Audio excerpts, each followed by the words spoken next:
One Last First Date by Kate O'Keefe. Read by Naomi Barton. Prologue. So, we all agree? We're really doing this? Marissa's upturned face was illuminated by the crackling fire as the waves continued their dark, rhythmic pounding against the shore.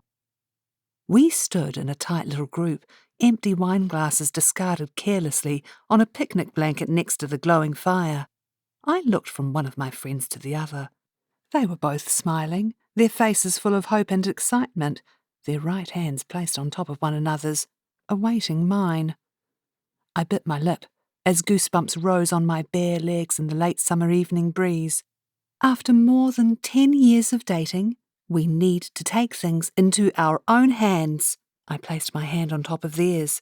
A surge of anticipation hit me, and my face broke into a grin. Let's do this. Yes, Paige cried, almost piercing my eardrum.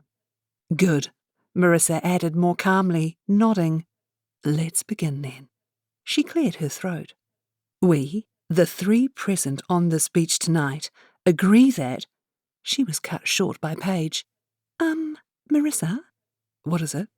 Marissa asked. It's just... Shouldn't you name us? Why? To make it, more official, Paige replied. We were still standing in the circle, our hands piled up on top of one another. My arm began to hurt. Marissa rolled her eyes. Okay, Paige, I'll start again. There was a sizable note of irritation in her voice. Marissa cleared her throat once more, closing her eyes momentarily to collect her thoughts, and perhaps to try to remember our middle names. We, Marissa Jane Jones, Cassandra, Clementine, I whispered after a beat. She shot me a surprised look. Really? Pretty. I rolled my eyes. Long story. She nodded. Cassandra, Clementine Dunhill, and Paige Prudence Miller agree that... Why does my name have to be last? Paige interrupted again, sounding indignant, as she dropped her hand from ours.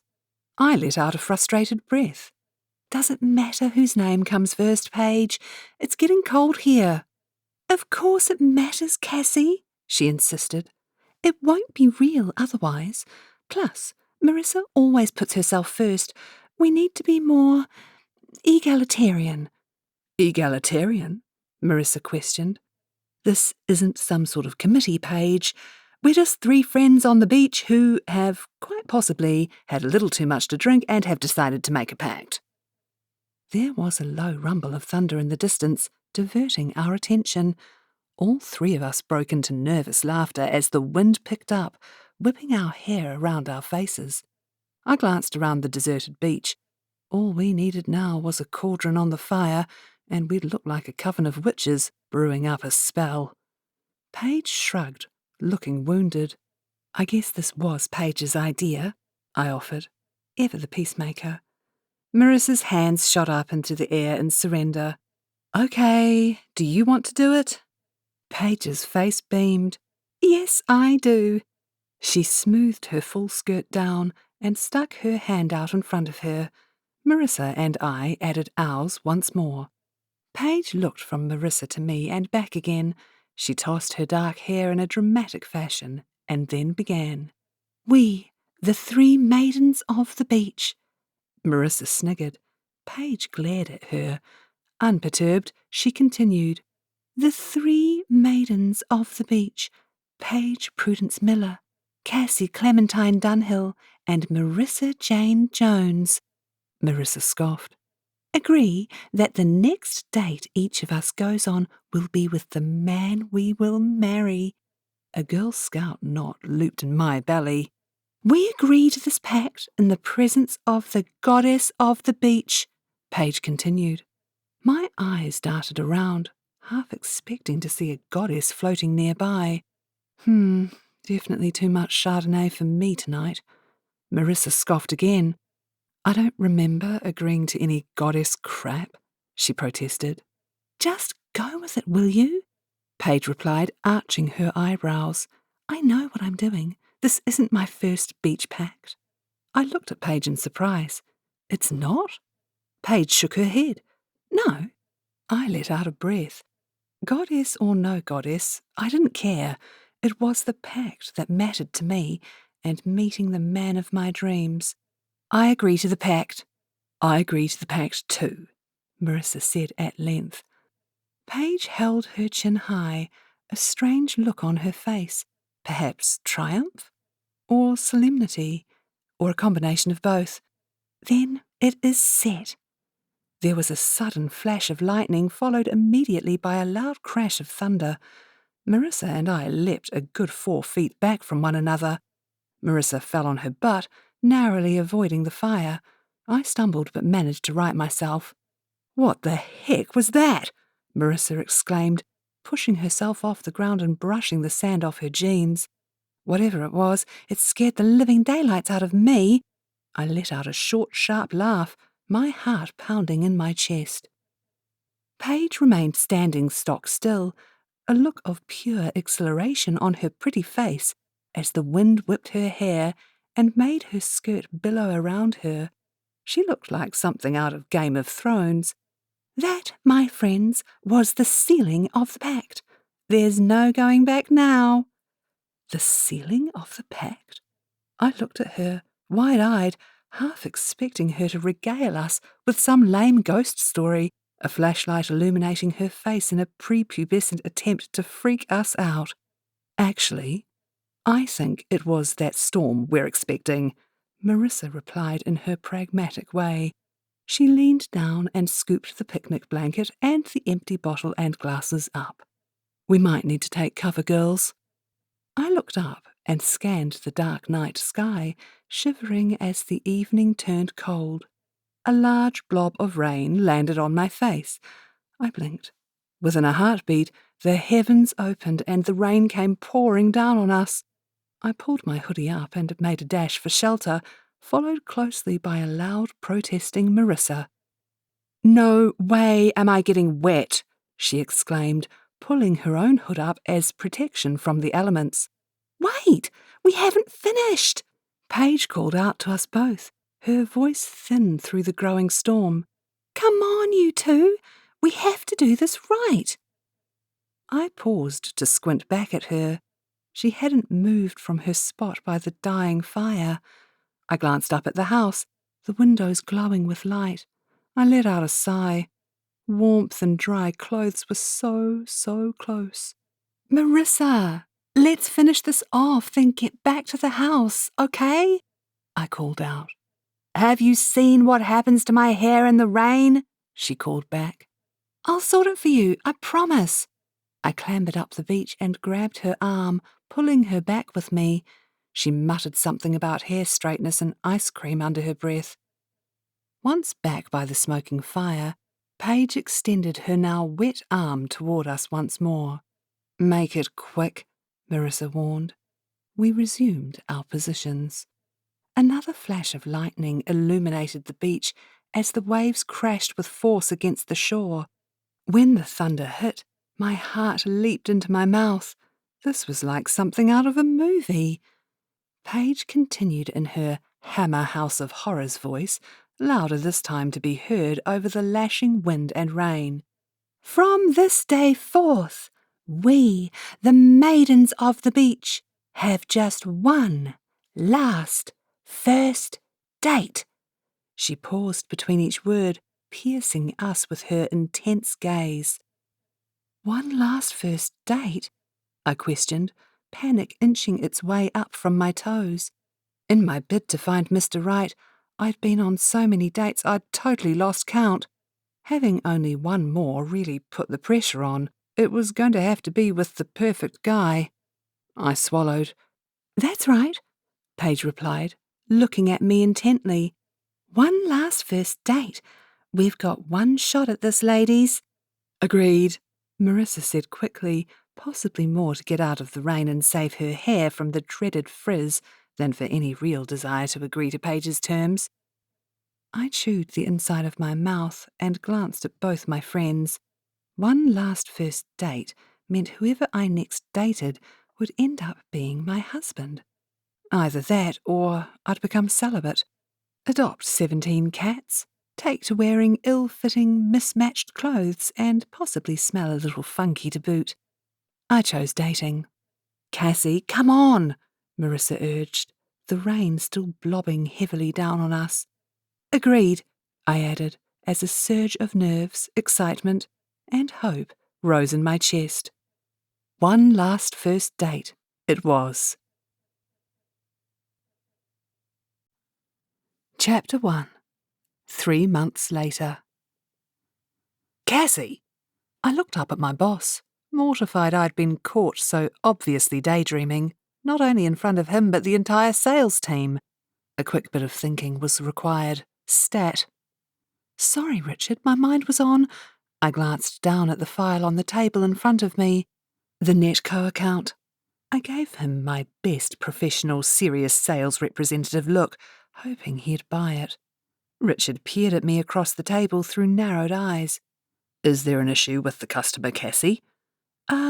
Yes. And no," I bumbled. "What? What I mean is in some ways yes, and in other ways no." I smiled at him. Perhaps my smile was so dazzling he would ignore my frankly ridiculous answer. My right eye began to twitch. Will Jordan, the company's most successful sales rep and possibly the most annoying man on the face of the earth, sniggered under his breath beside me. I shot him a "don't mess with me" stare, something I was forced to do with annoying regularity around him. Richard slid his fingers down his notes until he found what he was looking for. Here we go. Netco Electricity. Expected revenue of $300,000 per annum. You've said here the likelihood of success is 99%. He looked up again. That's confidence in anyone's books. If there's a problem, we need to know about it, Cassie. I swallowed as my cheeks heated up. It's nothing I can't handle, Richard. Can't we just move on? Good. This is shaping up to be a tough quarter, and when you estimate success at almost 100%, you set a certain expectation. Will? Yes, Richard, Will asked, smiling like the smarmy suck-up he was. Can you go through the deal with Cassie, see if you can add any value? Will's grin was broad. Absolutely, Richard. You can count on me. I closed my eyes. That was all I needed. Will suck up Jordan helping me fix a fake problem with one of my accounts. Turning to me, he added, "It will be my pleasure to help you with this problem, Cassie." My eyes almost popped out of their sockets. I rolled them so much. I pursed my lips as I looked at Will's smug face. "Thank you so much," I managed through gritted teeth. Wonderful. I had to spend more time with Will Jordan, and all because I had been caught daydreaming about what will most likely be the biggest date of my entire life tonight. Talk about the punishment not fitting the crime. Truth be told, I was a bit of a star at work. I'd been at AGD for 4 years and had worked my way up through the ranks to the heady heights of Senior Account Director through hard slog. Although I didn't quite have Will's sterling success rate, I didn't trail too far behind. Richard telling Will to help me on an account in front of everyone felt like a slap in the face with a wet fish. Not that I knew what that felt like, but I bet it would be pretty unpleasant. And smelly. Definitely smelly. That's settled then, Richard said, collecting his files. Thanks, everyone. Now get out there and bring in those sales. The clock is ticking on the financial year. As the team filed out of the stuffy meeting room back to their respective desks, I felt a hand on my arm. I bet I know what you were really thinking about, Marissa said under her breath, grinning at me, and it had absolutely nothing to do with Netco Electricity. A smile spread across my face as a group of construction workers fired up in my belly. I can hardly believe I'm going out with him tonight. Marissa smiled back at me. Cassie, I'm so happy for you. I have a really good feeling about this guy. Me too. I think he's the one. She raised her eyebrows. Well, after all the research and vetting you've done, he'd better be. I had met Parker Hamilton, my one last first date, almost 5 weeks ago. He was a good friend of Ryan, Marissa's older brother, and he had to be as close to flawless as any guy could get. With his sandy blonde hair, sea-green eyes, and square jaw, he was good-looking enough to make many a woman swoon. Plus, he was smart, he was sweet, and he was a doctor. You heard me, a doctor. All in all, he was easily Mr. Great on paper, and I had high hopes he'd be Mr. Great everywhere else too. I mean, I was taking this whole one last first date thing very seriously. He had to be the right man for me. No question. Since we'd met at Marissa's apartment, I had found out absolutely everything I could about him. Ryan must have thought I was some kind of super stalker. I asked him so many questions, from Parker's shoe size to his family and everything that fell between, which was a lot of stuff. I got a little borderline obsessive over it all, I have to admit. Perhaps to the point of mental imbalance? Who can say? What I can say is that Parker Hamilton passed with flying colours. And he needed to. Tonight was the big one. There was no second chances. Parker and I had been texting, emailing, Facebooking, tweeting. Yeah, you get the general picture. But no actual date. Yet. He'd been asking me out since the day we met, and I had come up with excuse after excuse as to why I couldn't go. My best work to date had been that my dogs had had puppies. My dog's puppies were sick. My dog's puppies were better, but now needed round-the-clock walking to help them regain their strength. The fact that I didn't have a dog, let alone one with health-challenged offspring, was totally beside the point. And for me, this was so much more than the pact we had made on the beach back in summer. Since I was 11 years old, I'd had the plan. Get my career where I wanted it, married by 28, followed by baby number 1, a boy called Christopher by age 30, baby number 2, a girl called Charlotte, Lottie for short, by age 32. That way, I'd be 50 when the youngest left school and would have my beautiful grandchildren, names to be determined, by my mid-60s when I was still able to enjoy them and not laid up in some old people's home on a respirator or something. Problem being, at 27, I was at risk of falling behind schedule, and for an organised girl with a plan like me, that could spell potential disaster. There was a lot riding on tonight. We walked through the meeting room door, out into the corridor. "One last first date," Marissa said, as though echoing my thoughts. I sucked in a breath of air. "I know. This is it, right?" She grinned. "Sure is. You're the first of us 3 to actually do this. Nervous?" I shrugged. A little. A lot. "You'll be fine. He's been more closely vetted by you than even the CIA could manage. If he had any skeletons in his closet, you'd have them jangling on a string by now." Paige slunk up to us. "Are you talking about what I think you're talking about?" Her voice was quiet, conspiratorial as she leaned in. "Sure are," Marissa confirmed. "Cassie got busted in our meeting for daydreaming about him."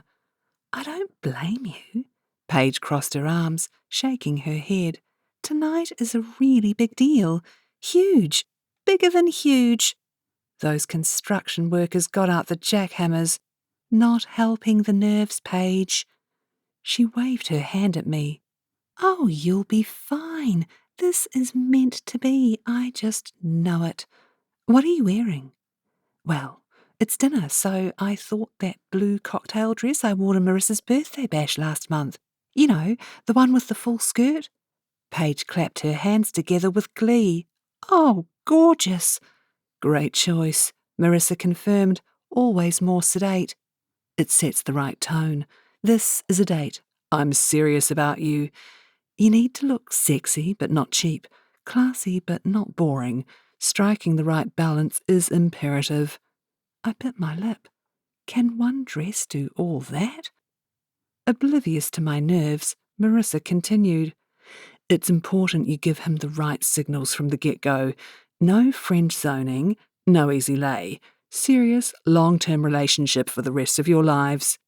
Just as I'm about to defend myself as never having been easy in my life, thank you very much, smart Alec Will Jordan poked his uninvited nose into our little group. Is this a political meeting? He questioned, taking in our trio, talking quietly amongst ourselves. Are you going to become revolutionaries and overthrow the current regime?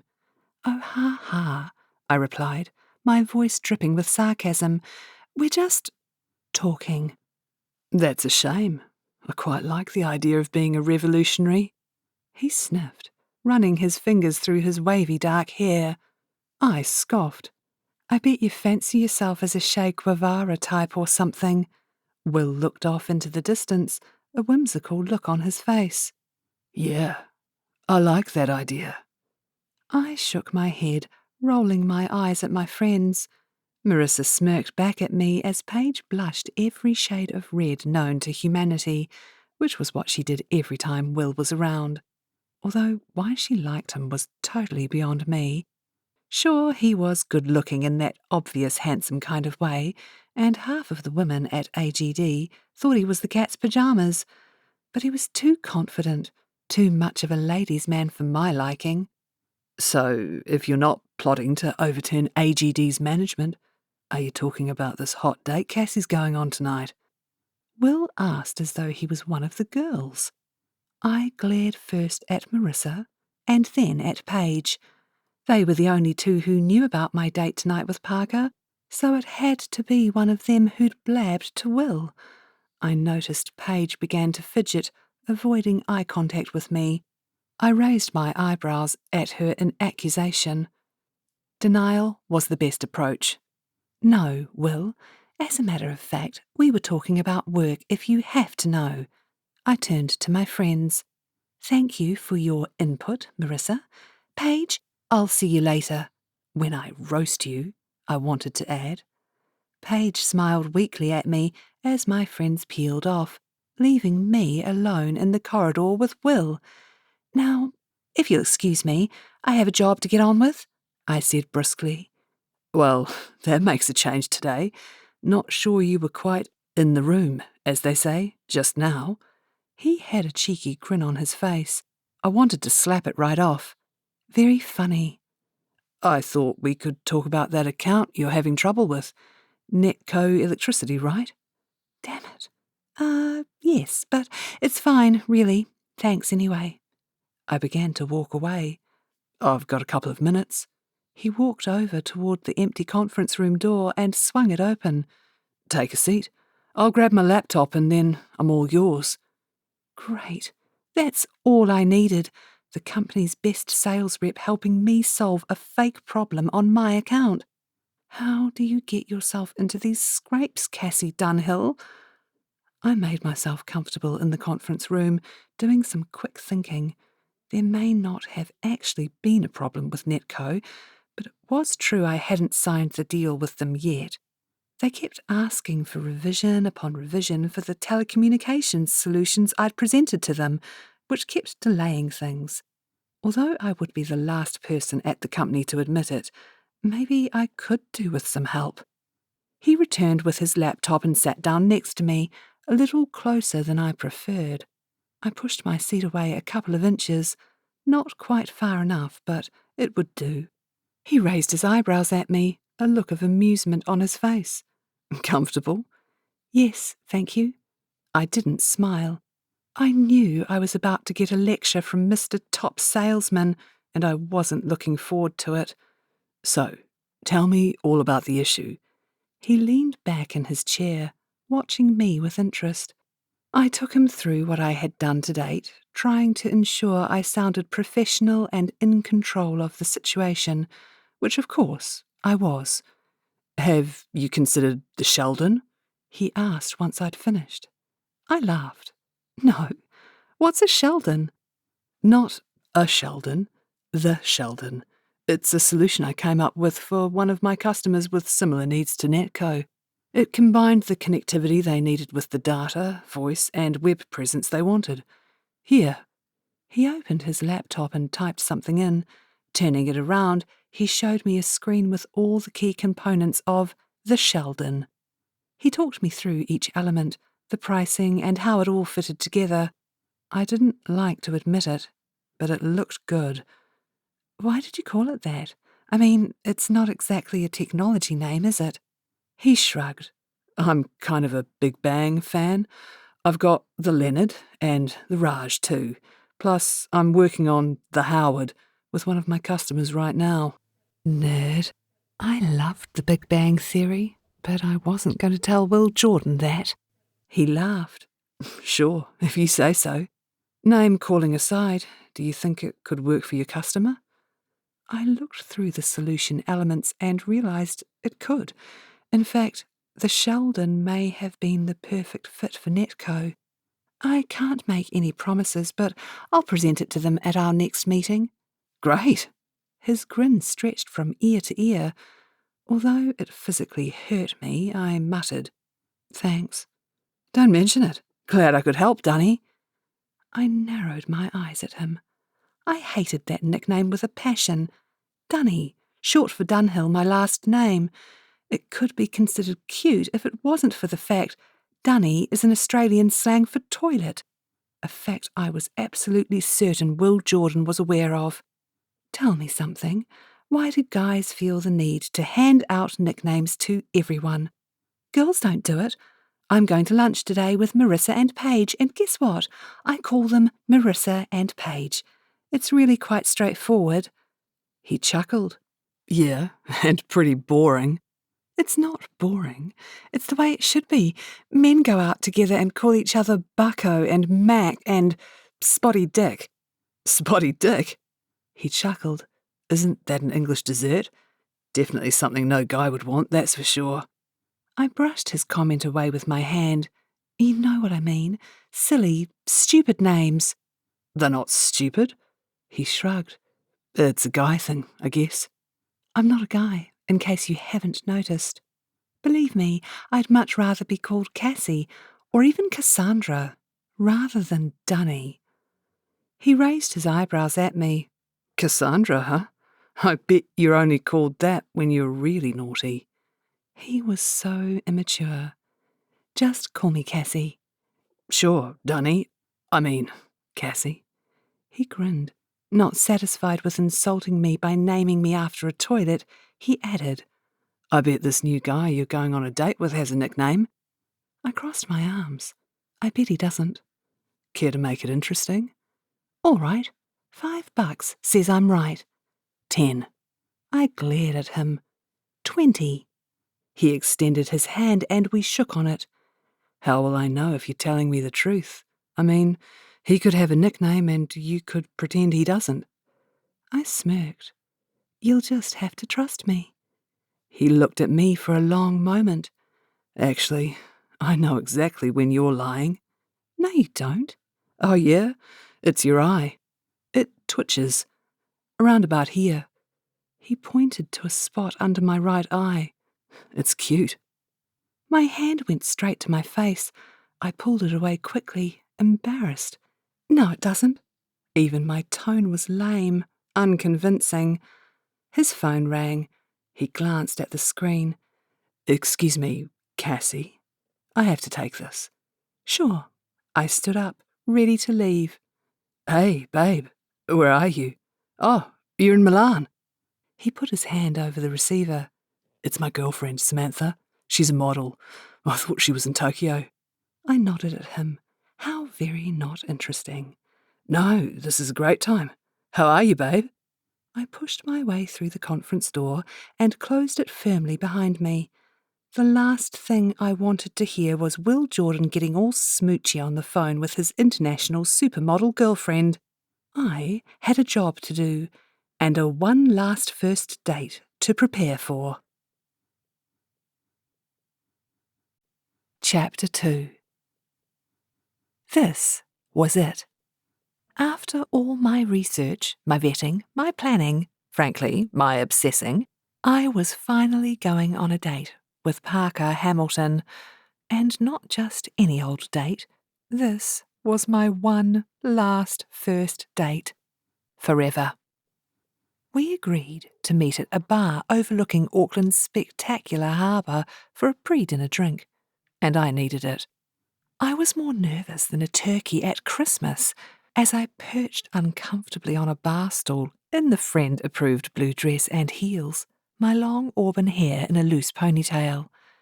I ordered my favourite alcoholic beverage, a gin and tonic, and surveyed the bar. Being a Friday evening, the place was almost full, most of the patrons still dressed in their corporate day job clothes. A guy about my age, standing with a group of other men close by, caught my eye and smiled at me. I shot him a quick smile I hoped said, "Thank you, but no thank you," and averted my eyes. My drink delivered, I paid the barmaid and took a sip. I glanced over at the table in the far corner. Marissa and Paige were doing a very poor job of appearing as though they weren't watching my every move. Although I was initially as happy about them being there as a cat in a bath, I eventually conceded on the basis they would stay completely out of the way. Being the first of our little trio to go on their one last first date, we all knew tonight was nothing short of crucial. My friends smiled and waved at me, their faces beaming with encouragement. I gave them a couple of nerve-wracked nods before turning my attention to my posture. Back straight, chest out, butt out, tummy in, legs crossed. There was a lot to remember. I glanced at my reflection in the mirror behind the bar. I looked about as natural as a mannequin in a shop window, and felt about as comfortable too. "Hi, Cassie?" I looked across the mirror. My heart skipped a beat when I saw Parker standing next to me. Tall and sexy, he was looking oh so handsome in a crisply ironed sky blue shirt, a pair of khaki pants, and an uncertain smile. Both dressed in blue, we looked like we belonged together. Butterflies batting their wings in my belly, I turned to him and half stood from my bar stool, wedged up against the bar. We hugged awkwardly, and I breathed in his freshly showered scent. He took the seat I had saved with my purse next to me. "You look beautiful," he commented, the corners of his eyes crinkling as he smiled. I returned the smile, warmed inside, those butterflies doing a Highland fling. "He's it.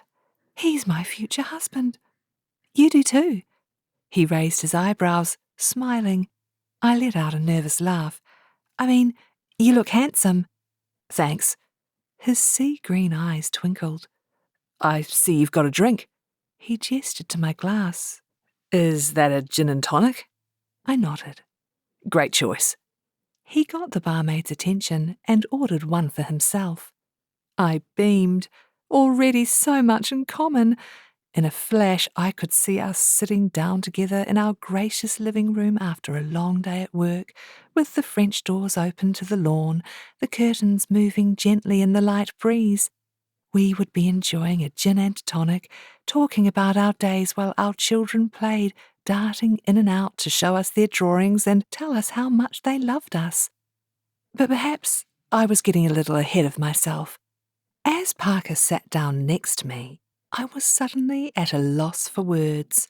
I was finally on this much-anticipated date, and I knew so much about him from my research. I couldn't think of a single thing to talk about. Thankfully, he said, "It's great. We're finally doing this." "Yes, isn't it?" I took a sip of my drink. God, what do I say now? My mind shot to my list. Marissa, Paige and I had put together a bunch of topics for us to discuss if this situation should arise. At the risk of looking like I had some amateur tattoos, I had written down some bullet points on my wrist before I left my house tonight. I surreptitiously rolled my hand over and glanced down. My eyes landed on the last bullet point. Doctor. "So, Parker, you're a doctor. Tell me what that's like." He chuckled. You want to know about being a doctor? Absolutely. I'm fascinated by it. Tell me everything. I smiled at him, prepared to be riveted to his every word. My future husband, the brilliant doctor. He furrowed his brow. Okay, being a GP is great. Sure, the hours are long and work can be challenging, but I love it. As cheesy as it may sound, I believe it's my calling, I guess. I had this one patient today who, as he talked, I watched his face light up. He was sitting upright on his bar stool, gesturing as he spoke. My heart swelled. He was a good man. He cared about others. He'd care about me, about our children. Not just emotionally, medically too. Fixing all those boo-boos, knowing what to do in a medical crisis, talking with the doctors in the hospital when our son, Christopher, broke his arm falling out of that large oak tree on our back lawn.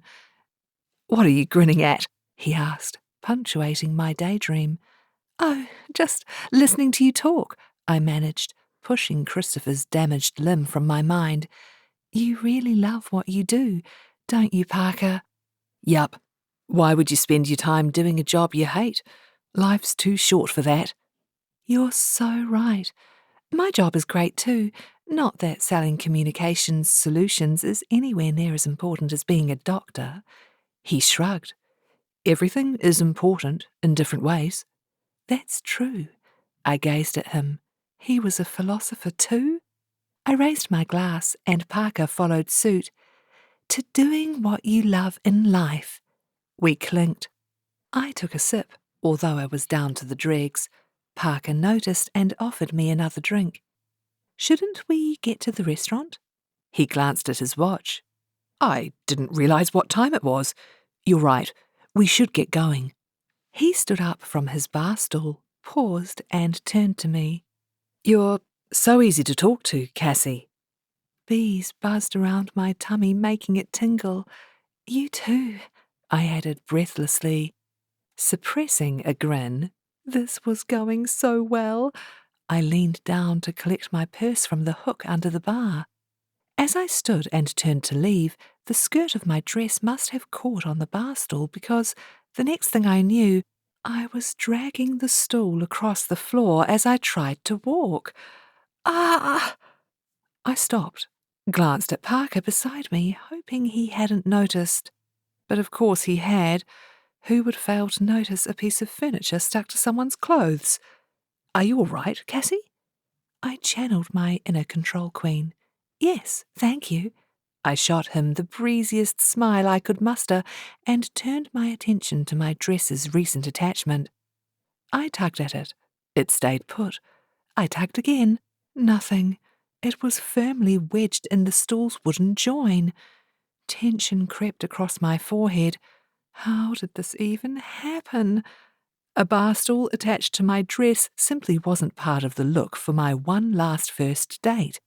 I had images of myself dragging this stool around me for the rest of the date, even bundling it up into my car at the end to head home.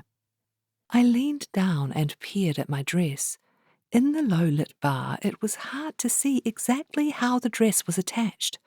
I grabbed hold of the fabric and twisted it, hoping to loosen it off. "Do you need a hand?" Parker asked. I looked up and shot him a terse smile. "No, I've got this. Thank you, though." He shrugged, watching me tug. "It looks pretty stuck." I tugged and tugged. It still wasn't budging. I took a deep breath, trying to quell the now frantically buzzing bees in my belly. I needed to give this all I'd got before the evening was ruined. I grabbed a firm hold of the fabric and pulled with all my might. In an instant it snapped free, my hand, still holding my dress, hurtling upwards. I blinked, unable to prevent contact, as my fist smacked straight into my face, causing my head to snap back. "Ow!" I screamed, clutching my nose, still holding the skirt of my dress. My eyes began to water with the throbbing pain. "Cassie, are you okay?" "Yes, I'm fine," I lied. Why, oh why? Oh, why did this have to happen on my one last first date? My dress still in my hand, I glanced down. No underwear flash from the front. Good. Slowly, expecting the humiliating inevitable, I turned my head to look behind me. Oh, God! I scrunched my eyes shut and dropped my skirt immediately. In my wisdom, I had made the decision to wear something I was wearing the day I met Parker. After all, who was I to mess with Lady Luck? I needed all the help I could get to make this the best one last first date known to humanity. No pressure there. I was not a frilly, complicated underwear kind of girl. I liked practical, plain white cotton. Occasionally I'd go crazy and buy a different colour. I had pink, salmon, and even lavender in my not-so-extensive collection. But really, I was a plain and practical panties kind of gal. But this pair, they were a joke present from Paige for my last birthday. Plain white, yes. So far, so good. However, emblazoned across the back were the words, "Bite me," in bold red letters with a blue outline. Seriously? I mean, come on! I consoled myself with the fact Parker was standing in front of me. There was no way he could have seen what was written across my butt. And then I remembered the mirror behind the bar. Oh, God. Cassie, lean back. Hold your nose here. We need to stem the blood flow. Blood flow? Underwear logos were forgotten immediately. In a daze, I did as Parker instructed, sitting back down heavily on the offending bar stool. I heard Parker ask the waitress for some ice in an efficient doctorly tone. As I sat, head back, I wished I had a remote control so I could rewind the events of the last few seconds. Was that all it had been? And get a do-over. Geez, how I would love a do-over. We hadn't even got to dinner yet. This was so not the impression I wanted to make on my future husband. Parker, proving to be every inch the caring doctor of my fantasies, gently placed a bag of ice wrapped in a towel on my nose. I winced, and he handed me a wad of tissues, which I immediately placed above my lips. The ice will help stem the flow, as well as lessen any swelling. Swelling. Great. Thanks, I muttered from my awkward position, only able to catch a glimpse of Parker out of the corner of my eye. I'm so sorry about this. Don't be. It could have happened to anybody. He smiled at me. Well, maybe not anybody. I let out a weak laugh. It hurt. Try and stay still if you can, Cassie. I'll need to check to see if it's broken. Oh, this was getting better and better. Parker pulled the ice pack away from my nose. Hold still. This may hurt. He gently tweaked it, moving it from side to side. I must have looked beyond ridiculous. In all my fantasies of how tonight would go, not a single one involved my future husband gently tweaking my bloodied and painful nose as I leaned against a bar, surrounded by onlookers. Miss Dunhill, I think you're going to live. Your nose is not broken, Parker declared at the end of his examination. To my eternal humiliation, tears stung my eyes. I blinked them away quickly, whacking myself in the face and flashing the world's tackiest underwear at the man I wanted to marry was more than enough humiliation for one night. I wasn't adding crying like a little girl to the list. I forced a bright and breezy tone. Well, what a relief! I sat upright on the stool and noticed Parker watching me, concern etched across his handsome face. I shot him a sheepish smile. Looks like the bleeding has stopped, which is good. Yeah, it feels okay now. I tucked the blood-stained tissues into my purse. Keen to get this date back on track, I added, We'd better get to the restaurant. As long as you're sure. I can cancel the booking if you'd prefer to go home. Was he kidding? Never before in the history of romance has a date been so anticipated as this. There was no way I was going home right now. Don't be silly. It's nothing. I'm fine.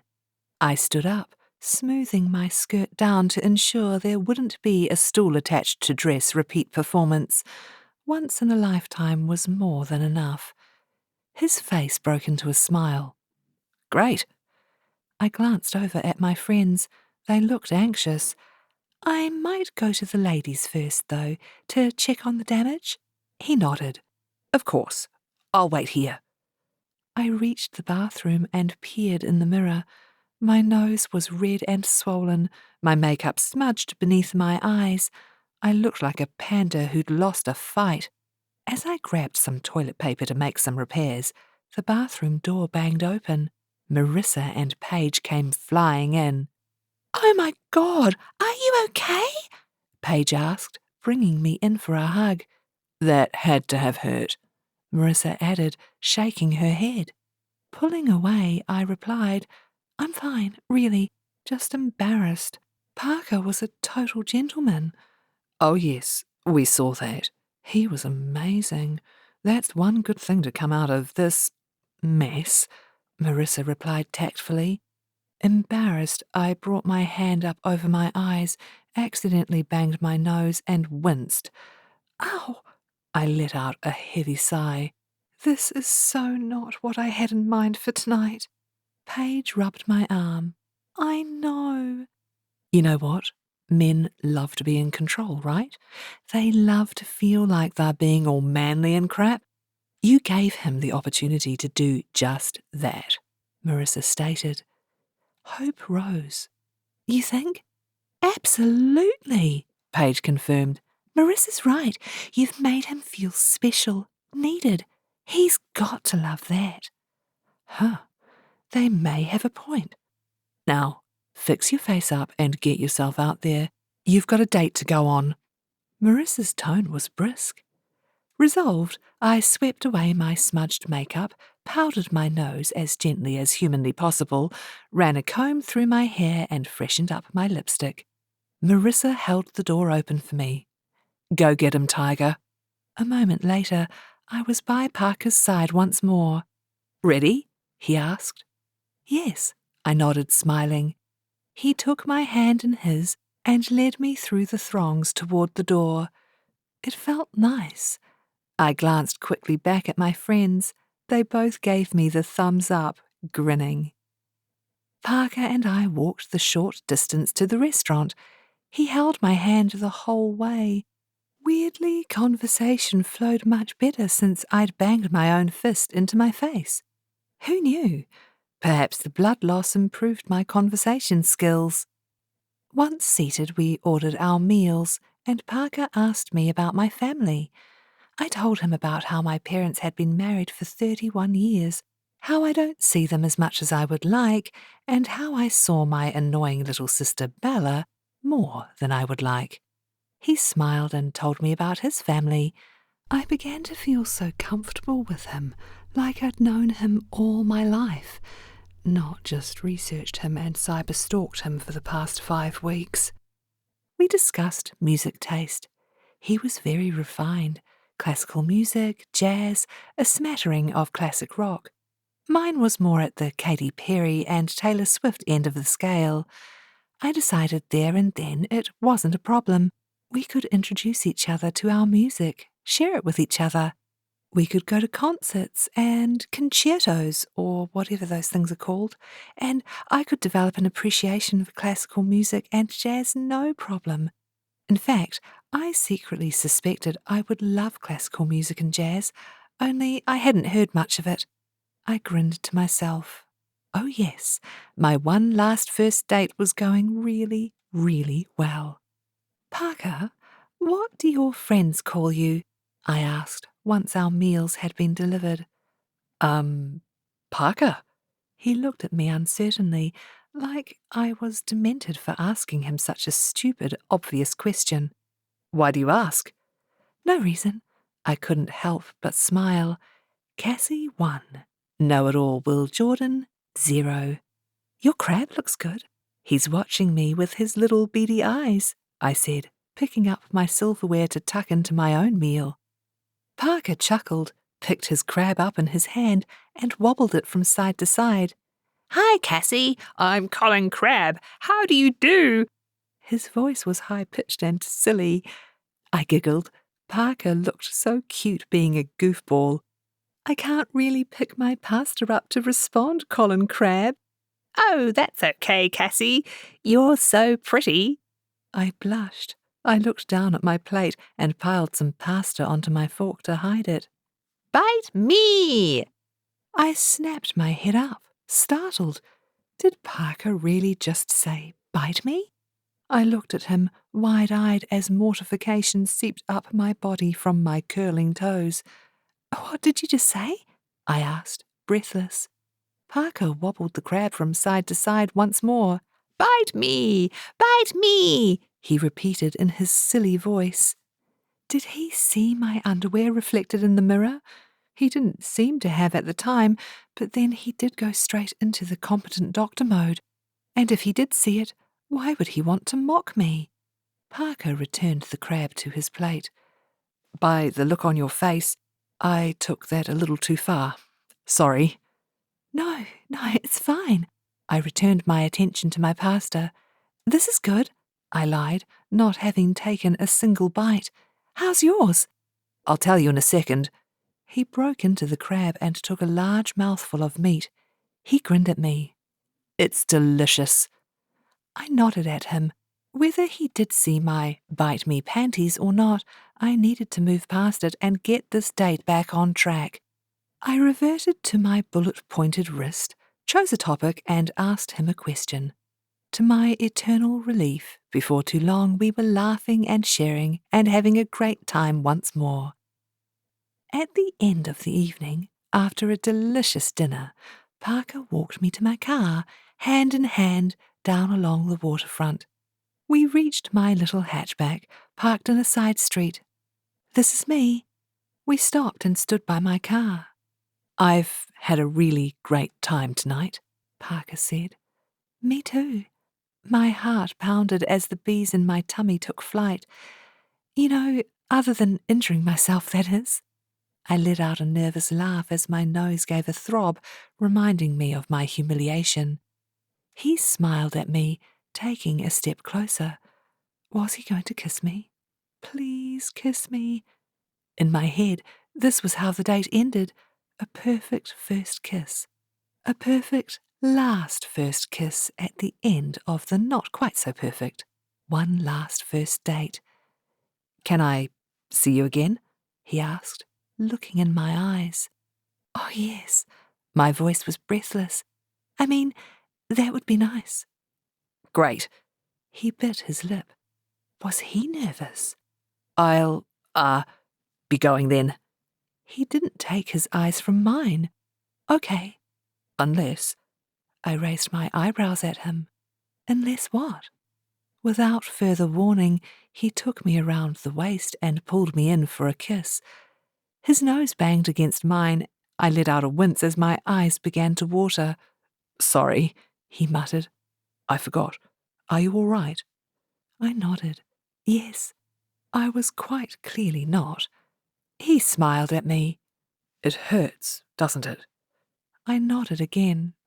"Kinda, but I don't want it to."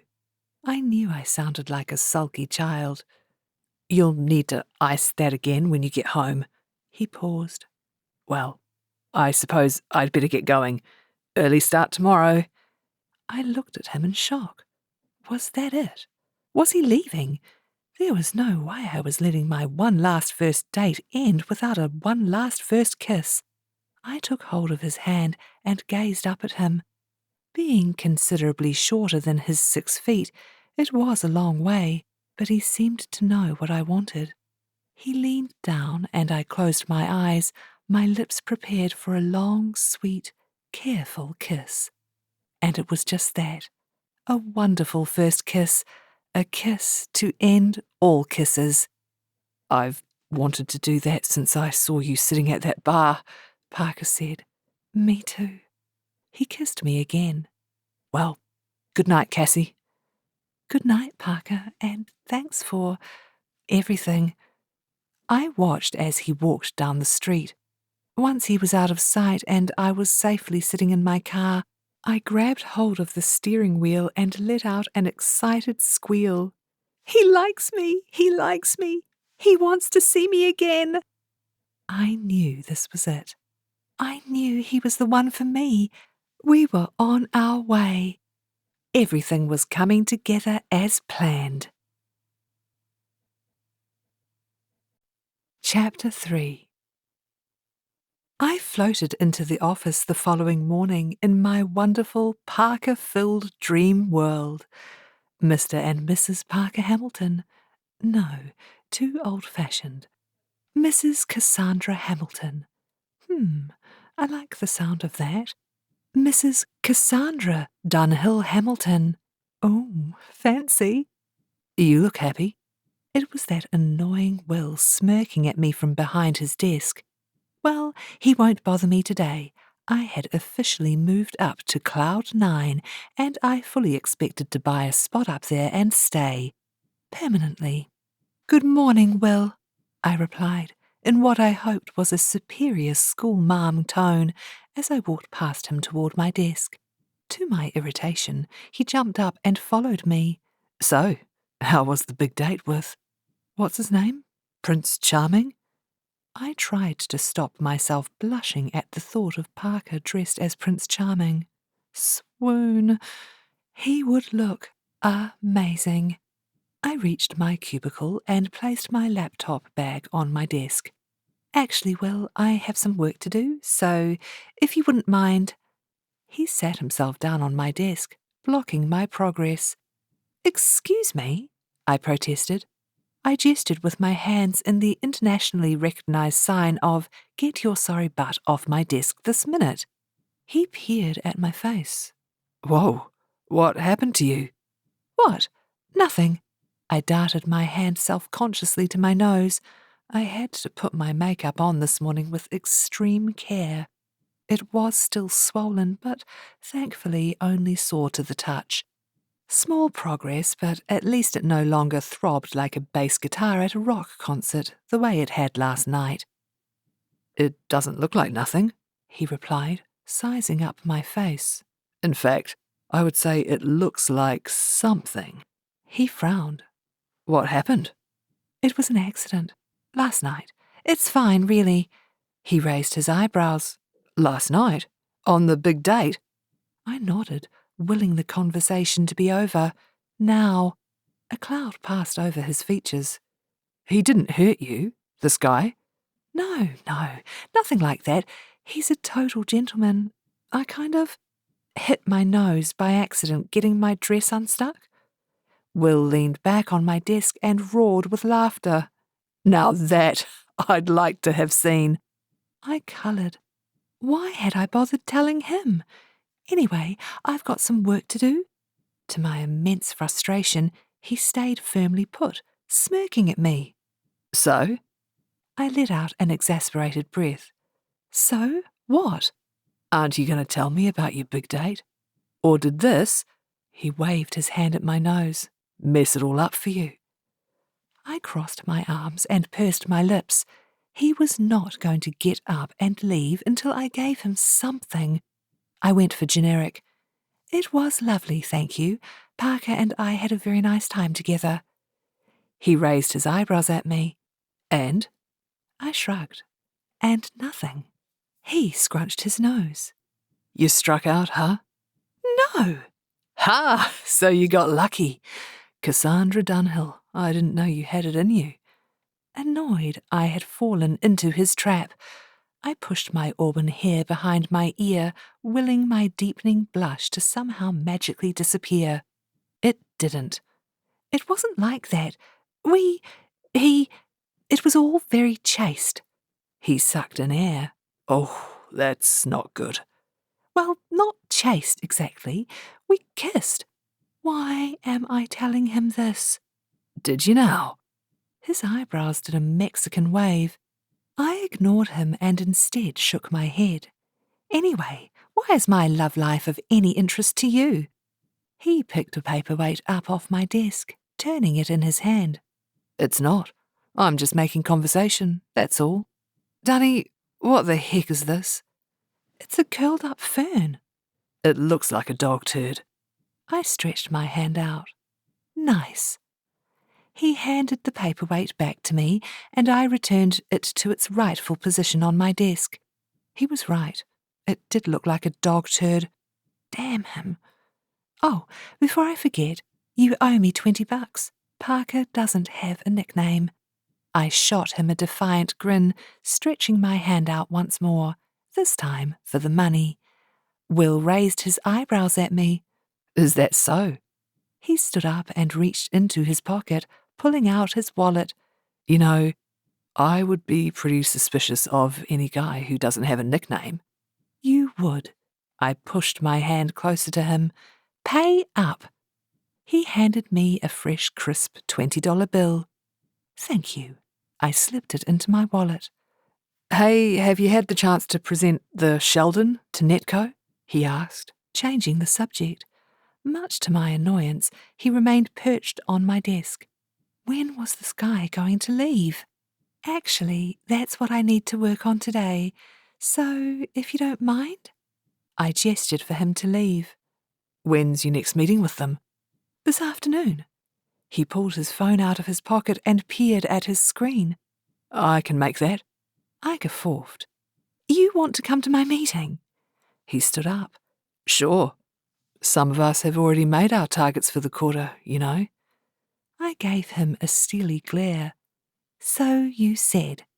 Right then, it's a date. He smiled at me. No, Will, it's a meeting. I shooed him out of my cubicle. And I suppose you can come if you want to, I added begrudgingly. He grinned at me, placing his hand over his heart. Thanks for the warm invitation. It means a lot. I ignored his jibe. It's 2:00 over at the Netco head office. We'll need to leave here at 1:30. He typed into his phone, then looked back up at me with a cheeky grin plastered across his face. I'll look forward to our non-date then. I rolled my eyes. Sure, whatever. We heard a sound like a muffled animal whine nearby. We both watched as Shelby, Richard's assistant, hurried past, holding her hand over her mouth, her eyes red. The door to the ladies banged behind her as she bustled through. You women, so emotional, Will commented, looking back at me, his eyes teasing. Your compassion knows no bounds, Will Jordan. I wonder what's wrong with her. Who knows? He shrugged, clearly not caring. See you later, Dunny. He turned to leave. I searched my brain, trying to come up with an equally insulting nickname for him. Yeah, well, see you later. Poop boy? Poop boy? How old am I? 7? He stopped, turned, and looked at me.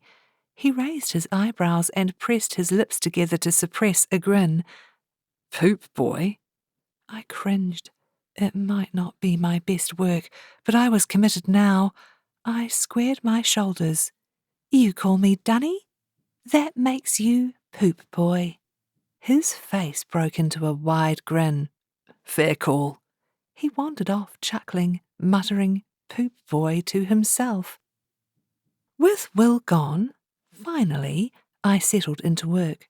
Well, work and fantasizing about my future as Mrs. Cassandra Dunhill Hamilton, that is. I called Netco Electricity to inform them Will Poop Boy Jordan would be accompanying me to our meeting today, and that we had a solution we thought should fit their needs. Then I settled into work. After about half an hour, I decided to go and find Paige and Marissa to give them the down low on the rest of my date last night. I knew they'd be dying to hear all about it, and it was strange they hadn't come to see me already today. They must be caught up in meetings or something. I poked my head over the wall of my cubicle and scanned the room. I noticed the office was quiet, without the usual conversation and Richard calling out to one or other of us. Strange. I spotted Marissa and Paige with a salesperson from my team over by Richard's office. They appeared to be talking in hushed tones. Paige noticed me and waved me over. "What's going on?" I asked when I joined them. "Haven't you heard?" the other sales rep, Sally Saunders, asked. "Heard what?" I asked, confused. I glanced at their serious faces. "By the looks of you all, someone died." "Kind of," Sally said grimly. "Hey, what happened to your nose?" Heat rose in my cheeks. "Nothing, just a bump. So what's going on?"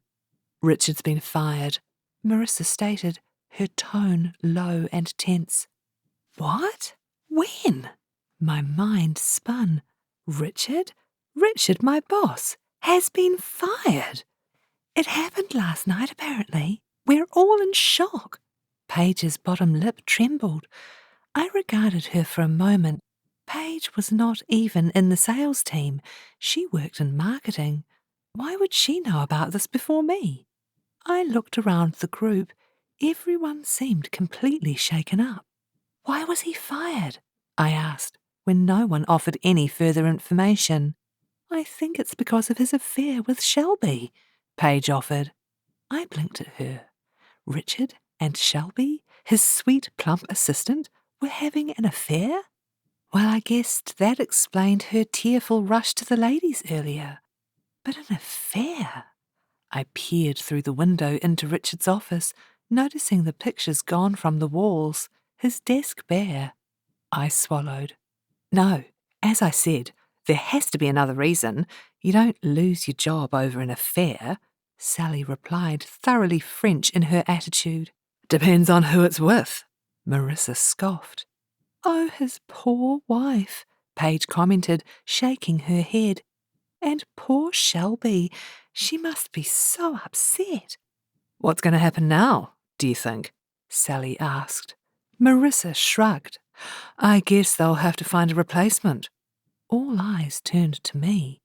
As one of 2 senior account directors in the team, I would be a logical choice to take Richard's recently vacated job. I put my hand to my chest. Me? Would I want it? Could I even do it? Richard always said I had leadership potential. Perhaps now was my big chance to step up to the plate. "Do you think you want it, Cassie?" Marissa asked. "It's a lot of responsibility."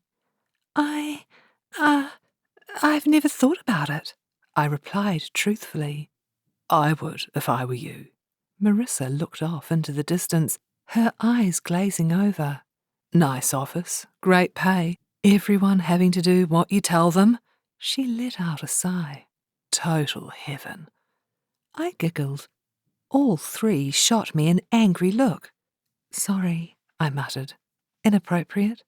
"Well, it'll either be you or Will." Sally crossed her arms, nodding. "One of you 2 would be the logical choice." Before I had the chance to process Sally's comment, I heard someone behind me say, "Hello, ladies. Catching up on some gossip, are we?" We all turned to see Laura Carmichael, Richard's boss, well, former boss, now standing beside us. "Sorry, Laura, we're all just a bit shocked," I replied. She nodded, looking bleak. "That's totally understandable. There's a meeting in the conference room at 9:30. I'll see you all there." A couple of minutes and much speculation later, and we're all packed into the conference room like a maxi tin of sardines. Laura was standing at the front of the room, and I noticed Will lurking near her. Marissa, Paige, Sally, and I managed to get seats at the back. We sat down, all of us anxious to know what was going to happen next. Everyone was murmuring.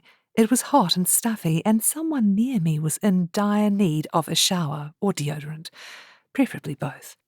I scrunched my nose. It hurt. "Thanks for coming, everyone," Laura said. The chatter dropped to silence. "As many of you already know, we had to let Richard Ackerman go yesterday." She paused. No one said a word. Everyone already knew that, even me. "I'm not at liberty to say why we had to do this. There's a legal situation pending, and we would appreciate you keeping as much of this within these walls as possible."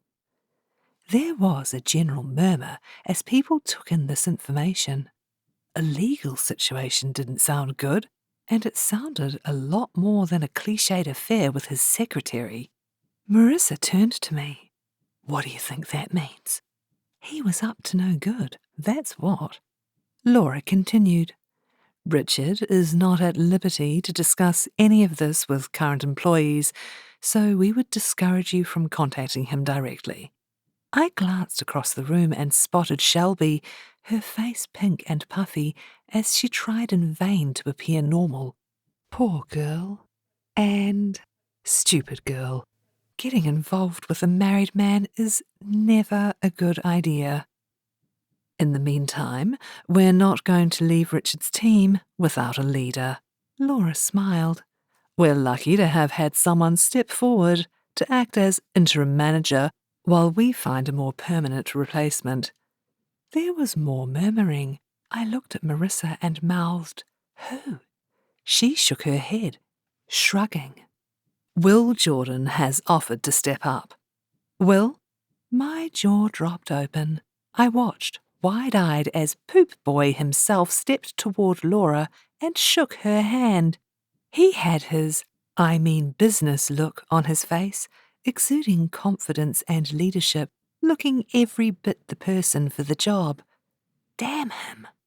My rather enjoyable residence on Cloud 9 appeared to be at an end. I'm honoured you chose me, Laura, and thankful I took that call during my game of pool last night. He turned to face us. It'll be business as usual as we head into the last month of the quarter. I know I have some big shoes to fill, and not just because Richard had feet a hobbit would be proud of. There was general laughter. Next to me, Paige giggled. I nudged her and shot her a look. At times like these, I firmly believe we need to pull together and face... I rolled my eyes and stopped listening to him babble on. My mind raced. Will not only knew Richard had left when we talked this morning, he also knew he was going to be interim manager. Why hadn't he mentioned it? Was it because he knew I would have wanted the job too? Will droned on. I flipped my phone over and checked my call history. One missed call from Laura Carmichael yesterday evening at 8:17. That would have been about the time Parker was waggling his crab at me. And yes, I knew that sounded a lot worse than it actually was. I surreptitiously dialed my voicemail and listened to my calls. The first message was from Laura, asking me to call her, her voice crisp and efficient. I bit my lip. I wondered whether she had called Will first or me. I looked back at him, droning on about teamwork, blah-de-blah-blah-blah. I narrowed my eyes at him. If I hadn't been on such a crucial date last night, it could have been me standing up there right now. I want to meet with you all individually to find out where you're at this quarter. I'll schedule something in your calendars, Will continued. So that must be why he insisted on coming to my Netco meeting this afternoon. He was coming as my boss, not my colleague. The slime ball. Right now, I'd like to end by saying, although it's under difficult circumstances for us all, I'm eager to do the best job I can for you. To my surprise, the room erupted into spontaneous applause. People stood up and approached Will, shaking his hand and congratulating him. You'd have thought he'd just won an Oscar or a Nobel Prize, not stolen a job rightfully mine. Paige bobbed up next to me. What are you doing? I asked, glaring at her. I'm going to congratulate Will. She was innocence itself. If you have to, I guess. I knew I sounded hurt. She paused. Marissa and she shared a look. Marissa stood up and put her hand out. Come on, you. I took it, and she pulled me up. Let's go to the cozy cottage for a debrief. The cake is on me this morning. Before you could say sugar addiction, Paige, Marissa and I were sitting at our regular table in the window of one of our favourite places in the world, the Cozy Cottage Cafe, our cups of coffee and slices of cake ordered. My choice was always the mouth-wateringly good flourless raspberry chocolate cake. Marissa's was the orange and almond syrup cake, and Paige's choice was the carrot cake with cream cheese frosting. Even though it wasn't the closest cafe to our office, the cosy cottage was our absolute regular hangout of choice. It was the sort of place you felt instantly at home when you walked through the door. It was a charming oasis in the heart of the concrete jungle, relaxing, inviting, like being at home. All three of us loved this place. It could lift you up if you were feeling blue. It could make the happiness sparkle. It was also most definitely a guy-free zone. That's not to say there weren't any men in the cafe, just none of us ever brought one here. It was our place, special to us three. Auckland doesn't get very cold, even in winter, but we do have some chilly mornings, and today was one of those days. The moment we walked through the door, we were hit by the tempting aroma of coffee, hot chocolate, and gingerbread. Just what I needed today. Marissa was holding court. He's only interim manager, Cassie. Who knows? He might mess it up royally, and then you can swan in and snaffle the job from under his big fat nose. Will Jordan does not have a big fat nose, Paige sniffed. It's an expression, Paige, Marissa responded. I bit my lip. Maybe, but I can't kick the feeling it should have been me. I've been at the company the longest, and I'm the only senior account director. What's more, Laura called me last night, probably before she called Poop Boy. Poop Boy? Marissa smiled, her eyes wide. I brushed her off. There were more important fish to fry right now. Look, it doesn't matter. The point is, when Laura called me, I was on my date with Parker, so I'd turned my phone off. This whole work drama had completely eclipsed last night. I was beyond irritated. Paige's face lit up. Oh, I almost forgot. How did the rest of the date go? Despite my irritation at the day's events, my face broke into a smile as my belly did a little flip-flop at the thought of Parker. Good, really good. Paige clapped her hands together. I knew it. By the smile on your face, I would say it was not just good, but great. Marissa added. Yeah, okay. It was great, I conceded. Tell us everything. The cafe owner, Bailey, delivered our coffee and sweet treats, her habitual smile on her face. Thanks, Bailey, we all said in unison. You're more than welcome, ladies. You know you're my favourite customers. We know, I replied. Being Bailey's favourites simply added to the charm of the place. Cassie's been on her first date with that new guy, Paige told Bailey. She's about to tell us all about it. Oh my gosh, really? Bailey squeaked. This is big. Huge. Bailey knew all about our one last first date pact. It is, Marissa confirmed. Bailey wiped her hands on her red polka dot apron and looked around the room. It's too busy right now to stop, but you have to fill me in on all the juicy details. Promise? Promise. I smiled up at her. Bailey had bought the cafe with a business partner about a year ago, and under her expert guidance, it had become the homey, welcoming place it was today. She was lovely, about our age, give or take, single, and I secretly suspected wished she'd been in on the pact with us. Have fun, chickadees! Bailey headed back to the counter. Now, don't leave out any details, Marissa instructed, plunging her fork into the yummy, syrupy cake. She slipped some into her mouth. God, this is good. Paige and I glanced at one another and laughed as we watched her. What? She asked, cake stuck to her teeth. You look like you're having a cake orgasm, I replied. A really, really good one. She licked the cake from her lips. Tell me when you last had an orgasm that wasn't really, really good. Fair point, I shrugged. Anyway, My date was fantastic. He was sweet and funny, and he's so intelligent. We had the best time. He was so nice looking after you the way he did with that ice pack and things, Paige said, a dreamy look in her eyes. My hand went to my face, lightly touching my nose. He was, wasn't he? You know, I now look at what happened as an opportunity for us to get closer last night. Marissa took a break from her cake orgasm. Not a humiliating disaster, then? No, I protested. I took a bite of my own cake.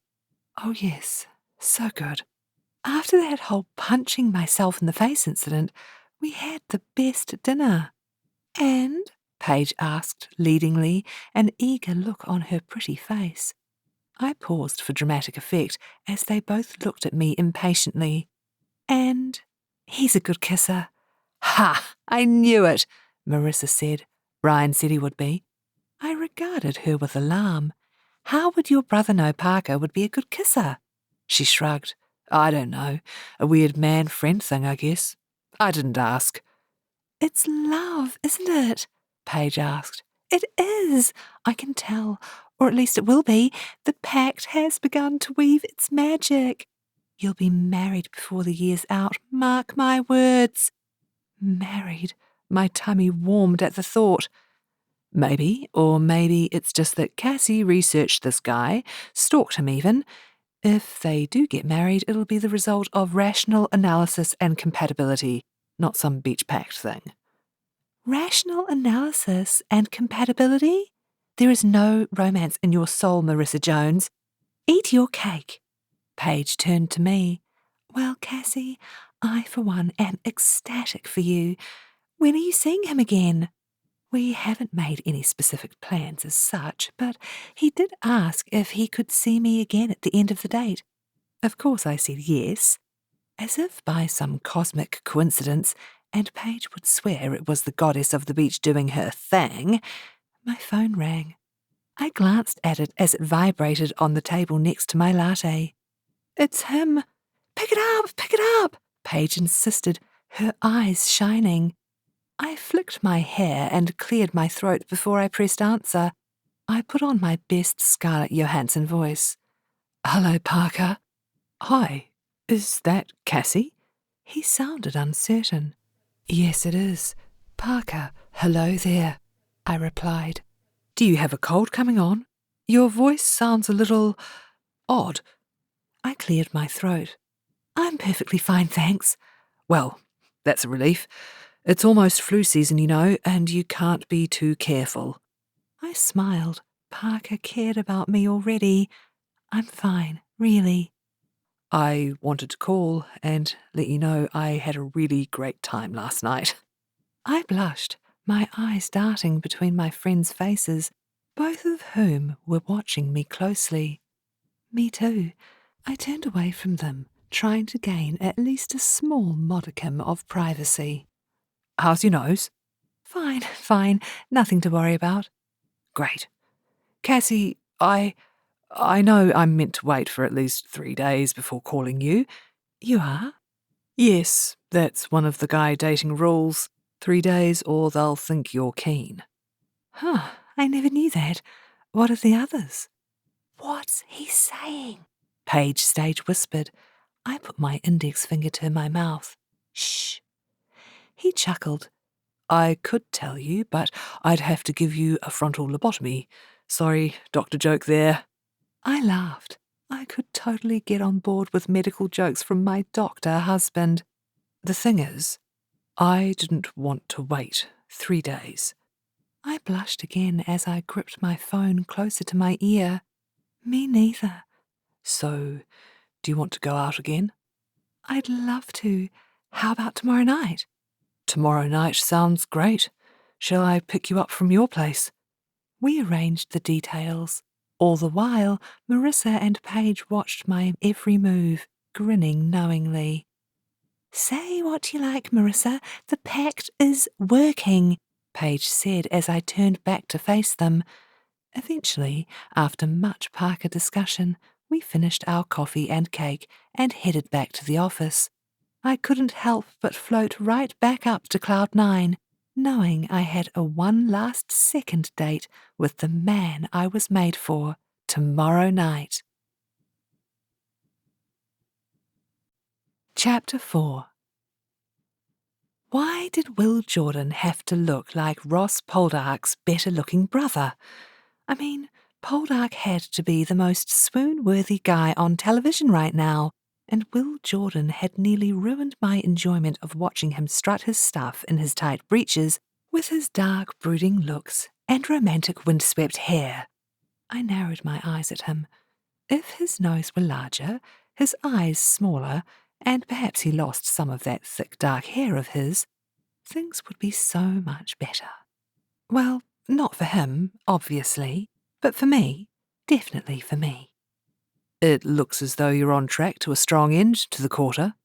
Will looked up from my account status report and smiled at me. Great work, Dunny. I ignored the degrading nickname. Thanks. I gave him my least sincere smile, the one that didn't reach my eyes. I glanced at my watch. Is that all? Only I have a couple of things to get done before we go to Netco. It still grated I had to take Will to my meeting, especially now that he was my boss, temporary or not. Sure, of course. Do you need anything else from me for that meeting? I've got it in hand. There was a knock at the door. I spied Paige through the glass. I stood up and opened the door. Paige smiled at me, her colour already rising at the prospect of being enclosed within these four walls with the object of her desire. Some people have no taste. Hi, I hope I'm on time, she said breathlessly to Will. I could warm my chilly hands on her face, she was blushing so profusely. I placed my hand on the doorknob. He's all yours, Paige. Come on in, Millsy, Will said. I shot him a look. Why did she get Millsy when I got named after a latrine? And thanks, Dunny. I'll see you at 1:30. I winced as I closed the door behind me, glad to be away from my new boss. Ha! As if that could ever happen. Not if I had anything to do with it anyway. I dropped my files on my desk, picked up a box with a pretty pink ribbon and an envelope entitled Private and Confidential, and headed to the stairwell. I bounded up the stairs, 2 at a time, in my strappy heels. No easy feat, if you would pardon the pun. I reached the door to the executive floor. I smoothed my hair, smacked my lips, and took a deep breath. I pushed the door open and stepped onto the plush dark grey carpet. I looked around the sleek interior, the tasteful art on the walls, the soft inviting leather chairs, the large glass windows with their view of Auckland's sparkling blue harbour. As far as the corporate world was concerned, this place was so luxurious I could almost hear the chorus of angels sing. I sighed. Oh yes, this was where it was at. This is where I was destined to be. Now, to work on making that happen. Holding the box and envelope, I approached Brian, Laura's executive assistant and trained Rottweiler. Seriously, all he needed was the studded collar and a bit more drool, and he wouldn't look out of place at the pound. I stifled a giggle at the thought as I stood, waiting for him to finish what he was working on. I waited, and waited. Eventually he looked up from his computer at me. Cassie, how nice. His voice oozed sarcasm. How can I help? Hi, Brian. How are you? I said with as much enthusiasm as I could muster. You look fantastic in that. I glanced over his outfit. He was wearing a white collared shirt, a grey waistcoat, and a blue and white striped bow tie. He looked like he was about to jump up onto his desk and sing barbershop with a group of similarly dressed men. Snazzy ensemble. Snazzy? He gave me the least genuine smile I'd seen in weeks, narrowing his eyes. Thank you. I brought you something. Pushing the envelope under my arm, I opened the box and presented him with an apple turnover stuffed to the brim with stewed apples, cinnamon, whipped cream, and quite possibly 1,000 calories. Brian's eyes bulged in his chubby face. "Are you trying to bribe me, Cassie Dunhill?" "Not at all," I protested, my eyes wide.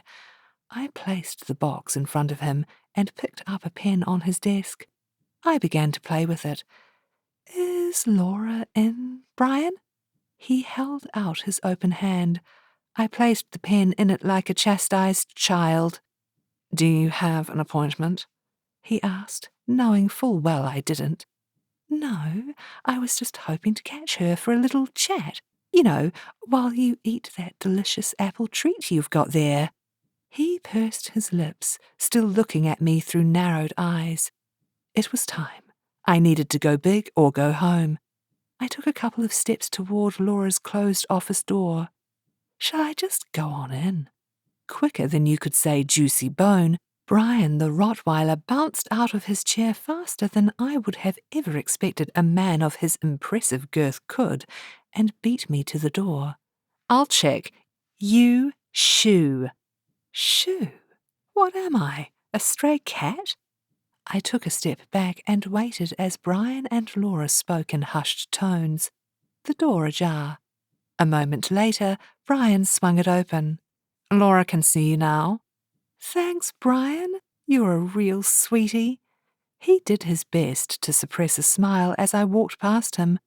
Who knew Brian the Rotty was really a soft, fluffy spoodle at heart?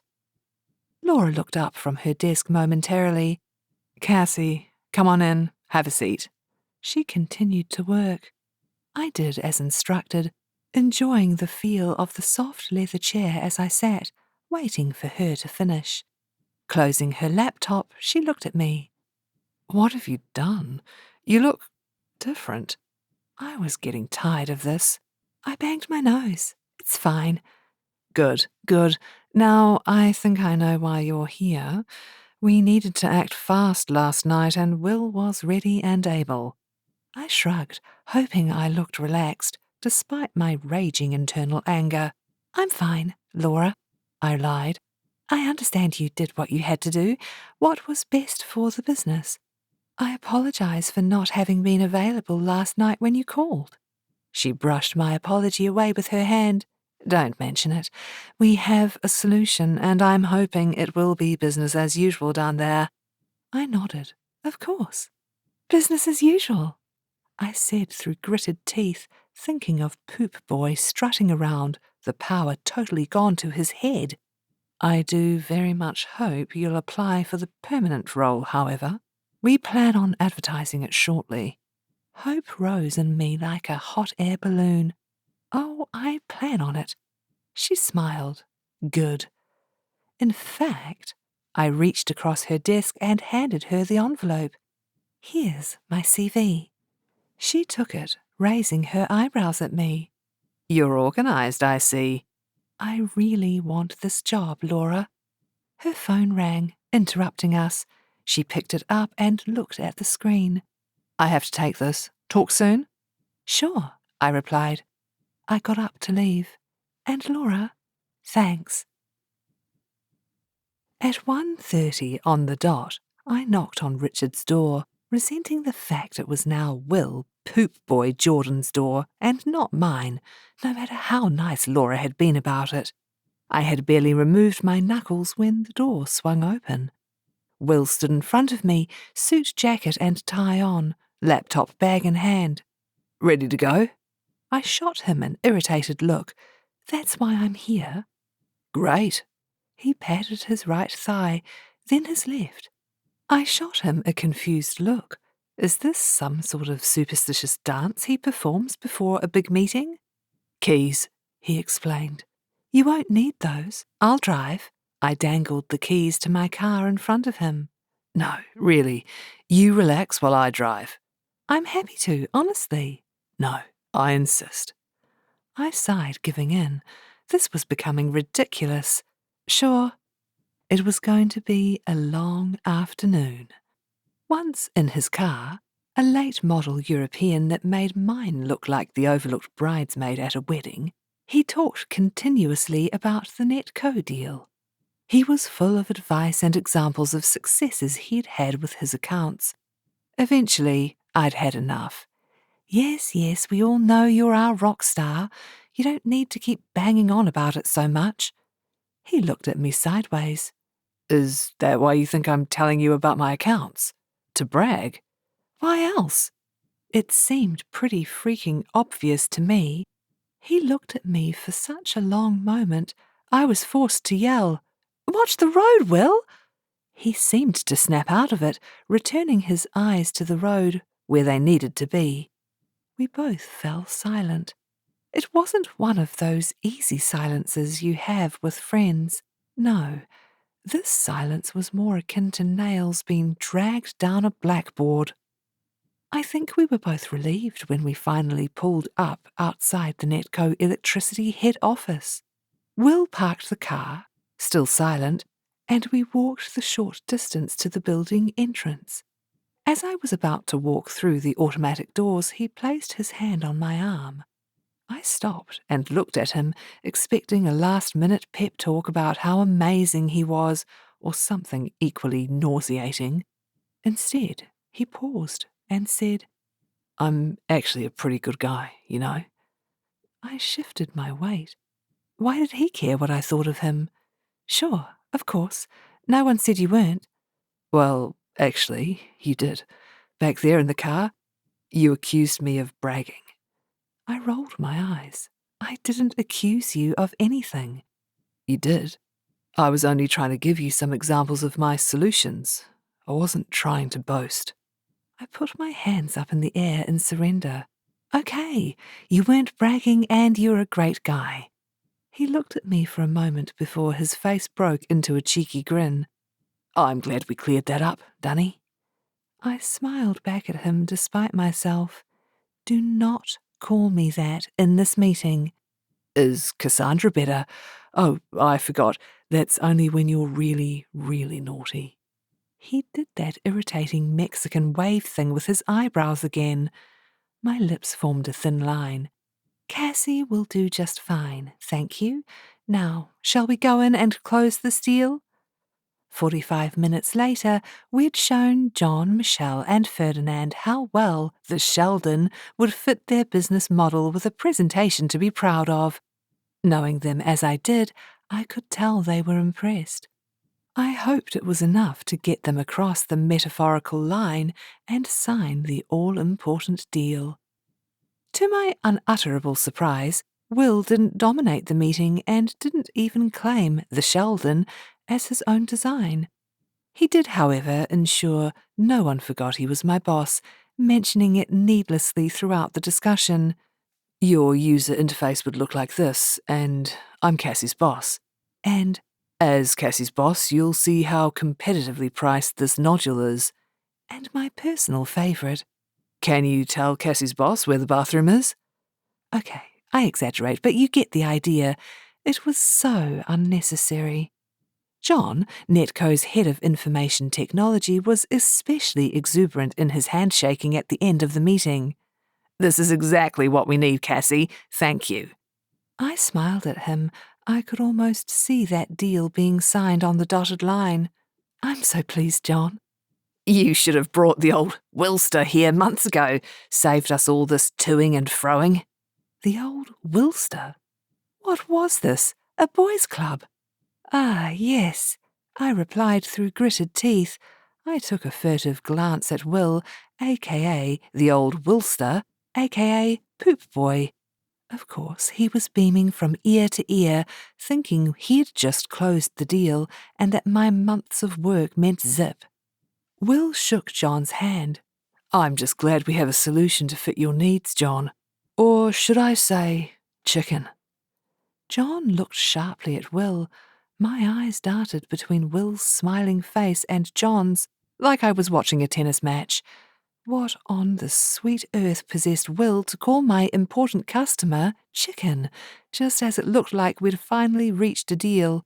Was he certifiably insane? To my eternal relief, John burst into laughter, slapping Will on the back. "You know Spongy and Toad, do you?" "Shoot pool with them every Wednesday night. They're a great group of guys. Hey, you should join us sometime. Word on the street is, Chicken's got a pretty good game." I glanced at Michelle. I bet she didn't have a stupid, immature nickname like Spongy or Chicken and play pool with Toad on a Wednesday. She rolled her eyes at me in an act of female solidarity, and I smiled back at her, shaking my head. No, she was a grown-up, known as Michelle, as she should be. After the pool conversation finally dried up, I agreed to present John a formal offer by the end of the week, and we left, after more male bonding, backslapping, name-calling, and general grunting and chest-beating.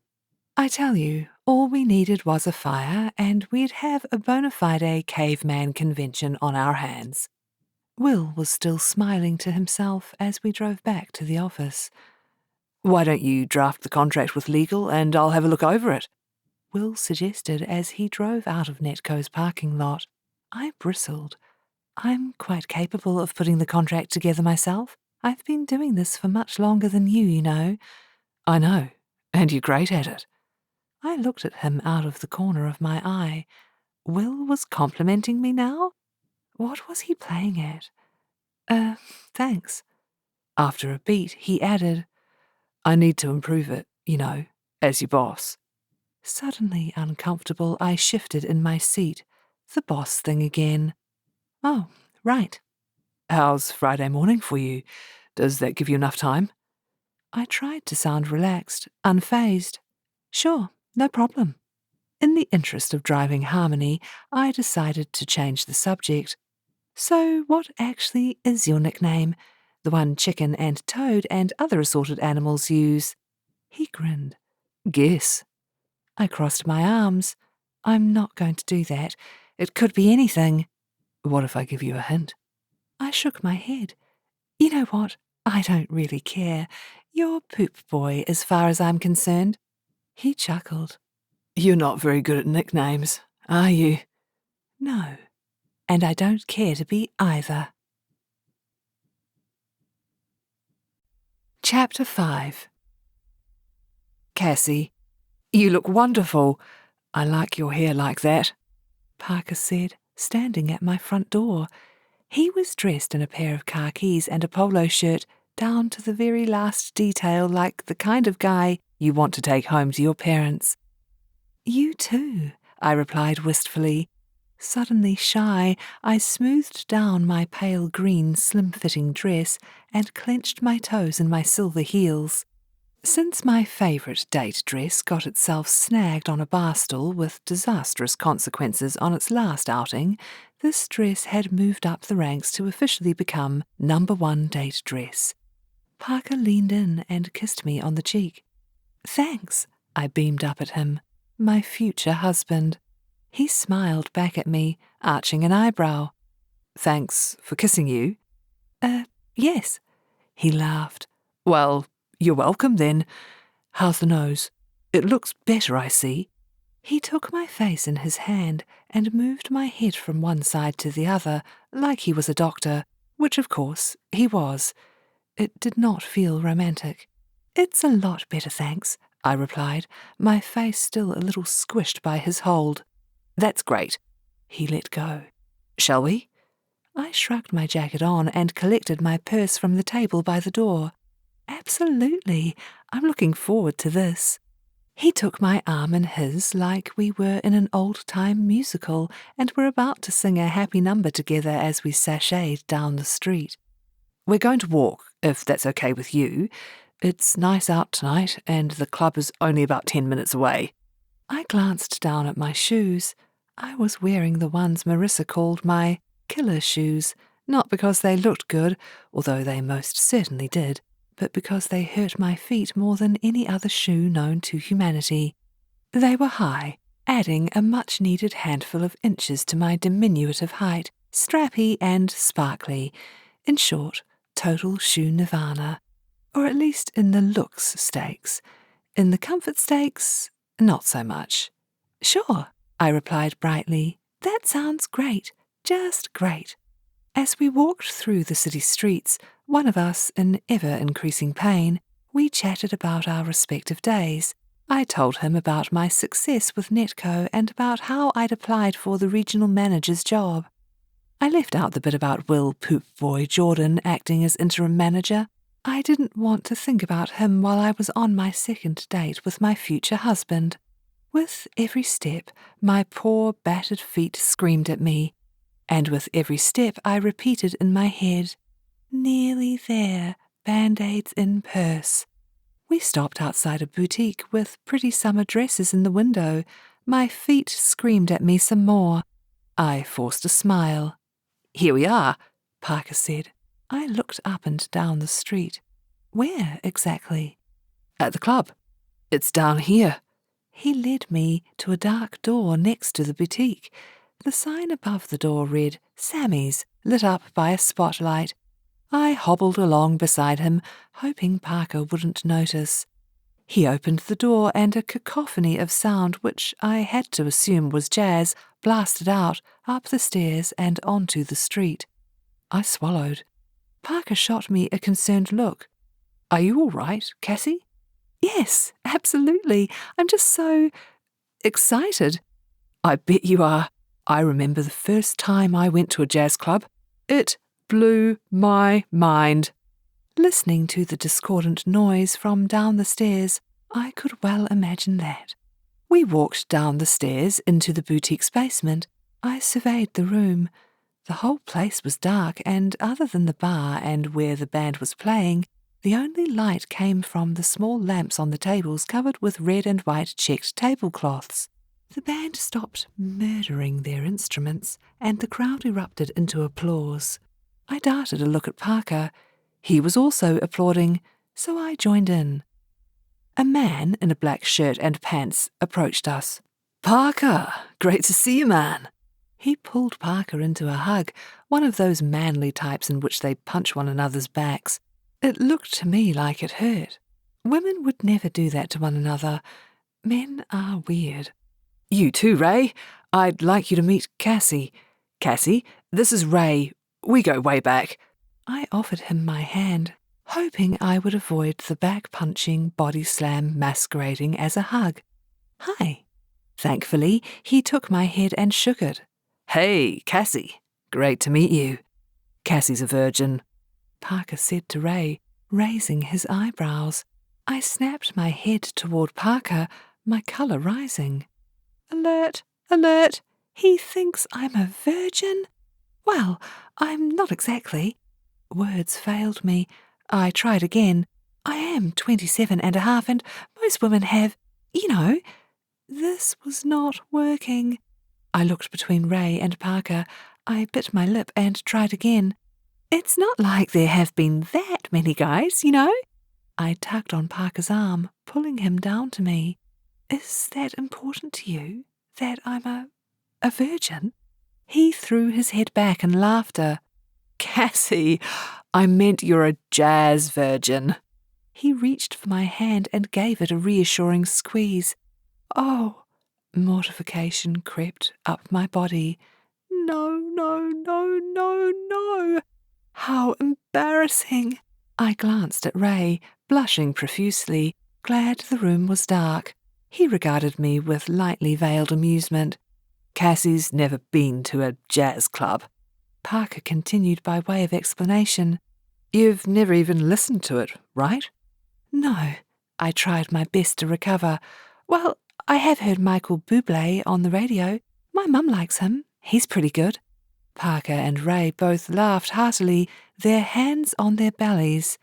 Okay, clearly not the right thing to say. My mortification crept higher. If Parker wasn't my future husband and my shoes hadn't committed a serious crime against my feet, I might have considered running home to hide under my bed. With a tub of ice cream and chocolate. A lot of chocolate. Parker gave my hand another squeeze, and I shot him a thankful look. I may be a jazz-illiterate non-virgin with a serious blushing problem, but he still seemed to like me. "Let's get you two seated. The band will be back soon for their second set," Ray said, his face shining. I followed Ray to a table for two directly in front of the stage, shots of searing pain in my feet with every step I took. I thanked him with as much dignity as I could muster and sat down in the chair Parker pulled out for me. Such a gentleman, my embarrassment mercifully beginning to subside. "Would you like a drink?" Parker asked once he was seated. "Sure, thanks. I'll have a glass of Chardonnay, please." "Make that a bottle." Parker gave our drinks order to a waitress, and we began to peruse the dinner menu. "The pizza here is really good." "Oh, I love pizza. I could eat it all day. My dream would be to move to Italy and eat pizza and gelato from sunrise to sunset." Why am I saying this? I sound like some kind of bizarre food addict. Parker chuckled. "That sounds like quite the dream. Shall I order pizza for two?" "Sounds great. I have to get on top of these nerves." "So, tell me all about—" I began, only to be interrupted by the band sauntering back on stage. "Oh, look, they're back," Parker said as he sat back in his seat smiling at me. I shot him my most excited smile. Awesome! Surely they were just tuning their instruments before, and now they were going to play actual music. I got myself comfortable in my chair, happy to be experiencing this with Parker. "Hey," the lead singer said into his microphone to hoots, claps, and cheers from the audience. I looked him over. I didn't know quite what I'd expected a jazz singer to look like. Probably old, wearing a black turtleneck with a sax slung around his neck. This guy looked like my high school chemistry teacher, right down to the brown cardigan and Velcro shoes. "Here's a little number we like to call Saturday Sanity." Singer guy continued to more excitement from the tables around us. Parker leaned closer to me. "This is an original piece." Oh, how wonderful! The band began to play. Unlike the noise we'd heard when we arrived, this piece actually had a melody. Singer guy sang his first few notes, and I sat up in my chair in surprise. He had a lovely voice, a little like Harry from One Direction, only on a guy who looked like your dad, which was a shame, really. After another couple of sips of wine, I started to relax and enjoy the music. Singer guy wasn't going to give Michael Bublé a run for his money anytime soon, but the music was nice enough, and it didn't try to violently assault my eardrums like the earlier stuff. I stole a look at Parker. He was swaying to the music and bobbing his head, a half smile on his handsome face, clearly reveling in the music. He looked so damn adorable, it made me warm inside. He turned to me and smiled. I smiled back. So what if I don't know anything about jazz? I could learn, and Parker liked me. I relaxed into the music, confident in our burgeoning relationship. As I shifted in my seat, I moved my feet and had to stop myself from wincing. My feet were actually throbbing. Well, there's one thing to be said for this evening. I seemed to have the answer to that age-old question. What is the cost of beauty? It turns out it's 4 blisters, feet that feel like they're on fire, and a touch of blood squelching between the toes. Not pretty, but there you have it. As the music carried on, and Parker continued to move his head in that cute way, I began to fantasize about taking my shoes off and soaking my poor feet in iced water. But I knew if I slipped those killer heels off, I'd be a dead woman. There would be no way on this sweet earth I'd ever get them back on again. I sighed. "Good, huh?" Parker said, his face bright. "Oh yes, so good," I confirmed, reaching across the table and giving his hand a little squeeze.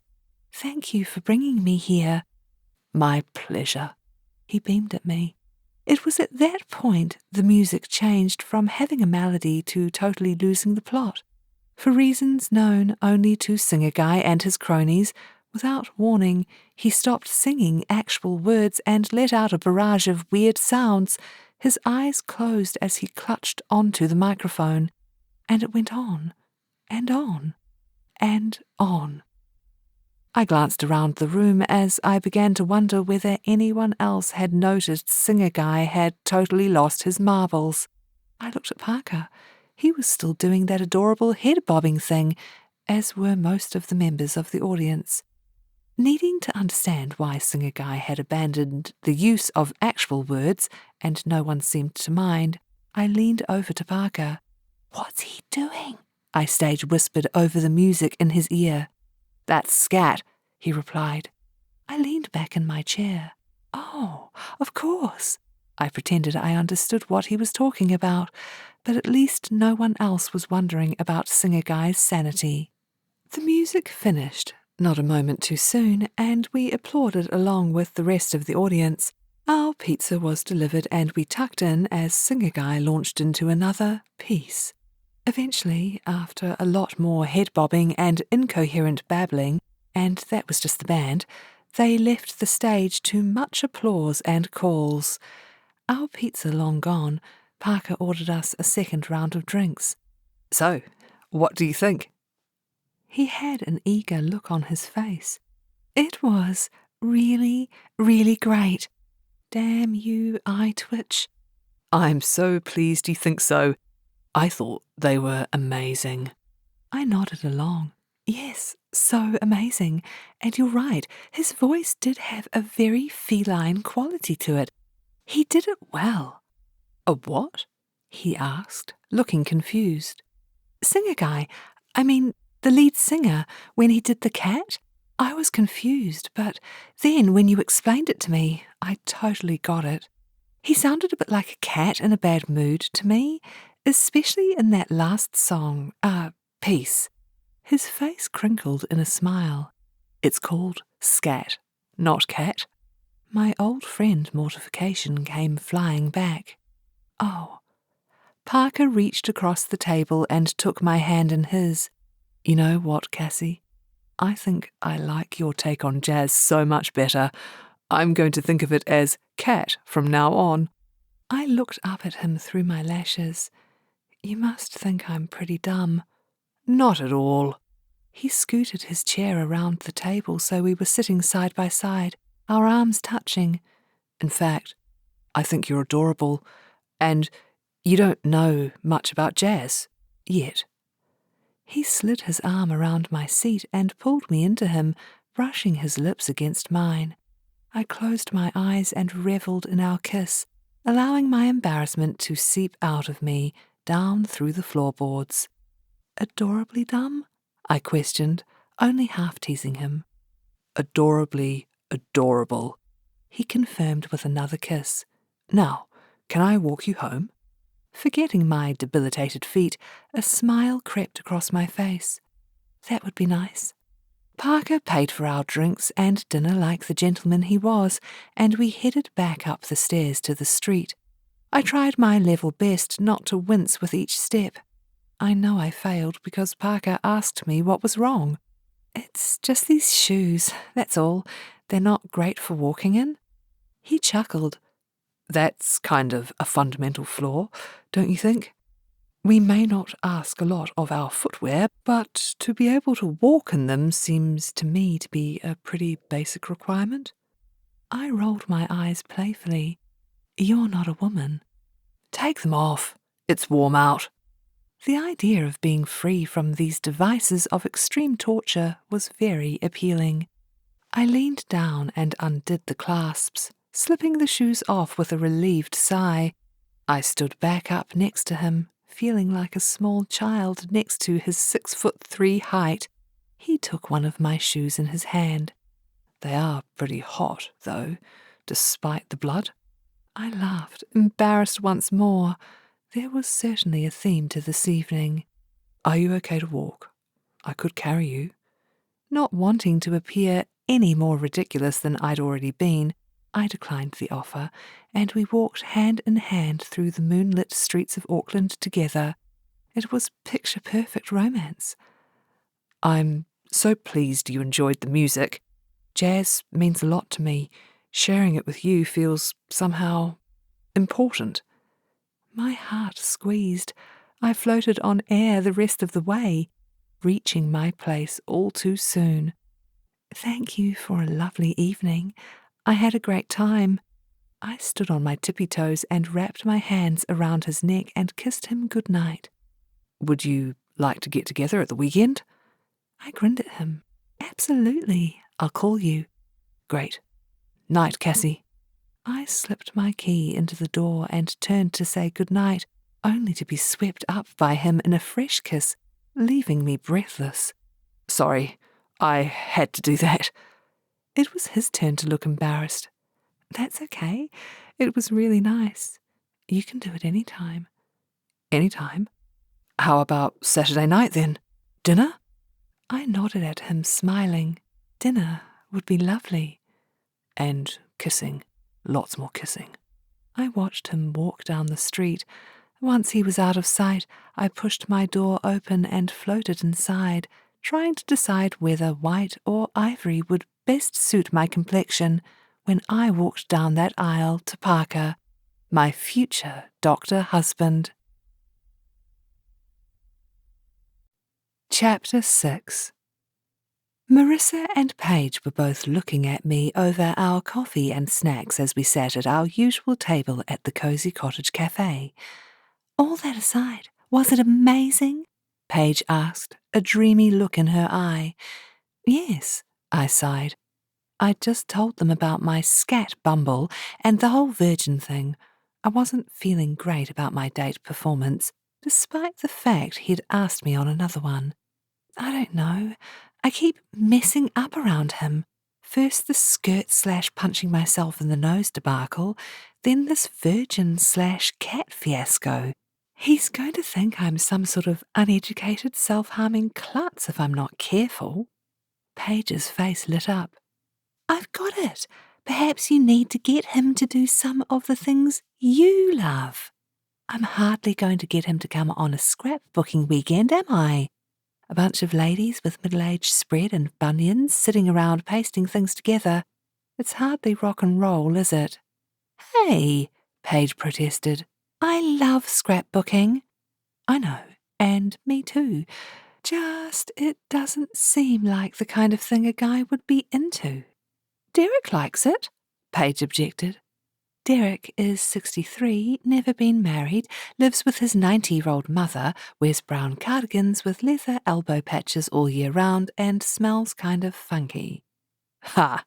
Marissa almost choked on her orange and almond syrup cake. Good point. So maybe not scrapbooking. Paige stirred her coffee. I know. What about Pilates class? You've been going for years. I bet you could show him how amazing you are at it. He might see you in a new light, Marissa suggested.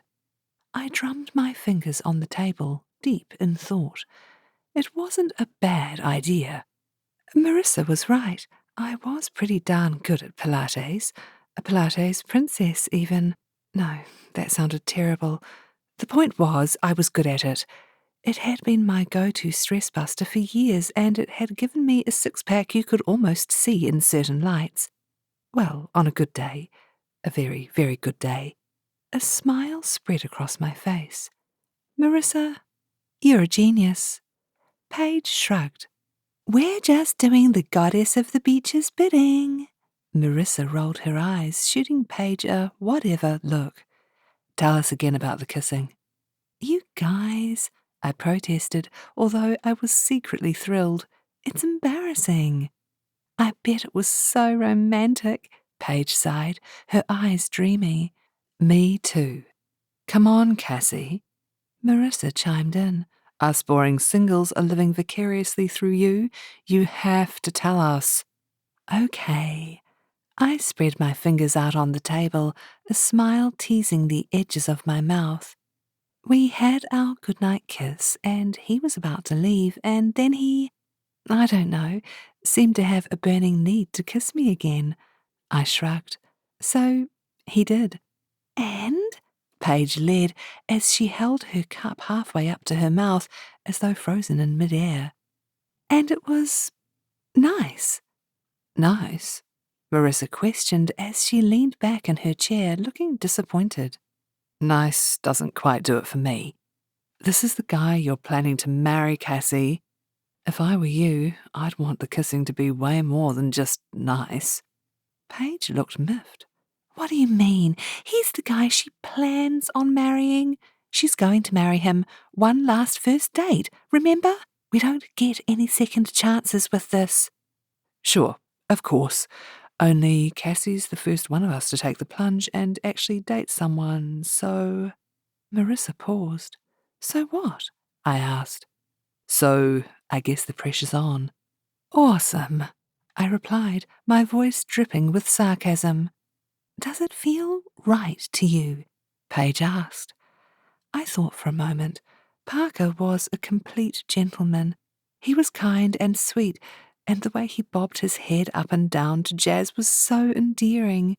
What's more, he was a doctor, about my age, so probably wanting to settle down, and seemed to like me. A lot.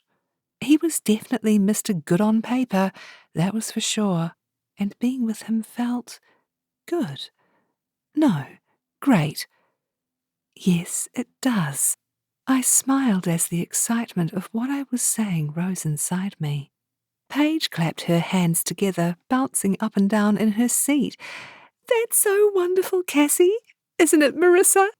Marissa responded, her mouth full of orange and almond syrup cake, so it came out more like Meb. Cassie's getting married! Cassie's getting married! Paige squealed. I looked around the room, embarrassed. I noticed people at the surrounding tables smiled at me. An elderly woman leaned over and congratulated me on my upcoming nuptials. Self-conscious, I thanked her and hid my left hand under the table and glared at Paige. Luckily, level-headed Marissa came to my rescue. Let's not get ahead of ourselves here, Paige. She's only gone on a couple of dates with the guy. I know, it's just so exciting. The pact is working, Paige replied, undeterred in her enthusiasm. Marissa let out a sigh. Well, for Cassie, maybe. Neither of us have any inkling who we're going on our last first date with. Do we, Paige? You're it. I took a sip of coffee and looked at Paige. She had turned as red as a ripe tomato. Paige? I questioned. She fanned her face in a vain attempt to cool it off. Her blush deepened. Is it me, or is it hot in here? Marissa arched her eyebrows. I think it's just you. The fanning continued. Well, I must be having a hot flash or something. That's it. It must be the menopause. Paige, you're 27. Okay, so not the menopause. Maybe I'm ill. I know what it is. You like someone, don't you? Marissa prodded. By way of response, Paige's blush turned positively nuclear. Well, I kind of, She looked frantically from me to Marissa and back again. No, I don't. I put my hand on top of Paige's. You can tell us, honey. If you've met someone, you know we'll be incredibly happy for you. And help you vet the living daylights out of the guy, Marissa added. Absolutely. Marissa and I sat as patiently as two friends who've just heard this potentially life-changing news can, as Paige studied her hands. I'm not quite ready to say anything yet. Why? I asked gently. Is it because you don't know him very well, or are you not sure how you feel about him? No, I know him pretty well, and I've liked him for a while now. Paige bit her lip. A man's face popped instantly into my head. I narrowed my eyes at her. It's Poop Boy, isn't it? Marissa laughed. Poop Boy? You crack me up. Without taking my eyes from Paige, I replied, Yes, Will Jordan. I noticed Paige clasp her cup tightly. Bingo. I put my hand on her arm. It is, isn't it? Paige nodded. Marissa and I shared a look. We both knew about Paige's crush on Will. Hell, it was so well known it could be a recurring item in the company newsletter. But we'd never thought she'd act on it, or that she would consider Will for her one last first date. Are you thinking of asking him out? I asked, trying to sound casual. Her eyes darted between us. I don't know. Marissa shot me a concerned look. He has that supermodel girlfriend, doesn't he? Yes, but that won't last forever. How do you know? I asked. She's never here. She's always off on some modelling job in a glamorous city. I mean, have either of you actually met her?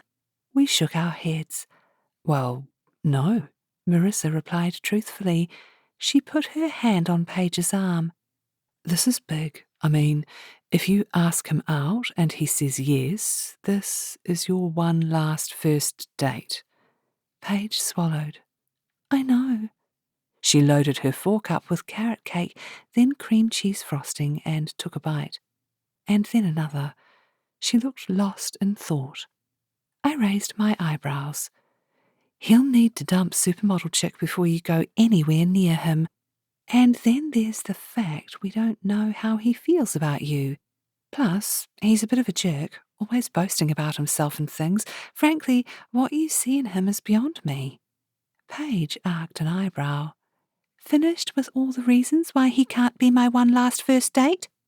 Sorry, I muttered, realizing I'd taken things too far. He's very good looking, in that obvious, look at me kind of manly way. I hoped my offering would placate her. Marissa laughed. Us women hate those obviously good-looking guys, don't we? Paige managed a smile. Yeah, we prefer their good looks to be well hidden. Look, all those things aside, if you like him and you've really thought this through, then ask him out. Right, Cassie? Marissa looked at me. I shrugged. Sure, of course. I scooped some of my flourless raspberry chocolate cake into my mouth. Poor Paige, this can only end in tears. For her. If he breaks up with the model. Paige beamed. Thanks, guys. Back in the office, I sat at my desk, preparing for my next meeting with Netco, when my phone rang. It was Rottweiler/Spoodle Brian, Laura's apple turnover-loving executive assistant. Laura would like to know if you could meet with her on the 12th at 10. A rush of butterflies flapped around in my belly. Yes, of course. I tried to sound businesslike and professional. With the excitement of what a meeting with Laura meant, I suspect I sounded more like I'd taken a large breath of helium. It's to interview for the position of regional manager, sales. Brian continued needlessly. Sure, great. Thanks, Brian. Gulp. He hung up and I sat for a moment staring at the screen. This was really happening. I was about to interview for regional manager, perhaps even get the job. I took a deep breath, steadying my nerves. My phone rang again, making me jump out of my seat. There's something for you at reception? Debbie, our receptionist, said. That's weird. I'm not expecting anything. You'll want this, Debbie replied elusively. Intrigued, I walked through the office and out into reception. Will was leaning against the desk, chatting to Debbie. I ignored him. Hi, Debbie, what have you got for me? She greeted me with a smile. It looks like you have an admirer. She leaned down to get whatever she had for me from behind her oversized desk. I tapped my fingers as I waited, staring at the picture behind the desk. Having a good day? Will inquired. Yes, thank you. I shot him a terse smile. He might be my temporary boss, but I didn't have to like the guy. Debbie resurfaced with a large gift basket covered in cellophane, a pink bow tied at the top. What is that? Will asked, quirking his eyebrows and smirking. I took the basket eagerly and surveyed its contents. Sitting in the basket, holding a saxophone, a red heart-shaped balloon and a bunch of flowers, was a smiling, fluffy ginger cat stuffed toy with pretty green-blue eyes and long whiskers. My heart melted at the sight. So, put us out of our suspense. Who's it from? Debbie asked eagerly. I bet I know, Will responded. I placed the cat on the desk, located the card and opened it. A smile spread across my face as my heart contracted. For my Cassie, no longer a jazz cat virgin. Kiss, kiss. I let out a contented sigh as I held the card to my chest, relishing Parker's words. My Cassie. My Cassie. Debbie was watching me. Oh, it looks like someone's got it bad. Right, Will? Will shook his head. Date number 2 must have gone well. I shrugged. Maybe. I couldn't help but grin. Maybe my foot. Despite my embarrassing jazz faux pas, which, judging by the gift I'd just received, Parker found endearing, I was now Parker's Cassie. Things couldn't possibly be any better. Debbie turned the gift basket around. Looking it over, she asked, Why a cat? I mean, don't most guys give teddy bears? I blushed. No, that would be too generic. Something happened on our last date, that's all. I admired the cat holding the saxophone. This is perfect. Will gave me a sideways glance. Something happened involving a cat. Kind of. There was no way I was going to let Will Jordan know how I had mixed up scat with cat at the club. Parker may have liked it, but I had my dignity to consider. Not letting up, he said, That sounds like a story, doesn't it, Deb? She nodded, her eyes sparkling. It sure does. They both looked at me with expectation. Not wanting to go anywhere near what had actually happened, I collected my basket in my arms. And not one I'm going to be sharing. Thank you, Debbie. I turned on my heel to leave, but that pesky Will followed me. Come on, Dunny, spill the beans. I bristled at the nickname. It's personal. I picked up the pace. He kept up with ease. You can tell me. We're friends, aren't we? I stopped and turned to face him. He nearly ran into me, stopping in his tracks just in time. Look, Will, it's between Parker and me, okay? Now shut up. He shrugged. Sure. His voice changed. Are you serious about this guy? I stiffened. Why was Will Jordan asking me such a thing? Like my love life was any concern of his? As a matter of fact, yes. He fingered the gift in my hands. You might want to reconsider. I mean, any guy who gives you a stuffed toy has to be... He trailed off. I looked at him in expectation. My anger peaked. What? A nice guy? Sweet, kind, thoughtful? I was going to say, about 12 years old. I pursed my lips. Sure, whatever. You can deride him all you like, but he's wonderful. And you're not. I turned and walked toward my desk. Hey, Dunny. My face tightened. I let out a puff of air before turning to face him. The haven of my desk was only 5 feet away. Damn him. I pasted on a smile. What is it, Will? I should have called him Poop Boy. How's the Netco contract coming? It's looking good, thank you. I'm hoping to present it to them within the week. That's great. Let me know if you need any more help. I took a long inhalation of breath. He was going to ride this I'm the one to get Netco across the line wave for all it was worth. Will do. He nodded at me. Good. Well, I'll let you settle your cat into its new home. Did he get you a litter box for it? He laughed at his own joke. Bye. I sat down at my desk and opened my laptop to show I meant business. Thankfully, he got the cue and sauntered back off toward his office. I pretended to type something until I saw him disappear behind his door. Once he was safely tucked away, I pulled the card out to read what Parker had written again. My Cassie. I ran my fingers over the handwriting. Was it his or the florist's? It was so neat, so probably not his. You know, the whole illegible doctor's scrawl. Within about 2.3 seconds, Marissa was at my desk. She patted the cat's head. From Parker, I assume. I grinned. Yes. Look at what he wrote. I handed her the card and studied her pretty face, waiting for her reaction. Aw, she grinned at me. Aw, Cassie, he's the best. Making your mistake into something so cute? I nodded, my heart giving a squeeze. I know, I'm so lucky. She shook her head. You're going to marry this guy? I bit my lip. My tummy did a flip-flop. I am, aren't I? And in that moment, I knew I was. Chapter 7. I sat in my car a few days later, clutching a contract firmly in my hand. I let out an excited squeal.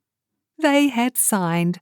After all this time, after all the legal to-ing and fro-ing, I had managed to get Netco to sign on the dotted line, giving us their business for the next 3 wonderful years. I stomped my feet on the floor as my heart pumped in my chest. Yes!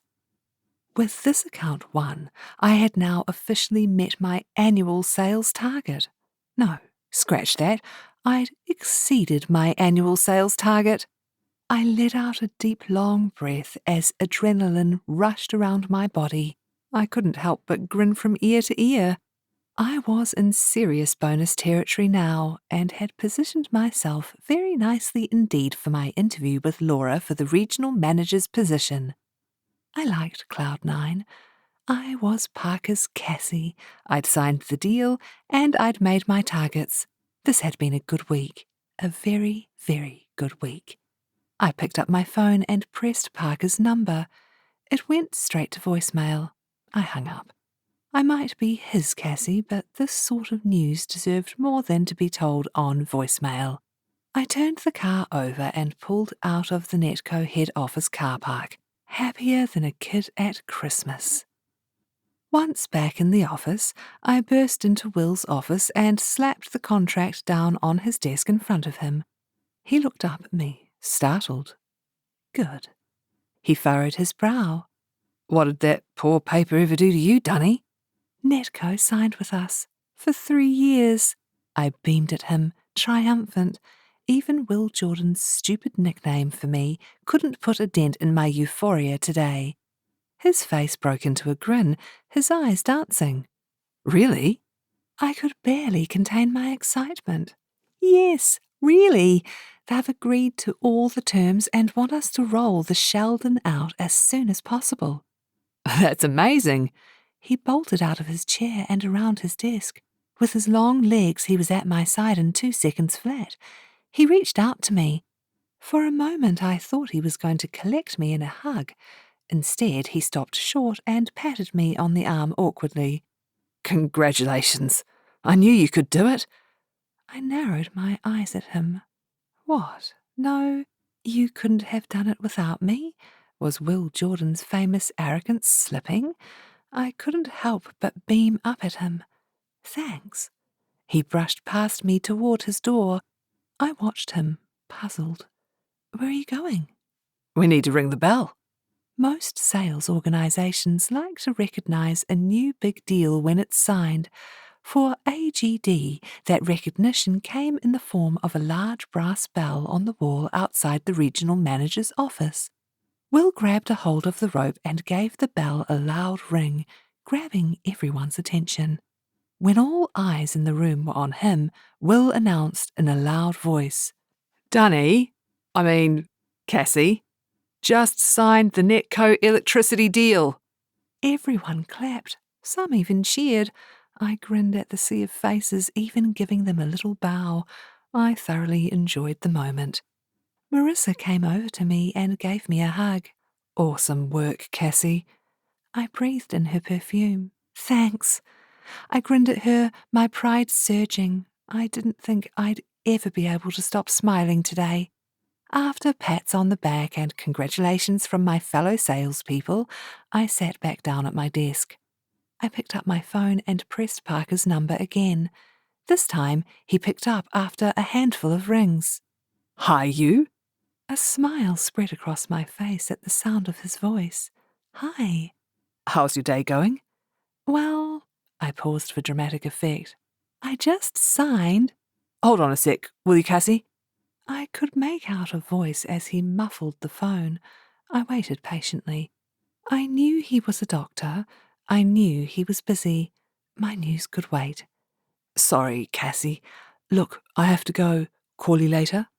Despite my rational brain telling me it wasn't personal, I deflated like a punctured balloon. Sure, that would be nice. I hung up and sat stock still at my desk. I would get the chance to tell him later when he called back, and he would be thrilled for me. After all, I was his Cassie. Dunny?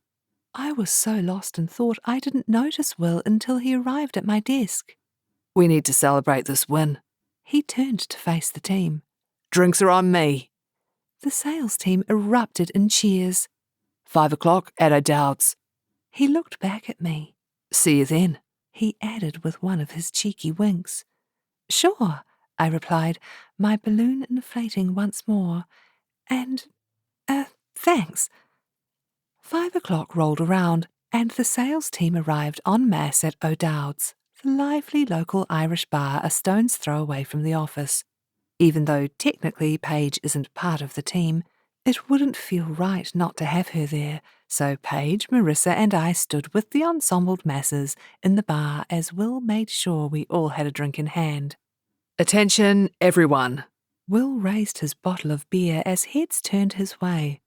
I'd like to make a toast to closing a big deal and showing us all how it's done. Cassie Dunhill, known as Dunny to her closest friends. There was a ripple of laughter among the team. To Dunny! To Dunny! Everyone echoed, raising their glasses and grinning in my direction. I smiled and nodded back at them, all the while devising how I was going to murder Will Jordan for sharing that repulsive name with the team. Thanks, everyone. You're awesome. I ensured my tone was bright and positive. It's always great to get a big win, and thanks to, Will for his help with it too. I knew I had to thank him, even if it riled me to do so. Cheers back at ya! I raised my glass of white wine to toast them all. My short but sweet speech over, the crowd returned to their conversations, and I turned to Paige and Marissa. I've got some other news. My phone vibrated in my suit jacket pocket. Hold on. I pulled it out and noticed it was Parker calling. You can't do that to us, Marissa complained. It's Parker. Be right back. I rushed out of the bar to the relative quiet of the city street outside. Where are you? It sounds rowdy. I'm outside a bar. We're celebrating my big win. What did you win? A big deal. I signed a contract with a customer today. It's kind of a big deal. I swelled with pride. That's amazing. Well done. Thanks. My future husband, Mr. Supportive of my career. I remembered what Paige had said about having Parker on my stomping ground, to show him I was more than a jazz virgin and girl who got bar stools caught on my dress. Hey, do you want to go to a Pilates class with me? Pilates? Is that where you lie down on the ground and do lots of breathing? I laughed. His ignorance was both endearing and encouraging. I could totally shine in front of him at a class. Sort of. It's a bit harder than just that. I go quite often. There's a class on Saturday morning at my studio in Herne Bay. We could go to it and then grab some brunch afterward. I'd love to, but I have golf that day. My heart sank. I remembered he'd told me he played golf every Saturday morning and that he was a little obsessed with beating his friends. Oh, no matter. Actually, do you know what? I can skip golf this week. I can lie down and breathe in Herne Bay. Let's do Pilates. My happiness threatened to brim over. It's a date. Back in the bar, I found Marissa and Paige in the same spot. So? Paige asked, her face expectant. So, we're going to my Pilates class on Saturday. Perfect, Paige proclaimed. And what's your other big news? Marissa asked. You really left us hanging there. I shrugged. My future husband was calling. There should be no need to explain further. Marissa smiled, shaking her head. Paige stomped her foot. Tell us. With a surge of excitement, I shared the news of my pending interview for regional sales manager with them. I'd played it close to my chest up until now, not wanting to jinx it in any way. But with the way things were going in both my love life and work life, the regional manager's job seemed totally within my reach. "Oh my gosh, Cassie, everything is falling into place," Paige said, nodding her head, her eyes huge. "Oh no, don't you start with that goddess stuff again," Marissa warned. "It's just what Cassie does now is so important for us," Paige protested, shaking her head. "The fact that things are going so well with Parker, she won the account, and now she's got this interview, has to mean something." "Yeah, it does. She's a lucky cow." Marissa nudged me, and we both laughed. "And it'll be our turn next," Paige added, a look of quiet confidence on her face. I noticed as she glanced over at Will. He was propping up the bar with a couple of my beat your chest He-Man team members, laughing at something one of them had grunted, probably, "Me make fire, you get woman." She blushed when he looked over at us and raised his eyebrows.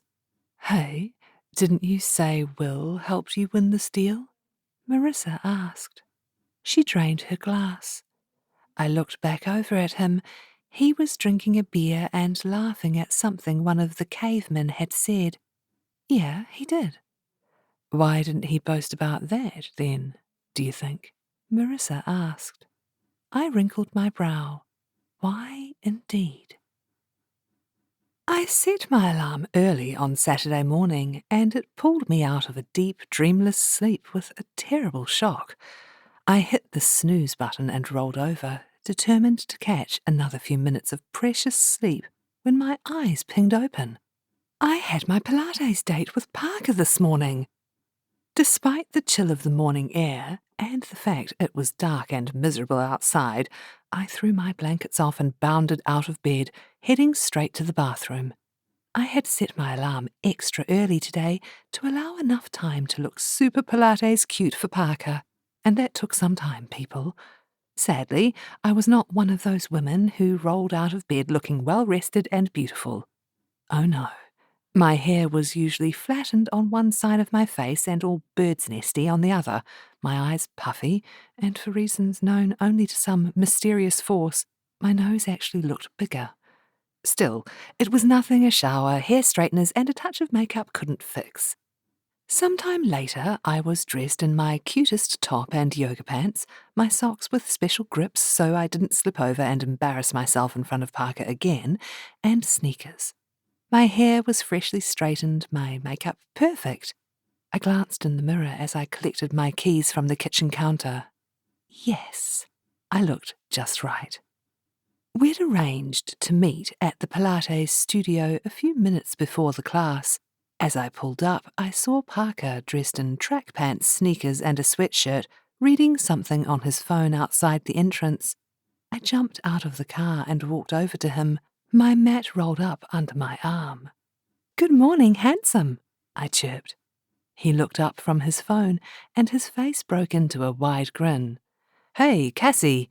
He took me by the hands and pulled me in for a kiss. "Ready for this?"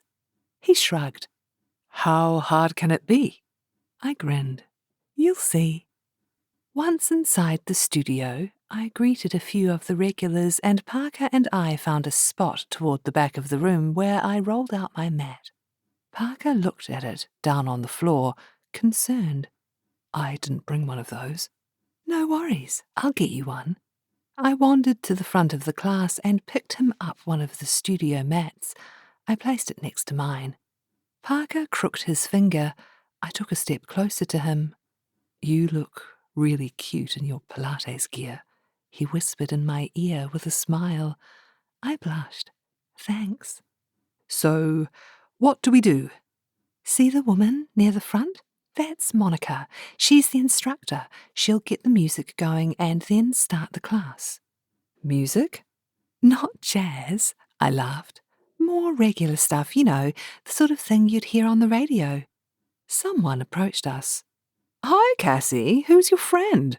It was Nancy, one of a gaggle of super-fit middle-aged stay-at-home mothers. "Hi, Nancy. This is Parker. He's my, do I say boyfriend? Man of my dreams? Future husband?" My tummy did a flip. Definitely can't say the last two. In the end, I didn't need to put a label on him. Parker did it for me. "Hi, Nancy." Parker extended his hand. "I'm Cassie's boyfriend." He gave me a sideways glance and grinned at me. Heat radiated through my chest. I smiled so much my face could have cracked in two. I was Parker's girlfriend. Parker's girlfriend! We were Parker and Cassie. Cassie and Parker. I wondered what our celebrity couple name should be. Passy? No. Carker? Yeah, I'll need to work on that. "Oh!" Nancy's eyes got huge. "This is news, Cassie." With great reluctance, I tore my eyes from Parker's. Yes, Parker's my boyfriend." Like a magnet, my eyes were drawn immediately back to Parker's now glowing face. He reached across and took my hand in his. It was warm and reassuring, adding to my bliss. Nancy clapped her hands together. "Well, don't you two look a picture?" "What's this?" One of the other gaggle's interest had been piqued. Nicole, a larger woman with thighs of steel who could outdo us all with her impressive lower abdominals, joined the group. "This is Parker, Cassie's new boyfriend," Nancy declared. I knew I was blushing. I didn't care. Nicole raised her bushy eyebrows, not so subtly sizing Parker up. "Well, you're quite the strapping young man, aren't you?" Yes, I guess," Parker replied with a laugh. I squeezed his hand. Nicole grabbed him by the upper arm. "Not bad. Do you work out?" "Yes, I do. I go to the gym 3 times a week, run, and play golf." "Well, golf isn't going to do that for you, honey," Nicole scoffed. "What do you do for a living?"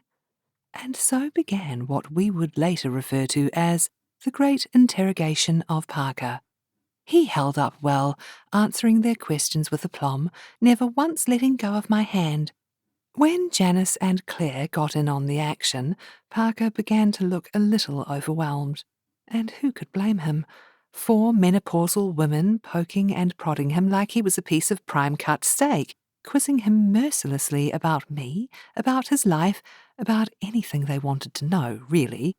At least no one had asked what his intentions were toward me, although they came pretty close.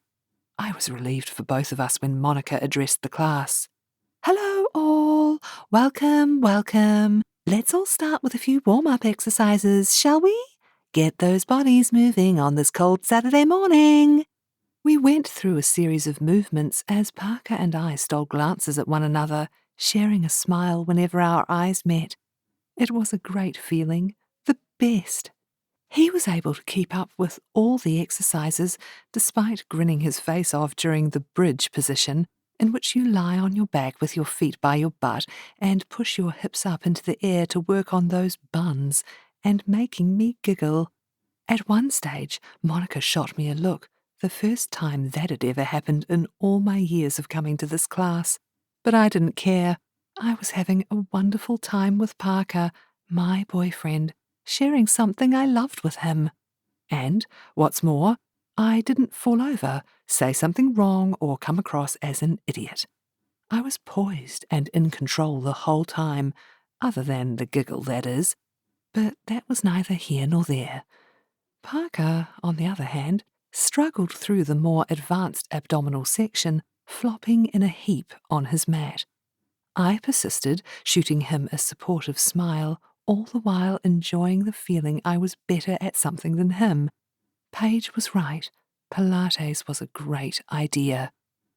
Afterwards, Parker suggested we go to Alessandro's for brunch. Although I've never been a fan of its high ceilings, endless chrome and glass, too cold and sterile for my liking, I agreed, and we drove the short distance into the city. Alessandro's was heaving, and we were lucky to get a small table near the huge coffee machine, which was in constant use, squirting and steaming and generally making a racket. We both chose Eggs Benedict, coffee and juice. I smiled to myself, another thing we had in common. "So, how did you like your first Pilates session?" I asked between bites. "God, this is good." "I told you. You'll learn to love Alessandro's. Trust me." I scanned the cafe, my mouth full of the delicious combination of egg, ham, and hollandaise. It was a very chic place and clearly popular with a mixture of the city's well-to-dos and hipsters alike.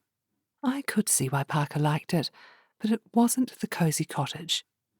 "Pilates was all right," Parker said, bringing my attention back to him. "Those ab exercises were a little more intense than I'd expected.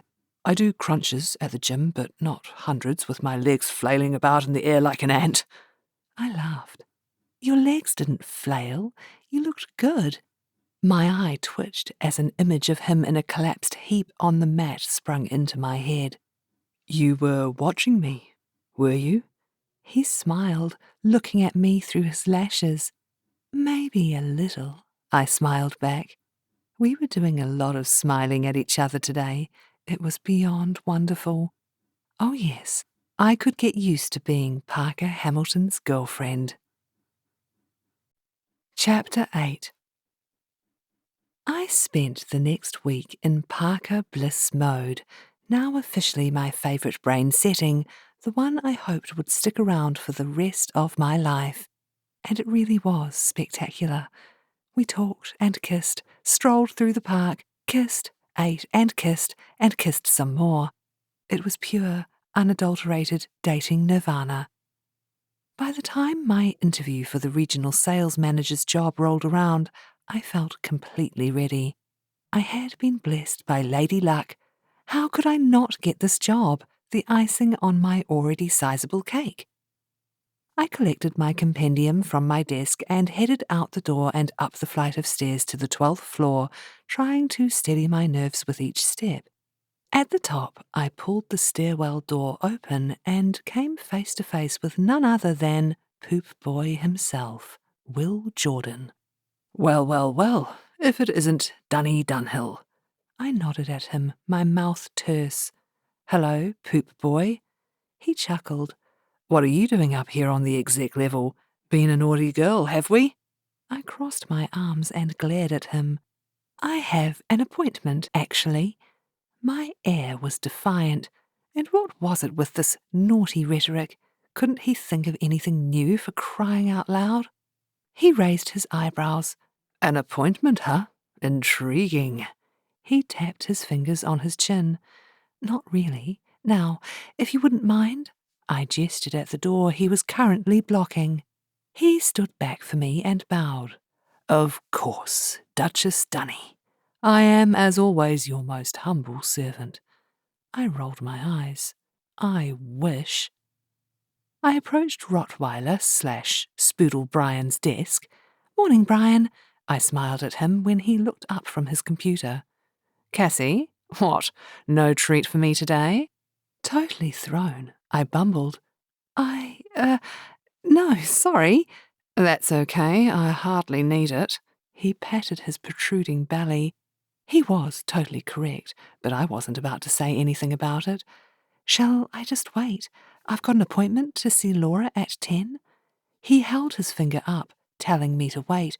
He stood up and knocked on her door, and I watched as he poked his head through a crack. A moment later he turned to me and told me to go in. I took a deep breath and walked through the door. I was met by Laura and Hugo from Human Resources, both sitting on those plush leather sofas I covet, notepads on their knees. They both stood and greeted me with handshakes. We took our seats and the interview began, and I nailed it. I was completely prepared for everything they threw at me. They complimented me on my successes, including the recent Netco win, talked about my leadership potential, and even laughed at my jokes. Afterwards, I sailed down the stairs, my head filled with the interview and the possibilities it offered, back to my desk in the sales department. "How did it go?" Marissa asked eagerly, almost before my butt hit the seat. I grinned at her. "It went well, really well." She perched her aerobicized butt on the edge of my desk. "Oh, I really hope you get it. Then I can get your job." "That would be so great." I had an image of Marissa and me working together. Her, my star account director, me, her gracious and magnanimous boss. "When do you find out?" "They told me they're putting their shortlist together over the next couple of weeks. I'll know if I'm on that list soon." "Oh, I hope I am." Marissa brushed my momentary doubt aside with her hand. "You will be. No worries." I smiled at her as my excitement rose once more. Marissa's confidence was impressive. She was one of those people whose self-belief was unshakable, who always believed things would work out, despite having a sizable dollop of cynicism thrown into the mix. "Now, are we going in your car on Tuesday to Napier, or do you want me to drive?" I felt a sudden stiffness in my neck. The sales team retreat. I'd forgotten all about it in the wake of everything that had been happening with Parker and at work. We did it annually at the end of the financial year, kind of like a reset for the upcoming 12 months. This year, Richard had arranged for the sales team to spend a few days in Napier, a city in the beautiful wine-growing region of Hawke's Bay. The idea was that we would take some time out to talk about our sales strategies, how to improve the team, and to have some much-needed fun. "I'm happy to drive." Marissa grinned. "Road trip." I shook my head. "You're funny. It won't be the same without Paige, though." "It'd be great if she could come. We'll have to get her to change her career to sales." I smiled. "Just so she can go on the retreat?" "Exactly. Then she won't have to miss out on anything. Have you told Parker?" "That Paige is not in sales?" I asked, a cheeky grin on my face. "Yeah, I told him I had to go away. We're seeing each other once I get back." "So?" Marissa led, her eyes sparkling. "So what? Have you done it yet?" If I'd been drinking coffee, I would have choked on it. I felt my face warm. My eyes darted around the room. No one appeared to be listening in. I think that will happen after the Napier trip." Marissa smirked at me. "Wow, big night." I smiled back at her as my tummy did a flip, out of excitement and nerves. "Yeah. And?" She raised her eyebrows at me. "And what? Have either of you dropped the L word yet?" "No," I replied in a quiet voice as Marissa leaned down to my level. "It's too soon." She scoffed. "Too soon for your plan?" I shrugged. Of course, she'd hit the nail on the head.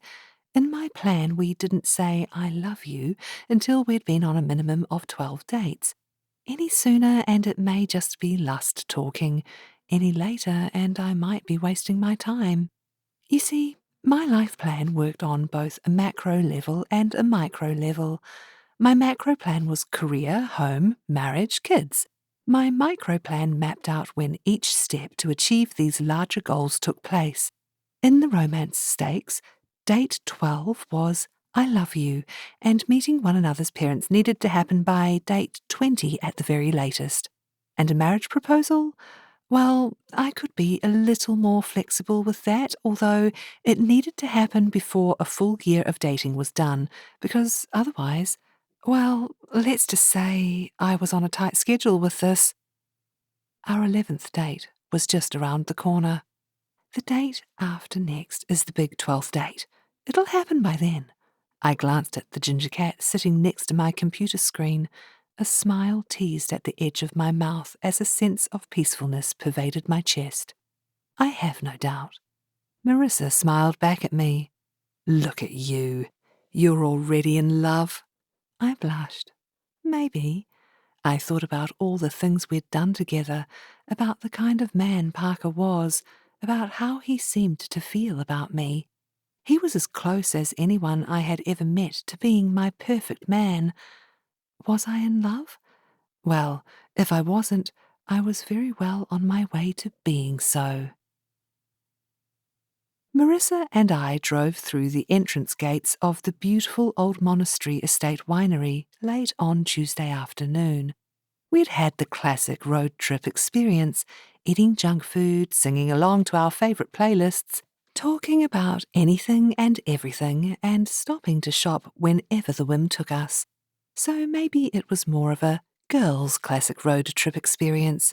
Girl road trip heaven, even. Just the way we liked it. I need to be your maid of honour, Marissa insisted as she searched her phone for our next pop-tastic music compilation. Well, I have to think of page 2. I know. How about I make you both maid of honour? Marissa laughed. I'm not sure it works that way. It can if I want it to. It's my wedding, you know. Or it would be, once Parker had asked me to marry him, which I knew was on the cards. We had been on our 11th date on Saturday night, and he had told me I was unlike any other girl he'd dated, and that he really, really liked me. His words. With the all-important 12th date coming up on Friday night, I knew that was about to turn into the big L word. Okay, that's fine with me, but you have to let me choose the bridesmaids' dresses. I don't want Paige and her kooky hippie ideas anywhere near it. I laughed. Sure. Oh, look, there's that place we stopped at last time we were at Lake Taupo. I call a shopping stop. I pulled the car over and parked, and so began the third shopping expedition of our road trip. So far, the trip to Napier had taken twice as long as it ought. As I said, it was girl road trip heaven. An hour and a half later, we drove through the suburban streets of the city of Napier, looking for the winery. Marissa looked out the window. The sat-nav is saying it's 2 blocks away, but this looks too much like suburban paradise for there to be a winery here. Sure enough, 2 blocks later, the suburb came to an end and we were faced with a magnificent view. We looked up a hill to a large white colonial building, nestled amongst established gardens, looking out over the valley stretching out to the bay below. Wow, this place is amazing. I drove up the long tree-lined driveway. I took in row upon row of vines, stretching as far as the eye could see across the flat and up over the rolling hills. Marissa read from her brochure. It says here it was built by the Catholic Church in the 1800s for European monks to grow grapes to make wine. She looked back up. This place is magical. The dappled sunlight danced on the windscreen as we wound our way up to the main building, bright in the famous Hawke's Bay sun. I pulled the car into an angled parking spot and peeked out the window at the impressive colonial building before us. I can't believe we get to stay in this amazing house. It's how old? Very. Like, older than your nana? Marissa opened her door, climbed out of the car and stretched. That's Will's car. He must have beaten us here. I closed the car door and put my sunglasses on top of my head. Marissa, I think a team of elderly grandmothers on a Sunday drive would have beaten us. We took so long getting here. She shrugged, playing with her newly acquired bead necklace slung around her neck. Important things to do? Welcome, ladies! Will, dressed in shorts and a polo shirt, walked out the entrance to the grand old building. Accompanying him was Sally Saunders, another member of our team, wearing a pretty sundress and floppy hat. Hey guys, Marissa said. Not a bad spot here. I know, right? Sally replied. You should go and have a look at the view from the restaurant through there. It's incredible. Will sidled up to me. Glad to see you made it, Dunny. We were worried about you. Sure you were, I shrugged. We had things to do. He peered in the window of the back seat of my car, taking in the shopping bags and discarded junk food wrappers.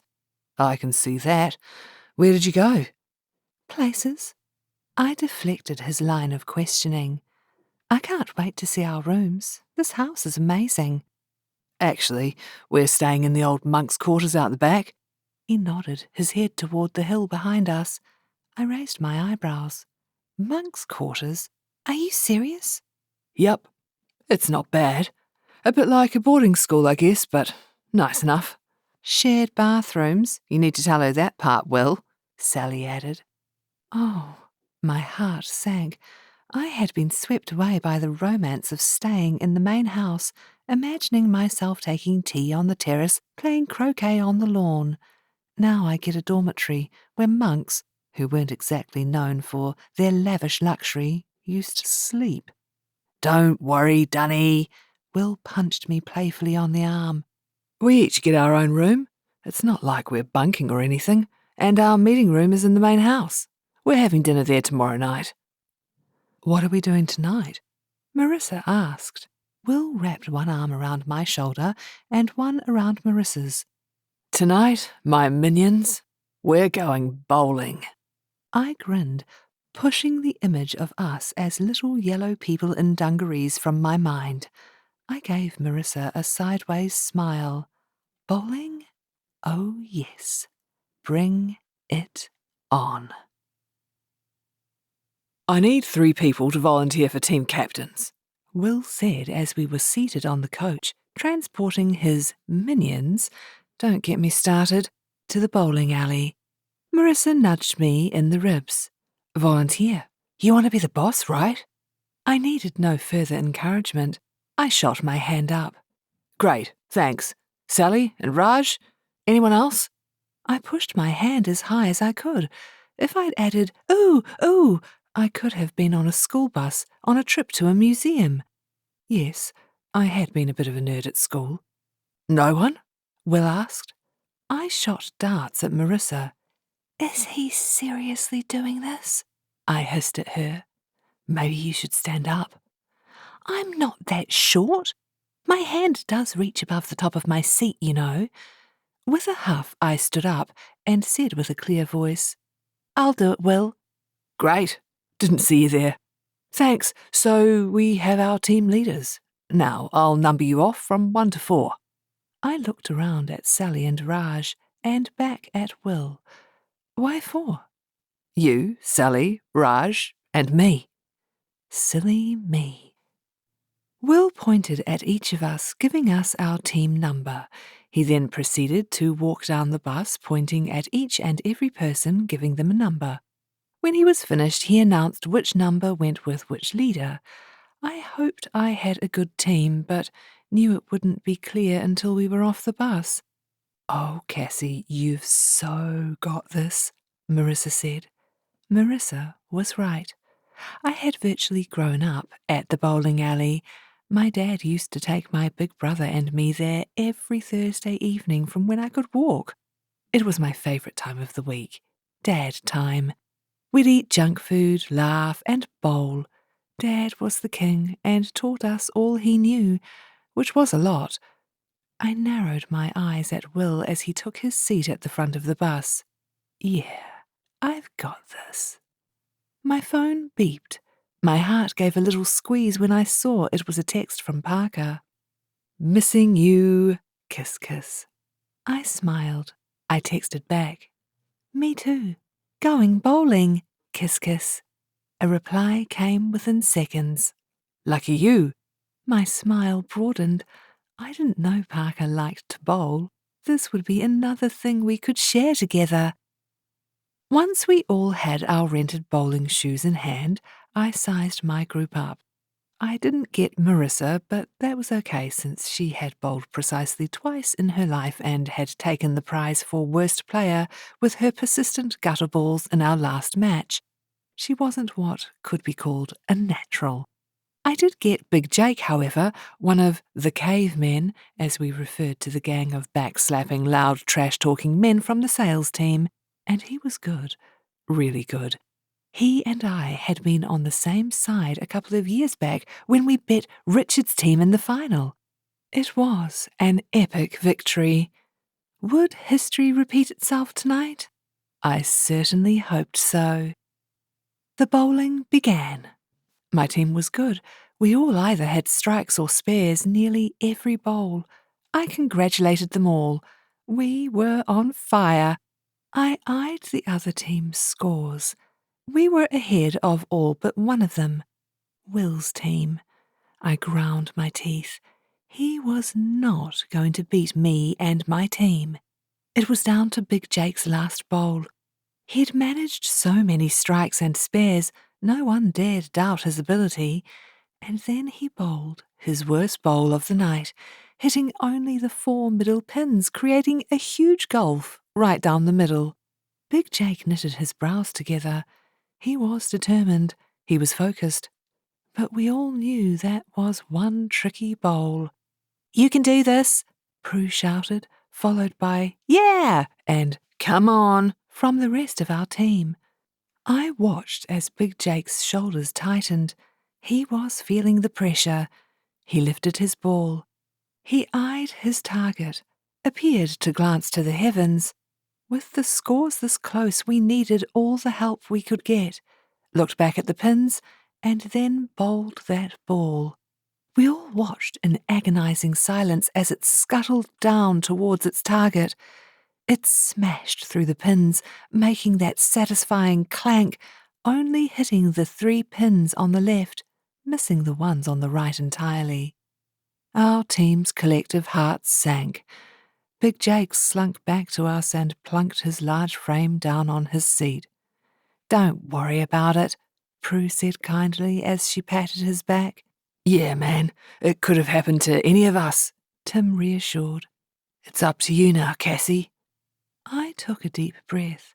Will's team had finished, posting a final score of 198.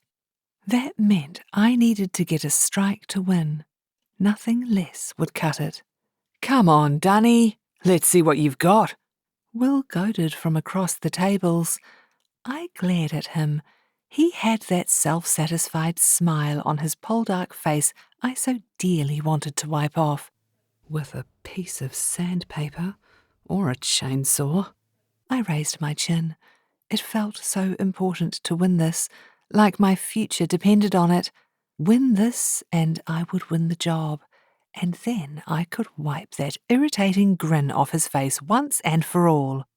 I collected my ball from the rack, slotting my clammy fingers into the holes. I eyed my target.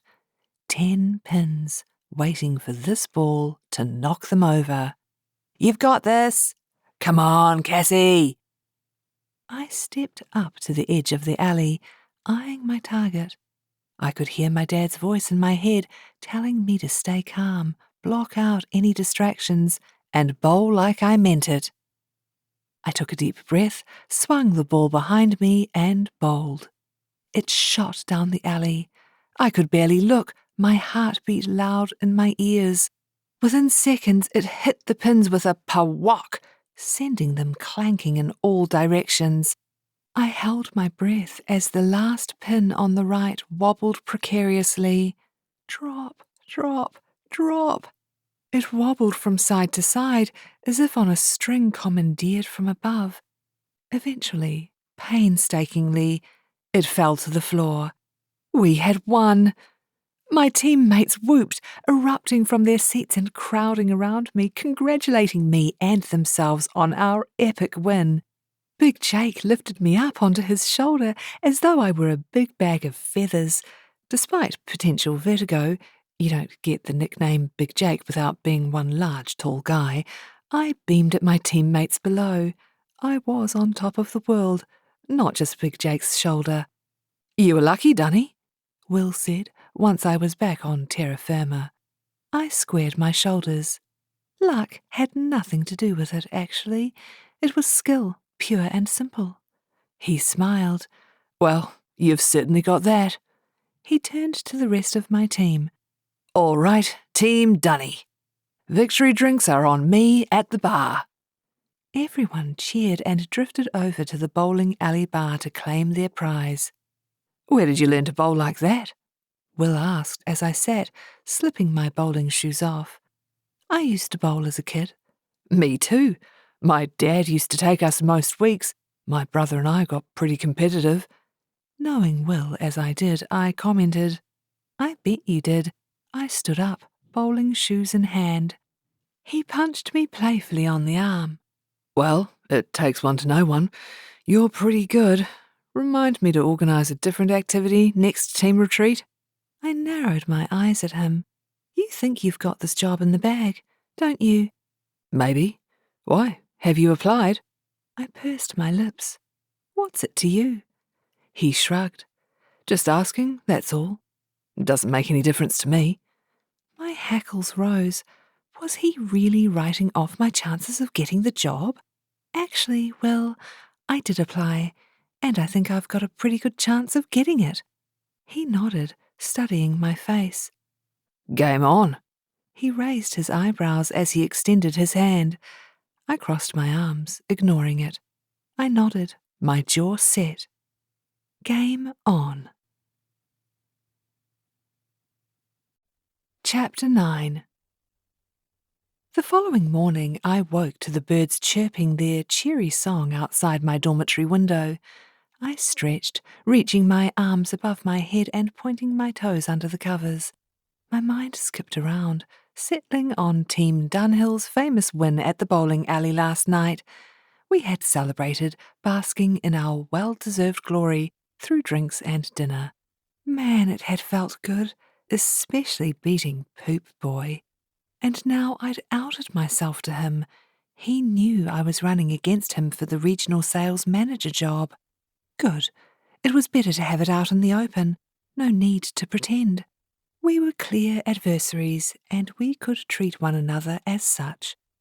I threw the bed covers off, swung my legs over the side of the bed, and slipped them into my Ugg boots to protect them from the ice-cold hardwood floorboards.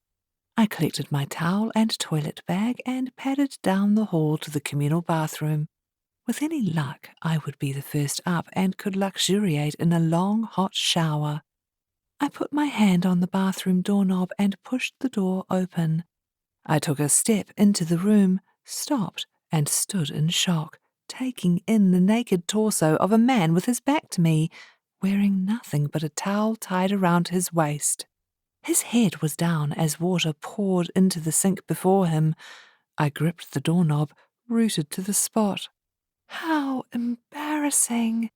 I needed to get out of here before he raised his head and saw me in the reflection. Without taking my eyes from his broad-toned back, I took a step back, just as his head rose. Cassie? Our eyes locked in the mirror. It was Will? I gave him a weak smile. Hi. He turned to face me, a half-smile on his face. Good morning. Don't look at his chest. Don't look at his chest. My eyes didn't listen, skipping over his broad shoulders, his defined pecs, down to his taut belly. Oh my. I bit my lip as my hand darted to my own chest in an attempt to still my heart.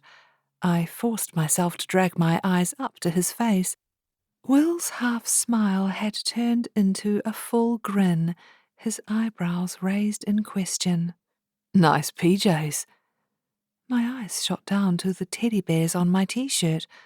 Self-consciously, I hugged my towel and toilet bag against my body, like they were being dragged by some sort of magnetic force. My traitorous eyes returned to Will's chest. I'm, sorry to disturb you, I managed. I took a step back, let go of the doorknob, letting the door fly shut. I heard a chuckle. No worries, I'll be done in a minute, came Will's muffled reply from within. I stared at the door. Well, that was weird. I shook my head, breaking the spell. Clutching my towel and toilet bag to my chest, I hurried down the hall, back to the safety of my dormitory, closing the door firmly behind me. My eyes flicked to my phone. Parker. I'll call Parker.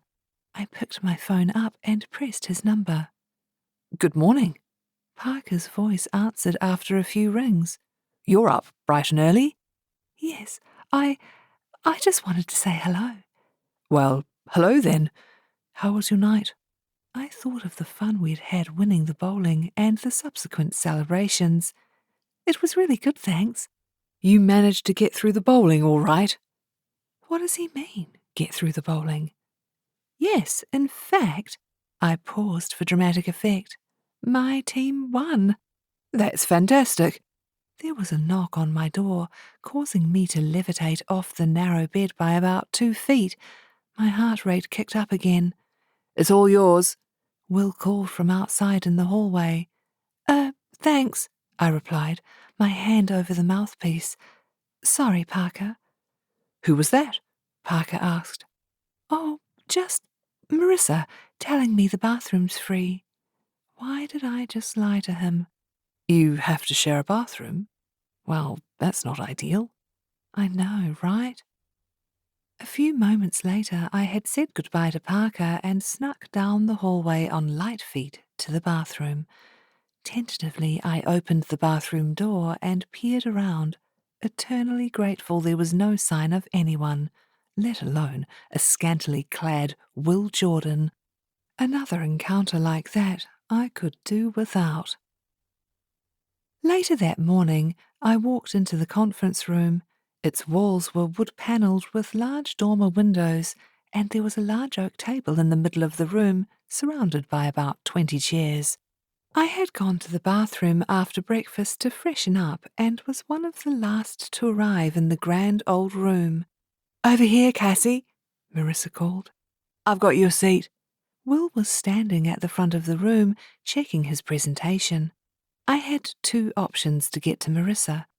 Either walk right past him or go the long way round and avoid him completely. I took the second option. As I plunked my laptop down on the table next to Marissa, Will called out, Hi, Dunny. Are you all better now? He had an amused look on his face. I jutted my chin out and turned to face him as my cheeks burned with embarrassment. Will Jordan was not going to get the better of me. Yes, thank you, poop boy. I'm doing great.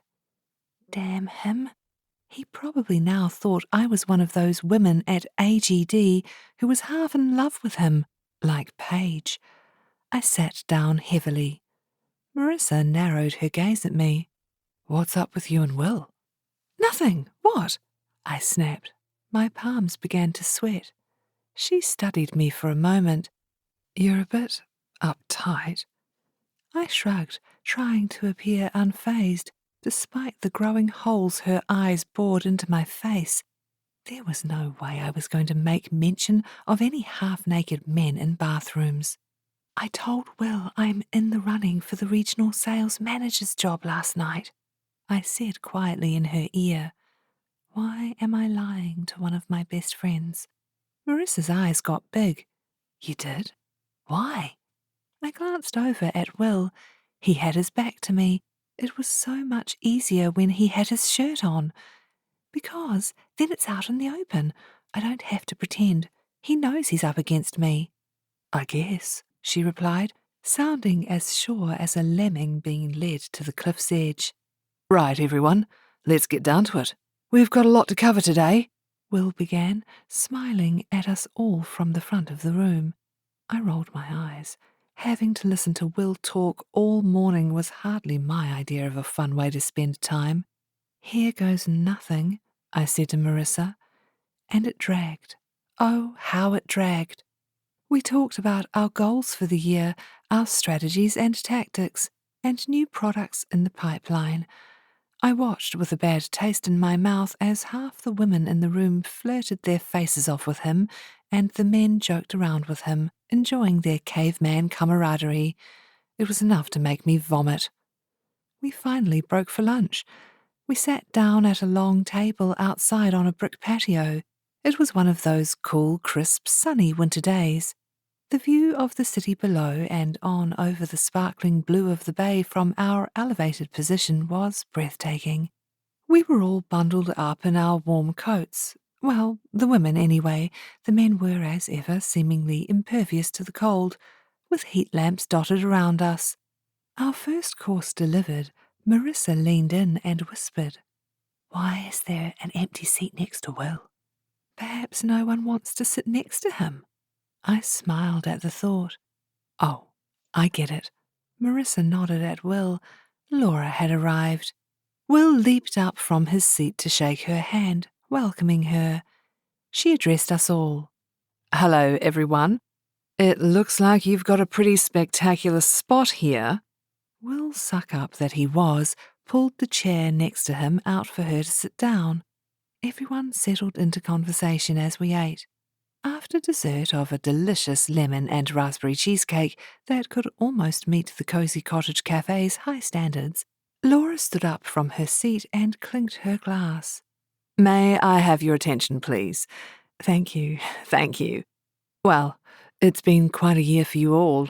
I wanted to come here personally today to share with you the excellent news. Your team as a whole has achieved target."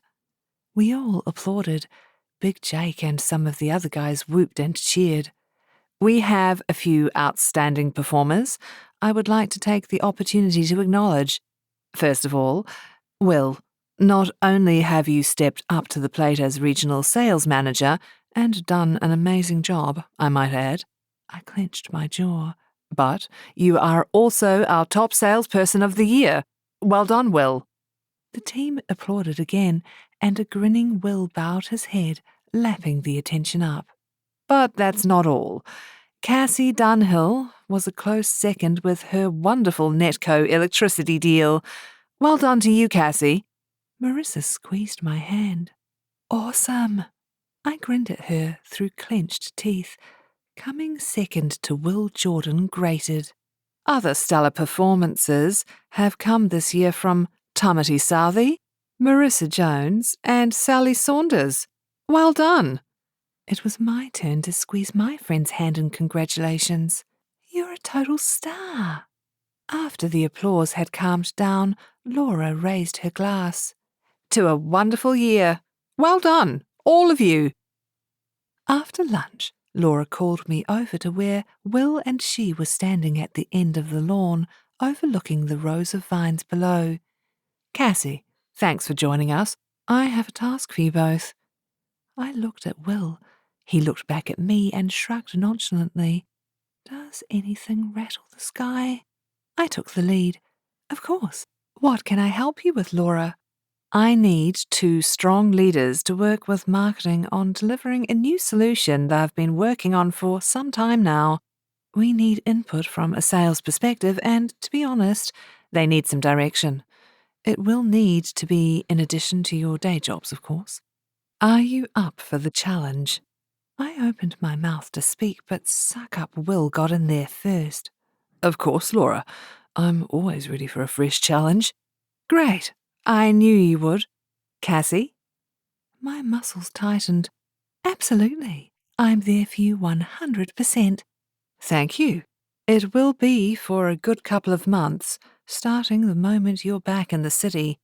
I'll have Brian email you both the relevant background information today and schedule a meeting with Dwight Barlow.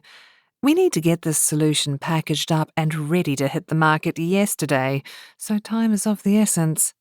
This time, I got in first. "I won't let you down, Laura."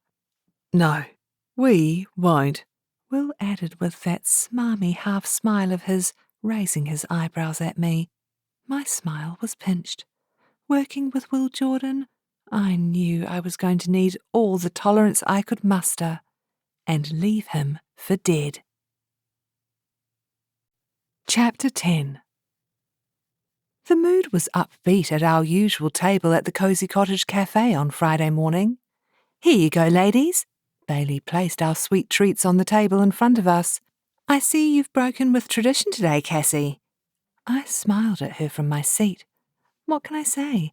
I'm a sucker for a good sugar cookie, and yours are the best. She beamed. "Thank you. It was my mother's recipe." A shadow passed over her face momentarily before she broadened her smile once more. "I've got a moment. What's the latest?" She pulled a spare seat out from the table and sat down, looking at me expectantly. "Well," I began, enjoying the chance to talk about recent events once more. "My boss's boss has asked me to work on a special project. She said she needs good leadership. I met with the marketing manager today and I've got a lot of work to do, although I have to work with a guy I don't like." I glanced at Paige. "Sorry, but I don't." She shrugged. No worries. Hey, do you think this is Laura checking you both out to see who would be best for the regional sales manager job? Of course it is, Marissa nodded. This way she gets to directly compare Will with Cassie. I gave a severe nod. So I have to totally kill this. Paige and Marissa both nodded along with me. We all looked grim, contemplating my task. Bailey furrowed her brow. I meant with your boyfriend, the one you're going to marry. Oh, right. Well, we're on date 12 tonight. Paige and Marissa's faces both lit up. It's a big one, Marissa said. It is? Bailey asked. Oh, yes. This is the one where they profess their love for one another, Paige confirmed. Really? Bailey raised her eyebrows. That is a big one. But how do you know that's what's going to happen? Are you planning on saying it first? God, no, I guffawed. He will. Paige's confidence matched mine. Bailey's eyes darted between the three of us. I don't get it. How do you know? Because Cassie has it all mapped out, Marissa explained. Bailey's face was still a study in confusion. If you say so. She looked up as the bell above the door chimed. Customers, gotta go. She stood up and pushed her chair under the table. You have to tell me everything on Monday. Promise, Cassie? I promise. With Bailey gone, Marissa, Paige and I drank our coffee and ate our treats, talking about my new project and Parker. How about you, Marissa? Anyone you've got your eye on for your one last first date? I asked between mouthfuls. She let out a sigh.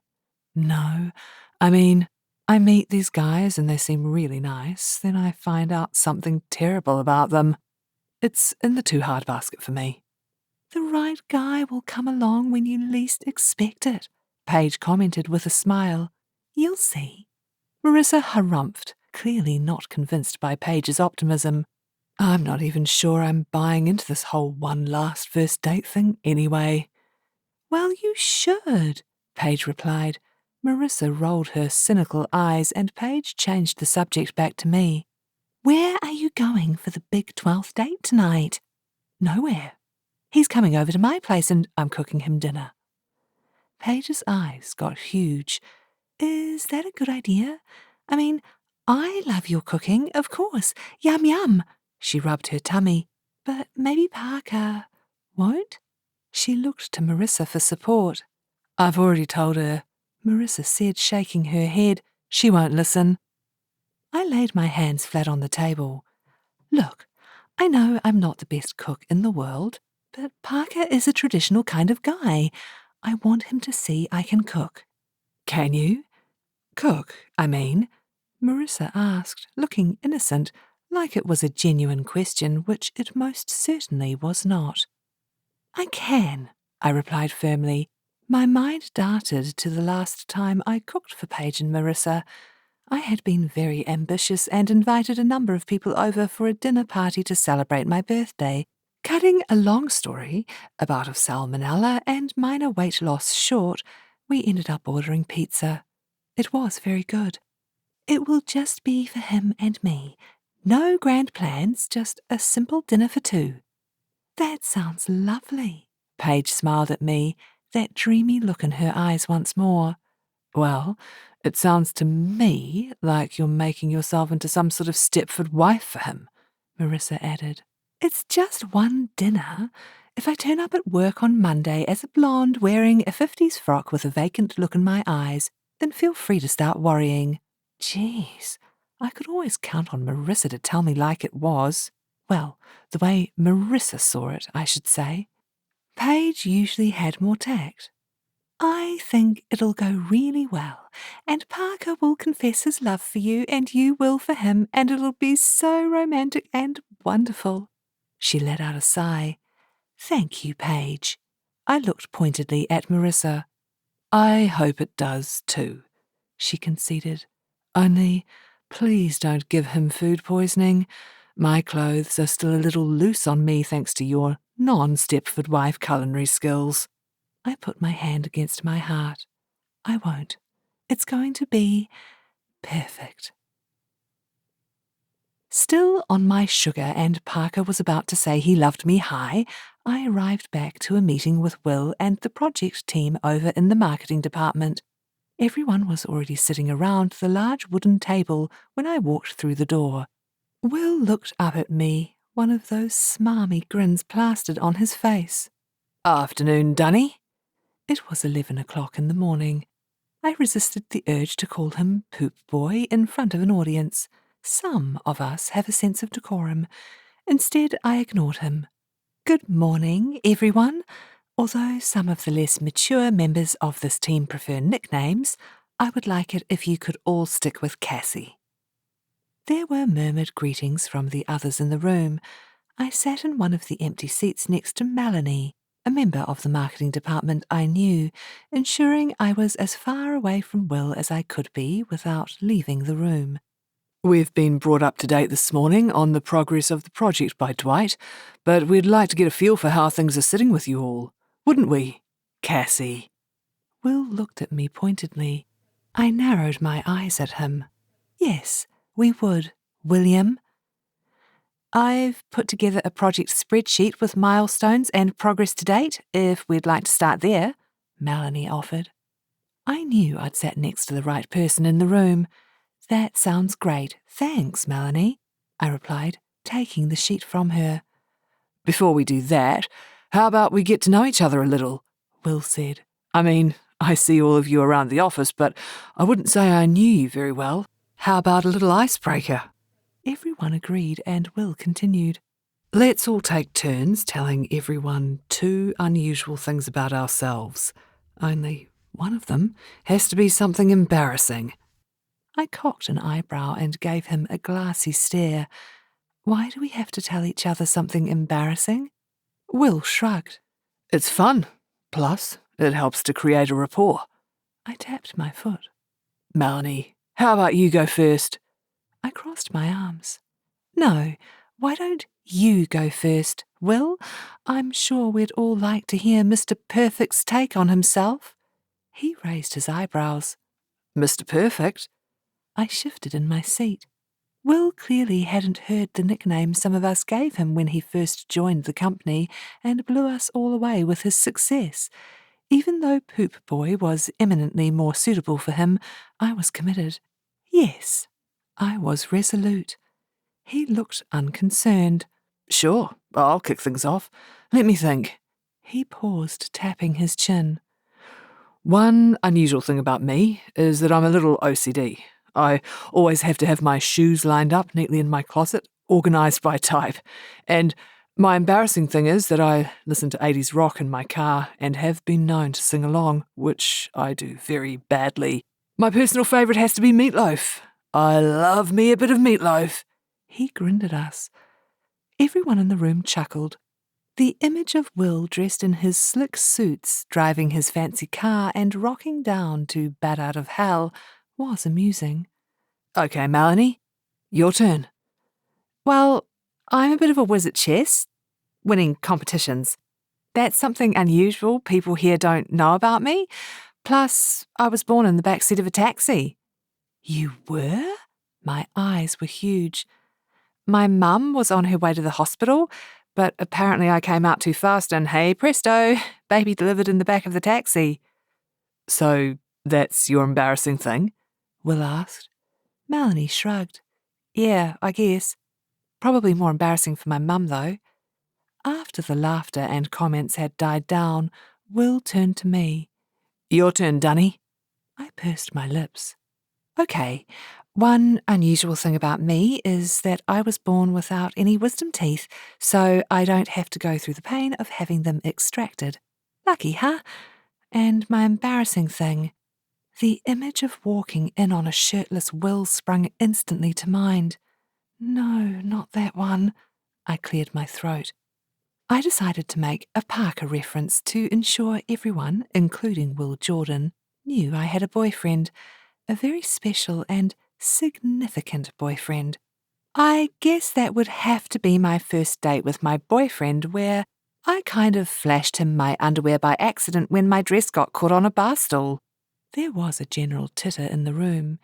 And what's more, I ended up whacking myself in the nose, which hurt like crazy, I might add, as I tried to work my dress loose. "Oh, that's terrible!" exclaimed Melanie to various other comments. "Interesting.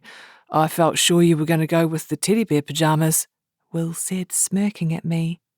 All heads in the room swiveled back to me. Yes, I guess some might see teddy bear pyjamas as embarrassing. Personally, I don't. I glared at Will. Great. Now he had everyone in the room wondering how he knew about my preferences in nighttime attire. "No, you're right, Dunny. Falling over and flashing your underwear on a first date is loads more embarrassing than choosing to wear teddy bear pyjamas as a grown woman. Anyway, let's move on, shall we? Who's next? Danny, how about you?" I said, trying my best to ignore the rising heat in my cheeks. Luckily, everyone was more than happy to contribute their unusual and embarrassing things, after which we all got down to some work. I hated to admit it, but Will's idea worked out great. The ice was well and truly shattered, and we were buddying up to our new project team in no time, sharing jokes and anecdotes and going through the minutiae of the project, highlighting all the areas that needed attention. I, personally, identified 2 key points that meant selling the solution would be tricky, which became lengthy discussion points. Of course, Will and I disagreed over virtually everything, but that had become our modus operandi these days, and I couldn't see it changing any time soon. I felt thoroughly prepared for the all-important 12th date with Parker on Saturday night. I had channeled my inner Nigella Lawson, who I had secretly suspected was just waiting to come leaping out, looking amazing in a floral apron, cooking up exquisite culinary delights, and decided on a Thai-themed meal with vegetable spring rolls to start, followed by a red chicken curry, fragrant rice, and cucumber salad. The meal would be finished off with mango with sticky rice for dessert. I had Googled how to make a Thai banquet at home and had scoured the Asian markets for the weird and wonderful ingredients required to dazzle Parker with my cooking skills. I'd found a clip online with instructions on how to make everything on the menu, so I figured, how hard could it be? So what if I'd never actually cooked Thai food before? I'd eaten plenty of times down at the Thai Elephant on Friday night, so I knew how things should look and taste. I had this. I stood in my small kitchen, the ingredients I'd purchased laid out on the counter before me. I bit my lip. Perhaps I'd been a little ambitious. No, I can do this. I glanced at the clock. It was only 3:15 and Parker wasn't due until 7. That gave me 3 whole hours to whip up dinner and 45 minutes to get myself gracious hostess ready. Easy. Or so I thought. The woman presenting the show online went too fast, and I had to keep pausing and rewinding with mucky hands. I got bits of food on my laptop, including some shrimp paste stuck between the F and G on my keyboard. I just knew was going to have its own special kind of stench within a day or two. The woman presenting the show looked as fresh as a daisy, so very serene and positively thrilled to be cooking. Me? I'd worked up a serious sweat, had blobs of food stuck in my hair, and was feeling anything but serene. She was beginning to get on my nerves. I paused, little Miss Know-it-all, and tasted the red curry sauce. It didn't taste the way it did at the Thai Elephant. In fact, it tasted a lot like red-coloured coconut milk. I added more of everything and gave it another stir. I dipped a spoon in and took another mouthful. My eyes popped open wide. It was hot, with a capital H. Water! Need water! I seized a glass from the cupboard, filled it with water, and slugged it back. Still burning. A voice in the back of my head said, "Milk."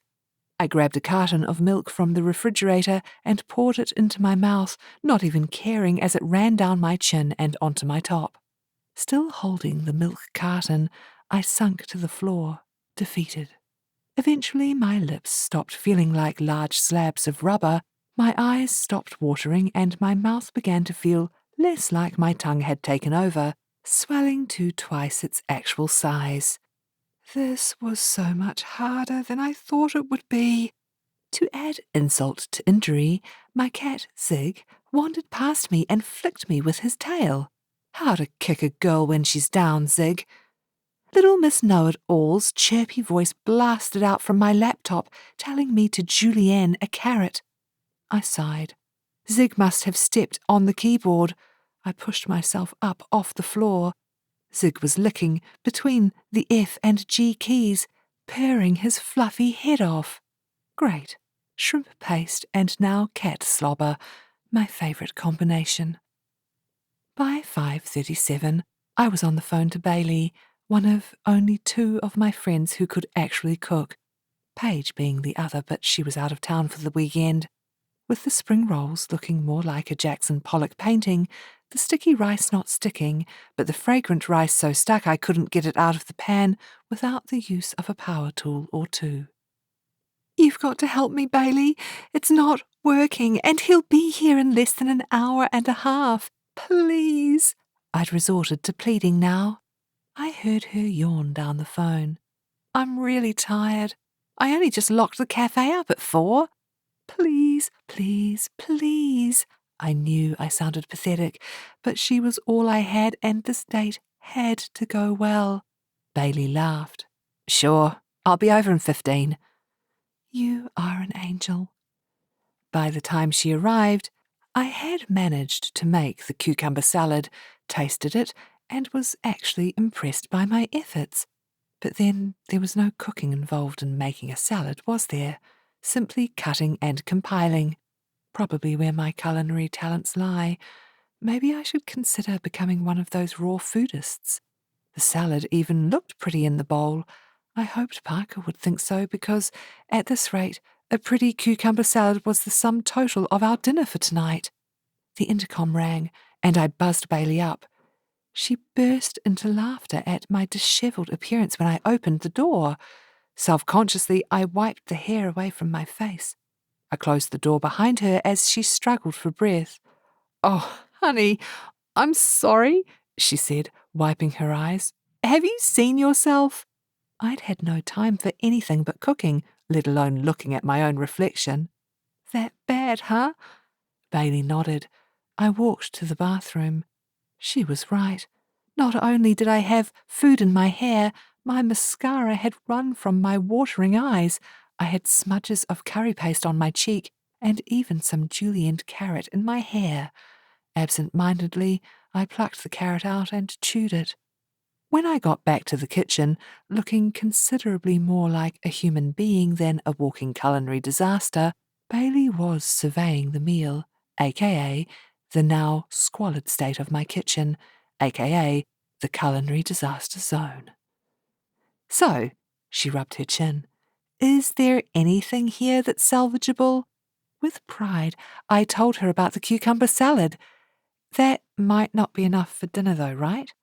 She lifted the pot lid on the stove. "Is that a Thai red curry?" "It sure is." I was encouraged. If it looked and smelled like red curry, it couldn't be all bad, could it? She dipped her finger in to taste it. I leaped across the kitchen. "No, don't!" Too late. She sucked on her finger. Like mine before, her eyes bulged as her face turned pink. "Milk," she croaked, fanning her face. I poured her a glass and watched as she drank it down, slowly returning to her normal colour. "So that's a little on the spicy side?" "Yeah, sorry about that. It didn't taste right, so I added more. Can we save it?" She thought for a moment. "Have you got any more coconut cream?" "Yes." I opened my pantry and dug around in the cans until I found one. "Here." "Okay, we'll pour some of this. Actually, we'll pour all of this into the sauce and see if that fixes it." I let out a breath and smiled. With Bailey and her incredible cooking skills here, everything was going to be all right. She opened the can, poured the coconut milk in, and gave it a stir. She shot me a nervous glance before dipping her pinky in once more. Here goes. She tasted the sauce, pulled a face again, and said, We may need to start again. Start again? I was just about to add the chicken. Little Miss Know-it-all said to add that at the end. Bailey arched her eyebrows. Who is Little Miss Know-it-all? I gestured toward my laptop. The bossy chef on my video. I officially hate her. Bailey nodded, as though it was thoroughly reasonable to get angry with a person I'd never met on a screen. You get the chicken out and I'll chop it. Do you have any ingredients left over? I shook my head, furrowing my brow. I used it all up. What time is Parker here? 7? She glanced at her watch. Okay, so we have 28 or so minutes. What? My eyes shot to the wall clock. 28 minutes? Are you serious? My tummy did a flip-flop. I'm not dressed. I have to wash this goop out of my hair, and the rice is... Well, it doesn't look like rice anymore, that's for sure. I rubbed the back of my neck. This was not going to plan. Bailey lifted the lid on the rice pot. You're right with the rice, honey. She turned the pot upside down, and the rice stayed firmly and resolutely stuck to the bottom. Not even a solitary grain made its escape. You could build furniture with that. Despite my increasing stress levels, I let out a giggle, and then another. They must have been catching, because before too long, Bailey was laughing too. We laughed and we laughed, holding our sides and gasping for breath. Eventually, wondering if I'd ever be able to stop after almost wetting my pants, we calmed down. I glanced at the clock. We had wasted a good 4 minutes laughing. 4 minutes I needed to be cooking or getting ready. I've got an idea. Why don't you go and get all glammed up and I'll pop down to the Thai Elephant and buy a red chicken curry. I know it's not what you'd planned, but it's better than the alternative. My eyes softened. You're amazing. Do you know that? Bailey grinned at me. If you could get me a Parker who thinks that too, I'd be set. She pulled on her jacket. Now, I'll go get the curry. She looked at the spring roll disaster on the counter. Did you want an appetizer too?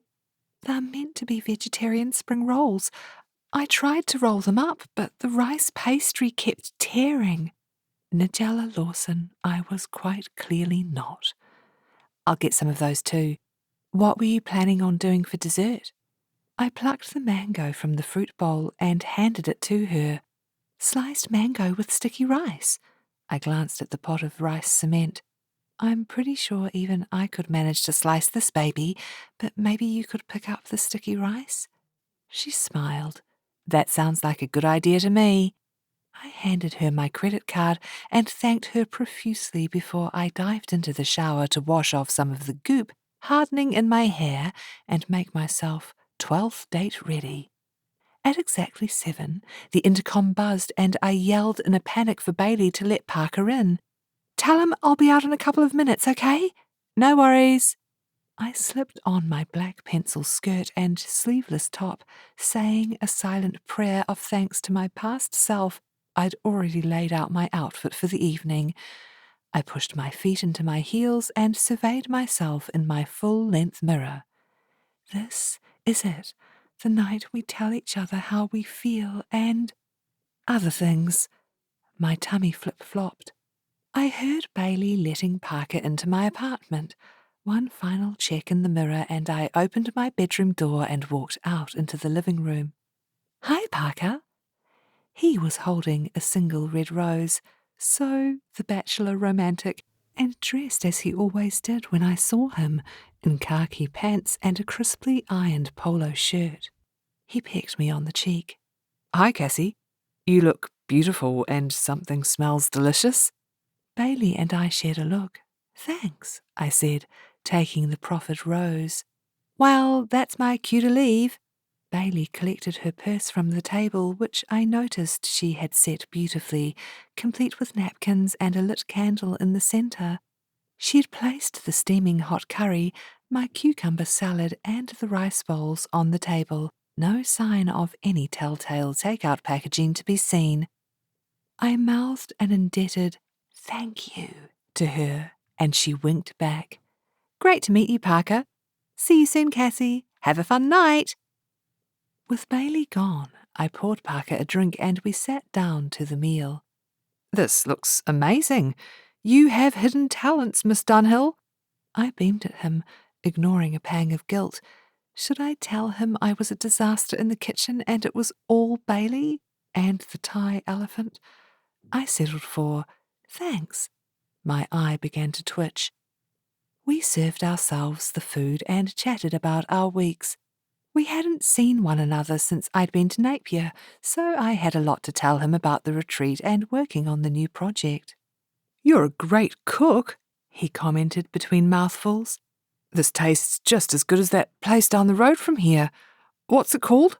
"Which place are you talking about?" More eye-twitching. I didn't make eye contact with him, focusing on my dinner instead. "Something about an elephant?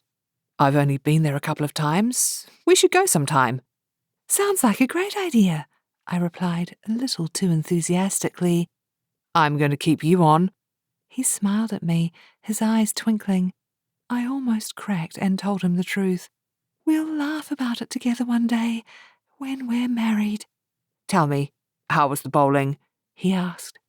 "It was so great. My team won. We totally smashed the opposition. Very satisfying." He grinned at me. "It sounds like it. You like bowling, do you?" "I love it." He shrugged. "Each to their own." I drew my eyebrows together. "You don't like to bowl?" He had taken a new mouthful, so I waited for him to swallow. "What's to like? It's just throwing a heavy ball at a bunch of white things at the end of an alley. It might be fun every now and then, but it's hardly a sport, is it?" I nearly choked on my curry. Hardly a sport. If my dad could hear him, he'd be spinning in his grave. And he's not even dead. I guess." I pushed my dinner around my plate. "Are you saying you wouldn't go bowling with me?" "Well," he paused when he looked into my eyes. "You know what? If you like it, I'm certain I would too." "You mean you've never bowled?" I was incredulous. How could you live in the 21st century and never have been 10-pin bowling?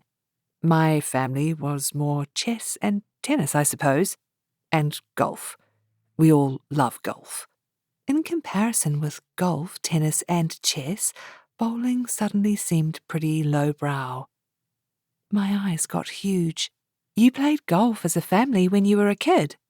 "Who did that?" "Of course. My parents are avid golfers and they wanted to bring us up to love it too. I got my first set of clubs when I was 4 years old." I smiled at the mental image. "I bet you were very cute. Did you wear +4s?" He laughed. "No, there's a dress code, of course, but no +4s." After dinner, we kicked off our shoes and sat cuddling up on the sofa together. It felt so right. I just knew those magical 3 words were about to leave his lips, changing my life forever. I decided to come clean about dinner. Well, at least partially. "Oh, I see." I turned and looked at him. "Sorry." He gave me a kiss. "Don't apologize. It's so great you tried to make me this dinner. I just think it's another thing to adore about you." I smiled as warmth spread across my chest. Parker adored me? Adoring someone is very much like loving them, isn't it? "How come Bailey's such a good cook?" He wrapped his arms around me as I lay against him. "She runs the best cafe in the city." "Alessandro's?" I pushed myself back up to face him. "No, the Cozy Cottage Cafe, of course." How could he think Alessandro's was the best cafe in Auckland? Their coffee was middling at best, their muffins were dry, and they didn't even do flourless chocolate and raspberry cake. "I've never been to that one. Where is it?" Heaven! He chuckled. "That good, huh?" "Oh yes, Marissa, Paige and I go there all the time. It's our special place. Are boys allowed? He teased. I crinkled my forehead. Well, Oh, I see. It's out of bounds, is it? he tickled my tummy, causing me to break into peals of laughter. I'm really very ticklish. Okay, I conceded. Okay, what? Okay, I'll take you to my cafe. Now, I'd much rather do this than argue about whose cafe is the better one. He put his hand under my chin and pulled me in for a kiss. It was a deep, long kiss that had me melting at the knees. When Parker stood up and held his hand out toward me, I knew exactly where this evening was heading, and I was more than happy about it. I reached up and took his hand, gazing into his eyes as I stood up next to him. Did you want to? He asked, his voice deep. I bit my lip and nodded. He smiled back at me. I do. So much. My mind darted to the state of my bedroom. Even though I had planned for this evening with fresh sheets, candles, and a perfectly made bed, I'd virtually exploded in there in my haste to get ready before Parker had arrived. Give me 1 second. I rushed into my bedroom and grabbed my speedily discarded jeans, sneakers, and t-shirt from the floor and stuffed them under the bed. I grabbed the matches from the top of my nightstand and lit the candles, almost burning myself. My hands were shaking so much. I smoothed out the bed and checked myself in the mirror. Then I did one final glance around the room to ensure it was up to first-time sex with my future husband's standards. It was. I took a deep breath. This was it. I returned to Parker, who was still standing where I'd left him. He looked as nervous as I felt. Without a word, but with my belly in knots, I led him past the sofa and through my bedroom door. Nice room, he commented. Thanks. He pulled me into him and kissed me once more, tugging at my top to loosen it. I did the same to him, running my hands up under his top, feeling his firm back. I've wanted to do this for so long, he breathed into my ear. Me too, I breathed. His interest, pressed up against me, confirmed his words. We fell onto my bed, pulling our clothes off, hands everywhere, kissing, wanting, and it was amazing. He was so gentle and thoughtful and loving, just the way I'd hoped he would be. The perfect first time with my perfect one last first date. But time was ticking by. We were nearing the end of the date, and yes, things had moved along very nicely, but this needed to get to the next level. A declaration needed to be made. Stat. As we lay in my bed together afterwards, my mind darted to the embarrassing things conversation Will had got us to do during our first meeting with the marketing team. That had worked so well, all of us having fun with it and getting to know one another better too. Will was onto something. Maybe it could work with Parker. Back up the bus. What was I doing thinking about Will, poop boy Jordan, while in bed with Parker? I pushed myself up on my elbow and looked into Parker's sleepy eyes. Tell me something weird about yourself, something embarrassing. He furrowed his brow.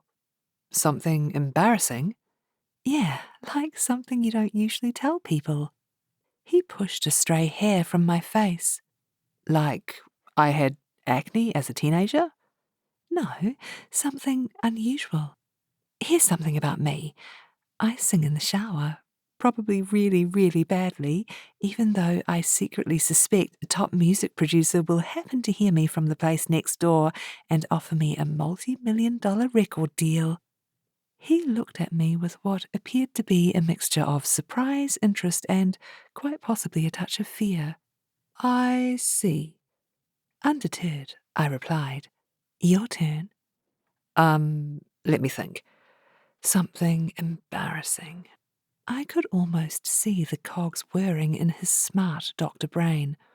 Well, I guess I got a flat tire a few months ago and didn't know how to change it. And? I led. And phoned my friend Hunter. He changed it for me. Okay, not quite getting it here.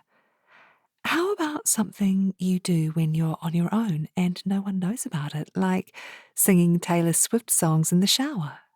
Well, there is this one thing. My eyes were wide. Yes? Even though I'm a doctor and have to use them all the time, I'm kind of scared of needles. I kissed him on the lips. That's what I'm talking about. See? That's something weird about you. He grinned at me. Don't tell anyone. I've got a reputation to uphold, you know. Oh, I won't, Doctor. I promise. His face changed and our eyes locked. Cassie, He hesitated. This is it. This is the moment. I swallowed. What is it, Parker? Can I say something? He looked nervous. This was good. Very good. Come on, Parker, say it. What is it? I encouraged as hope rose in my belly. Do you want to play golf with me next weekend? Kersplat. My heart hit the floor. Oh, golf. Golf. He wants me to play golf. I was lying naked in bed with this man after our very first time together, and he wanted to ask me to play golf with him. He smiled. Yeah, golf. You know, clubs, balls, green, that kind of thing.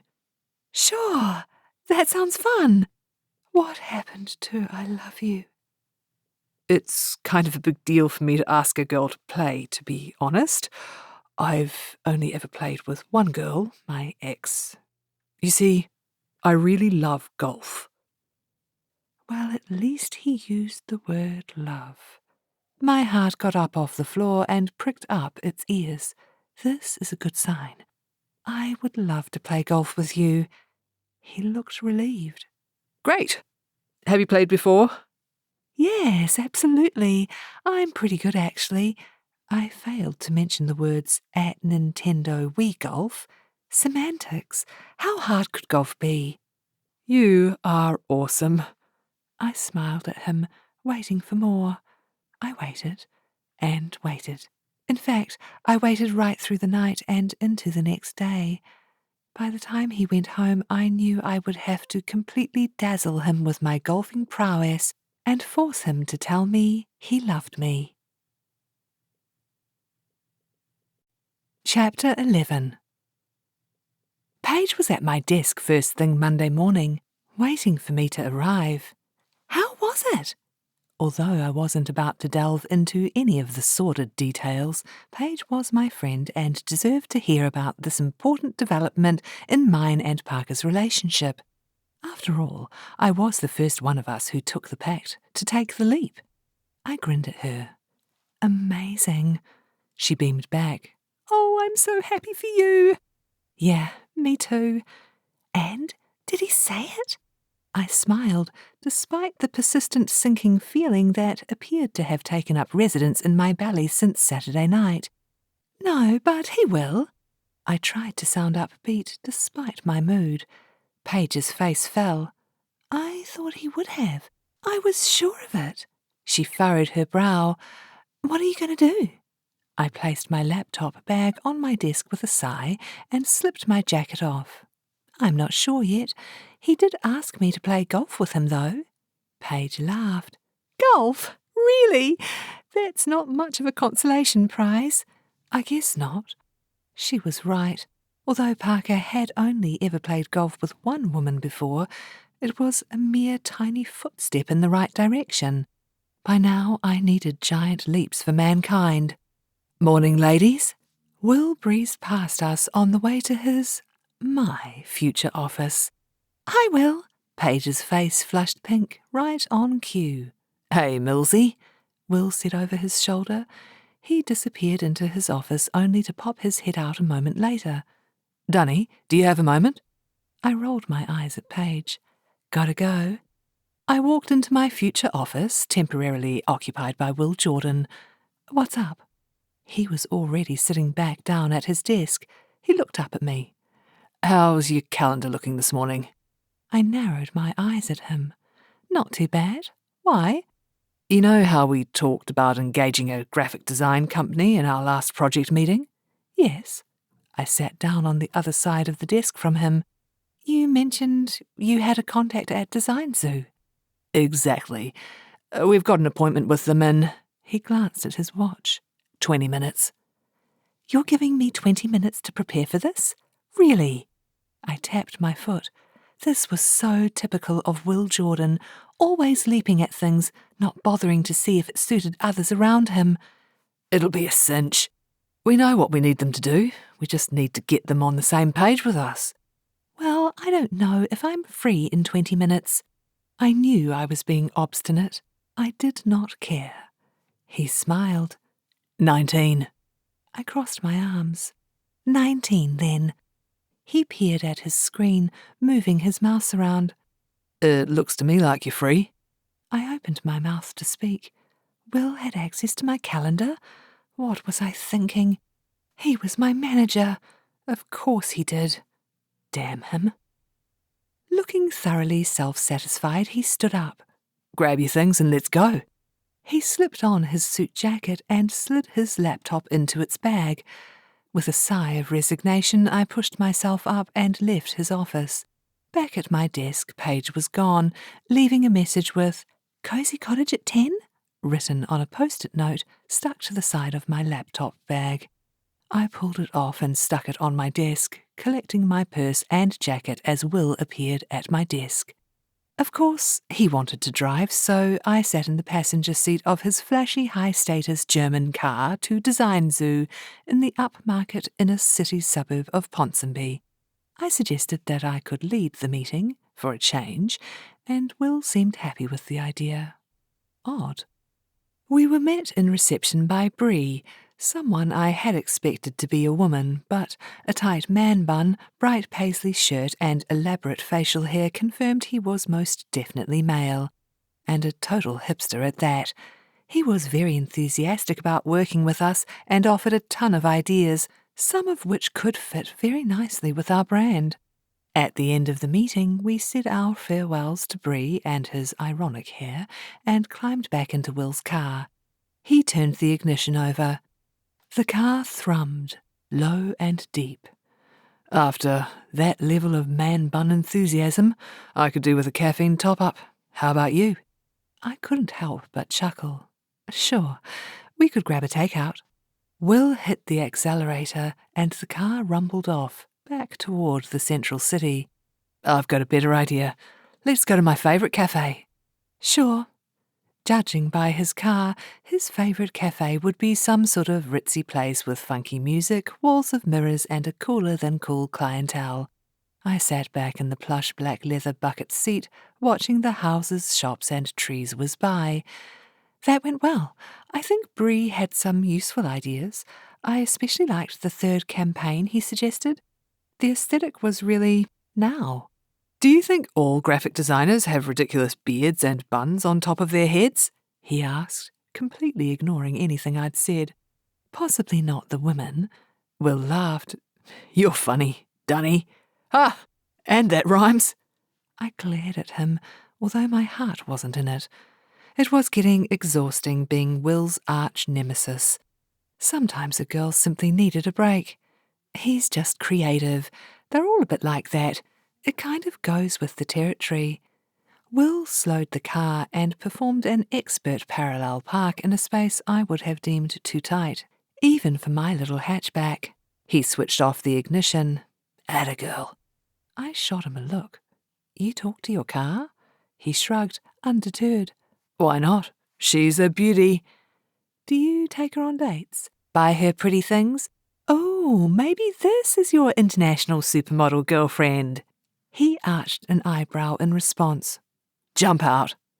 I laughed. Why hadn't he listed that as an embarrassing thing?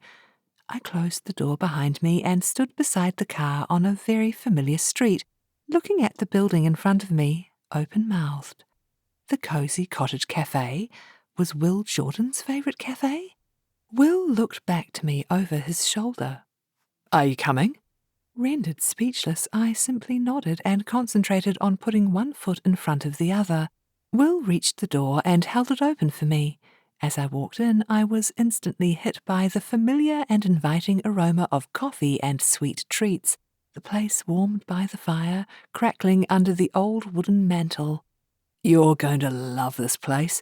The food is fantastic, and the coffee's second to none. I don't come here much because it's so far from the office, but when I worked around the corner, I came here pretty much every day." I nodded as he spoke, trying desperately to marry the arrogant Will Jordan of my experience with the man whose preferred cafe was also mine. From behind the counter, Bailey spotted me and waved, a confused look on her face as her eyes darted to Will. I smiled at her as though this was perfectly normal, and I came here with random men every day of the week. At the display cabinet, Will pointed at the flourless chocolate and raspberry cake. "I'm going to buy you a slice of this. It will blow your mind. Seriously." "Sure, great." I smiled weakly at him. Why did this feel like such a big deal? So what if Will liked this cafe? It's not mine. Anyone could come here. He has just as much right as the next person. And so what if he loves the same cake as me? It's a great cake. "Good morning. What can I get you?" Sophie, one of Bailey's staff members, asked when we reached the register. "Oh, hey, Cassie." I mumbled a greeting. Bailey caught my eye and smiled. "The usual?" Sophie turned to Will. "Cassie likes the flourless chocolate and raspberry cake. Like a lot, right, Cassie?" I nodded. "Mm-hmm." Not using actual words somehow made this experience less confusing. Will raised his eyebrows. "You know this place?" I nodded. "Mm-hmm." Still no words.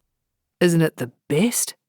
His voice was tinged with excitement, like we were now both in on some fantastic secret. Finding my voice, I replied, "You're right. It's the best cafe in Auckland." "I'm very glad you see it that way," Bailey said, appearing behind Sophie. "Hi there, I'm Bailey. I've seen you here before, right?" Will took Bailey's outstretched hand. "Yes, I used to come here a bit. I'm Will." "Great to meet you. Has Sophie taken your order?" Bailey asked. "I think it has to be 2 slices of flourless chocolate and raspberry cake. Right, Dunny?" Bailey and Sophie raised their eyebrows at the mention of my despised nickname. I decided it was best to act as though it was no big deal. "Yes, please, and a cafe latte." "Make that 2, Will added. "Why don't you grab us a table and I'll be over soon," I said to him. With Will out of earshot, Bailey asked, "What's happened to the no men allowed rule you 3 have here?" "It wasn't my idea. Will chose it. I had no idea he even knew your cafe existed." I watched as Bailey looked over at Will, sitting at a table for 2 near the fireplace, scrolling through his phone. I remember him. He used to come in a couple of times a week with this pretty brunette. I glanced over at Will. A pretty brunette? To be honest, I thought the first man you'd brought here would be Parker. "It is. I mean, it will be. Technically, I didn't bring Will here. He brought me, so—" "Well, he's cute. If you want me to cook for him, I'd be more than happy to." She flashed me her beautiful smile. "How did the dinner go with Parker anyway?" I gave Bailey a quick rundown on the date. "Any news?" Her eyes twinkled. "He asked me to play golf with him, which is really special." "Fantastic!" she said, a little too loudly, making it obvious she was faking her excitement. "Hey, I'll bring these over for you." Will was still looking through his phone when I sat down in the comfy armchair opposite him and shrugged off my jacket. As usual at this time of the year, it was toasty warm inside the cafe, adding to its homey, welcoming atmosphere. I pulled my own phone out and scrolled through my emails.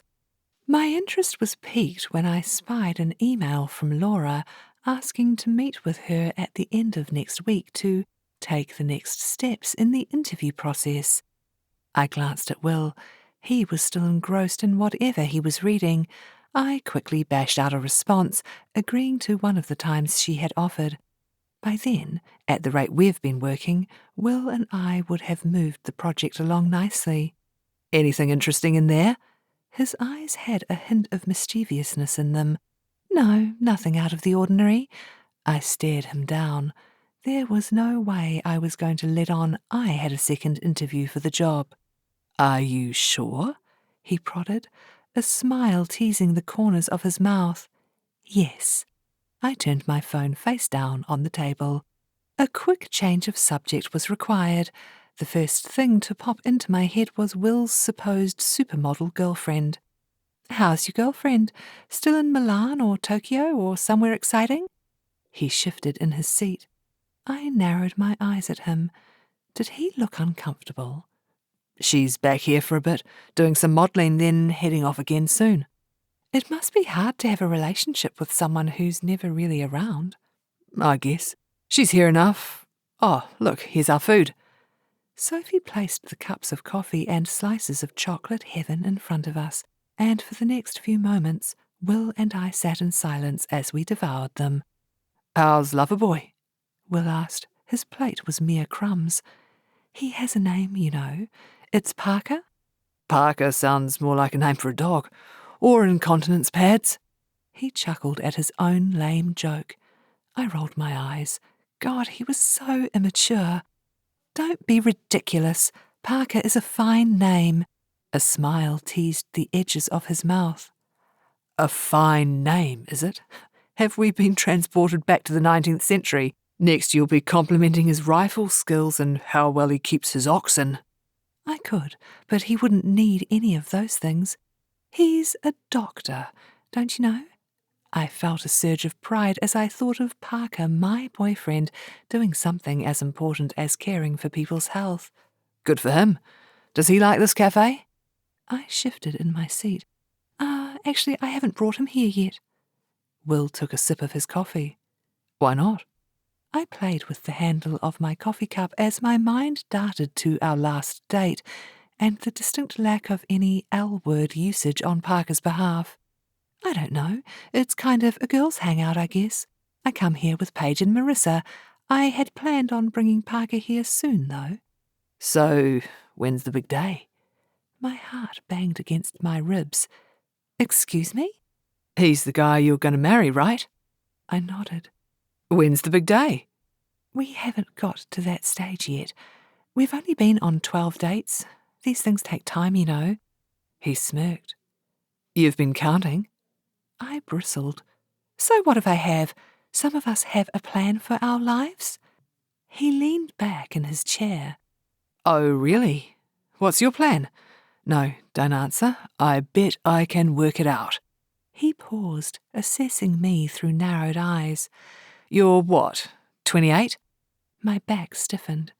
27? Okay, you're 27. I bet you devised a life plan when you were a tweeny bopper and you first began to fantasize about your big white wedding. You probably practiced walking down the aisle with your teddy bear. I shook my head. No. He cocked his head, his brown eyes boring into me. It was my stuffed rabbit, Wilbur. Will chuckled. Of course it was. So, you've got the big day nailed, thanks to Wilbur kindly filling in for the groom. And you decide, being the A-type, overachieving chick you are, you need a life plan. He did air quotes to emphasize his point. You probably even wrote it up with a pencil with some sort of fluffy animal on top. I drummed my fingers on the table in agitation. How is he doing this? I'm guessing, he rubbed his chin with his fingers, climb the corporate ladder to get your dream job by 28, meet Mr. Right, get married no later than 29, first kid of 2 by the time you're 30. He shot me one of those self-satisfied smirks I knew only too well. I looked at him, open-mouthed. It was almost as though he'd read my diary from when I was 11 and first devised the plan. I needed to collect myself. No way was I going to let Will Jordan in on something as personal as my life plan, regardless of whether he was right or not. Something like that I sniffed, although you have a few of the details wrong. Something exactly like that. Everything going to plan?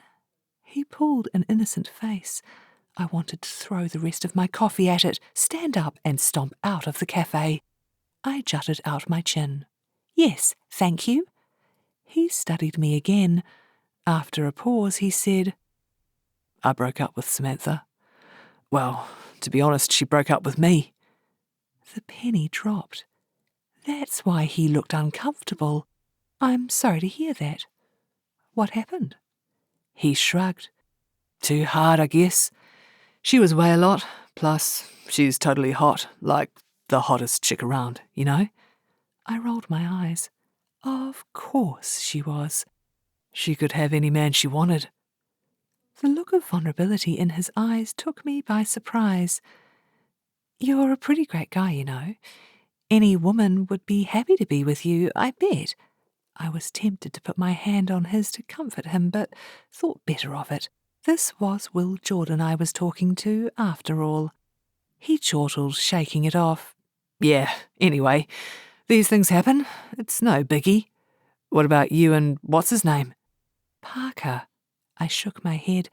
I didn't know whether it was the fact that Will had shown me some vulnerability, my sugar high from that delicious cake, or the magic of the cosy cottage cafe, but I decided to open up to him. If he loved the cosy cottage, he couldn't be all bad, could he? It's pretty good, I guess, I said, looking down at my coffee cup. Sounds like a problem. I let out a puff of air. You were kind of right about me having a life plan. He nodded, clearly not surprised. And, well, I kind of expected things to have, I don't know, moved on a bit, emotionally. Aha. He's dating other women? I recoiled. God, no, nothing like that. We're exclusive. He just hasn't said those 3 magic words yet. He arched his eyebrows. Have you? No. The thought of saying I love you to someone, anyone, not just having it reciprocated, made me want to run and hide or shrivel up and die, perhaps both. Why not?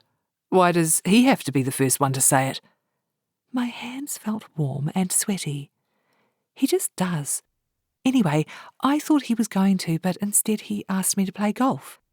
Will leaned back in his chair and roared with laughter. Golf? I shot him a tight smile. He doesn't usually ask girls to play golf with his buddies, so it's a big deal, I protested, my voice whiny, even to my ears. But still, golf? I waited, my lips pursed as Will continued to chuckle to himself. Finished? I inquired when he'd begun to calm down. Yes, thank you. Did you say yes? Of course I did. Can you even play golf? Yes. I was indignant. Well then, that'll be a nice thing for you to do together, and maybe he'll even say those 3 little words you want him to say on the green. I twisted my coffee cup around on its saucer. Okay, so here's the thing. I've never actually played real golf. He raised his eyebrows. Real golf? You mean on a green? I nodded. So just mini-golf. I grimaced.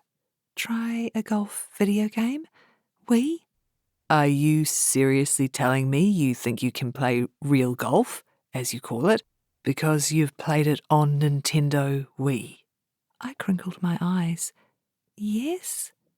It suddenly seemed utterly preposterous that I could do something because I'd played a game on a screen in the comfort of Marissa's living room.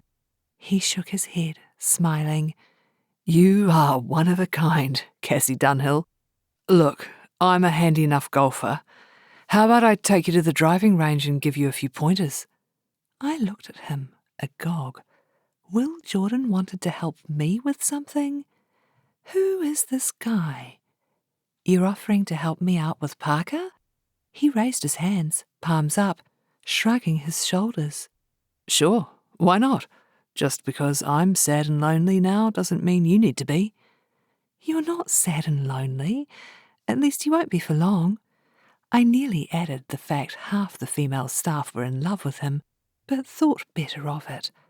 Will Jordan's ego did not need stroking. "We'll see about that," he replied mysteriously. He leaned in toward me. "Look, I know I'm a guy and not into all this emotional stuff, but maybe you just need to bite the proverbial bullet and say it first. What's the worst thing that could happen?" He could not say it back. "Don't you think he loves you? I mean, if you're going to marry this doctor of yours, shouldn't that come first?" His eyes bored into me and I shifted in my seat. After a beat, he glanced at his phone. "Hey, we need to get back to the office. I've got an 11:30 with Marissa." Sure. I chewed on my lip. Maybe Will was right. Maybe I needed to simply man up and tell Parker how I felt. And maybe I would end up watching my whole life plan blow up in my face. Chapter 12. Will was good to his word. One evening after work, I followed him in my car to a driving range, a place I had heard about, of course, but had never had any desire to visit in my entire life. It hadn't been too hard to recruit my friends to come with me. I had Paige at the mere mention of Will's name, but Marissa took a little more persuading. Marissa and ball sports didn't see eye to eye. When I explained it was to prepare me for my next date with Parker, she reluctantly tagged along. "As long as I don't have to hit anything," she had warned. After a drive through the sketchier end of town, we arrived at the driving range and parked next to Will. As we walked into what was, for all intents and purposes, a large shed with a netted area over a big lawn out the back, I noticed all but one of the clientele were men. Undeterred, we hired a booth and Will began the expected lecture on the equipment. Paige hung on his every word. Marissa appeared to be scouting the surrounding men for her one last first date, and me? I spent my time fantasizing about how my imminent golfing prowess would undoubtedly elicit those 3 little words from Parker come Saturday morning. "Dunny?" I blinked, coming back to earth. "I may need you to concentrate here, okay?" Will pulled one of his golf clubs out of his bag. "See this one? This is called a 5-iron. I suggest you start with this because it's heavier and you should be able to get some good height with your shot." Marissa scoffed, having given up on her man quest. "If Cassie can hit the ball at all, that is." "Thanks for the vote of confidence. Just you watch. Pass me the bat, please." I stretched out my hand toward Will. "Hang on there, Tiger. First off, it's a club, not a bat. Secondly, I think I should show you how to hit a ball before you go careening off wielding a heavy metal golf club. And thirdly," he grinned at us all, "I thought you ladies might like to check out my form." I shook my head as Marissa laughed, and Paige suddenly looked like she needed a fan and a lie down. He pulled the golf ball out of the tub the driving range had provided and placed it carefully on a little bit of plastic poking out of the floor. "This is the tee," he explained. He stood with his legs parted, holding the club by the ball and shifting his weight slightly from foot to foot. I snickered. He looked like an oversized cat about to pounce on invisible prey, only he was a 6'2" man trying to hit a small white ball with a long metal bat. Will ignored me. "I'm in position now and ready to hit the ball. I'm aiming for that flag at the 150 line." "You look great, Will," Paige said with a smile. I rolled my eyes. She'd think he looked great, covered in mud and stinking of cat poop. I snorted. That would mean he'd live up to his poop boy moniker nicely. He lifted his club high up behind him and swung through, the ball and club making a thunk sound when they made contact. We all watched as the ball sailed high in the air, landing near the flag. "Nice shot," Paige called. "Thanks, Millsy. Now," he said as he handed me the bat. "Your turn. Grip the club like this." He placed my hands on the club. I copied Will, standing the same way as he had, only I skipped the amusing cat jostling. That looks great, Dunny. Now, aim for the flag right there. He stood next to me and pointed at a flag in the middle distance, the one he had almost hit a few moments ago. It's about 150 yards. That's about how far you should be able to hit a ball with this bat. He smirked at me and then stepped away. I looked down at the ball. Get ready for a whopping. I eyed the flag, lifted the club up behind me and swung it down toward the ball. Only, instead of hitting it, I whacked the club into the ground and shock waves ricocheted up my arm and down my body. I swallowed. That wasn't quite the plan. No worries, it's your first try. Here, let me fix your grip. Will adjusted my hands on the club. Why don't you practice swinging a couple of times before you hit the ball? She already did that, Marissa said with a snigger, leaning up against the wall. I shot her a look. Not helping. I got myself back into position, lifted the club behind me and swung through. This time it was going to be different. This time I was going to show off my skills, honed by many games of Wii golf. My club whacked the ground once more, making my arms shake. On my next attempt, I missed the ball and the ground altogether and ended up spinning full circle around. I was thankful for small mercies. At least I didn't hit the ground, and I managed to hold on to the club. Baby steps. Will moved in and took the club from me. Okay, now you've damaged my 5-iron. Let's move on to something else. He fished another club out of his bag, returning the 5-iron, a lethal weapon in my hands it would seem, to his bag. This is a 3-iron. You should be able to hit further with this one, up to about 175 yards. Well, I should probably say I can hit further with this one. He grinned at me. Have a couple of practice swings and see how it feels. Are you sure you should be giving her another one? Marissa asked, looking dubious. He shrugged. It's worth a shot. As I got into position above the as-yet untouched ball, I noticed all three of them took several large steps away from me and my new weapon of choice. I could hardly blame them. This golfing hogwash was proving much harder than I'd expected. Okay, when you're ready, Dunny, take a shot and aim for the next flag back. I bit my lip. This is a lot harder than Wii golf. You mean you actually have to get up off the sofa? Will replied. Cassie's the reigning Wii golf champion, you see, Marissa explained. Yeah, no one can touch her when it comes to that game. Not that she'd ever brag about it, right, Cassie? Paige added. Moi? I laughed. It helped release the tension. As I lifted the new club up behind me, I held my breath, closed my eyes, and swung through. As my club made contact with the ball and shot off the tee, I got such a surprise I let go. Will's 3-iron hurtled after the ball, bouncing along the grass until it came to an abrupt stop. I was torn between elation and embarrassment. I had just hit my very first real golf ball, but I had also probably broken one of Will's clubs. I turned to look at Will, Marissa, and Paige. They were all watching me agog. No one said a word. I gave them a shy thumbs up. Yay, I hit the ball. Yep, you did that, Will replied, looking at his club lying on the grass. I followed his line of vision. Sorry about your club, Will. He let out a sigh, shaking his head. I think we have a lot of work to do here. When are you playing with this boyfriend of yours? He used those annoying air quotes around the word boyfriend. Parker? I shot him what I hoped was a withering look. We're playing next Saturday.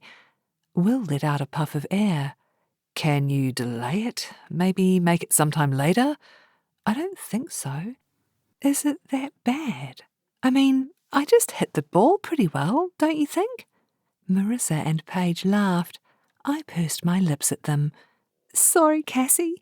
Paige had the grace to say. "You've just started learning. I think it takes a long time to get really good at golf, right, Will?" Will scrunched up his face. "More than 10 days, that's for sure." "How long do you think I need?" A while." Will replied evasively. "What's a while? Do you think we should come here again?" Will put his hand on my arm, smiling down at me. "Let's just put it this way, Dunny.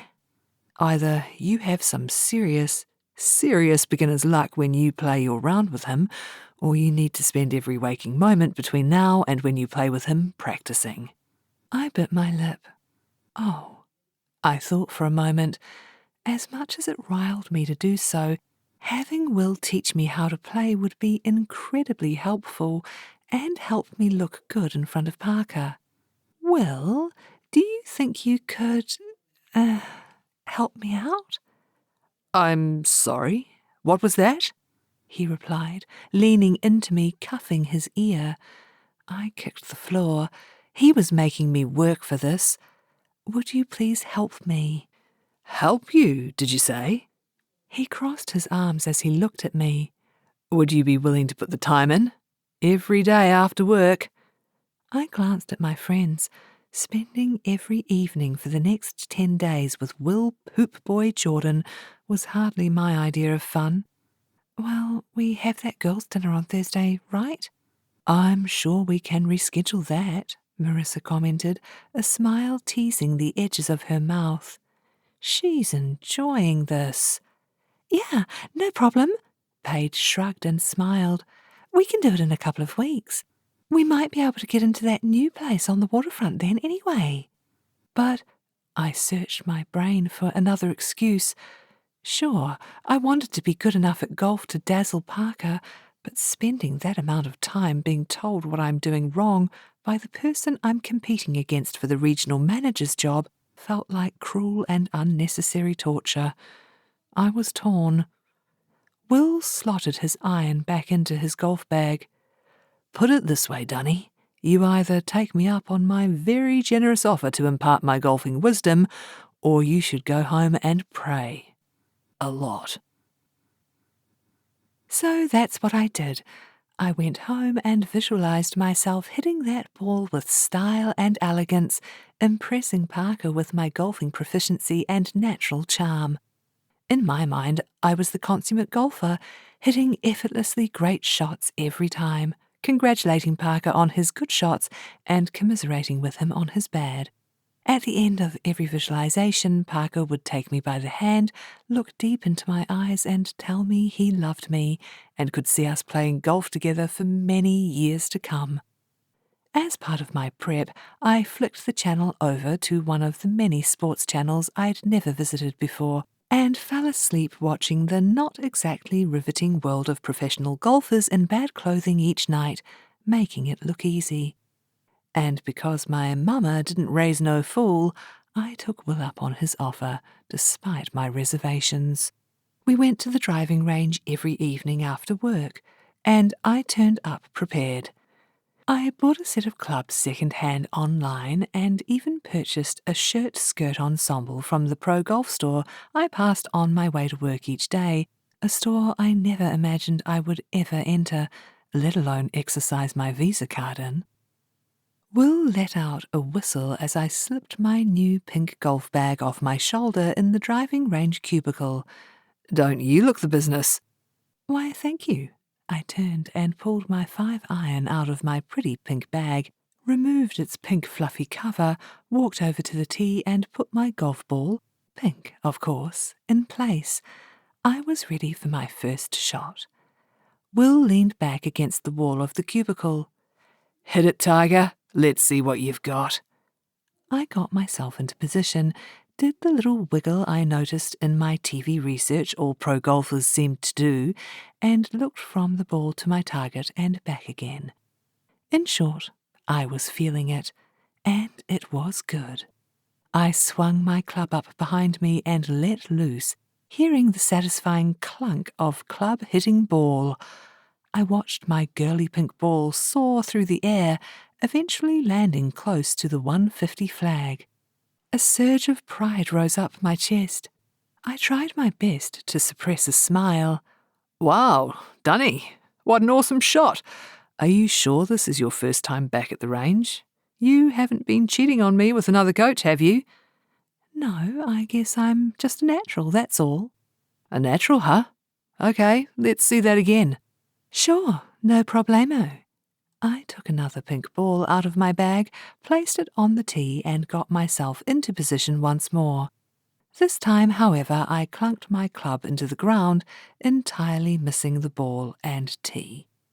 Will pushed himself off the ball and rolled up his sleeves. Okay, we've got some work to do. We spent the next hour and a half taking shot after shot, Will frequently offering advice and me frequently scowling at him. But I listened to him and did what he said.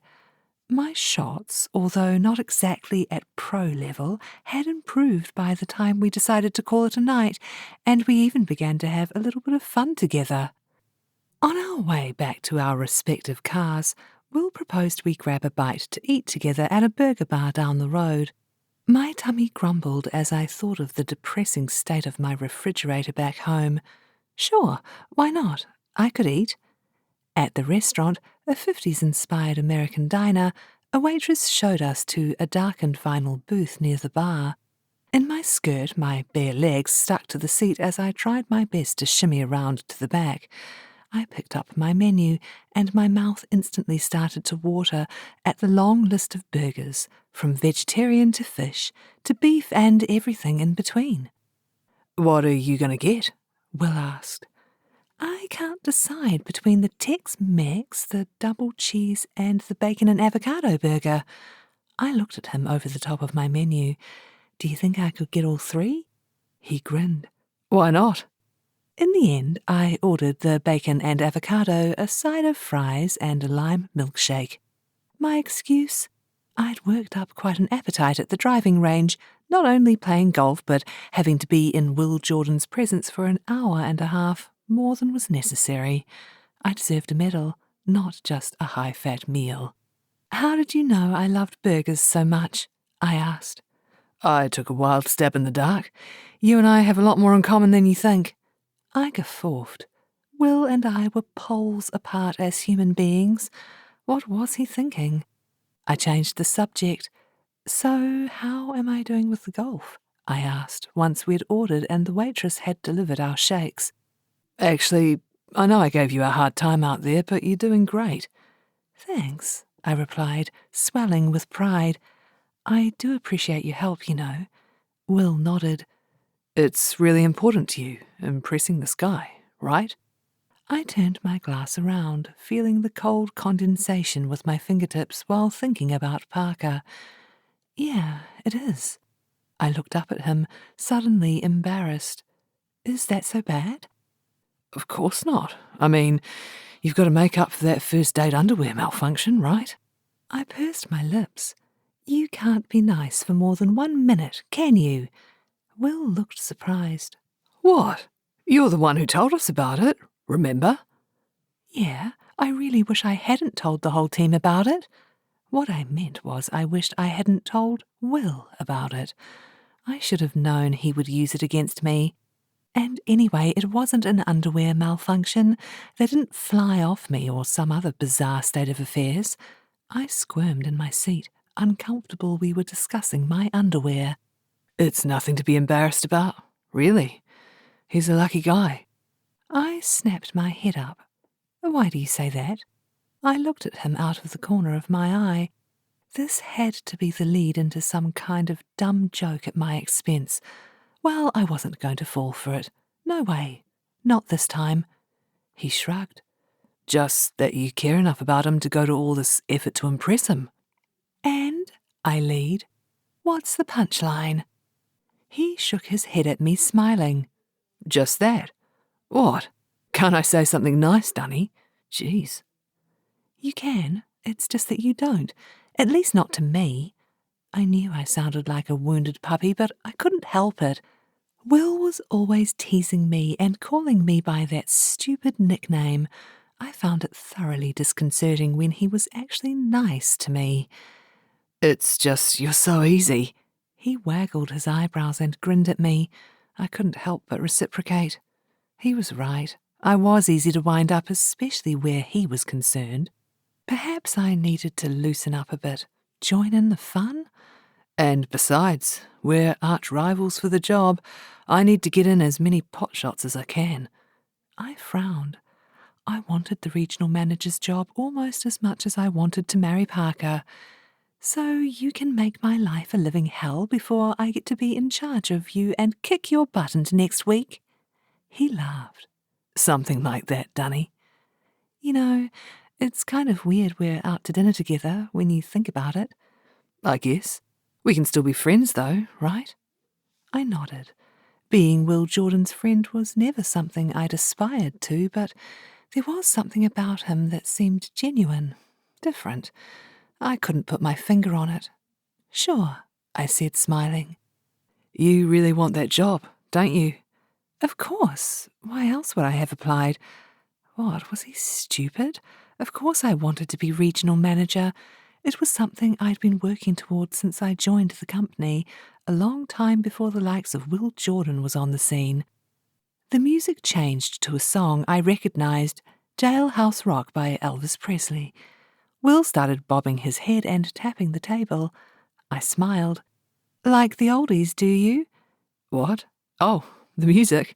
Yep, can't go past a bit of the King. My pops was a big fan, so it was practically the law to like him in my house. Mine too. Must be an old guy thing. Did your grandpa live with you? Well, I lived with him. He and my nan brought me up. The atmosphere changed. He continued to tap and bob his head as though it was no big deal. How old were you when you went to live with them? I was 7. You see, my parents were killed in a car accident. My grandparents took me and my brother, and I lived with them until I left school. My chest felt tight at the thought of Will as a 7-year-old child, losing both his parents in one horrific, devastating blow. Just like that. Gone. My eyelids felt hot. I blinked. Will, I'm so sorry. Will shrugged. It's okay. Sure, it sucked at the time, but my brother and me, we were just fine. Our grandparents were awesome. We were just like a regular family, only they were a heck of a lot older than the other soccer parents. And look at me now. His palms up, he leaned back against the booth. You've got to say I turned out pretty good. I smiled, shaking my head. If I agree with you, I'll only feed your already enormous ego. And if I don't agree with you, I'm a heartless witch, right? He grinned. Exactly. So, which is it? Stuck between a rock and a hard place, I replied. You turned out great. He slapped his hands together. Yeah, I did. We both laughed. Perhaps it was the fact he had opened up about his family to me, or perhaps I just felt sorry for the little orphaned boy he was. But in that moment, something shifted between us. I watched as Will got back to the serious business of looking like a total goofball, nodding and tapping to the music, this time adding in a bit of a shoulder jiggle. I let out a chuckle. Did you learn those moves from your pop? As a matter of fact, I did. Join me out here, Dunny. Loosen up a bit. I glanced around the room.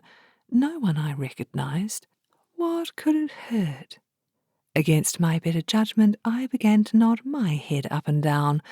Elvis had moved on to Hound Dog by now, and Will had added hand movements to his repertoire, looking more and more like he had lost his mind. Come on, Dunny, he encouraged. I shook one shoulder, then the other. Before I knew it, I was shimmying to the pelvis, complaining about his hound dog crying all the time, enjoying myself. Of course, we looked like a couple of patients who had escaped from a loony bin, but in that moment, I couldn't have cared less. Our seated dance-off was interrupted by our waitress delivering our burgers. You two look like you're having a good time, she commented as she placed my burger in front of me. I gave her an embarrassed smile. Ah, yes, thanks. It looks great. Well, you two enjoy.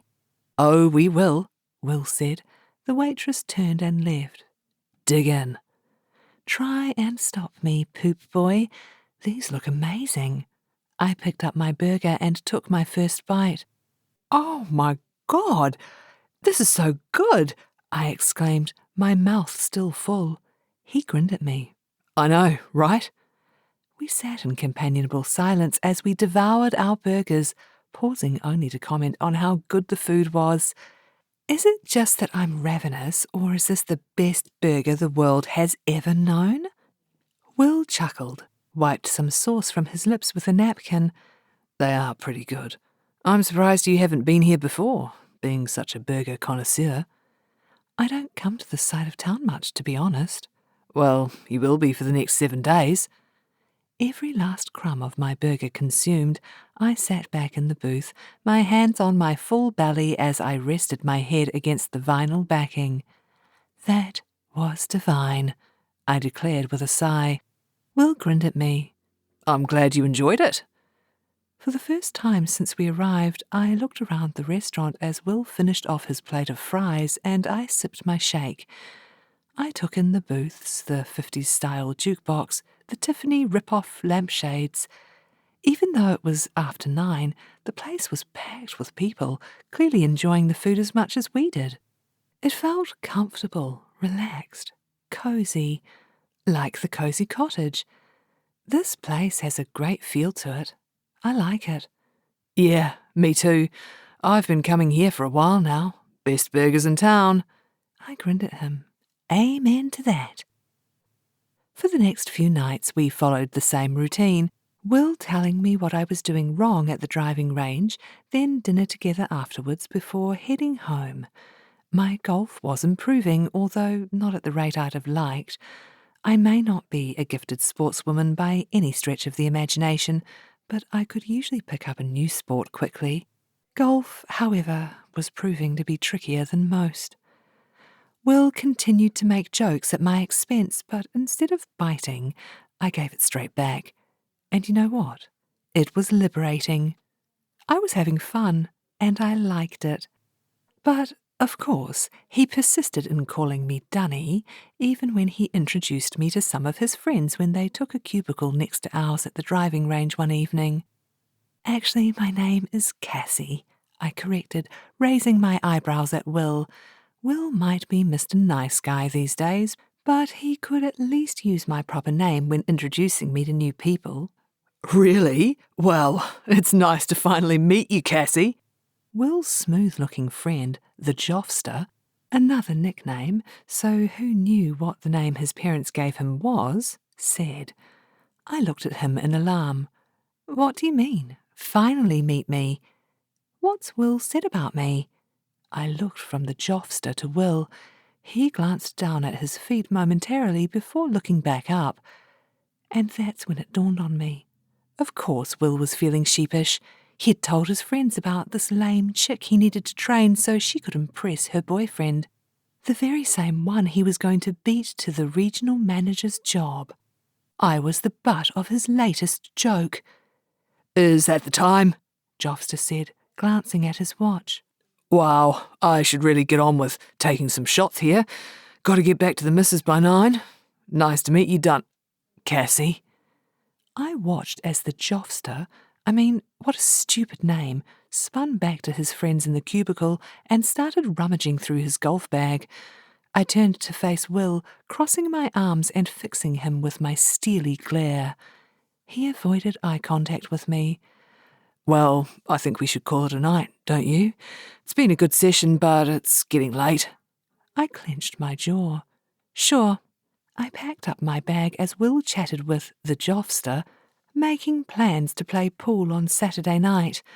We walked in silence back to our cars. Well, this is me. See you tomorrow. Will paused, hovering next to my car as I flung my bag in the back seat. Aren't you hungry? He asked, puzzled. I let out a sigh. Look, you've been great helping me out with all this, and I appreciate it. Really, I do. Why do I sense a but coming up? I pursed my lips. I don't appreciate being the butt of your jokes with your friends.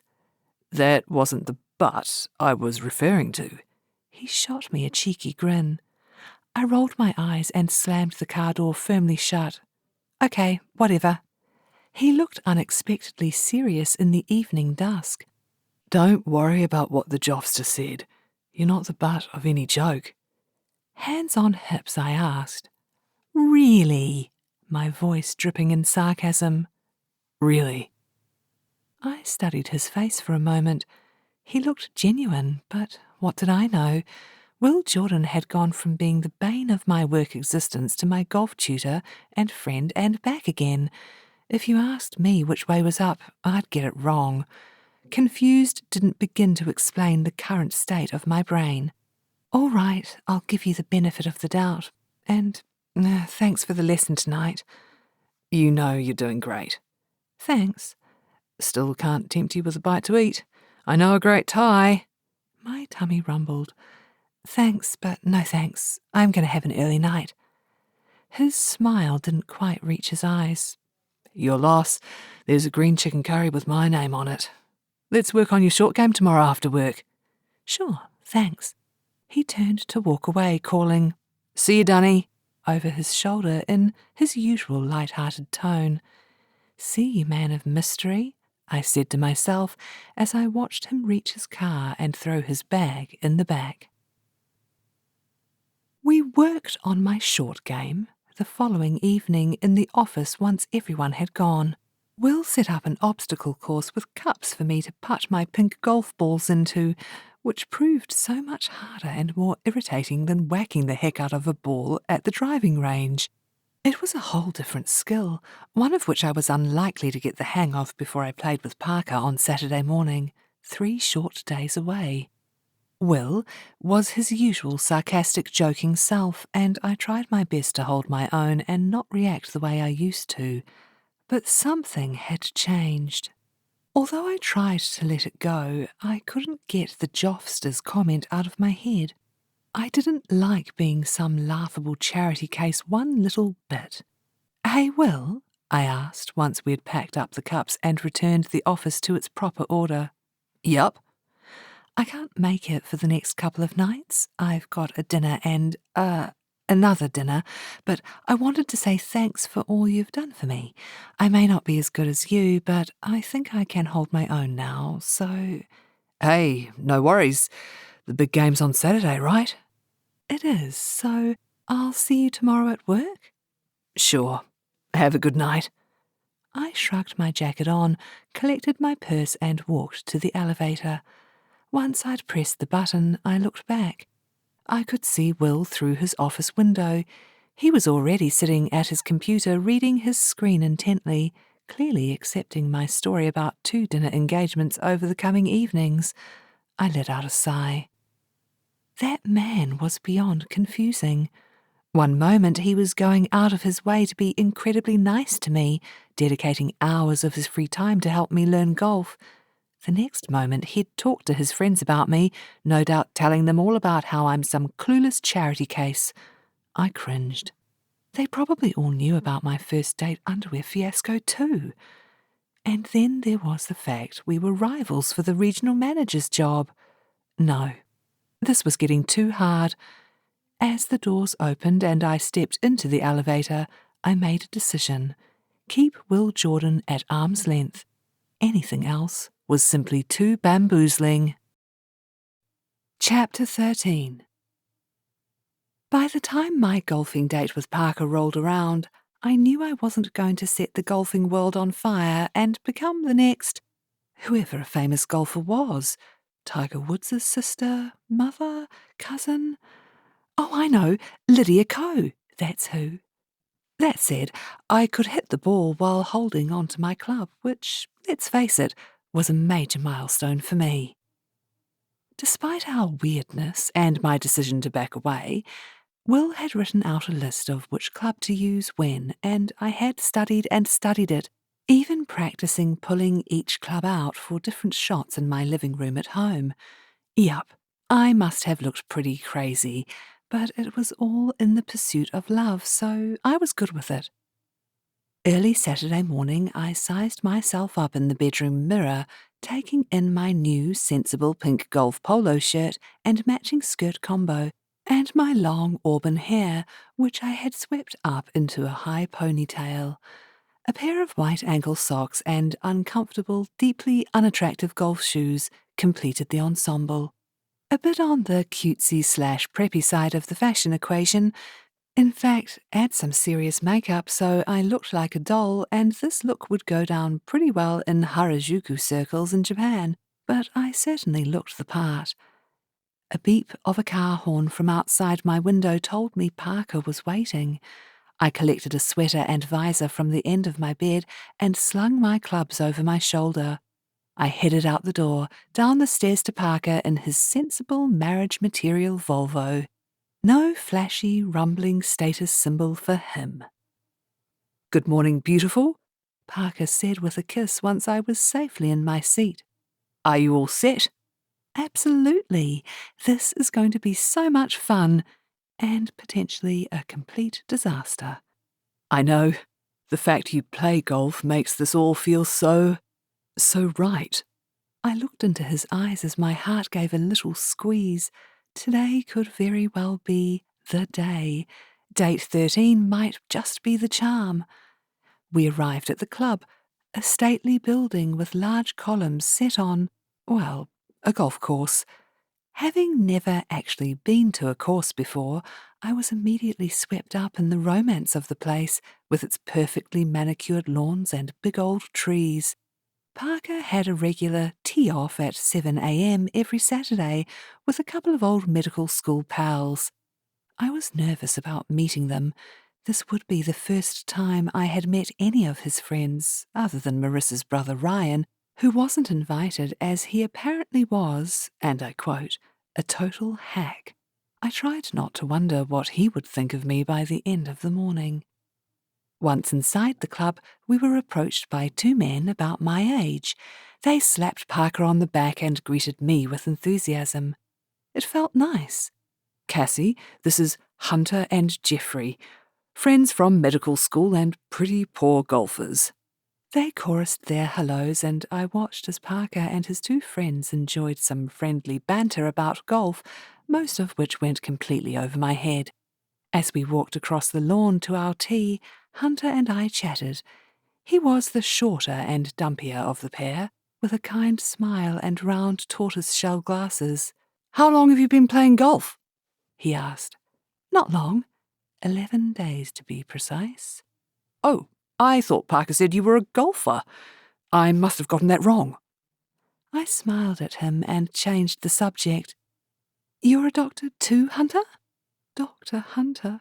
I almost giggled. "Yes, I did my training with Parker and Jeffrey at the University of Auckland back in the day. I moved into obstetrics, though." He raised his voice so the others could hear. "None of this easy general practitioner stuff. Obstetrics is actual work. Ha! Try strep throat, possible bird flu, and a bad case of hemorrhoids. And that was all before lunch." And so the doctor banter continued until they all fell silent when the important business of teeing off rolled around.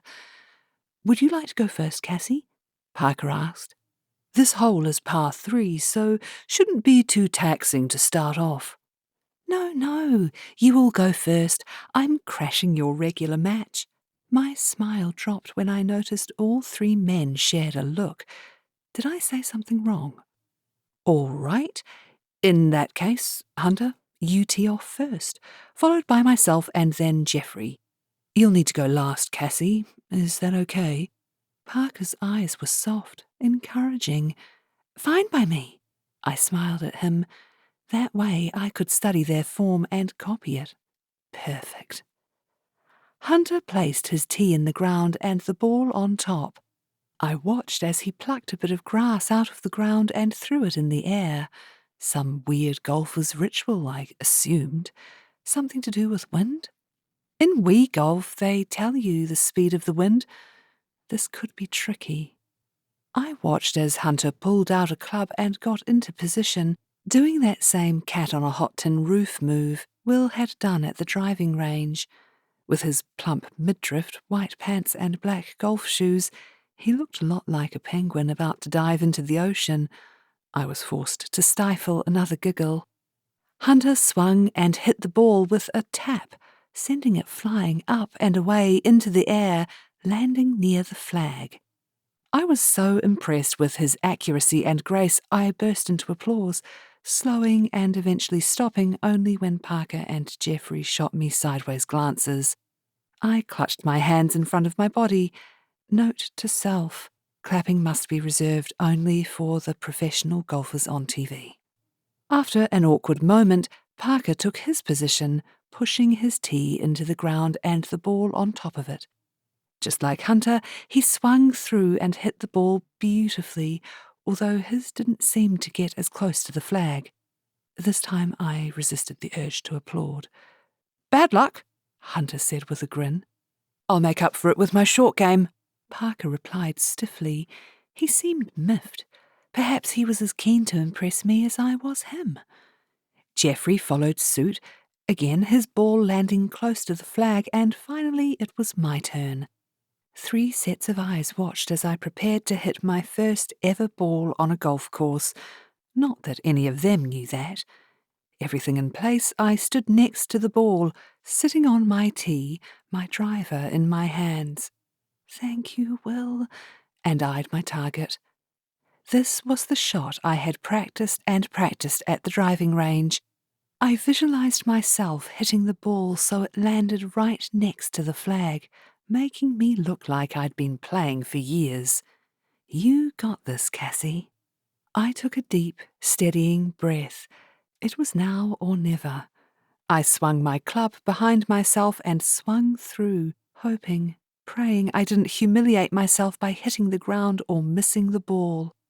I almost dropped the club in surprise when I heard the satisfying ping of the club and ball making contact.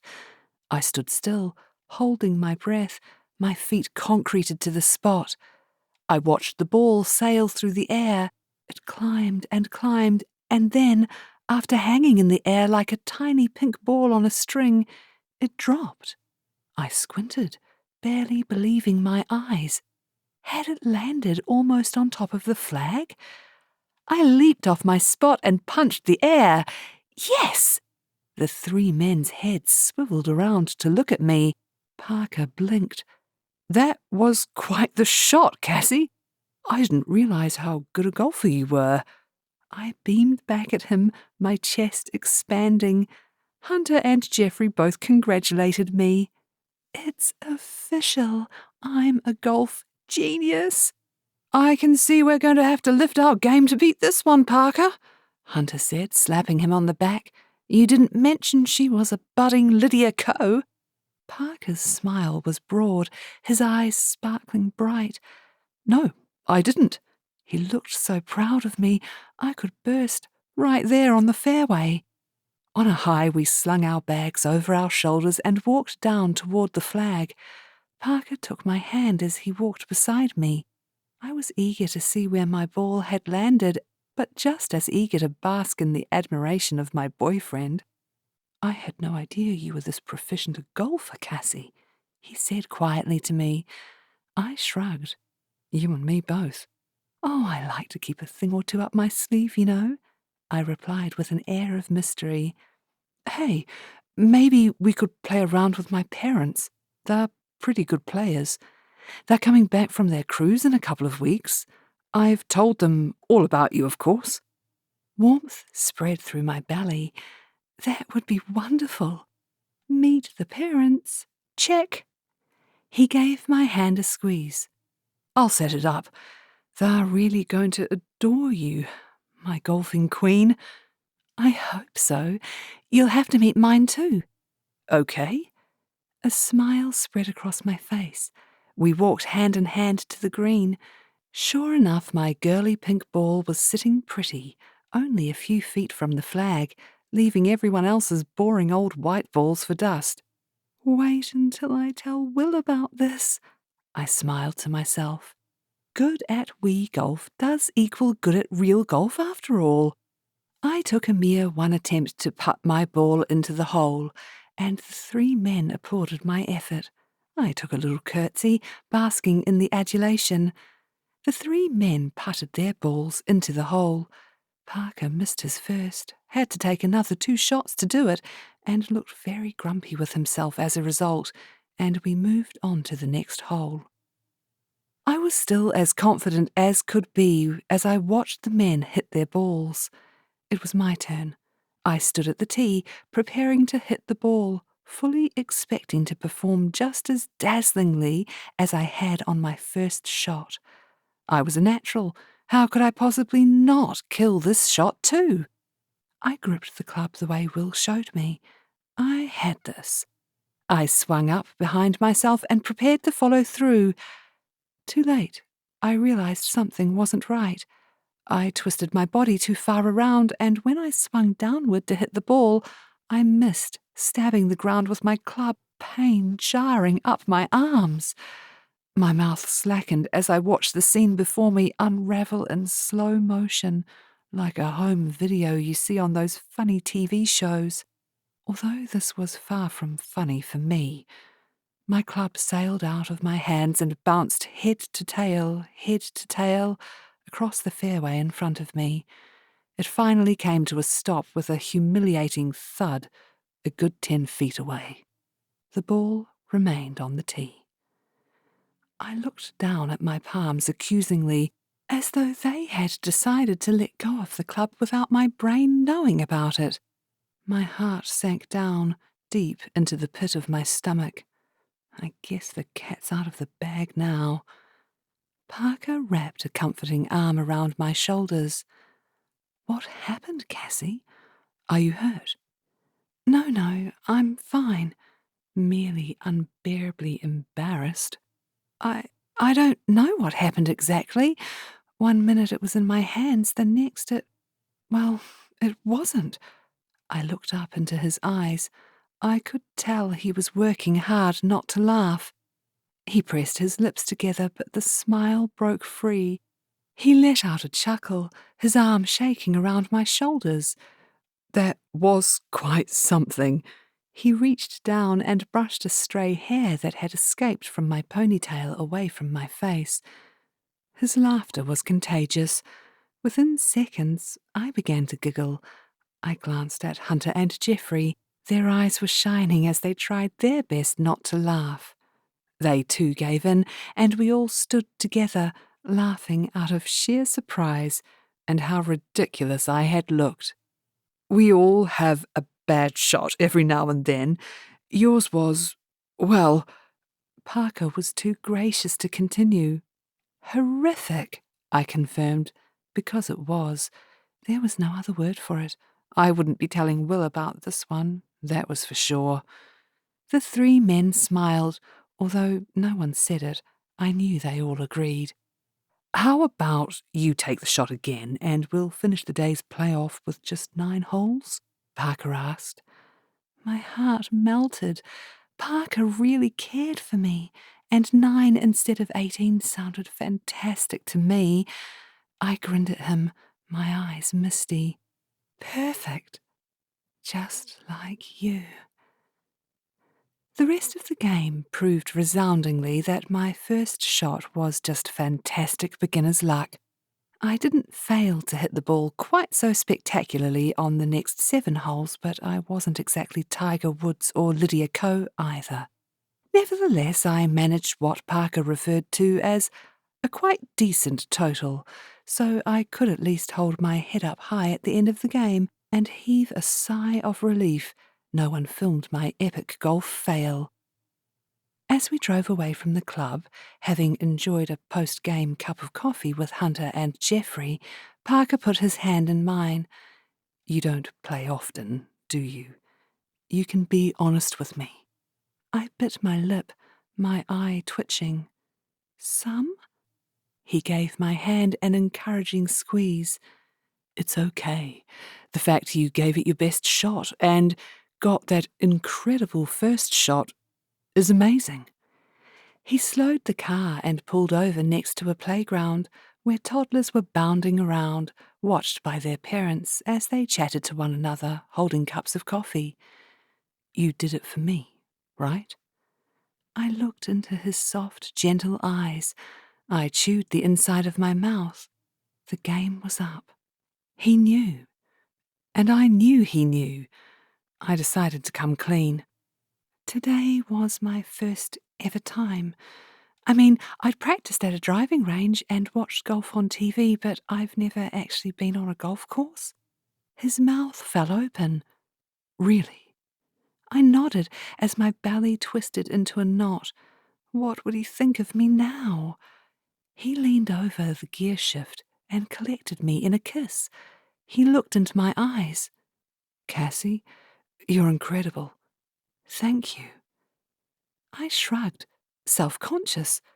For what? For caring so much you learned to play golf and put yourself through all that. I hung my head. But I lied to you. So what? You were trying to impress me, trying to relate to me. He leaned across and took my face in his hands, looking deep into my eyes. Oh my God, here it comes. He's going to say it. My heart hammered in my chest like an over-enthusiastic bongo player on too much coffee. The anticipation of the moment was almost too much. I could barely breathe. I nodded at him, hoping to encourage him to say those 3 little words I knew he was about to say. Inside my head was screaming, "Just say it!" Thank you. He kissed me. Oh, for the love of God, say it! He took my hand in his. I love that you do that for me. He loved that? He used the L word? Oh, my. Things were definitely going in the right direction. He swallowed. Cassie, Yes? I leaned in, ready and waiting. He was going to say it. I just knew it. He smiled, his face glowing. I really like you. My eyes welled with tears as my heart clenched. I sprang across the seat and hugged him in close. I love you too, I declared in a gush. He flinched, as though I'd threatened him with a hot poker. What? Oh, yes, great. Thank you. That's, just great. That's just great? What? With a sickening thud, my heart hit my belly as his words rung in my head. It wasn't the I love you I'd expected. He liked me, really liked me, not loved me. I recoiled from him, my eyes darting around the car, a wild animal frantically searching for escape. I didn't know what to say. Yes. Parker took my hand in his again.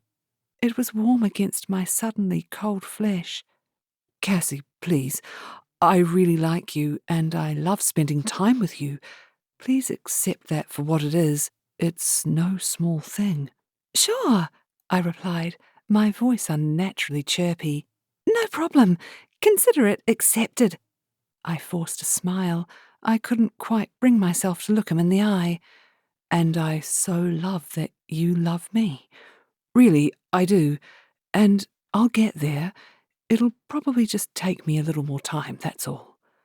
My hand felt like a log in his. Of course, no worries. I tried to make my tone confident and breezy, like I hadn't just made a declaration of love for a man who simply really liked me. Take your time, as much time as you want, in fact. What am I saying? He looked at me, entirely unconvinced. Really? Yes, really. Take as long as you need. What? I mean, you feel what you feel, right? I can't make you feel something you don't feel just as much as you can't make me feel something I don't feel. Somebody stop me. He nodded at me, looking a little skeptical. That's true. Like, for instance, if you loved the blues and I was like, no way, I hate the blues, and loved the Hurricanes instead, you couldn't change my mind, could you? Why was I talking sports? Actually, I don't really care for rugby, he replied hesitatingly. Whatever, I shouted, my voice reverberating loudly around inside the car. I mean, that was just an example to illustrate my point. I see. Or maybe you like apple strudel, and I'm like, apple strudel? Are you freaking kidding me? And you're like, yeah, apple strudel is the best. And I'm like, it sucks. And you're like, it does not, and stuff. Oh, good Lord. Now he was looking at me as though I was possessed by some sort of teenager with verbal diarrhea, which I had to admit I did sound a lot like. Yes, of course. He cocked his head. Cassie, are you all right? I'm good. In fact, I'm great. We've got this whole like-love thing out in the open. And you know what? He shook his head. I feel so much better. A weight has been lifted from my shoulders. A weight, Parker. I know where you stand, and you know where I stand. It's all good.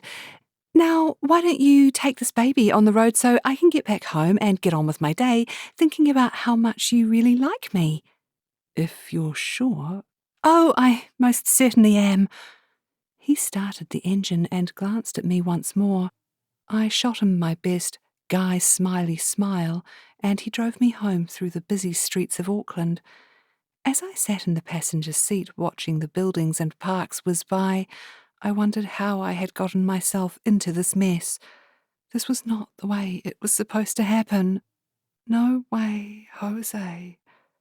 If I could have wiggled my nose and disappeared in a puff of smoke, never to return, never to have to see Parker again in that moment, I knew I would have. Chapter 14. I stood in the stairwell of the 12th floor, my knuckles clenched at my sides. I took some deep breaths. It was 7 minutes before my scheduled second interview with Laura, and I was as nervous as a deer with a neon target on its head in hunting season. After the conversation with Parker on Saturday, I'd said goodbye to him in his car, pleading a headache. Unoriginal, I know, but I'd had a horrible experience and needed an easy out, and retreated to the sanctity of my home. I dumped my stuff on the floor and threw myself on the bed. I sobbed all my carefully applied golf-appropriate makeup off onto my pillow. By the time I was finished, it looked like some small animal had been brutally murdered on it. After a long weekend closeted away in my house, I woke up on Monday morning, resolved I was going to allow Parker the time to get there and not twist myself up in knots about it all. But the same thought rung in my head. I'd said I loved him and he hadn't said it back. A sick feeling in the pit of my stomach seemed to have taken up residence, and I had little hope I would manage to shake it today. I took a deep breath. I needed to be on my game. Today was the second interview.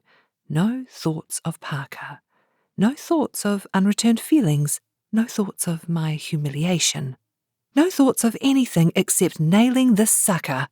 You can do this, Cassie. I reached for the door, only for it to be pushed open, my fingertips cracking with the impact. I jumped back, clutching my hand, my laptop bag swinging perilously from my shoulder. It was Will Poop Boy Jordan. Again. Why did he always seem to barge through this door when I was here? Oops, sorry, Dunny. I didn't see you there. He took in me nursing my hand. Did you hurt yourself? I shook my head in irritation. It was the door, that's all. Concern was etched on his face. Here, let me look. Before I could protest, he held my injured hand in his and examined it. Can you move your fingers? With tentative movements, I twitched my fingers. They throbbed, but there was no searing pain.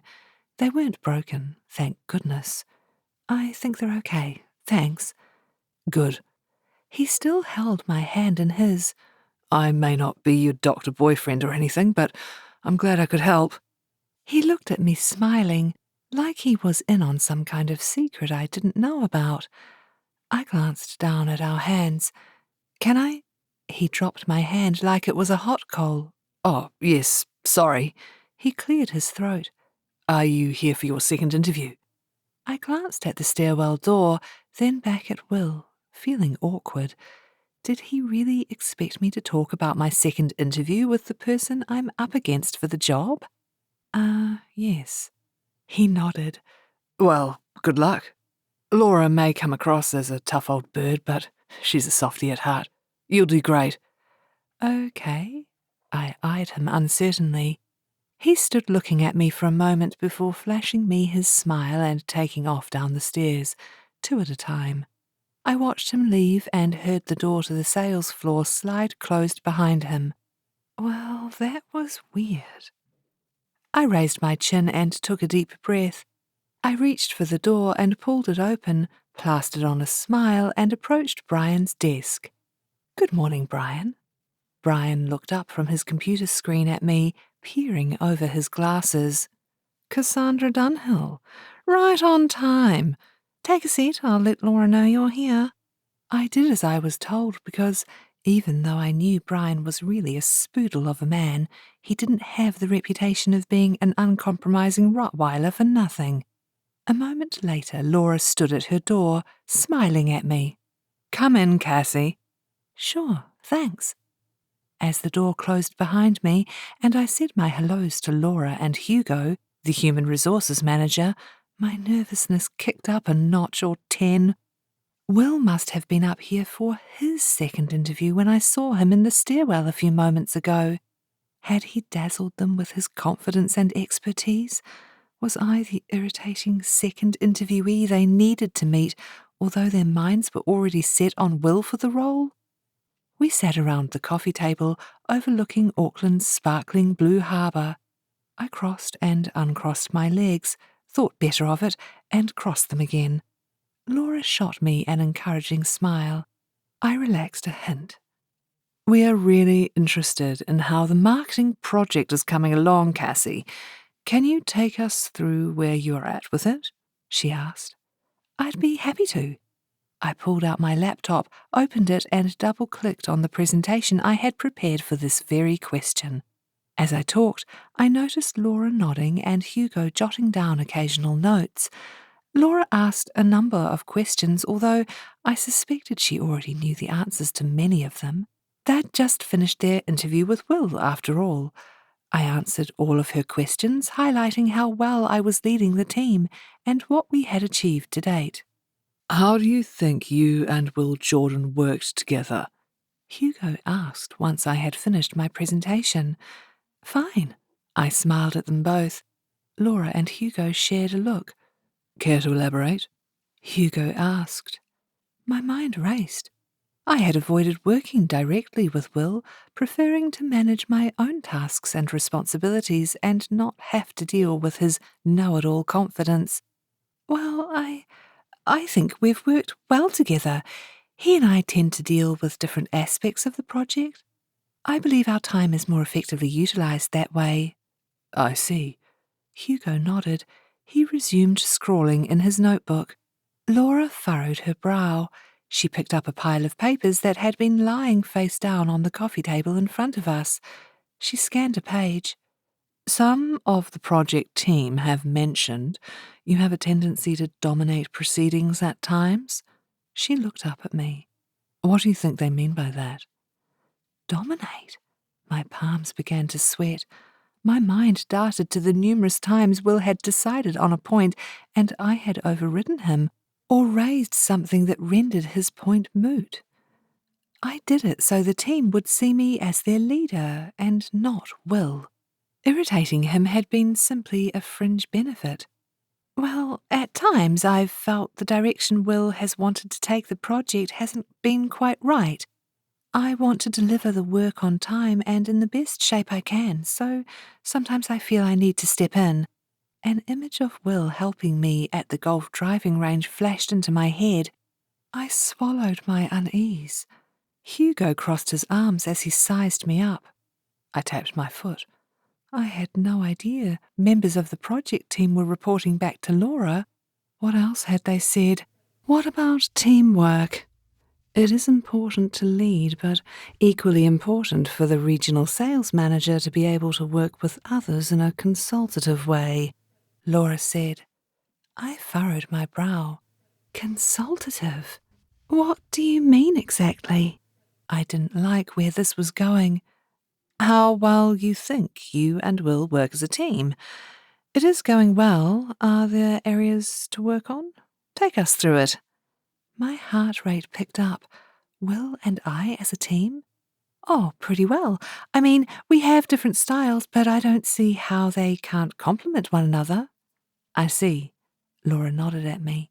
I swallowed as Hugo wrote yet more notes in his notepad. Mercifully, Laura changed the subject to something else, and we moved on.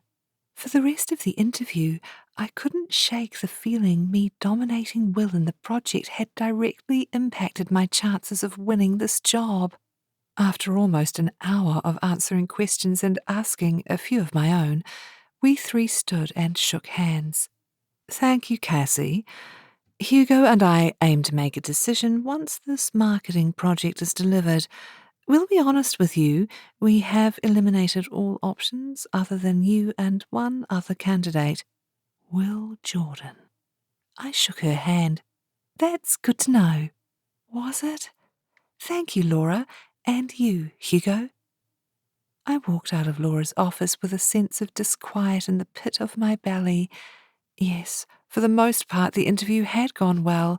Yes, I was one of only 2 candidates for the job. But had I self-sabotaged? Had trying to outsmart and outlead Will damaged my chances? And more importantly, had I been unfair to Will? Morning, ladies, Bailey called with a bright grin from behind the counter. Only 2 of you today. Paige is going to be late. How are things? I listened absent-mindedly as Marissa and Bailey chatted about their weekends. Having come straight to the Cozy Cottage Cafe from my interview, my mind was too full for small talk today. That and the not quite I love you calamity from the weekend. How about you, Cassie? The usual, I assume? Bailey smiled as she pushed a plate with a slice of flourless chocolate and raspberry cake toward me on the counter. I looked down at it as though it were a moon rock. Yes, sure, I mumbled. Okay, Bailey replied uncertainly. She and Marissa shared a look. Come on, you. Let's grab a table and debrief. Marissa pulled me by the arm over to our usual table by the fireplace. I noticed it wasn't lit as it was a mild spring morning. With a pang, I wished it was. I could do with the comfort of a fire about now. Spill, Marissa instructed in her matter-of-fact way. I didn't quite know where to start. I opened my mouth to speak, but no words came. This was an extremely rare occurrence for me. Is it the interview, Parker? Marissa's voice was soft. I let out a long breath and pushed my hair behind my ear. The interview, I guess. Parker wants me to meet his parents. My smile was weak, to say the least. That is so exciting. Big step in the right direction. What is? Bailey asked as she placed our order in front of us. Marissa smiled up at her. Parker wants to introduce Cassie to his parents. Oh my, Cassie, that's fantastic news. She pulled a chair out from the table and plunked herself down. Tell me everything. I took a deep breath. I told them about my fantastic first shot, the case of the flying golf club and Parker's almost proclamation in the car. I left out the fact I'd blurted out the L word without it being reciprocated. I didn't want to dwell on that. And anyway, it felt good to concentrate on something positive. Bailey scratched her chin. I have to admire you, Cassie. You set out to marry the next guy you dated, and now look at you. You've gone and fallen for the next guy you dated. I smiled at them both as I ignored that persistent sick feeling in the pit of my stomach. You're right. It's all working out to plan. Give me enough warning before I need to buy a hat, though, Bailey added. Oh, I don't think we're in that ballpark just yet, I replied quickly. You will be. I give it a couple of months. Bailey grinned at me. Oh, it could be a bit longer. I mean, we haven't said I love you yet or anything. which was, strictly speaking, true. We hadn't said it, just dumb old me. But you're about to meet his parents. Guys don't do that unless they're serious about someone, Marissa affirmed. Bailey nodded in agreement. You're right, I replied, a hint of a smile spreading across my face as hope rose inside me. Why would he introduce me to his parents unless he thought he might be falling in love with me? Which is why I need the warning. I've got a few pounds I could do with losing. Bailey patted her belly. I sized my friend up. Sure, she was no anorexic stick insect. She had thighs and breasts and all the things a woman was supposed to have, but she was voluptuous and gorgeous just as she was.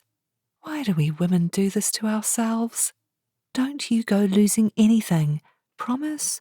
And anyway, how could you not eat all these amazing things you bake?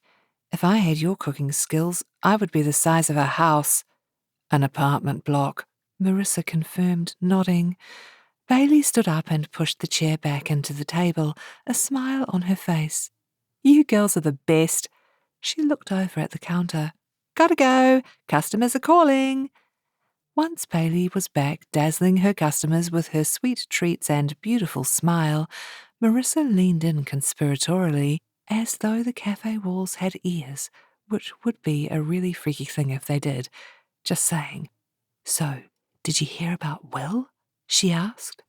My heart skipped a beat at the mention of his name. Weird. What? Apparently he broke up with his girlfriend because he's in love with someone at the office. Her eyes danced. He is? I squeaked, giving my best Minnie Mouse impersonation as my breath caught in my throat. Why does this matter to me? Marissa nodded, her mouth forming a thin line. And we all know who that has to be. She shot me a meaningful look. My banging heart was almost deafening. Who? Marissa regarded me as though I was some sort of idiot who'd been living under a large rock. Paige, of course. Who else could it be? I forced a smile. Paige. No one? Paige. Yes, it has to be Paige. It all makes sense. He must know how she feels about him, and over time he's developed feelings for her too. I swallowed. Paige is an awesome person.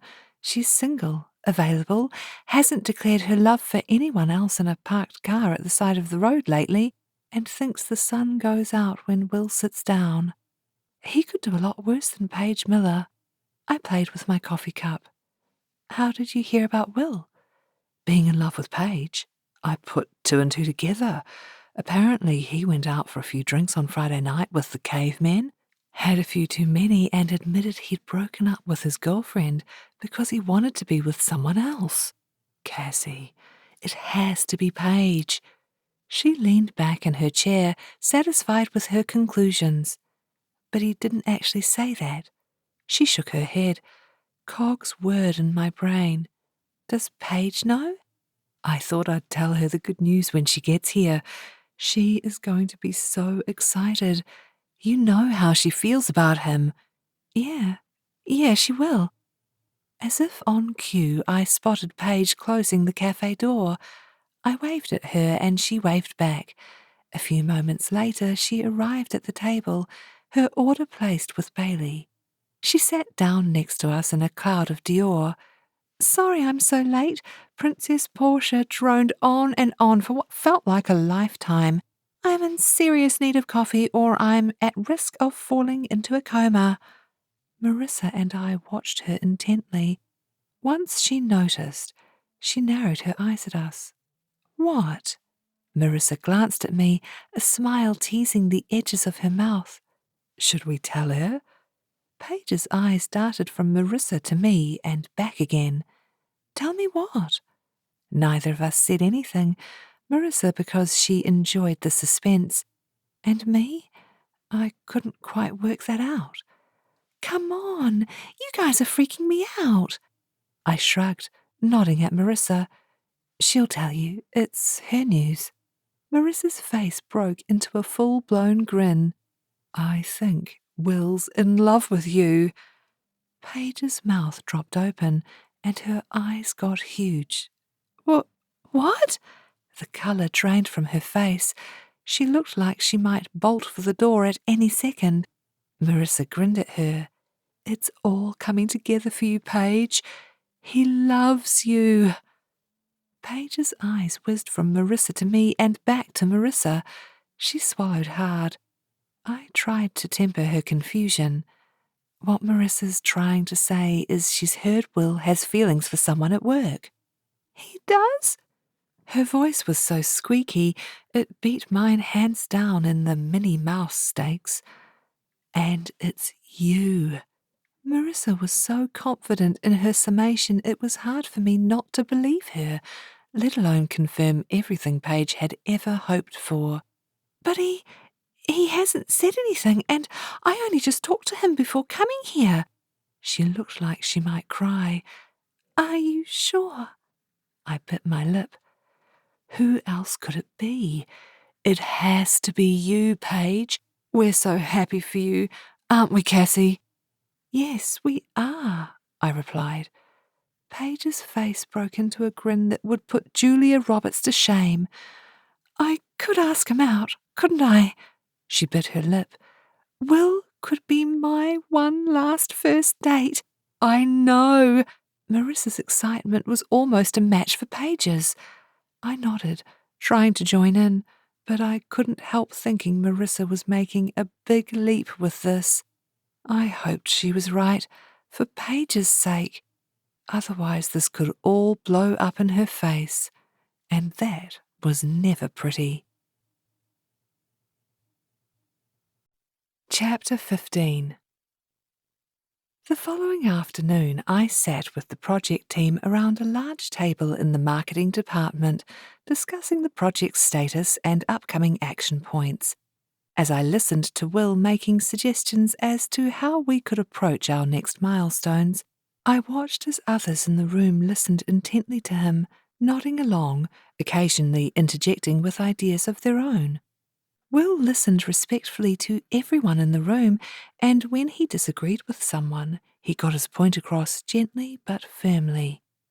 Since Laura's suggestion I wasn't working well enough with him, Will kept popping into my head when I least expected it, like out to dinner with Parker when one of us ordered a burger, or doing squats and crunches at Pilates class, even when I was in the bath.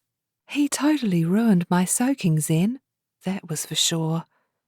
Every time he waltzed into my thoughts, an unpleasant sense of guilt hung in the air around me. I had been so intent on making sure I looked good to the project team, a much better leader than Will, I'd ended up damaging my chances at the regional manager's job, and been unfair to him. Then there was Marissa's assertion he was in love with Paige. I don't know what it was, but something told me he wasn't, that Marissa had put two and two together and come up with a banana. I chewed the inside of my lip. It was obvious to me Will was a decent guy. He'd had a tough time in childhood, but he'd come through it and, in his own words, turned out great. He treated people well. He led people well. What's more, he'd helped me out with my short-lived golfing career all those evenings after work, potentially putting his life at risk as I inexpertly wielded a golf club. That had to mean something. Sure, he could be a total know-it-all and a complete show-off, and then there was that weirdness with his friend, the Joffster, that night. But doing what he had done for me was going beyond the call of duty. At his core, Will Jordan was okay.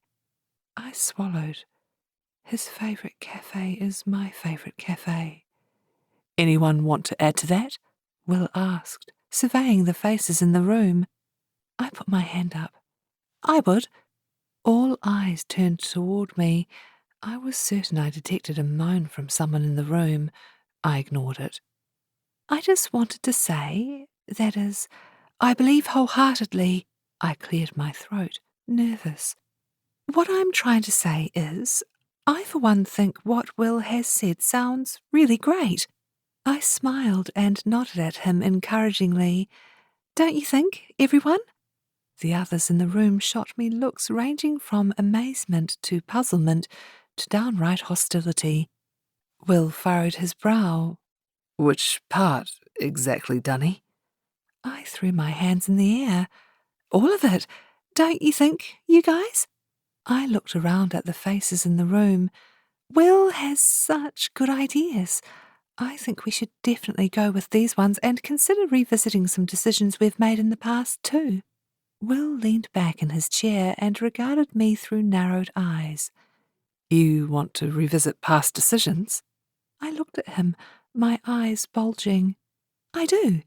I've reviewed some of my input, and I have come to believe, in the best interests of the project, we should have gone with a few more of your suggestions, Will.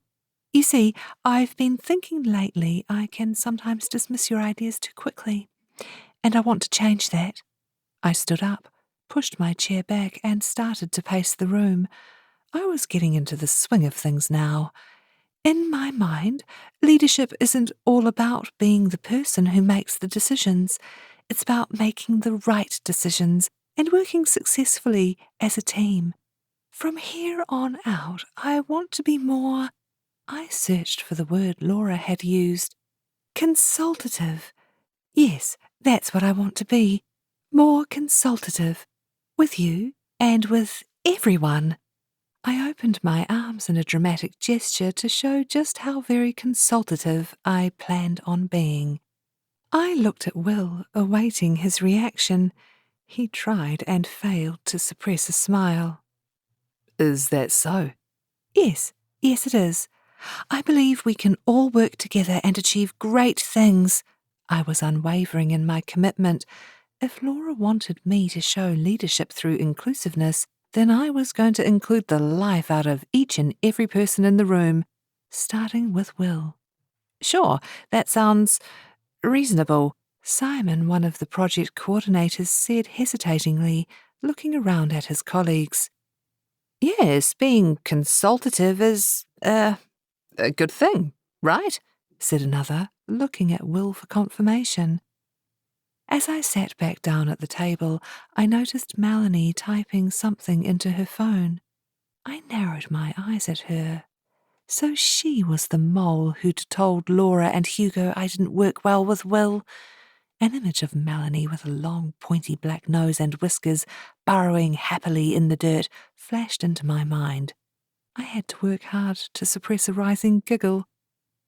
Okay, great. Will was still looking at me as though I was speaking in tongues or something. Consultative Cassie. It has a ring to it. His smile was quizzical. After a beat, he added, So, to recap, you're happy with changing the date for Phase 4 to the 21st, despite your protestations at our last meeting? Yes, absolutely. Bring on the 21st, I say. I punched the air. He nodded at me as if in slow motion.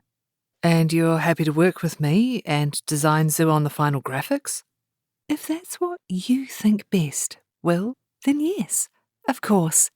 I smiled and nodded at everyone in the room.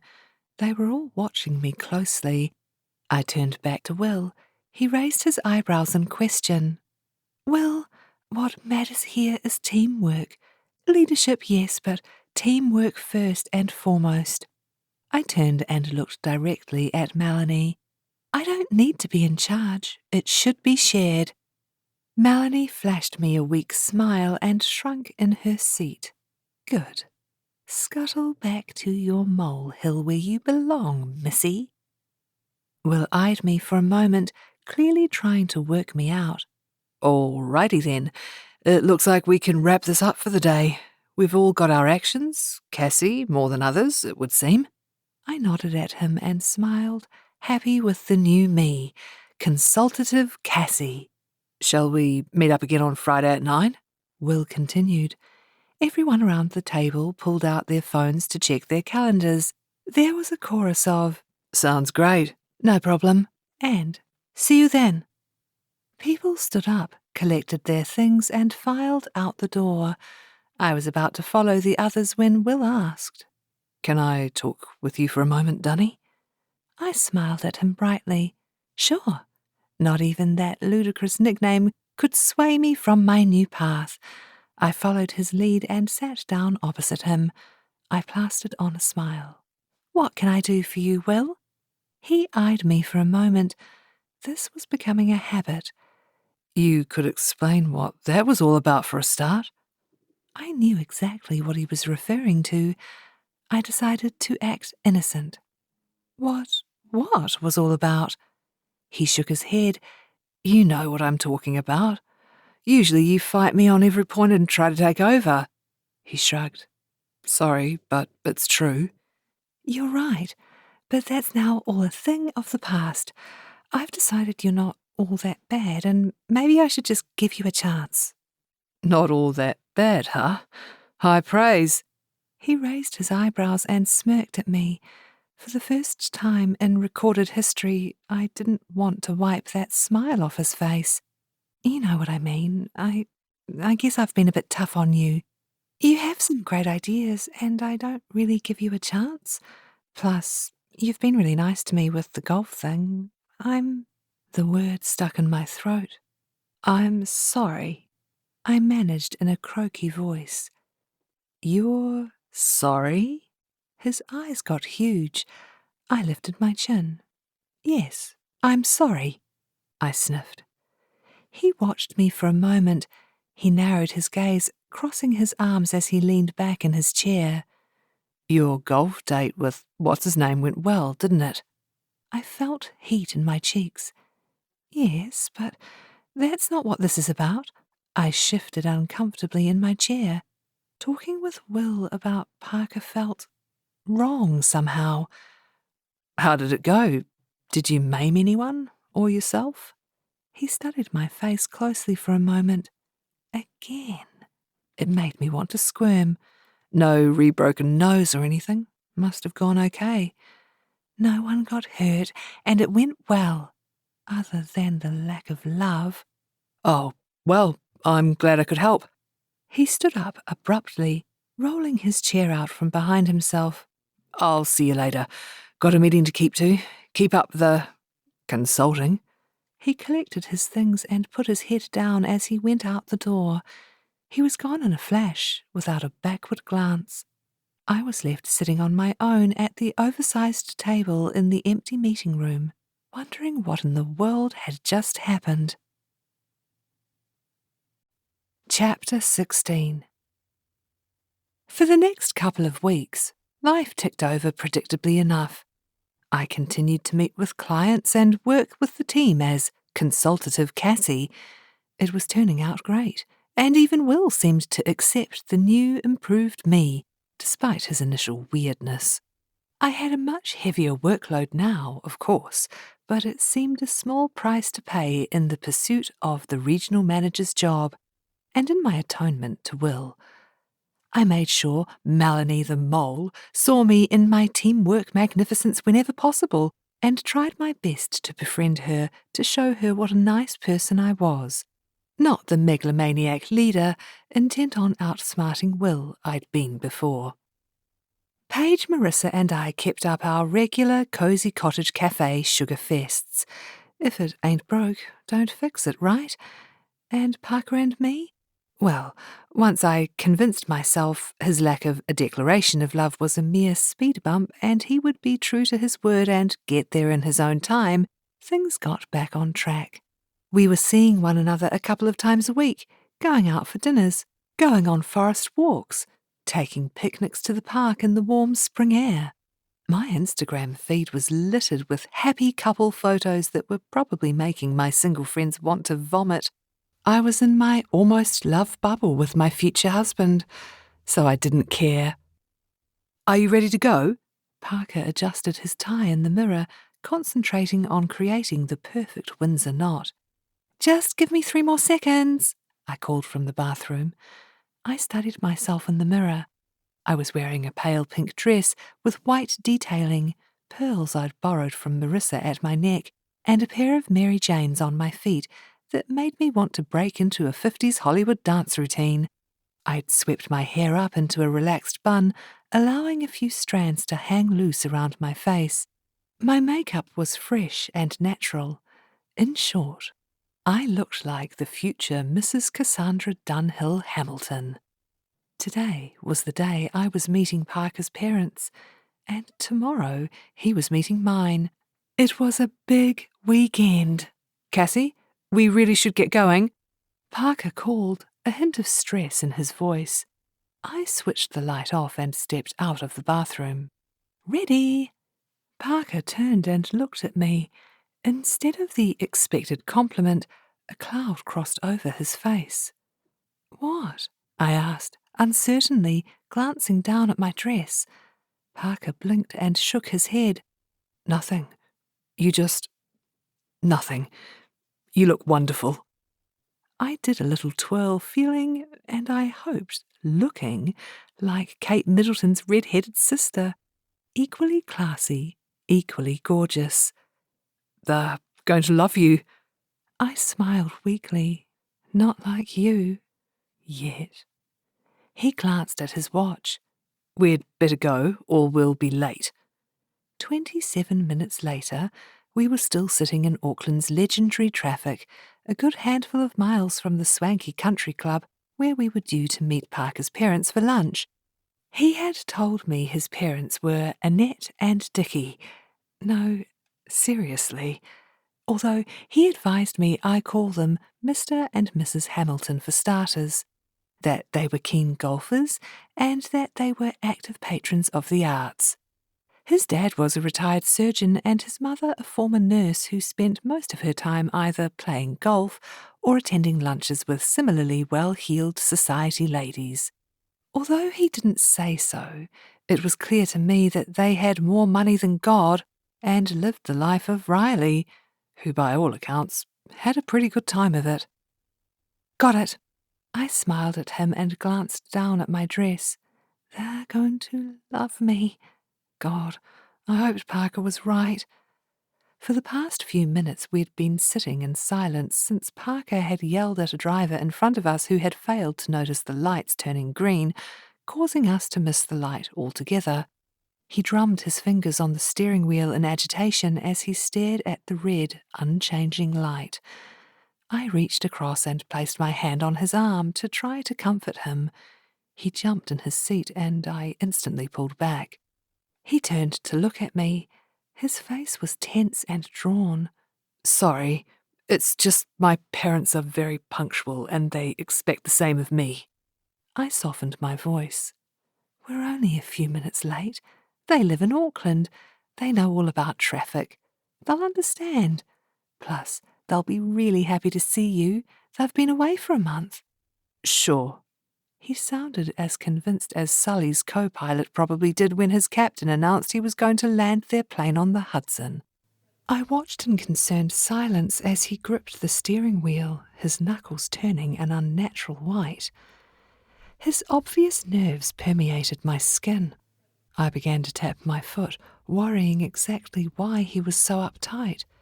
Sure, meeting your parents' parents for the first time can be nerve-wracking, but we were right for each other. I was his future wife, and he had already said they were going to love me. Where was the problem? 16 silent, uptight minutes navigating traffic later, Parker parked the car at the country club. As he bounded out and slammed his door, I did a final check in the mirror, decided to apply some more lipstick, and zipped open my purse. Mid-application, a crucial moment as any woman would attest, Parker flung my door open, making me jump. I snapped my head in his direction, drawing a line of lipstick on my upper lip. Ah! I peered in the mirror. Great!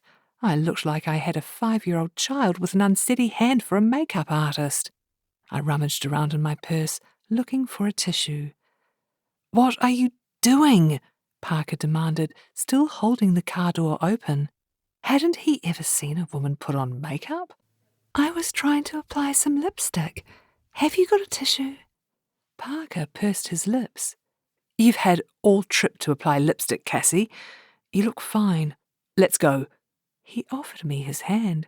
But it's smeared over my top lip, I protested, taking his hand nonetheless.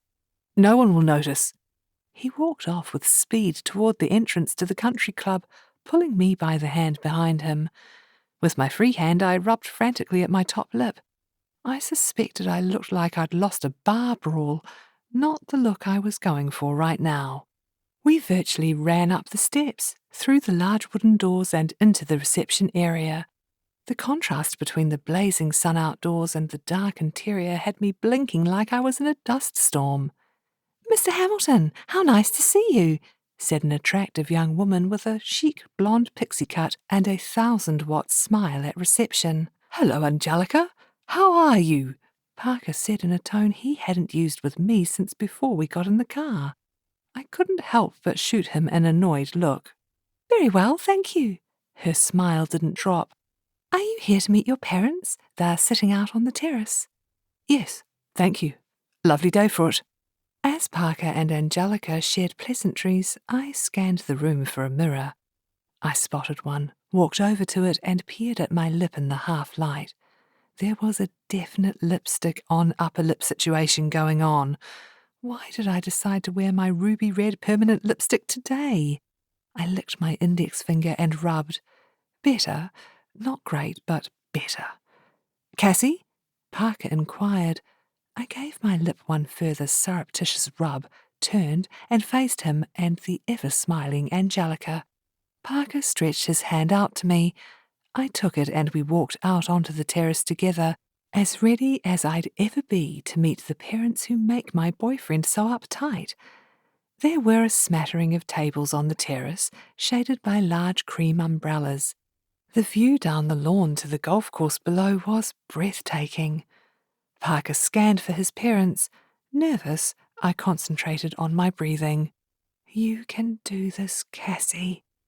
He spotted them sitting under one of the umbrellas at the edge of the terrace. I sized them up in record-breaking speed. Father, late 50s, recently cut grey hair, perfectly pressed polo shirt, the sort of tan you get from having enough time to spend in the sun across the hemispheres each year. I thought of my own dad, his year-round pasty Irish complexion, his rapidly receding hairline, his slight paunch, his ready laugh and twinkling eyes. I swallowed. So far, so intimidating. I turned my attention to his mother, probably also late 50s, but harder to tell, thanks to the probable work. Short, perfectly coiffed brunette bob cut, large dark glasses in sharp contrast with her diminutive frame, crisp white shirt, red cardigan, and pearls at her throat. Her resemblance to Anna Wintour, the Vogue editor with the fearsome, cool-as-a-cucumber reputation, was not lost on me. I was beginning to understand why Parker had been so edgy. I gave his hand a quick squeeze. He snapped his head in my direction, shot me a slightly feverish look, and pulled me along faster in their direction. I plastered on my best, "I'm your future daughter-in-law and I know you will just love me" smile, and walked with as much confidence as I could muster at Parker's side. I may have been dressed like I belonged here, but Parker's nerves, his scary-looking parents, and the plush surrounds had me feeling like a country bumpkin on her very first visit to the Big Smoke. We reached their table. "Mother, Father, how are you both today?" I narrowed my eyes at Parker. He called his parents mother and father? What was this? A Dickens novel? Had we been transported to 19th century Britain and I had somehow failed to notice? Parker leaned down and kissed his mother on the cheek. "You look wonderful, Mother, as always." "Oh, thank you, darling," she simpered. Parker's father sprang up, pushing his wicker chair back. "Parker, good to see you, lad." I watched as they shook hands, not hugged. It felt odd. But then it must be refreshing not to have to endure endless hugs like I do with my family. Hug Mum, hug Dad, hug Granny and Pop, hug Bella. Frankly, it's exhausting. A handshake is probably much more civilized. Perhaps we'll teach our children to shake hands once they're adults. I wouldn't need to worry about creasing the linen slip dresses I'm sure to be wearing then when Parker and I host family lunches in our gracious home. Father turned to me, his teeth standing out against his tan so clearly the Coast Guard could use him in their arsenal. How are you, Sarah? I opened my mouth to speak. Sarah? Who the heck is Sarah? I closed it again, not knowing exactly what to say. Parker's dad took me by the shoulders, grinning down at me. It's lovely to see you again. What? Before I had the chance to correct him, he leaned in toward me, puckering up. I turned my cheek so he could kiss it and began to pull back, but he was going in for another, European style, naturally, so I turned the other cheek, only to meet him in the middle. Our lips locked. My eyes sprung open in astonishment as his crinkled into a smile. He pulled away and let go of my shoulders. My cheeks flushed red-hot. Mr. Hamilton, I'm sorry about that, I stammered. Don't be, Sarah. He turned to Parker and said in a deeper tone, I do like this one. Mortification crept across my chest. I shifted my weight. Oh, Dickie, you are an old goat sometimes. This is Cassie, Parker's new girlfriend. Parker's mother responded on my behalf from her seat at the table. If she had noticed the big smacker her husband had just planted on me, she didn't let on. Sarah is someone else entirely. Parker's dad smiled at me. Of course it is. My mistake. Although, you do look a lot like Sarah, doesn't she? Eh, Parker? You clearly have a type, lad. I watched agog as Parker's dad elbowed him in the ribs, as though me looking like Sarah, and I was still utterly in the dark as to who she was, had somehow become quite the joke of the day. Parker slipped his arm protectively around my waist. Yes, I suppose. I hadn't thought about it actually, Father. He gave me a little squeeze, instantly reassuring me. Well, Cassie, Parker's mother said, emphasizing my name for Mr. Hamilton's benefit. It's very nice to meet you. Parker's told us very little about you, of course. It's nice to see you actually exist, and you're not just some sort of online girlfriend or something. I blinked at her. He hasn't told them much about me? Panic seared through me in a flash. Well, I do. I exist. Cassie exists, and she's not Sarah. She's Cassie. Yay for Cassie! I blurted loudly as though I was headlining a pep rally to a cast of thousands. I looked from Parker to his parents. They all had inquisitive, puzzled looks on their faces. Yeah, like I was the weird one here. Well, that's just great. Good for you for existing, Mrs. Hamilton said. Why don't you both take a seat?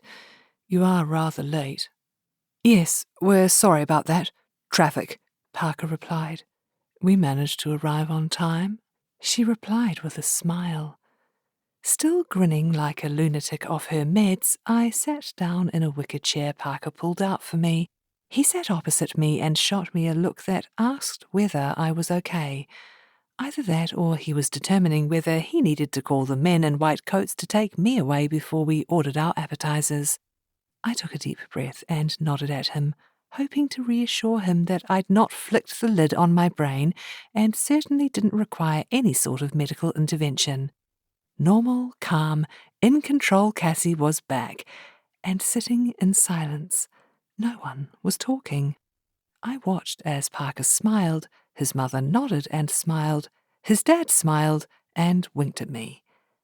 Back up the bus. Parker's dad winked at me? So, Cassie, tell us about yourself, Mrs. Hamilton said, breaking the awkward silence at the table. Oh, well, where to start? I managed. How about you tell us about your family? Mrs. Hamilton blinked as she smiled. Sure. Well, my parents live in Auckland, which is where I grew up with my... Where? Mrs. Hamilton inquired, cutting me off mid-sentence. I'm sorry, what? Remembering the sort of manners one would expect at a country club, I said, I beg your pardon, Mrs. Hamilton? Where exactly did you grow up? In Onehunga. I thought of my middle-of-the-road childhood suburb with its strong community spirit and affordable housing, a far cry from the city's chi-chi streets Parker and his family inhabited. Onehunga? Been there a few times over the years, Mr. Hamilton said. I perked up. You have? Yes, that's right, Mrs. Hamilton replied, nodding at her husband. We had a place there. Really? How long ago did you live there? You may know my parents. My dad's a bit of a bigwig locally. He runs the pharmacy on Rocket Road. You've probably met him. I thought of my dad's big booming laugh as he shared a joke with his regulars, advising on treating itchy bites and rashes, selling hot water bottles in the winter months, sun hats and sunscreen in summer. Mrs. Hamilton looked incredulous. Live there? Oh, heavens no. We owned a building there as an investment. We've lived in central Auckland for many, many years. Chastised, I replied. Oh, I see. Cassie doesn't live there any more, do you, Cassie? Parker said, his face bright. She bought her own place close to the city, right? Is it one of those high-rise blocks? Mr. Hamilton asked, a scowl on his face. No, it's not. It's a townhouse, actually. Good, good. Don't want to touch some of those towers. Not a good investment right now. Okay, I'll, bear that in mind. You know, when I'm next investing in property, that is, I thought to myself. Thank you, Mr. Hamilton. No, it's a great place and really handy for everything. Cassie's up for a promotion at work, actually, aren't you? I shot Parker a puzzled look. He was rapidly taking on the guise of public relations manager for Cassie Dunhill. I kind of liked it, but I was confused by it all the same. Yes, I'm hoping to become regional manager at the technology company I work for. Good for you, Mrs. Hamilton commented. Now tell me more about your family. Your father is a pharmacist, correct? I nodded. And your mother? She works in the pharmacy too. She raised her eyebrows. 2 pharmacists in one family, my. No, she just helps out in the store. You know, serving customers, ordering stock, that kind of thing. I see. Mrs. Hamilton seemed singularly unimpressed. To my relief, a waiter in a white shirt and black pants materialized at the table. I'd been so busy dealing with Parker's family, the accidental lip-kissing, the interrogation, the consequent looking down their noses at me, I hadn't even opened my menu. Luckily, Parker stepped in, saving my butt. I know the menu pretty well here. How about I order for you? Smoked salmon followed by a Caesar salad sound good to you? My heart filled up as I smiled at him across the table. Yes, that'd be great, thanks. No sooner had the waiter departed with our order when, much to my dismay, the interrogation resumed. How old are your parents? How many brothers and sisters do you have? Are your grandparents still alive? Are there any serious medical issues in your family, such as heart disease or diabetes? I felt thoroughly sociologically and biologically vetted. I tried to look at the bright side. All these questions suggested she wanted to ensure I was good enough for her son to breed with, which must mean Parker was inching closer to, I love you. At least, that's what I was hoping. If not, his mother was lousy at small talk for a lady who lunches. What about herpes? Herpes? I guffawed, almost choking on my Caesar salad. Well, Mrs. Hamilton gestured toward my upper lip. My hand flew to my mouth, half expecting to find a large, crusty cold sore, despite never having had one in my life. I patted my face, felt nothing. The smudged lipstick, of course. I rubbed frantically at it, shielding my mouth with my other hand. That's just some lipstick, Mother. Cassie doesn't have herpes or anything else for that matter. Parker said, springing to my defence. Smudged lipstick, eh, lad? Mr. Hamilton waggled his eyebrows suggestively at Parker. Meanwhile, I was totally mortified. Mrs. Hamilton fell short of giving me a physical examination, but I wouldn't have put it past her to offer up a syringe for a blood sample. Eventually, after it was clear to everyone I was beginning to crack under the harsh light of interrogation, Parker jumped in to help me. "Mother, don't you think that's enough questions for now? You'll tire poor Cassie out." Mrs. Hamilton looked alarmed. "Why? Does she tire easily?" "Mother!" Mrs. Hamilton sat back in her seat, raising her hands in surrender. "I'm only taking an interest in your new girlfriend, darling. Any mother would ask these sorts of questions." "It's fine, Mrs. Hamilton.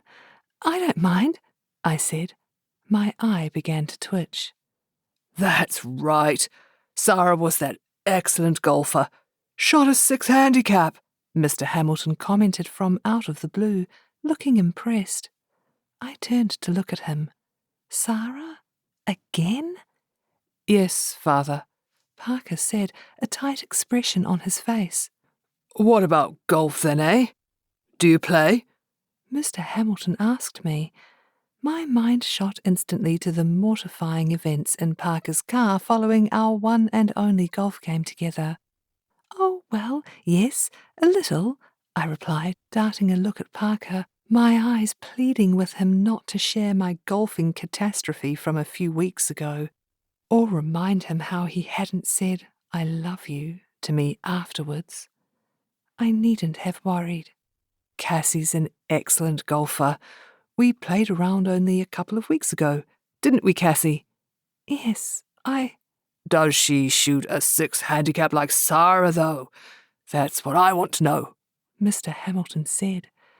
Whoever this Sarah person was, she was beginning to get on my nerves. "No, I don't, Mr. Hamilton."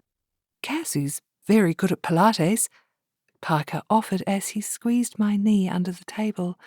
I shot him a grateful look. "I'm okay at it." "Flexible, is she?" Mr. Hamilton asked, as though I wasn't sitting right next to him at the table. "That's what a man likes to hear." "Dickie!" Mrs. Hamilton looked offended. "That's snooker room chat. It's not appropriate luncheon conversation." "But asking me about herpes is?" I cleared my throat.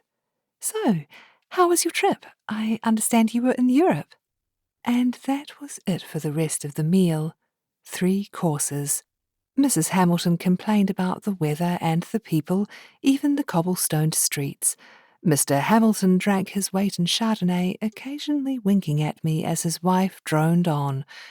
As boring as it was, and as difficult as it was to pretend every word she said was fascinating, at least the bright light of interrogation had been lifted from me. I could relax. A little.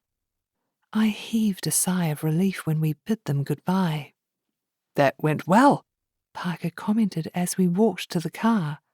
I nearly tripped over in astonishment. "It did?" I blinked at him in wonderment. Mr. Hamilton thought I was a poor second to this Sarah person. I kissed him smack bang on the lips, and he liked it. Neither of his parents knew anything about me until today, and Mrs. Hamilton's line of questioning made me feel like I was auditioning to be an egg donor for an online service. "Yes, silly. Don't seem so surprised. I know my mother can be a little full-on, but it's only because she loves her only son." His smile was so cute I almost forgot about Sarah. "She put me through the 3rd degree, you know." "Yes, she does that. It's just her way, that's all, and my father thought you were terrific." I thought of Mr. Hamilton winking at me across the table and his suggestive comments to his son. I certainly got that impression. "So," he said, leaning in to kiss me, "even if it was tricky for you, it went well, and you can relax." "You passed." "I passed?" I asked, startled. "Yes, you passed. You may proceed to the next level." He grinned at me, and my heart melted. Sure, it was probably a nerdy reference to some sci-fi movie I didn't know, but Parker cared enough about me to introduce me to his parents, and he thought they had liked me. He may only really like me so far and needed more time, but that had to count for something. Back at my place after the lunch, I asked Parker about something that had been bothering me all day. "Who's Sarah?" I kept my tone light as I handed him his coffee and sat down next to him on my sofa. Oh, sorry about that. That was pretty awkward, I know. My dad isn't great with names. No. When no response to my question was forthcoming, I asked, "So, who is she?" Sarah's my ex-girlfriend. I knew it. "Oh, and your parents obviously knew her?" Yes, they did. We dated for a while. They're friends with her parents. That's how we met. "Oh." Parker put his coffee down on the table and wrapped his arm around my shoulders. Cassie, don't worry about Sarah. We broke up quite a while ago. Telling me not to worry about Sarah made me do exactly that. "I'm not worried," I lied. I took a sip of my coffee and smiled at him just to show him precisely how relaxed I was about this Sarah ex of his from quite a while ago. "How long did you date?" A few years. "A few years?" I jerked, spilling some of my hot coffee on my hand. Ouch! Oh, you clumsy thing. Here. Parker took my mug from me and put it on the table. He reached behind the sofa and pulled a couple of tissues out of a Kleenex box I kept on a side table. I took them and wiped my hand. "Thanks." I tried to sound nonchalant when I asked, "Out of interest, how long is it since you broke up?" Ages, really. Is he being elusive on purpose? Are we talking months here or years? Give me a ballpark to work with, I persisted. For some reason, it seemed vital for me to know. Why do you want to know about her? It's not relevant to us, he said. Humour me. He let out a sigh. Okay, let me think. He looked out my living room window to the street outside. I guess about 6 months, give or take. 6 months, I replied far too loudly.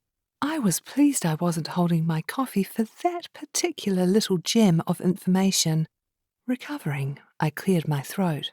"Oh, yes, that is quite a while ago." I did some frantic mental arithmetic. That would mean Parker and Sarah had broken up after dating for years, the precise amount of time yet to be determined, only a matter of mere weeks before he and I started dating. My tummy twisted into a knot. Did that make me a rebound? "So, she was a good golfer, huh?" I asked leadingly, desperate for any clue about how he felt about her now. She is. Was. Yes. Hey, Cassie, let's talk about something else, okay? We both have exes, but we don't need to delve into one another's past, right? "Sure, of course." My tone was light while my mind was going a mile a minute, and my tummy was involved in some sort of energetic trampoline convention. It wasn't a pleasant combination. I sat next to Parker, listening to him telling me about some patient or another, brooding. Why had they broken up? How many years exactly did they date? "Parker, can I ask something else?" Look, if it's about Sarah, I'd prefer you didn't. It was a tough breakup, and I'd really rather not get into it. Alarm bells clanged in my head like it was Sunday morning. Tough for whom? For him? Did Sarah dump Parker? Although breakups can be difficult for all concerned, it's a universal truth it's much harder on the dumpee than the dumper. Parker may have expressed his desire not to talk about this anymore, but I was in imminent fear of becoming obsessed. Chapter 17. The next afternoon we stood together on the doorstep of my old family home, dressed in much less formal attire. "Ready for this?" I asked Parker with a grin. Up until I had met Mr. and Mrs. Hamilton yesterday, I had thought it would be much easier for Parker to meet my family than me his. Even though I knew Mum and Dad would be happy for me in whatever person I chose to be with, unless he was a drug lord or leader of a terrorist organisation or the like, clearly. As I stood next to Parker, I was suddenly anxious he wouldn't like them. Yes, he confirmed with a smile. It was now or never. I turned the knob and pushed the front door open. "Hi, it's me," I called out. As though they had been lurking around the corner, awaiting our arrival, and I wouldn't be surprised if they had, both my parents materialized in the hallway at once, wide grins on their faces. I greeted them with hugs, as was the Dunhill way. "Mum, Dad, this is Parker Hamilton. Parker, this is Cheryl and Joe Dunhill." I watched as Parker extended his hand and gave my dad a firm handshake. "It's a pleasure to meet you, sir." "Sir?" Dad roared with laughter, his belly wobbling like a bowl of jelly in an earthquake. "Call me Joe. We're not in the military, you know. And what's this with the handshaking? Come here." He pulled Parker in for a hug, slapping him on the back the way men do, as if half maiming one another was perfectly acceptable. "Of course, Joe." Parker extracted himself from the hug, looking distinctly uncomfortable. "It's a pleasure to meet you, Mrs. Cheryl." He greeted my mother with a kiss on both cheeks.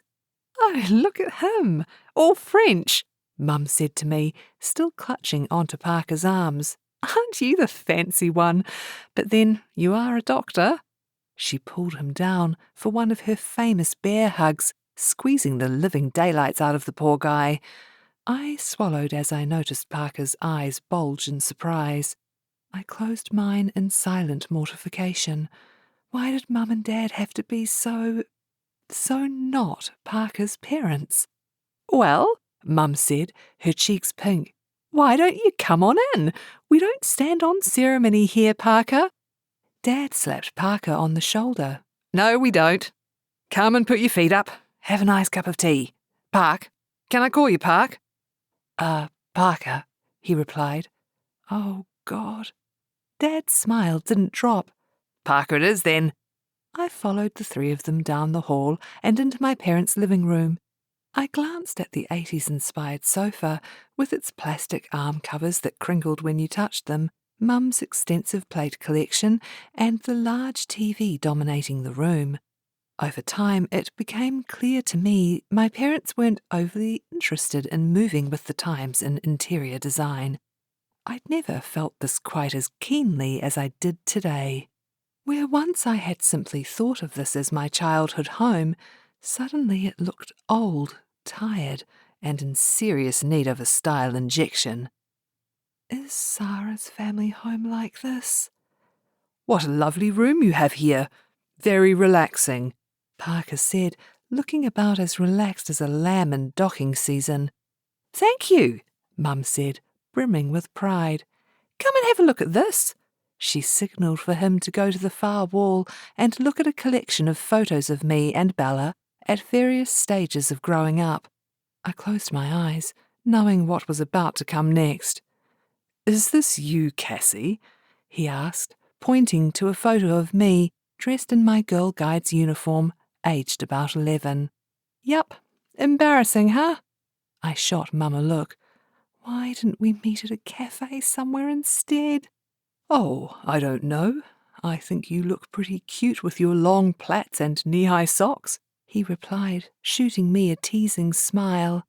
"Oh, well, if you like that one, you should see this one over here," Dad said, standing in front of what was quite possibly the most embarrassing photo of me ever taken. Period. "Cassie hates it, but I think it's just wonderful." Parker took in the photo of me, dressed up for my first ever school formal. I was wearing an orange knee-length dress with a full skirt, complete with ruffled puff sleeves and sewn-on flowers.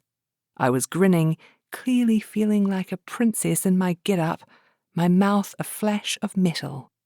My hair fell about my shoulders in soft auburn waves, which should have been my one saving grace, but it clashed so perfectly with the orange of the dress, it made me physically ill just looking at it.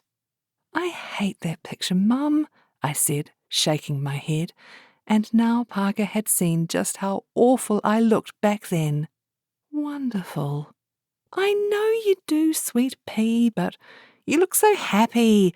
You know how much you loved that dress." "Yes, when I knew zero about fashion and what suits me." I took a handful of hair and brandished it toward Mum. "Orange, Mum? Really?" She put her hands up in surrender. "You insisted on it." "You look adorable. I never understand why you don't like that photo," Dad added. Yes, you guessed it. My dad was colourblind. I rolled my eyes. "Look at what I've got to put up with," I said to Parker, hoping he wasn't considering bolting to the hills. "Parents who love to embarrass me at every turn." To my relief, he smiled back at me, looking a little less like a rabbit in headlights. Perhaps the walk down bad fashion choice lane had taken the edge off his discomfort. Parker and I sat down on the sofa next to one another.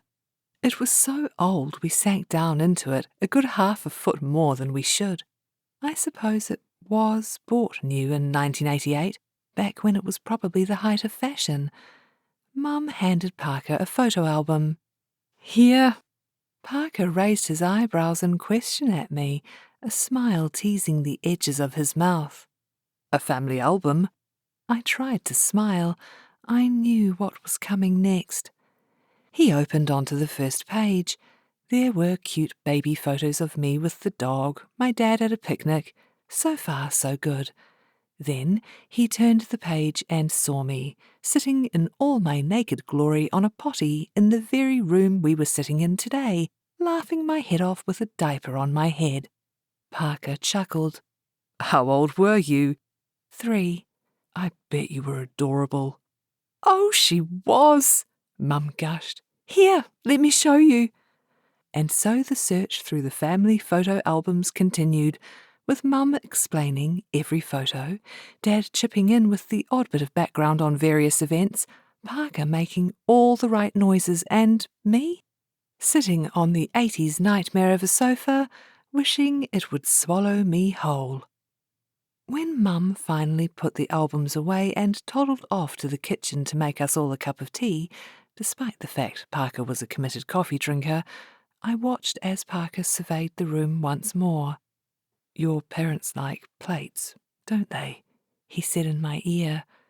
I stifled a giggle. My mum and her plate collection go way, way back. Back to when she was a little girl and her grandmother gave her her very first plate, or so the Dunhill legend goes. She now has nothing less than about 30 adorning the walls of the living and dining rooms, and at least another dozen in the kitchen. They come from all over the world, and Mum would be more than happy to tell Parker the story behind each and every one of them. I think I'll save that treat for another time. He'd had more than enough to contend with for one day. "Now that you know everything you need to about Cassie, why don't you tell us a bit about yourself?" Dad said, as Mum placed a tray of tea and cakes on the coffee table. My mouth watered as I spied her famous chocolate mud cake. "Here you go, sweet pea, I made your favourite." Mum handed me a plate with a large slice of cake and a dollop of cholesterol-laced cream on the side. "Thanks, Mum, you're the best." Mum's chocolate mud cake never lasted more than a couple of hours in the cake tin. It was so good. "Thank you. This looks delicious," Parker said, taking a slice of cake from Mum, who looked as pleased as Punch. "Tell you about myself? Of course, Joe. Well, I'm an only child. I grew up in Auckland. I like fine food and wine and, of course, spending time with your wonderful daughter." Parker gave my hand a quick squeeze, and I beamed. "Fine food and wine, eh?" Dad asked, taking a slice of cake and leaning back in his leatherette chair. "Have you been to Davies? Now there's a place that knows how to fry chicken." "Oh, yes," Mum confirmed. a fried chicken glaze in her eyes. I cringed. Davy's had been Mum and Dad's favourite place for a slap-up meal, as they called it, since I could remember. Run by Dad's friend Davy, no surprises where he got the name for the place from, they specialised in deep-fried anything, including the vegetables and desserts with enough sugar to give you diabetes on the spot. The paleo, low-carb, clean food movements had completely passed Davy and his cronies by. That was for sure. I don't believe I've been there. Where is it? Parker replied politely. You haven't been to Davy's? Dad sounded astonished, as though it was beyond human understanding why someone who had lived their whole life in Auckland had never been to Davy's for an artery-clogging meal. Cheryl, did you hear that? Parker's never been to Davy's. Well, we'll just have to remedy that, won't we? Mum chirped, licking her lips at the prospect of some of that deep-fried crapola. Oh, great. That was all I needed, a slap-up meal with Parker and my parents in a place that smelled of rancid fat. On a good day. On a bad? You don't want to know. Davy's was about as far flung from the refined and elegant surrounds of Parker's parents' country club as could be. I squirmed in my seat. A change of subject was needed. Stat. So, Dad, what's happening in the world of Rocket Road Pharmacy? As Dad launched into stories from the store, with Parker listening, I leaned back in my seat and tried to see my parents through Parker's eyes. The hugging when we arrived got us off to a difficult start, but he seemed to have recovered since then. My parents, with their stories and cups of tea and endless props, I'll have a word with them later about that photo of me in the orange disaster, were at least friendly, but they weren't refined like Parker's parents. I wondered what Sarah's parents were like, whether they were like Parker's, all high class and stiff. For the first time since we began dating, Parker was seeing where I came from, not just the person he thought he knew. As I watched him nod along to Dad's story about a customer having a fainting spell by the hand lotions, I wondered if he liked what he saw. Chapter 18. Will flashed a strip of card in front of my face, interrupting my work.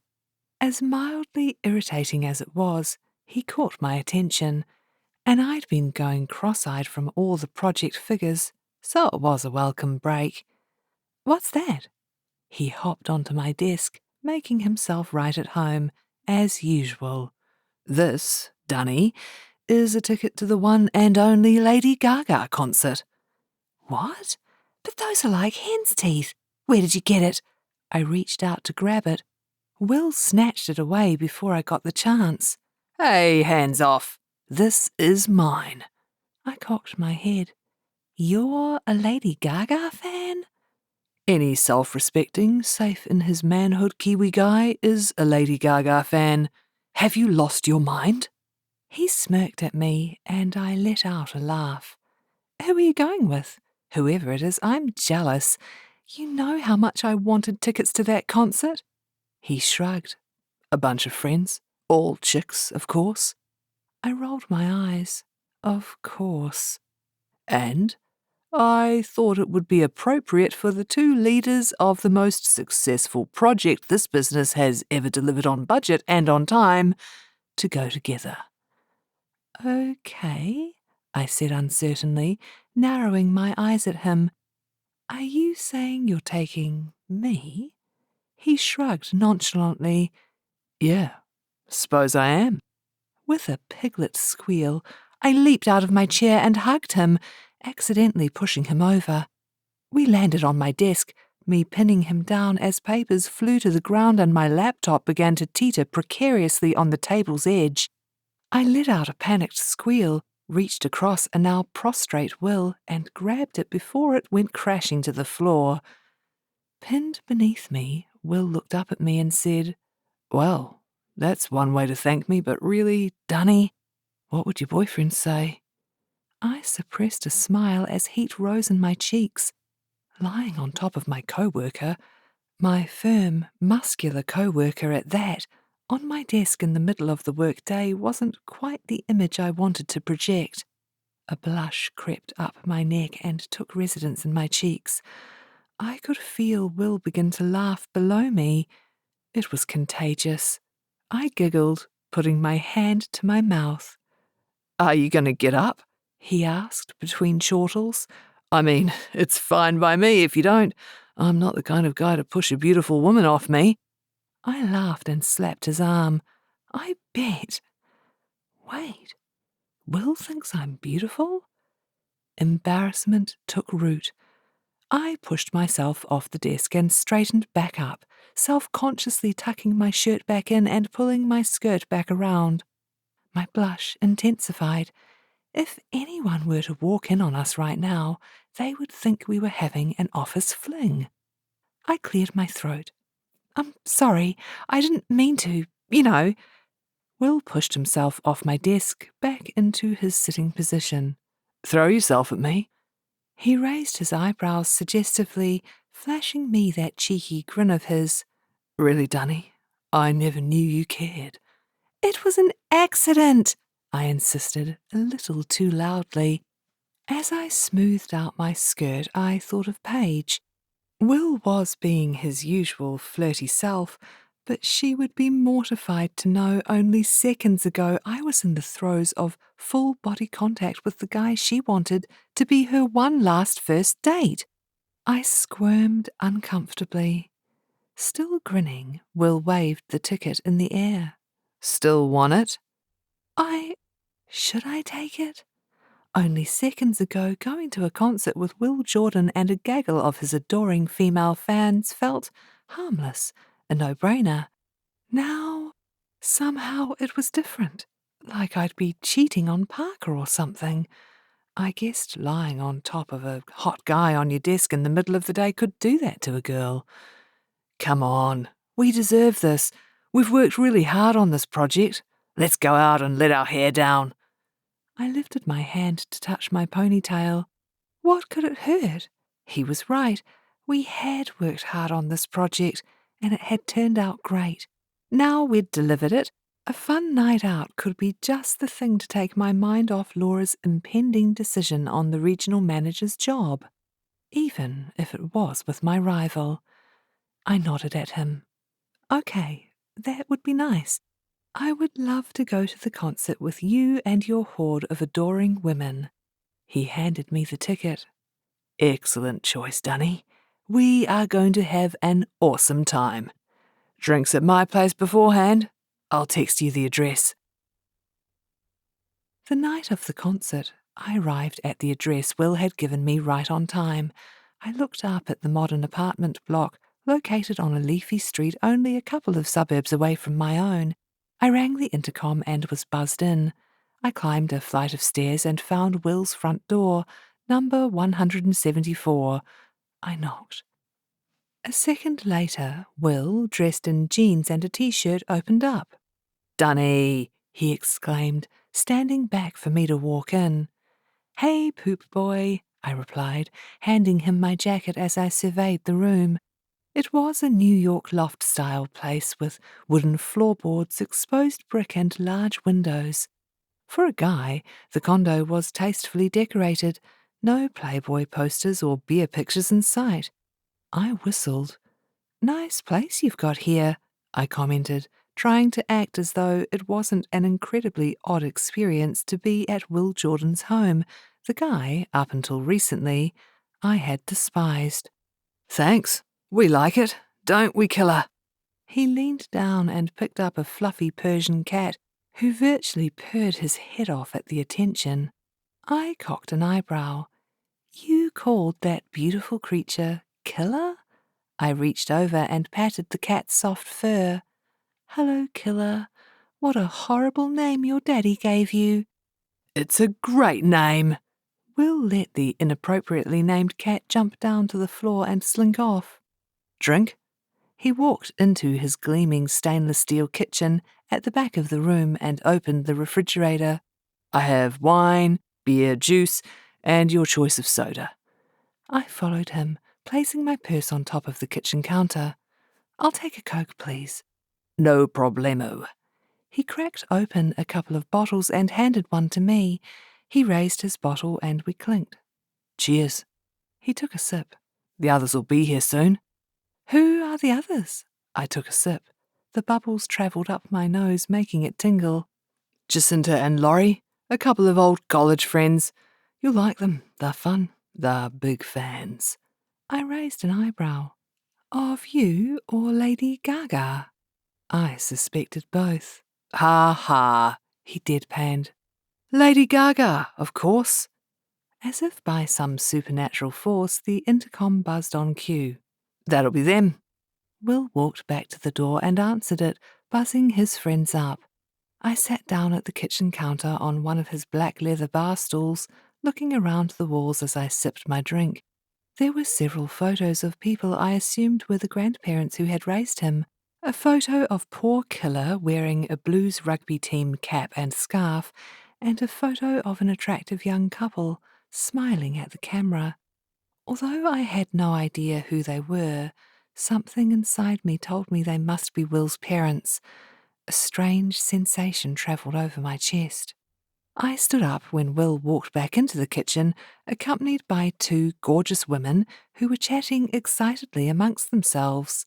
They were dressed like me, in pants and strappy tops, but one of them was wearing a tiara and gloves, looking every inch the diva. Dunny, this is Laurie and Jacinta, Will said. Hey, Laurie said, adjusting her tiara. That's a weird name. What's it short for? I rolled my eyes. That's just Will's nickname for me. My name is Cassie. Her eyes got huge. Well then, it's great to finally meet you, Cassie. I narrowed my gaze. What did she mean, finally meet me? Yes, it's great to meet you too. I shot an inquiring look at Will. He didn't make eye contact with me, instead offering his friends drinks as he had me. So, you work with Will, huh? Laurie asked as the three of us women sat down. Yes, I do.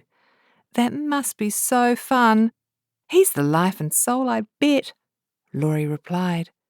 I glanced at Will's back as he busied himself with the girls' drinks in the kitchen. Something like that. I remember when we were all doing that business admin course. Remember, Jacinta? Laurie said. Oh, yeah. That was riveting. Jacinta's voice dripped with sarcasm. Laurie rolled her eyes. I know, right? That's where we met Will, you see, Cassie. He was like the guy everyone knew, Mr. Popular, always joking around with everyone. Sounded like the Will Jordan I knew. I can imagine. But when Jacinta got mono, he would make her notes of the lectures she missed and email them to her every day. Right, Jacinta? Laurie asked. Yep, he's the best. Totally. That's great, I said. What was this? Will Jordan's personal fan club of besotted females? The man himself returned to the living room, drinks in hand. Here you go. He handed his friends their bottles. We were just telling Cassie how awesome you are, Jacinta said as she took hers. Were you now? Will sat down on the sofa next to me. Don't listen to them, Dunny. I had them brainwashed the first week I met them. Sounds like it to me, I replied, taking a sip of my drink. Cassie and I are in the running for the same promotion at work, aren't we? Surprised he raised the elephant in the room so casually, I nodded. We sure are. Jacinta raised her eyebrows.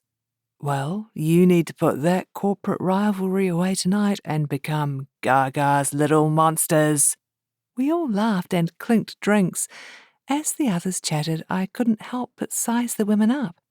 They were gorgeous with their long, skinny legs and pretty smiles, but they were also fun and warm. Not what I'd expected. But then I didn't know what to expect of Will anymore. When it was time to leave to go to the concert, I collected the empty bottles and took them to the kitchen while Laurie and Jacinta chatted on the sofa by one of the large picture windows. Thanks, Dunny, Will said, taking them from me and putting them in his recycling bin. Will Jordan, a tidy and organised man? Who'd have thought it? You really want the regional manager's job, don't you? Will asked, his back to me. I didn't hesitate in answering him. Oh yes, almost as much as I want to marry Parker. Well, I want both of those things. He turned to face me, nodded and smiled. And what would be your perfect world? Regional manager and Mrs. Parker, whatever his name is? Hamilton. I'd be Cassie Dunhill Hamilton. I smiled. I liked the sound of that. Mrs. Cassandra Dunhill Hamilton, mother to Christopher and Charlotte. Well, I don't know about the whole marriage thing, but I guess we'll find out pretty soon who's got the job, now the project's done and dusted. I nodded back, the nerves pinging right down to my fingertips. I guess we will. He extended his hand. It's been a good race. The future Mrs. Cassie Dunhill Pamblington. I rolled my eyes. Was he doing this on purpose? Hamilton. Hamilton. He shrugged, grinning. Whatever. May the best man win. He extended his hand toward me. We shook as I let out a laugh. Thanks for thinking of me as a man. He smiled and shook his head. We'd better get going. He pulled his hand away. Ladies, it's time to go. Jacinta and Laurie were up and ready to leave before you could say, Mother Monster, and we headed out the door. Will and his 3 lady friends. And the concert was out of this world. The music, the costumes, Lady Gaga. We danced, we sang, we had the best time. By the end of the evening, Laurie, Jacinta and I were like old friends, laughing at one another's jokes and finishing one another's sentences. At one point, Laurie called us Will's Angels, and I was having such a good time with them all, I didn't even mind. Yes, I was seeing a different side to Will, and I liked what I saw. Chapter 19. The following Monday, Bailey delivered our sugar fix of choice as we sat at our usual table in the window of the Cosy Cottage Cafe. What's this big news of yours, Paige? Only I think I might have an idea. Marissa let out a giggle as she waggled her eyebrows. Well, Paige began, her cheeks flushed and her eyes bright. I decided it was about time I got on with things. And, I led, by the looks of her she had gotten on with things and liked the way they had turned out. And, she paused for effect, her eyes dancing, I asked Will out. Her grin was so wide it almost met her ears. Oh my God, Marissa squealed, bouncing up and down on her seat. You did it? That's so amazing, Paige. What did he say? I knew what she was going to say before she even said it. For some reason I had a sinking feeling in my belly. What I couldn't work out was why. Why would it bother me if Paige dated Will? What business was it of mine? Will and I may have become almost friends over the last few weeks, but it wasn't like we had any romantic feelings for one another or anything. He said yes. We're going out on Friday night after work. Oh, Paige. Marissa put her hand to her heart in an uncharacteristically sentimental gesture. You see, I told you it was you, didn't I, Cassie? Cassie? She nudged me with her elbow, bringing me back to earth. What? Oh, yes. Yes, you did. Marissa shot me a look. That's great, Paige. I smiled at her, trying not to think of my own woes. Parker doesn't love me. He dated Sarah for years. Bailey! Marissa called across the cafe, giving me a jolt as heads turned in our direction. You have to hear this. Never one to miss a juicy bit of news, Bailey finished serving a customer, apologising for her unruly customer at the table in the window, and headed over to our table. She pulled up a chair from a spare table and sat down. What's happening? Marissa stared at Paige in expectation as a grin teased the edges of her mouth. Paige, care to share your news with Bailey? Well, Paige began, clearly loving having the opportunity to tell someone else her news. Will and I are going out on a date. Bailey's eyes got huge as her jaw dropped. He asked you out? No, I asked him, Paige confirmed. That's so exciting. When? How? Bailey asked eagerly. Yes, tell us everything, Marissa insisted. We listened as Paige told us how she had plucked up the courage to ask Will out after weeks of fretting over it, how she had worn her lucky dress, the one with the white cuffs and collar, how he was about to be her one last first date. As she spoke, her pretty face glowed with happiness. She was fulfilling the beach pact. She was always meant to be with Will. He was her one. Where are you going? Marissa asked. We're just going for a drink at O'Dowd's, all very casual and familiar. It was his idea, and I like it. I thought of our usual Friday night grab-a-quick-drink-after-work spot. O'Dowd's was rowdy and fun. Not exactly a romantic spot, but then I knew Will's taste. Unpretentious and fun. O'Dowd's was totally his style. And then we're going out to dinner afterwards. I know it'll just be perfect because he's Will. She beamed at us across the table. Oh, Paige, Bailey sighed. You girls are amazing. You'll all be married off, happily living with your hunky husbands. Well, not that I've met Parker yet, but I know Will's a total hottie. Paige turned to Bailey abruptly. You've met Will? I tensed up. Yes, when he came in here with Cassie a while back. He's such a nice guy. You're a lucky girl. You brought Will here? Why didn't you tell me? Paige asked, a hurt look on her face. Although none of us had ever said it out loud, we had an agreement that the Cozy Cottage Cafe was our place. You only ever brought another person here if they were really important, and so far none of us had.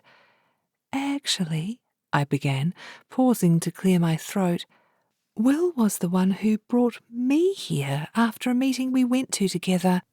He used to come to get his coffee here when he worked up the road. I crossed my arms in front of me like a shield.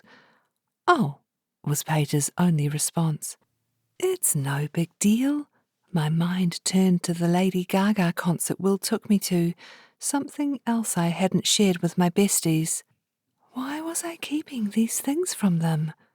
Bailey's eyes darted from Paige to me and back again. Did I put my foot in it? No, Paige insisted with a toss of her hair. It's all fine. You're right, Cassie. It's not a big deal. I smiled at her. It was just coffee with me. He's going on a date with you. I bit my lip and consciously uncrossed my arms. Exactly. It was just coffee, Marissa said with conviction. I have a good feeling about you too. She rubbed Paige's arm, who broke into a fresh smile. Bailey stood up, pushing her chair back from the table with a screech on the tiled floor. I want to hear all about it, but I'd really better get back to work. She gave Paige's shoulder a squeeze. I'm so happy for you. With Bailey gone, Marissa asked, What are you going to wear? As Paige rattled off her wardrobe options, I took a few deep breaths, trying my best to focus. You should definitely go for that shirt with the hearts. You look amazing in that, I said, trying to get into the swing of the conversation. But try as I might, I couldn't get rid of that strange knot in the pit of my stomach, the one telling me something I didn't quite understand. Back in the office later that day, Marissa grabbed a hold of my arm as I passed by on my way to the printer and dragged me into the kitchenette. What the? I began loudly, my eyes huge with astonishment at being manhandled. I tugged my arm away from her firm grip and gave it a rub. Shh, she said, her finger to her lips. She poked her head out of the door and then back inside. What's got into you? she asked in a loud whisper. What's got into me? I asked, incredulous. You're the one dragging people around like you're one of the cavemen. Shh, she repeated. I don't want Paige to hear. My shoulders slumped. In a flash, I knew exactly what she was referring to. Oh, that. Yes, that. She looked at me with expectation. I let out a sigh. I don't know. I guess things aren't that great with Parker. They're not? She asked, leaning in toward me as concern clouded her eyes. I shook my head, my face downcast. In hushed tones, so the world and its dog wouldn't learn my sad love life woes, I launched into the full spiel. How I'd accidentally told Parker I loved him in the car that day. How his mother treated me like some sort of interrogation project as his dad leered at me over the smoked salmon. How this new threat in the form of Sarah, his ex-girlfriend, had seemingly materialized out of thin air. I may be his rebound girl, not the one. Oh my God, Cassie, I had no idea, Marissa said, rubbing my arm. Why didn't you tell us? I shrugged, played with the cuff of my shirt. I don't know. I guess I had this plan and the beach pact and everything. I mean, I said I was going to marry the next guy I dated, and I guess I didn't want you to know it wasn't working out the way I thought it would. That is the stupidest thing I've ever heard in my life, she pronounced, her hands on her hips. Gee, thanks for your support, I shot back, wounded. Marissa took me by the arms, forcing me to look directly at her. What was with this manhandling today? Look, just because you agreed to this one last first date thing doesn't mean you have to go through with it. It was just some stupid thing we did on the beach after one too many wines. It took a moment for what Marissa was saying to sink in. Not to be with Parker? Abandon the whole thing? Forget about the beach pact? I opened my mouth to speak. All I managed was, but I, before I closed it again.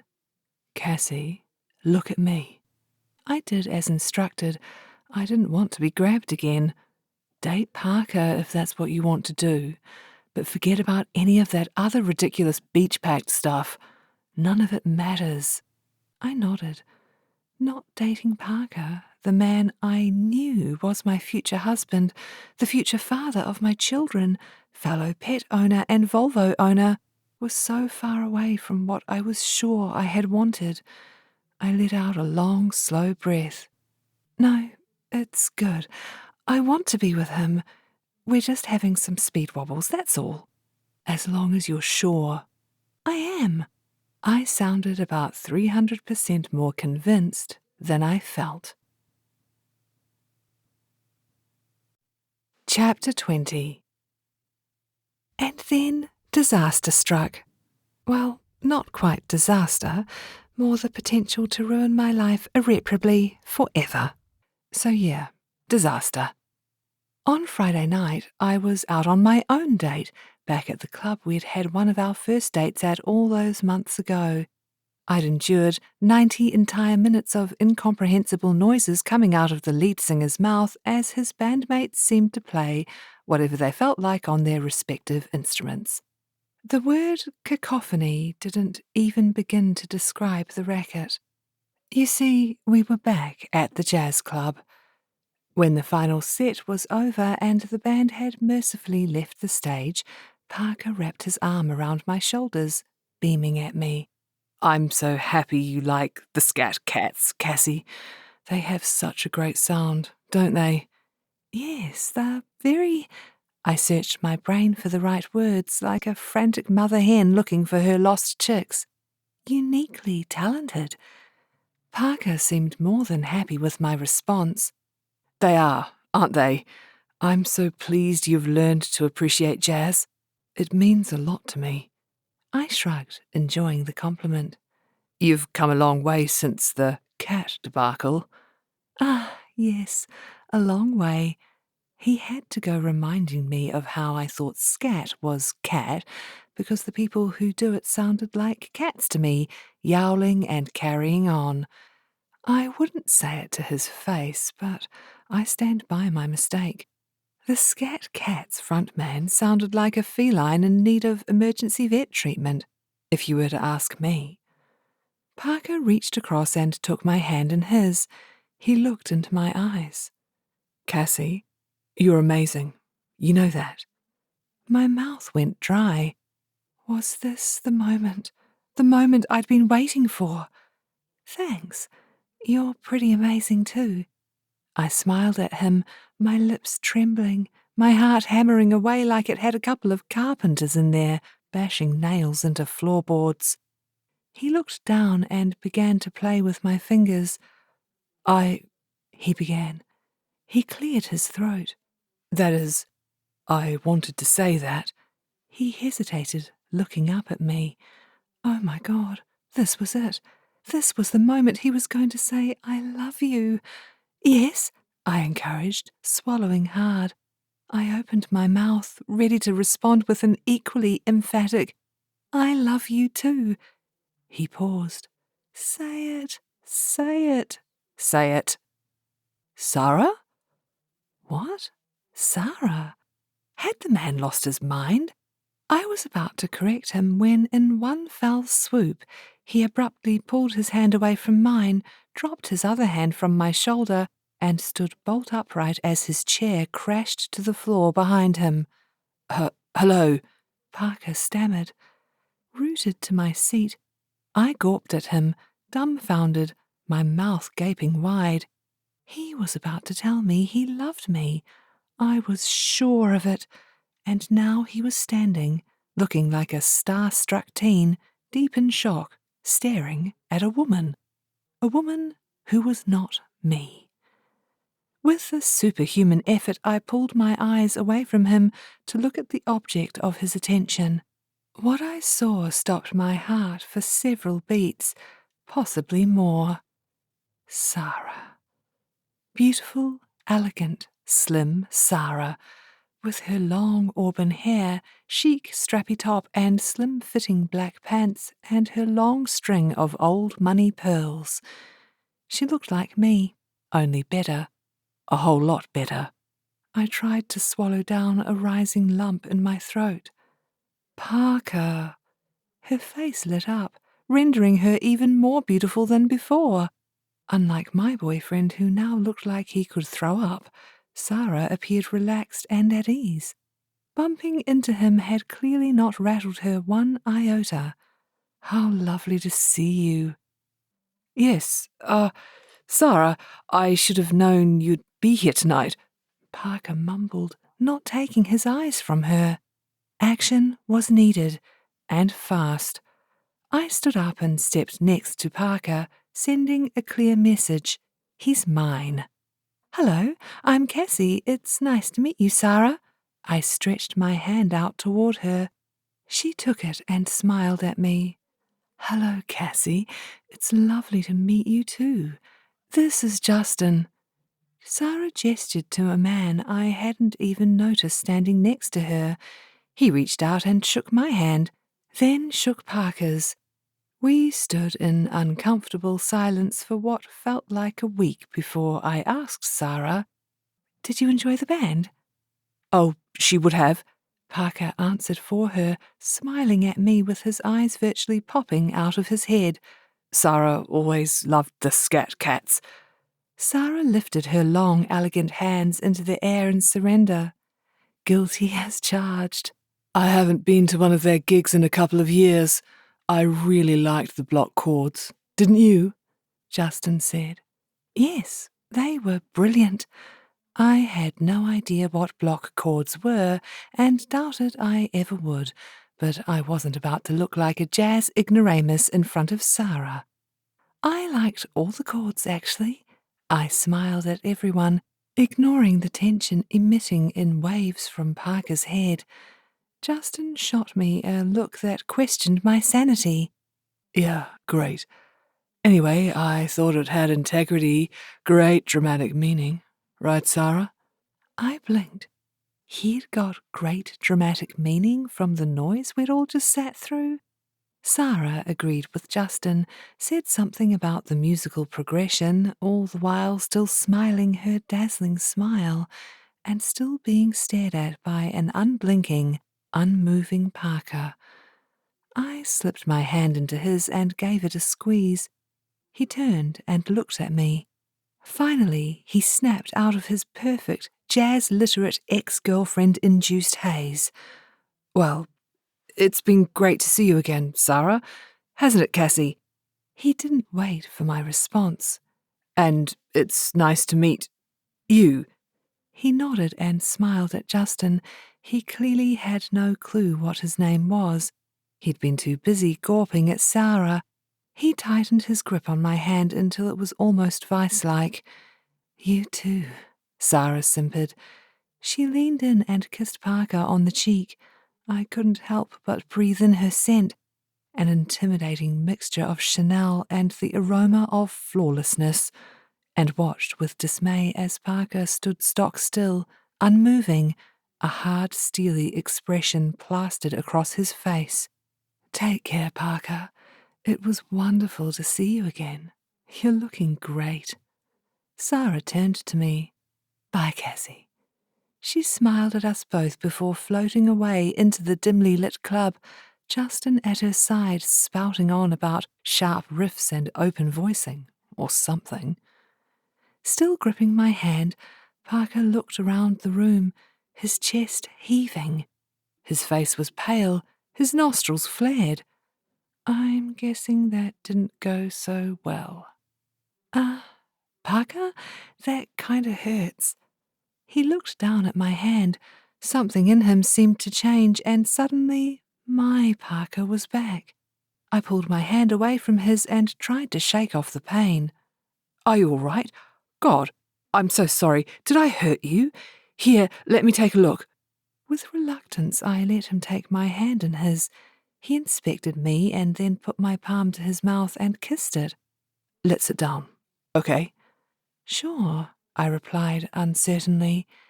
He righted his seat and we sat at the table together. I went to speak, but he held his finger up and drained his glass of red. After a moment, he sighed, took my injured hand in his once more, and kissed it again. I'm sorry about that, he repeated. It's okay, nothing broken. No, I didn't mean your hand. I meant about bumping into Sarah like that. I wasn't prepared. I shrugged. It's hard to bump into an ex. It's only natural to get a little freaked out by it. I was trying to be the kind of mature and together person I read about in magazines, able to allow my life partner to have feelings for another woman yet still be comfortable in our own relationship, or some other such total bull. That's exactly it. He looked like he might pop with exhilaration. I didn't expect to see her. I wasn't prepared. She had that guy with her, and that's it. I played with the stem of my wine glass. Yes, and it doesn't mean you have any feelings for her or anything, I lead. No, of course not. He squeezed my injured hand. Ow! I squealed in pain. What is this man trying to do to me? He dropped my hand to the table like a hot coal. Sorry, God. He buried his head in his hand. I'm really messing up here. He looked back at me, his face a study in dejection. I'm sorry, Cassie, I really am. I'll get myself together. Don't you worry. I nodded at him, clutching my hand to my chest. There was no way on earth I was going to offer it to him again tonight. If I was entirely honest, an infinitesimal part of me wanted to enjoy this moment, a moment in which Parker was the one feeling embarrassed instead of me. But I couldn't. Witnessing his reaction to Sarah tonight, my heart sunk deep, deep down into my belly. You and me. He pointed from himself to me and back again. We're solid. We're good, right? Sure, yes, totally. I smiled weakly at him, even though all I wanted to do was cry. Cry until I couldn't cry any more, until my eyes were swollen shut, my nose a blob of red, my throat raw. He wrapped his arm around my shoulder. Good. You're what matters to me, Cassie. Sure, I breathed, trying to swallow the rising lump in my throat. A pile of heavy bricks joined my heart in the pit of my stomach. Parker was in love, and it wasn't with me. And those bricks stayed down there all weekend. They sat, heavy and foreboding, telling me things were wrong, wrong, wrong. Try as I might, I couldn't get that look on Parker's face when he first saw Sarah out of my head. He looked like he'd been struck by lightning, and not in a good way. And Sarah, every time I thought of her, I cringed from my toes right out to the ends of my hair. I simply couldn't get past the fact she looked so much like me. Or rather, as I was quickly realizing, the fact I looked so much like her. Until Friday night, I had thought Parker's dad, Dickie, was just bad with names, mixing me up with Sarah. Now I could easily see how he would have confused me with her. Really, lose 10 pounds, gain a few inches in height, throw on a string of expensive Mickey Motto pearls, and I could easily be Sarah Winston Smythe. That was her name, Sarah Winston Smythe. Of course it was. She was the queen of golf and tennis, jazz aficionado and art collector, and to top it all off, she was a doctor. A doctor! How could I ever have a hope of competing with her in Parker's eyes? I mean, come on. The woman was hardly playing fair. Parker spent the rest of the weekend telling me how important I was to him, how much he loved being with me, how he could see a future with me. In a nutshell, everything except those crucial words. I love you, not Sarah. He apologized close to a gazillion times for his awkwardness in seeing her at the jazz club, saying he wasn't expecting to see her, she'd caught him off guard, next time he'd be prepared, yada yada yada. I tried to believe him, oh, how I tried. But I was there, I saw how he'd looked at her, I saw how stricken he was. It was as clear as a summer day to me that he wasn't over her. In my darkest moment, at 3 a.m, when I lay awake, staring at the ceiling, I realized the painful truth. Parker was still in love with Sarah Winston Smythe, and he'd chosen me, her look-alike, as a consolation prize. Come on, Cassie, you have to come, Paige pleaded with me, standing at my desk on Monday morning, looking super cute in a new princess blue dress and the biggest smile I'd seen in days. I need to tell you about my big date. I sighed. Sure, I'd love to hear about it. I forced a smile, trying to appear happy for my friend, which was a big ask when my own love life was in the proverbial toilet, about to be flushed away by Sarah, I'm Parker's perfect ex-girlfriend, Winston Smythe. Good. She stretched out her hand to help me out of my chair. She somehow intuited I could barely manage it myself. Wow, you look like you could do with some caffeine therapy, Marissa commented as we greeted her at the elevator. Rough night? I had called Marissa in floods of tears, sobbing incoherently into the phone after Parker had finally abandoned his mission to make me believe him on Sunday. Barely able to make out a word, Marissa had jumped in her car and turned up on my doorstep with wine, 2 flavors of ice cream, and a large box of tissues. Best friend ever. In between blowing my nose like I was in the brass section of one of Parker's god-awful jazz bands, I updated her on my sorry tale, how he still hadn't said those 3 little words, and how I was certain he was still in love with his ex. Do you think he was trying to make you into her? You know, with taking you to jazz clubs, playing golf with you and things? Marissa had asked. Up until that moment, I had only thought he wanted a girlfriend to look like Sarah. Fresh tears welled in my eyes. Now I do. Oh, honey. Marissa had handed me a fresh wad of tissues, which I'd made use of as my tears flowed. Right. So, the way I see it, you have two choices here. Either put on your big girl panties and end it with Parker. I'd let out a gasp. The thought of breaking up with Parker was too much. Or, she had looked into the distance, scrunching up her face deep in thought. Or nothing. I swallowed. Hard. Cassie, I just don't see another way around this. Do you? If you are his rebound girlfriend, then you're wasting your time. But what about the beach pact? She had dismissed my concern with a wave of her hand. We've already agreed that's a load of old hooey. Well, you said it was a load of old hooey, not me. I corrected her, my voice timid, worn out. What are you going to do? Flog a dead horse just so you make sure you marry this guy? Just so you don't go upsetting the goddess of the sea, or whatever it was Paige called her? Beach. It was the goddess of the beach. Whatever. It doesn't matter. Cassie, be realistic. I'd looked down.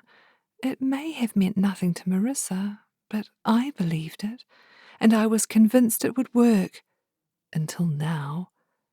Marissa had placed her hand gently on my arm. Cassie, I'm your friend, right? I'd nodded grimly. Keep your dignity. Move on. He's not worth it. And you will find the right guy someday, I'm sure of it. And he won't be in love with someone else. At the elevator in the office, I let out a heavy sigh. Not a whole lot of sleep last night, I guess. Marissa wrapped her arm around my shoulders. You need chocolate. Stat. 10 minutes later, we sat at our usual table in the window. Bailey took time out to sit with us as I shared my sad and woeful tale with her and Paige, Marissa nodding along, throwing in her 2 cents every now and then. She needs to move on, Marissa pronounced at the end of my spiel. You can all see that, right? Things were very cut and dried with Marissa on this topic. Shame I couldn't share in her decisiveness. Maybe, Bailey said, shrugging. My ears pricked up. A ray of hope? Why? What do you think? I asked. Well, let's see. Bailey numbered points off on her fingers. You've been dating for months and it's been going really well? You're really into him and he seems to be really into you too. He introduced you to his parents and guys don't do that unless they're pretty serious, right? Everyone at the table nodded. Plus, he apologized for the way he reacted when he saw his ex. I get it. If I ever bump into my ex, I think I'll probably have a heart attack, or worse. It's only natural. I could feel a smile try to take shape on my face as my heart began to float up to its rightful place for the first time since the Sarah incident, as I now referred to it. Everything Bailey said was reasonable, logical. Maybe I was overreacting. You might be right. He's worth it, right? Bailey asked. Yes, I replied, without even having to think about it. Parker was meant to be my future husband. I needed to fight for him, Sarah, Winston, holy crap, Smythe or not. Yes, yes, Paige added eagerly. Oh, Cassie, it's at least worth a shot. Talk to him, give him another chance, please. She looked at me pleadingly, like a puppy waiting for a treat. My smile now fully formed, I agreed to talk to Parker. I needed to give him another chance. Perhaps I had been overreacting. Perhaps Sarah and I were simply Parker's type, and it was no big deal. I mean, We all had a type, right? There was only one way to find out. Before I lost my nerve, I got up from the table and walked out onto the street to text him. I needed space to work out what to say. I stared at my screen, at all the texts I'd received from him over the last 48 hours. Why would he send me so many texts if he didn't care? I began to type. I asked to meet him tonight, saying we needed to talk. I half expected him to run a mile. Didn't guys hate those 4 words? We need to talk. I got a text back within moments, thanking me, agreeing to meet me and assuring me, "You won't regret this." I swallowed. I hope I don't. As I walked back into the cafe, Bailey was serving customers. I gave her the thumbs up. She shot me a grin before turning back to her line of hungry patrons. I took my seat at the table with the girls. I smiled when I saw my cafe latte and a slice of flourless chocolate and raspberry cake sitting in front of me. I mouthed a thank you to Bailey, who winked at me. It was official. My friends rocked. "Did you do it?" Paige asked. I let out a puff of air. "We're meeting tonight after work at my place." "That's good, right, Marissa?" Marissa shrugged. "Sure. I just think..." She was cut off by Paige. "Let's just see what Parker has to say tonight, okay?" "Sure." Marissa conceded. I needed a change of topic. "You've heard about my disastrous weekend. How were yours?" "Mine was the usual, dateless, sad, and lonely." Marissa let out a sigh. "Paige's wasn't, though." Paige's blush was instant. I raised my eyebrows in question. "So?" I lead. In the disaster that had become my love life, I had completely forgotten about Paige's date with Will. She sighed one of those happy sighs people in love do. "It was wonderful. Will is such a great guy. We went for a drink at O'Dowd's, which was fun. We had a great time. He's so funny. I spent most of the night laughing." We listened as she told us about their evening, from what he wore to what they ate and everything in between. It was clear to me she was buzzing out over Will and the prospect of a future with him. "So that's me done and dusted. I've been on my one last first date." Paige grinned at us both. "That's so great, Paige." I tried my best to feel happy for her. I envied her confidence, but then I had been confident Parker was the man for me after my one last first date too. And perhaps he still was. Back in the office, I got the call from Brian that Laura wanted to see me. With the way things were going, I expected the very worst. She was going to sit me down gently, explain to me that Will was the better team player, had stronger leadership skills, was basically a superior human being in all conceivable ways. And right now, I'd have to agree with her. With a heart about as heavy as an elephant with a food binge habit, I trudged up the stairs to the 12th floor. Every step I took was laboured, my black court shoes clanking on the tiled surface, my hand grasping the rail just to keep some modicum of momentum to get me to the top. I was taking the death march. I knew what was coming. It was all over, and Will had won. Brian greeted me with his usual lack of enthusiasm, and without even the chance to sit, I was ushered into Laura's office, the door firmly closed behind me. Laura looked up from her screen, removed her reading glasses, and smiled. "Cassie, thank you for coming." I gave her a toothless smile, all I could muster in my final moments of contender for the job. In a matter of moments, I'd be an also-ran, having to congratulate Will on his ascension up the corporate ladder. My one opportunity turned to dust. Laura walked around her desk and offered me a seat on one of her chairs. She sat opposite me and made small talk, asking me about my weekend. I thought of Parker being in love with Sarah. Oh, it was great. Thanks. Yours? My eye twitched, right on cue. Wonderful. We took the boat to Lake Taupo.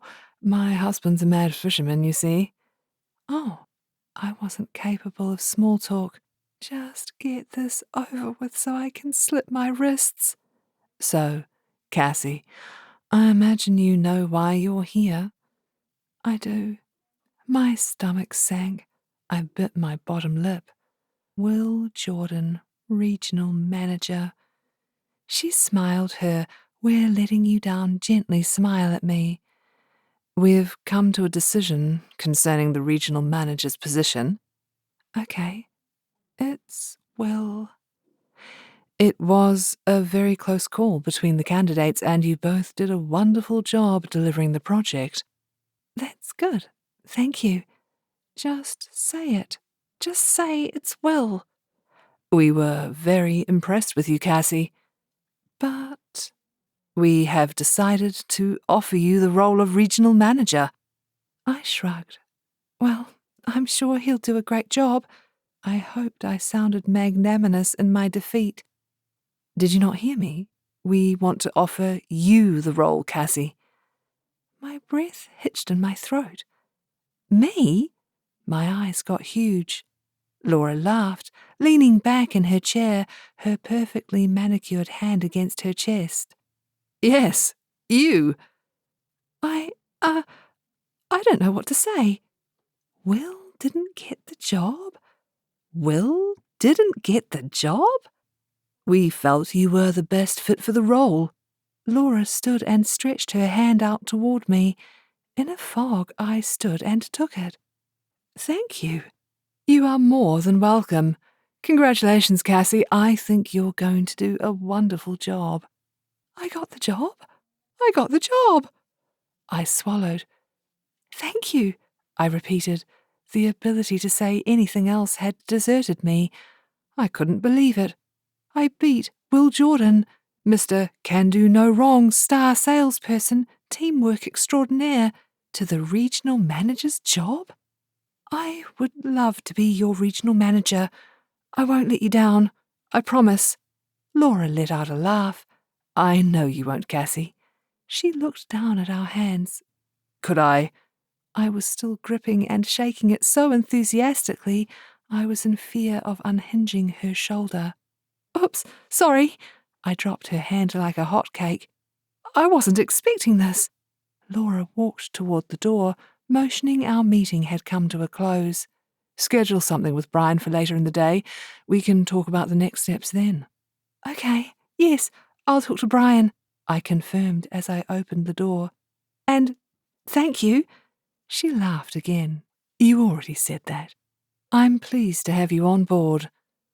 In a total daze, Brian and I agreed on a time for me to meet with Laura after lunch, and I floated down the stairs to the sales floor, past my team members who were totally oblivious to how my life had just changed forever. I reached my cubicle and sat down heavily in my seat. I got the job. Cassie Dunhill, regional manager. I bit my lip as excitement bubbled up inside my belly. I did it. I actually did it. Chapter 21. I sat in my seat and stared at my cubicle wall. A goofy smile splashed across my face.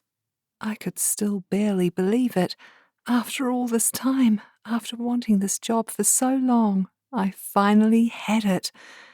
I was so lost in thought I didn't notice Marissa arrive at my desk until she spoke. Have you heard the news? I grinned at her. How did she know? Surely Laura hadn't announced it yet. Well, of course. I'm pretty excited about it. She scrunched up her face. You are? Yeah, it's awesome. What? Is she insane? It's what I've wanted for so long. Geez, Cassie, I know you don't like the guy, but that's kind of mean. Mean? Look, as Will said, may the best person win. Well, actually, he said may the best man win, but I figured he was just being sexist, so... She gawped at me. What? Will's quit. He's leaving. What? Why? Then the penny dropped. Oh, I get it. It's because he didn't get the job. Marissa looked confused. Is that why? She narrowed her eyes. Hang on. Does that mean you did? I beamed at her, nodding. Mm-hmm. She grabbed my hands and pulled me up, jumping up and down on the spot. Oh my God, Cassie, that's awesome. I swelled with pride. Thanks. It kinda is, isn't it? Yes. She stopped abruptly. Not for Will, though. I peered over the top of my cubicle at his office. The door was ajar. I couldn't see any of his pictures on the wall. He's gone already? I guess not. But I don't get it. Why would he leave? I know. He probably didn't want to have to report to you. You know, male ego and all that. It's a total cop-out if you ask me. I furrowed my brow. Marissa was right. This was sour grapes, pure and simple. He lost. He didn't want to see me become his manager, to have to report to me, to have me in charge. I'll be back in a minute, I said.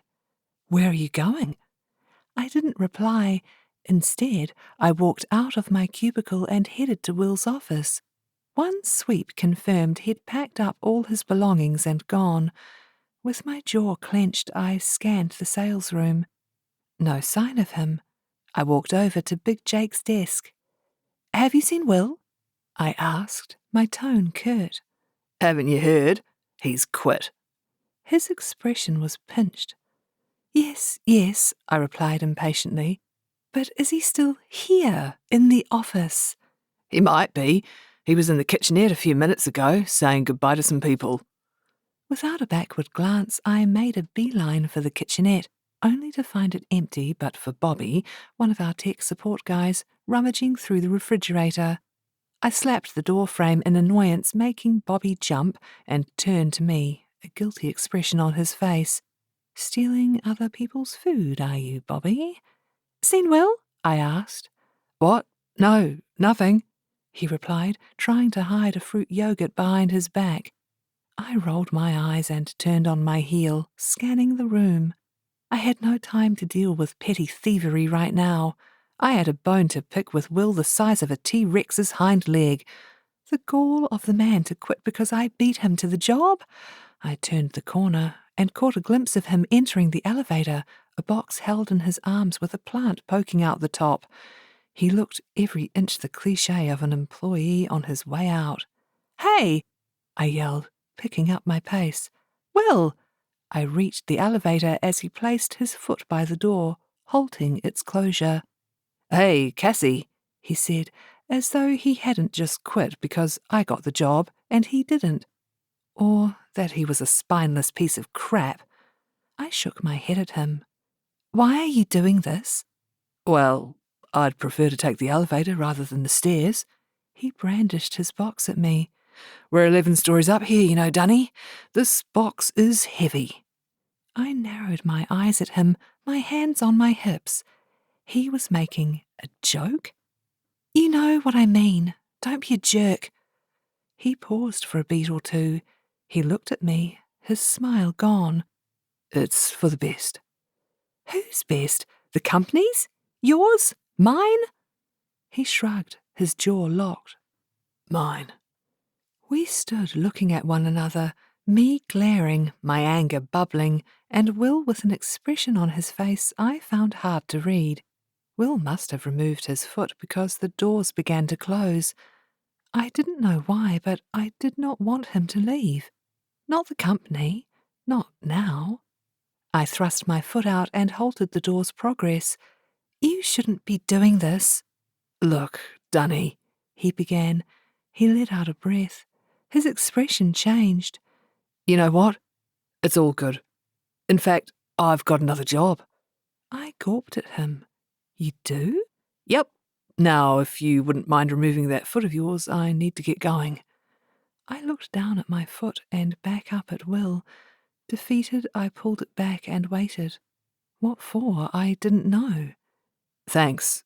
Hey, come down to my leaving drinks. O'Dowd's at 5? Sure, I muttered as the doors closed. I stood for a moment, deep in thought. I chewed on my lip. Will had another job? That was fast work indeed. Maybe he knew I was going to get the job and went looking a while ago. Then again, maybe he just made it up to stop me being angry with him. Well, it didn't work. No siree, Bob. Will Jordan was a spineless coward, and I was lucky he was gone. The kind of person who simply bailed out when the going got tough wasn't the kind of person I needed in my team. After hours of company gossip about Will's sudden departure, Laura called a full sales team meeting in the boardroom to announce my promotion. Amid the congratulations, I could detect pennies dropping all over the place as people put two and two together and realized why Will was gone. As I packed up my desk and slipped on my jacket at the end of the day, Paige and Marissa arrived at my cubicle. "Coming for a drink to say goodbye to Will?" Marissa asked. I busied myself with arranging my desk, straightening my pens in their tray and stacking my different coloured post-it note pads in order of size. You know, life-changing, important stuff. "I don't know. Probably not." "Come on, Cassie. Everyone will be there. You're the new boss. You need to show you're fine with this," Marissa reasoned. "We're both going, aren't we, Paige?" "Well, he is my future you-know-what, so of course I am," Paige replied. "Why not?" I conceded with a shrug, my lack of enthusiasm obvious to just about anyone. I knew they were right. I did need to appear as though Will quitting was no big deal, which it wasn't, of course, just a minor speed bump in my ascension up the corporate ladder. We arrived at O'Dowd's 5 minutes later. Most of the sales team, half the marketing team, and even a couple of the executives were gathered together in a large rowdy group with Will at the centre, laughing and joking. Paige caught Will's eye and waved, blushing so much we could toast s'mores on her face. Oh yeah, she's got it bad. We went to the bar and ordered our drinks. When we joined the group, it was clear Will had been there for some time enjoying the beer on tap with the cavemen. "Ladies," he said, grinning at us, "how wonderful you joined us." Paige sidled up to him. "Hi, Will," she purred, still the colour of a Hawaiian sunset. He wrapped his arm around her shoulder. "Millsy!" I turned away, unable to stomach their mutual affection. What Paige saw in that gutless wonder was beyond me. As I chatted to one of the team, I caught Will's eye and he grinned at me, raising his glass. I smiled back and looked away. I had no idea what to say to the guy anymore. The sooner I got out of here and back to Parker. Oh my God. In all the excitement of the day's events, I had completely forgotten to meet up with him. I glanced at my watch. 5:43. I had precisely 17 minutes to get back to my car, drive through the busy Auckland streets, and get to my place. I squeezed through the throngs to explain to Marissa why I was leaving. "Good luck," she said, giving me a hug, although her expression suggested she thought I'd need significantly more than mere luck. I turned and scanned the bar for Will. It was the right thing to do to say goodbye to him. I would probably never see him again, and although I didn't think a whole lot of him now, I owed him that. As I made my way through the crowd, one of the executive team, Malcolm, a short, bespectacled man with wiry hair and a penchant for cravats, quietly congratulated me on my new job. "It'd be poor taste at this event to mention it publicly, but I did want to congratulate you on your promotion, Cassie." I smiled at him. This man was now my peer. It felt strange, in a good way. "Thank you, Malcolm. I'm looking forward to the challenge." "I'm sure you'll do a fantastic job, and with Will pulling himself out of the race, you were the logical choice." "Stop the bus." "What?" "I'm sorry?" I questioned, trying to keep my tone light. "When exactly did Will pull out of the race?" "I think Laura mentioned he did it over the weekend." Malcolm picked up on my shocked expression. Look, I don't want you to take this the wrong way. From what I understand, you were a strong candidate for the role all along. I swallowed. So he should have got the job. There was a definite tremor to my voice I hope he didn't pick up on. Malcolm put his hands up in surrender. I shouldn't have said anything. I'm sorry.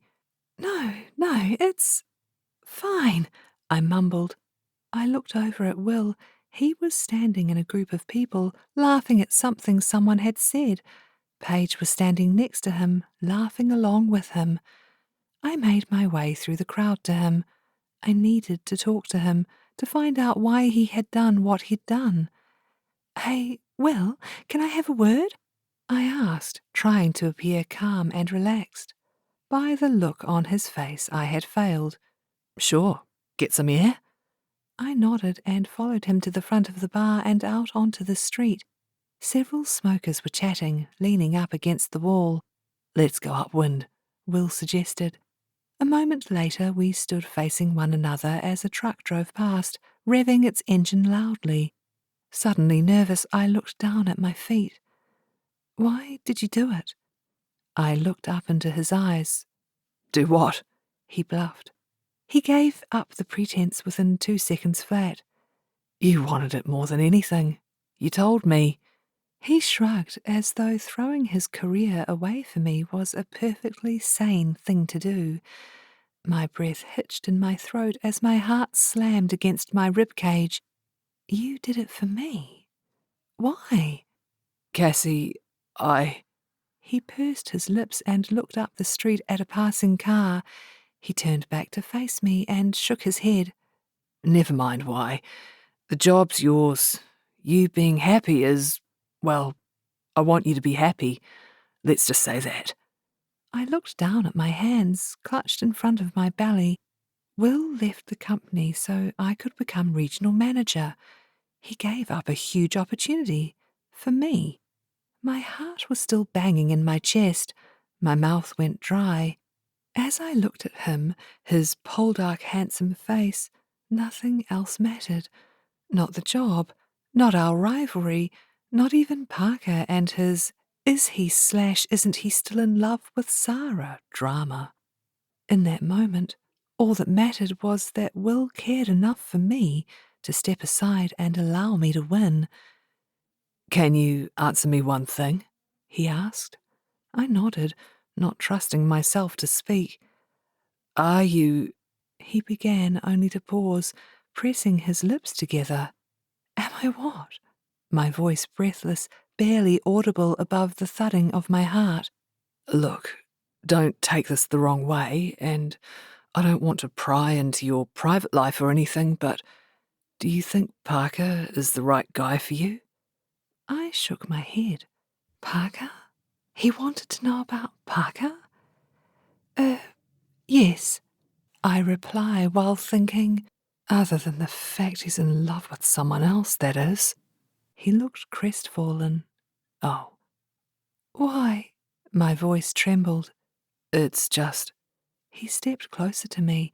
My whole body tingled. I wanted to know, that's all. He was now so close to me, I could feel his warm breath on my face. Completely against my better judgment, I made the mammoth mistake of looking up into his rich brown eyes. I had long since known they were the kind of eyes a girl could get lost in. Looking into them now, I knew it was game over. In an instant, it became a moment that should have had its own romantic soundtrack, not the muffled thud-thud of music from inside the bar. Without even fully understanding why, I reached my hands up to cup his face and brushed my lips against his. I could feel him surrender as he kissed me back. He pulled me into him until I was pressed up against him, his arms sliding around my waist. I inhaled his aroma and melted into him.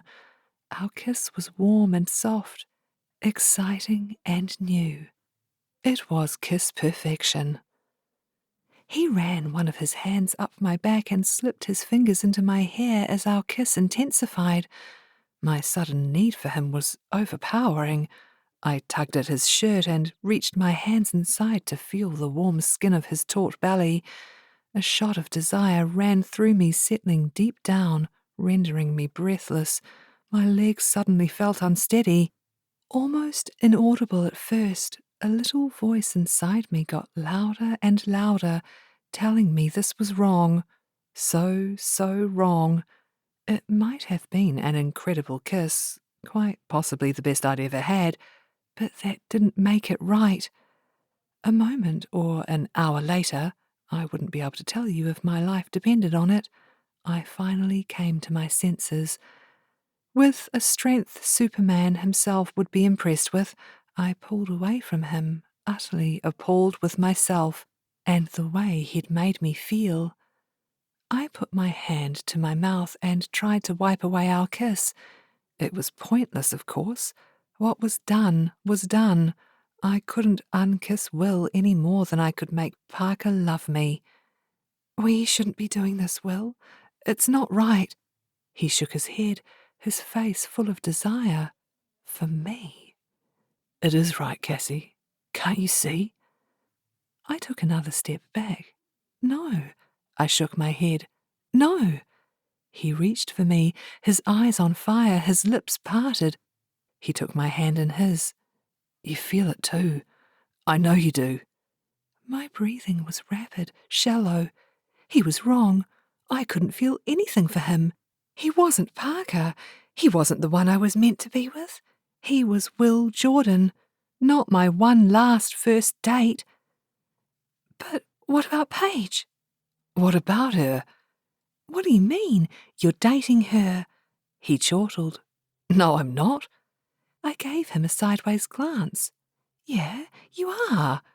"Dunny, I think I'd know if I was dating someone." It was a good point. "Well, she thinks you're dating." He let out a sardonic laugh. "Good for her. We're not. We went for a drink as friends last Friday, that's all." He slipped his hand around my waist once more. He leaned down and brushed his lips against mine. I lingered, relishing the way he felt, his scent, his hard body pressed against mine. No, this had to stop. I stepped out of his embrace, resolved. "Paige or not, you're only kissing me because you're emotional, leaving the company or something, and I racked my brain for an excuse for my shocking behaviour. "Well, I'm drunk." I'd had half a glass of wine. I wasn't a huge drinker by any stretch of the imagination, but not even I could get drunk on that tiny amount of alcohol. He shook his head. "If anyone had too much to drink, it's me. I promised myself I wasn't going to say anything, do anything. But to hell with it." He put his hands on my shoulders, forcing me to look into his eyes. "Cassie." His voice turned breathless, his dark brown eyes boring into me. "This is real. You have to know, I'm in love with you." I shrunk back from him, my eyes huge. "You're in love with me?" Was this some kind of joke? He nodded, smiling as though this was the best news in the world. "I love you." I took another step away from him, wanting to put as much safe air between us as possible. He watched me, still with those eyes I could get lost in, still with that look of desire for me written all over his face.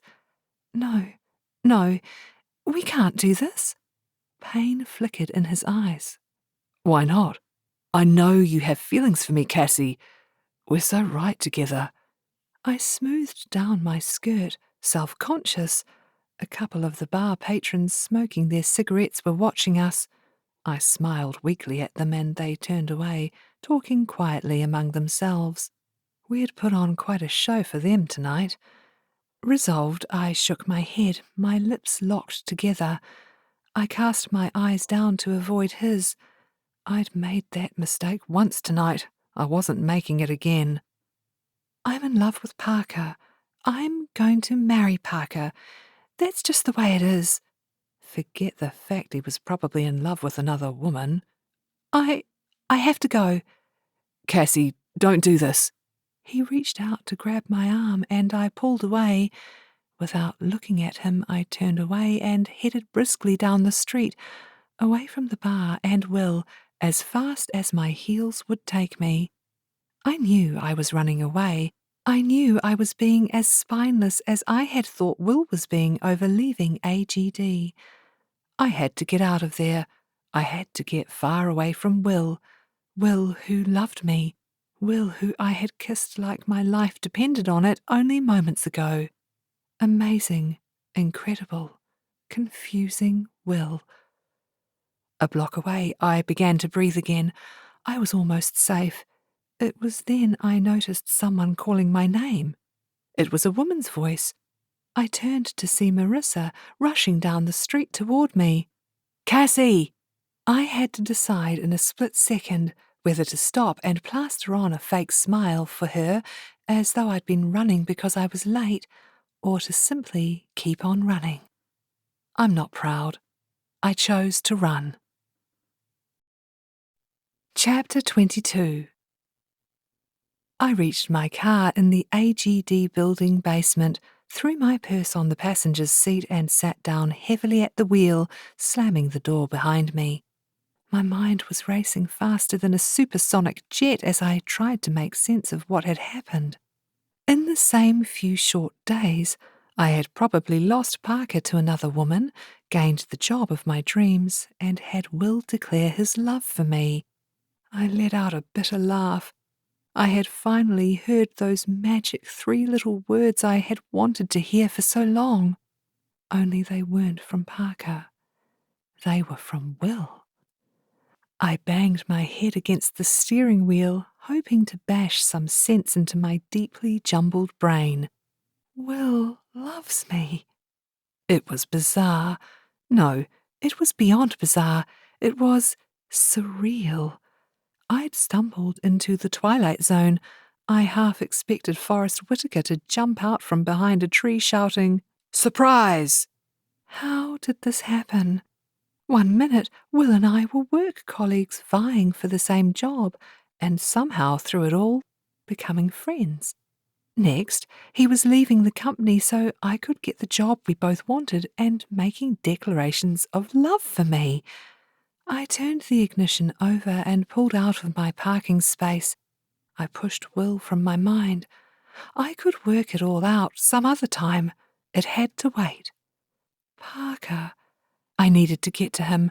I had a relationship with the man I was meant to marry and save. I didn't have time for handsome men telling me they loved me outside rowdy Irish bars. 20 minutes of pushing the day's events from my mind at least 337 times, I noticed Parker leaning against his car as I pulled into my driveway. I took a moment to collect myself before I pushed my door open and stepped out of my car. Parker was by my side immediately. "Cassie, where were you? I was worried." I smiled at him, tears threatening my eyes. "Sorry, I got tied up. Let's go in." I opened my front door, flicked on the lights, dropped my purse and keys on the side table, and plunked myself down on the sofa. Parker followed, facing me as he perched on the edge. Without preamble, he launched with, "I went to see Sarah." He looked at me through hooded eyes. Oh, I had no clue what he was going to say next. He could be about to break up with me for good. He could be about to tell me she was an Amazonian alien here to take over the world. Anything was possible. Today had been a very weird day. We had a good long talk about her and me, about everything. My belly twisted up in a reef knot. Are you back together? He shook his head and I let out a rush of air in utter relief. She's moved on. Have you? I whispered, not sure I wanted to hear the reply.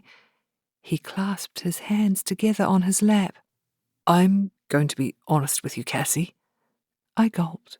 Telling someone you're going to be honest with them was usually the preamble for telling them something they did not want to hear.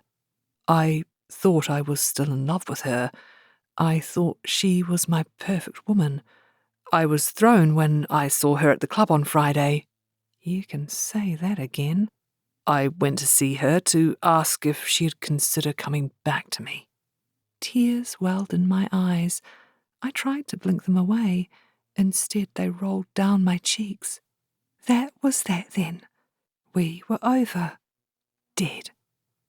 The thing is, I realized after I saw her that, yes, I have moved on. Seeing her made me face up to a few things. It forced me to get closure.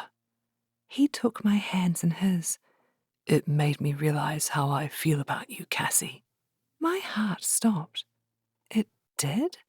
He nodded, smiling, his green eyes soft.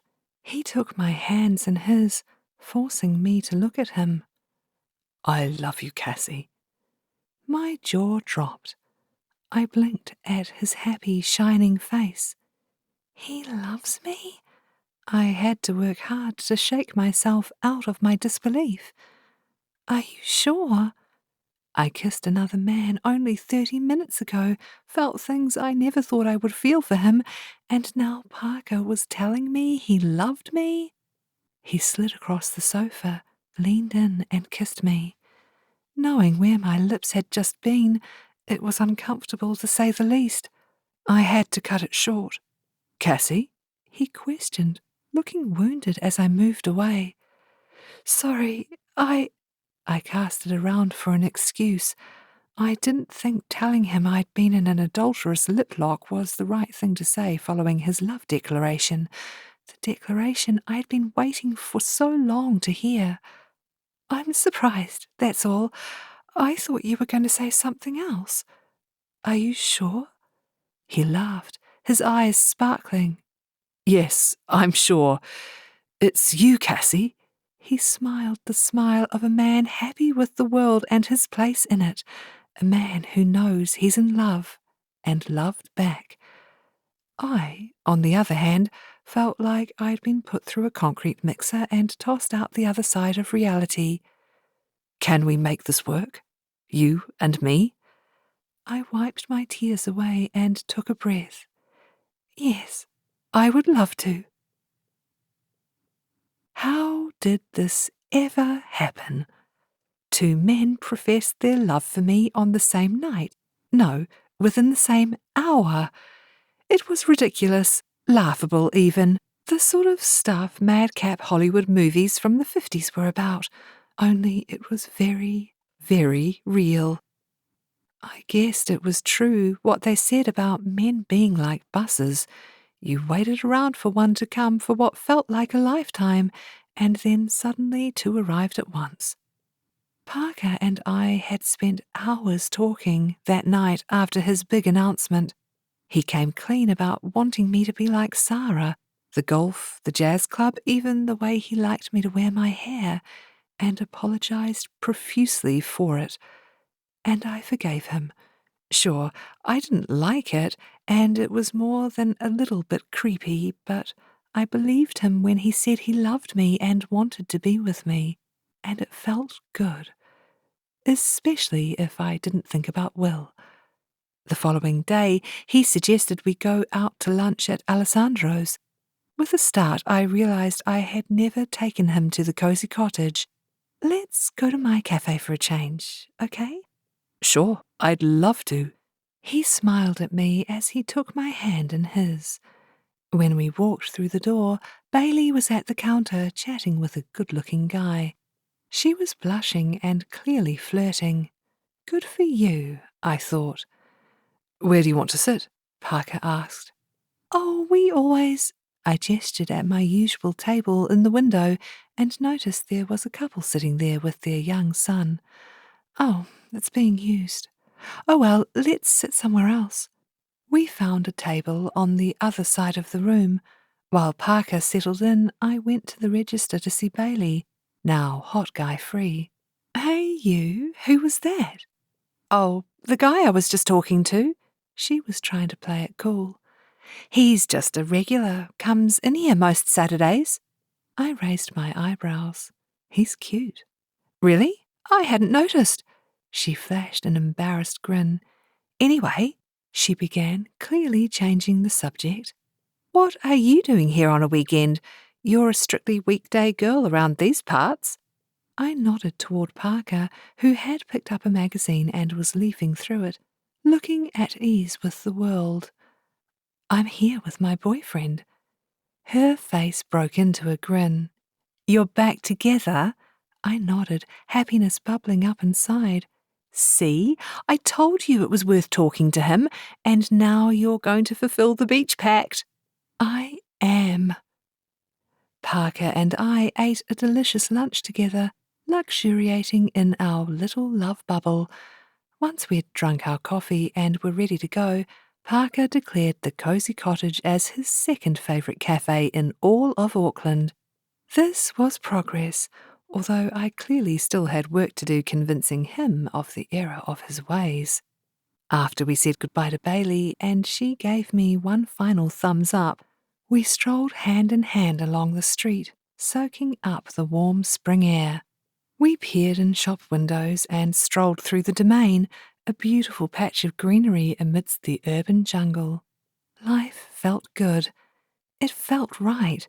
I had to remind myself not to think about Will. Only I couldn't stop him from popping into my thoughts. I found my mind wandering to what it would feel like to be with Will. I looked out the window of my house at the trees being buffeted around by a storm raging outside. I let out a long sigh. Will was messy. He wasn't in the plan. It was so much easier to be with Parker. We were destined. We were right. Sure, we'd had some hurdles to leap over, but we'd done it and things were now great between us.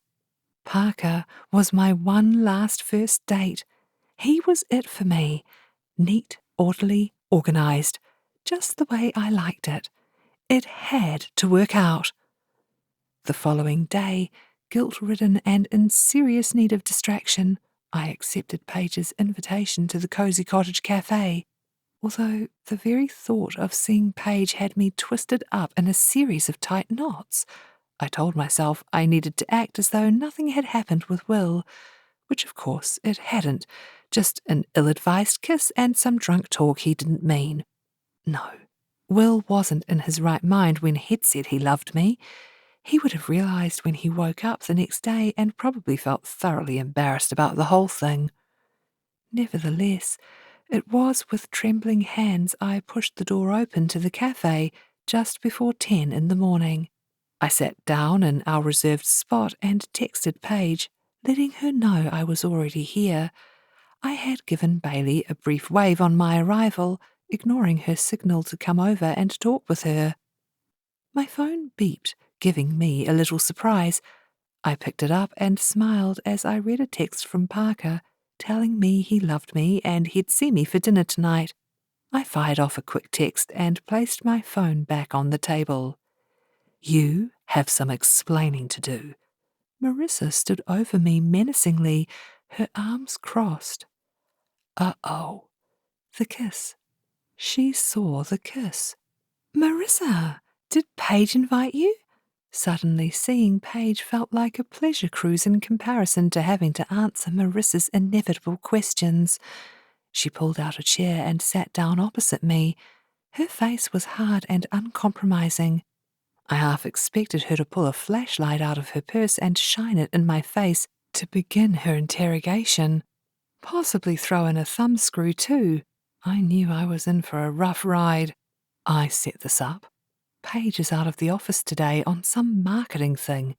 You haven't been returning any of my messages or calls, so this was the only way. You need to give me answers. I studied my hands, the knots in my belly tightening. It was true. I'd been avoiding Marissa like she was the Black Death. Even though I didn't know for sure, I suspected she'd seen me with Will that night we kissed. The fact she was now sitting opposite me, looking like a severe schoolteacher about to give me a hiding, confirmed my fears. You mean about Will, right? Of course I mean about Will, she scoffed. My heart skipped a beat at the mention of his name. And before you go denying anything, you should know I saw everything. I swallowed. Oh. She crossed her arms and nodded, her lips pursed. Talk. My chest tightened. I don't know why I did it. It was wrong, and I regret it. It didn't mean a thing. My annoying eye twitch made an appearance. Then why did you do it? You know how Paige feels about him. Guilt whacked me in the guts. I hung my head. I know. I feel terrible. I looked up at her. You haven't told her, have you? She shook her head. I figured I'd give you a chance to explain yourself first. I tried to smile at her. Thanks. Her gaze was ice cold. I'm not doing it for you. Okay. So, what's going on? Is he two-timing Paige? Are you having an affair or something? She raised her eyebrows in expectation. I guffawed. No. I shook my head. God, no. To be honest, I don't really know how it happened. And believe me, I know that sounds like a total cop-out. I explained to Marissa how I'd found out he had resigned so I would get the job, how he'd told me all he cared about was my happiness. Why? Is he in love with you? She half joked. To my surprise, tears welled up in my eyes. I wiped them away. Oh my God. He is, isn't he? She leaned back in her seat. You're the one. I nodded, grim. If Will was in love with me, Paige would never talk to me again. Oh, poor Paige. We were convinced it was her, weren't we? She's going to be devastated. I know. I hung my head. The last thing I ever wanted to do was hurt Paige. She was the sweetest, kindest person I knew. Tell me exactly what's been going on. And so I did. I told her about how nice he'd been to me, about how I'd judged him without even knowing him. I told her about how we'd gone out for meals after golf, how he'd taken me to the Lady Gaga concert. As I talked, I felt an inexplicable sense of calm pervade my once knotted belly, a smile warming me in a way I hadn't felt for some time, perhaps ever. Eventually, once I'd told her the whole sorry tale, she put her hand on mine. You're in love with him, aren't you? She asked softly. I stared at her, wide-eyed. I was in love with Will? Was she out of her mind? No! I exclaimed with such force I shocked even myself. People at the table next to us stopped and stared. I tried desperately to swallow down a rising lump in my throat. I love Parker, I said in a quieter voice. She arched one of her eyebrows. Do you? I nodded as tears pricked my eyes. Of course I loved Parker, and he loved me back. Parker was the one I was meant to be with. He was right for me, not Will. A tear rolled down my cheek. I wiped it away. Cassie, Marissa said with such kindness, my tears began to flow, and I was unable to stop them as they splashed onto the table. Oh, honey, here. She handed me a napkin. Was I in love with Parker? Suddenly, I wasn't so sure. Me, the girl who had had her life mapped out so thoroughly, knew exactly when relationship milestones needed to be met, had clear, achievable goals in life. Me, the woman who had decided even before our first date, Parker R.W. Hamilton was the man I was going to marry. All that effort, all that planning, everything. How could I not be sure? I wrung my hands, my mind whirring. I'd been so desperate to push Will from my mind, my feelings had become completely scrambled. It is Parker. It has to be Parker. I didn't research Will. I didn't spend hours ensuring he was the right guy for me. And he's not Mr. Great on paper the way Parker is. He doesn't even come close. He's arrogant and loud and rude. He calls me Dunny, for God's sake. He's not the man I could ever be with. Parker is. It's Parker. I wiped my tears away and raised my chin, defiant. It's Parker I love. Marissa narrowed her eyes at me. As long as you're sure. I squared my shoulders, resolved. I am. Chapter 23. After the day that was, as I began to refer to that Friday, you know, the one in which two men told me they loved me and I got the job of my dreams? Yeah, that one. I threw myself into my new job with such vim and vigour, it was like I was on a combined sugar-caffeine high 100% of the time. I moved into my new office, claiming it as my space by hanging pictures on the walls and adding a few girly scatter cushions to the sofa. And I loved my new job. The responsibility of delivering sales targets within budget, of managing staff, of being a part of the decision-making executive team did not faze me in the least. No, I relished it. I was the last to leave the office at night and one of the first there in the morning. In fact, I was so busy and focused on my new job I had to forgo my daily cozy cottage cafe ritual with the girls. But I knew they'd understand. I was the boss now. I had big responsibilities, people to see, places to go. That, and the fact I could barely look Paige in the eye after that kiss with Will, and what he'd said to me. Paige was still totally smitten with him, even though she and Will hadn't seen each other since he'd left. I tried to be positive, to support her in her choice of guy, all the while knowing the truth about where his affections lay. Part of me wanted to tell her she was beating the wrong bush, barking up the wrong tree, and other horticultural/canine metaphors people like to use. But why would she believe me? Unless I told her about that night, she'd dismiss my objections as me simply not liking him, because that's what the world thought. And how could I ever break her heart that way? Telling Paige what had transpired between Will and me that evening could never have a good outcome. All I could do was hope Will would fall for her in time, and I could get out of jail for free. But it was so hard to keep Will from my mind. Like some kind of hot guy ninja, he kept creeping up on my thoughts, his smiling face, his wry sense of humour, that incredible kiss. On the plus side, Parker and I had entered a new phase in our relationship. With the whole Sarah thing put to rest, it was like he was a new man, more attentive and more relaxed. Plus, I didn't have to play golf or go to jazz clubs anymore, which was a huge relief. I could be me, and Parker loved me just the way I was. I was on my way back from a meeting downtown when I had a sudden hankering for a slice of Bailey's amazing flourless chocolate and raspberry cake. I may be the boss, but I'm still human. As luck would have it, I found a parking spot right outside the cozy cottage cafe. It was a sign.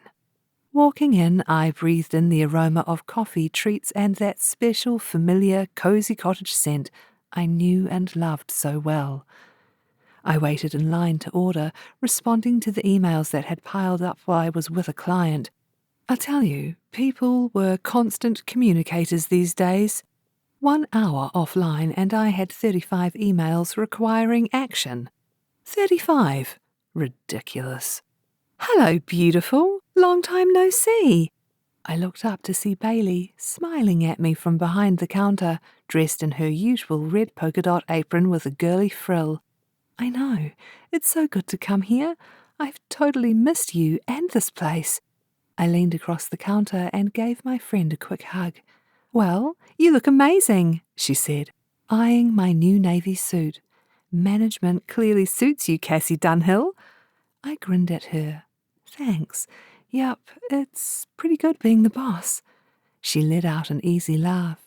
You just missed Paige and Marissa, but Will's here. I swear my heart completely stopped at the mention of his name, Bailey continued to chat about Marissa's new hairstyle and other things, but all I could do was concentrate on breathing. In, out, in, out. Will was here? Now? Every part of my body tingled, and I could almost feel his eyes boring into my head, my soul. Slowly, I turned around and saw him sitting at a table by the window. Oh, so handsome, his hair a little longer, dressed in a t-shirt and a pair of shorts, watching me. He stood up.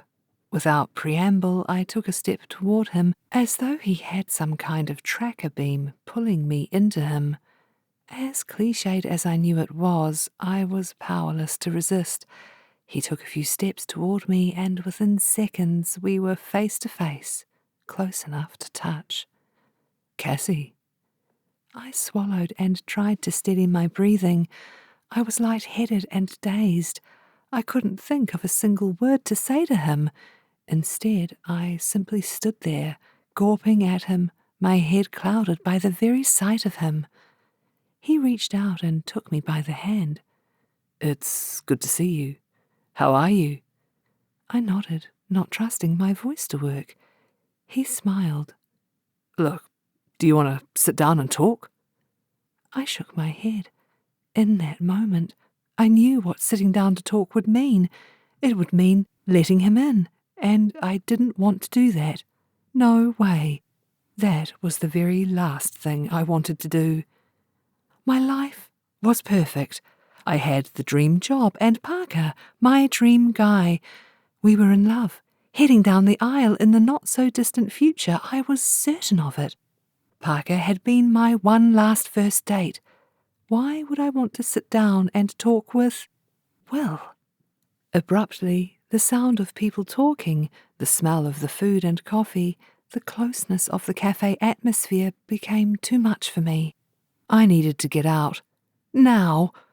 Without saying a single word to him, I turned on my heel and blindly headed to the door. I needed fresh air. And I needed to get far, far away from Will Jordan. I took a step and pushed past a middle-aged woman, muttering an apology. I stumbled into a chair that hadn't been pushed under a table fully. I rounded another table, the door mercifully in sight. I can't breathe, I can't breathe, I can't breathe. Seemingly out of nowhere, Bailey materialized in front of me, concern etched on her face.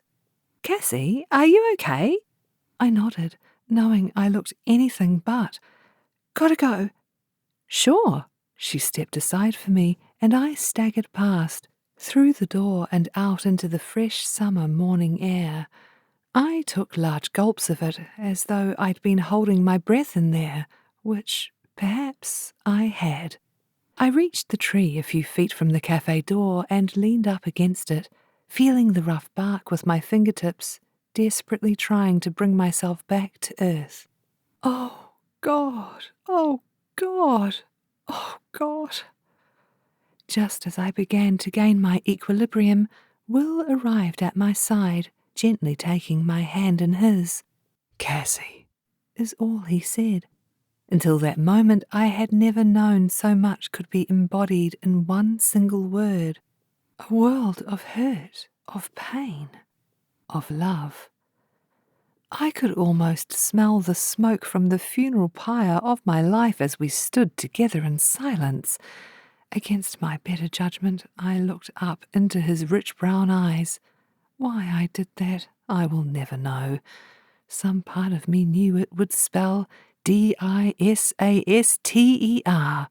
with a capital D, but I did it anyway. He held my gaze and smiled at me. He didn't say a word. He didn't need to. You know how people who've had near-death experiences say they see their lives flash before their eyes? Well, that's what happened to me, standing under that big old tree, the two of us looking at one another, holding hands, not speaking, not doing a thing. I thought about the pact on the beach and how much it meant to me, of Parker and how I had wanted so badly for him to be the one, of Paige, poor, sweet Paige, who would be devastated by all this, and of Will. In a beat, my mind went from a chaotic jumble to utterly calm, my belly unknotting itself. For the first time in a long time, I was clear. It's Will. I bit my lip, my eyes still holding his gaze. A smile began at the edges of my mouth, growing until my face was aglow with happiness and with love. Why had I been fighting this? This was officially the best feeling in the world. Better even than Bailey's flourless raspberry and chocolate cake. And if you'd ever had a slice, you'd know how good that was. I nodded at him, still smiling like a love-struck idiot. Okay. He grinned back. Okay. He reached his hand up and stroked my cheek. Give me some time to work things out? Of course. With enormous reluctance, I let his hand fall to his side. Bye, for now. See you, Dunny. His grin was atomic. I let out a giddy laugh, so happy I could float away on a cloud. See ya, poop boy. Chapter 24.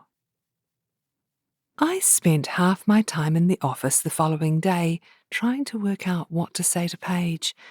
Even though I knew she and Will weren't dating, she still had major feelings for him, and the guilt was almost killing me. I kept telling myself I didn't plan on falling in love with Will, but it didn't make me feel any better about the situation. Eventually, after chickening out so often I was in fear of being dipped in batter and made into nuggets, I approached Paige's desk. She was in the middle of a call.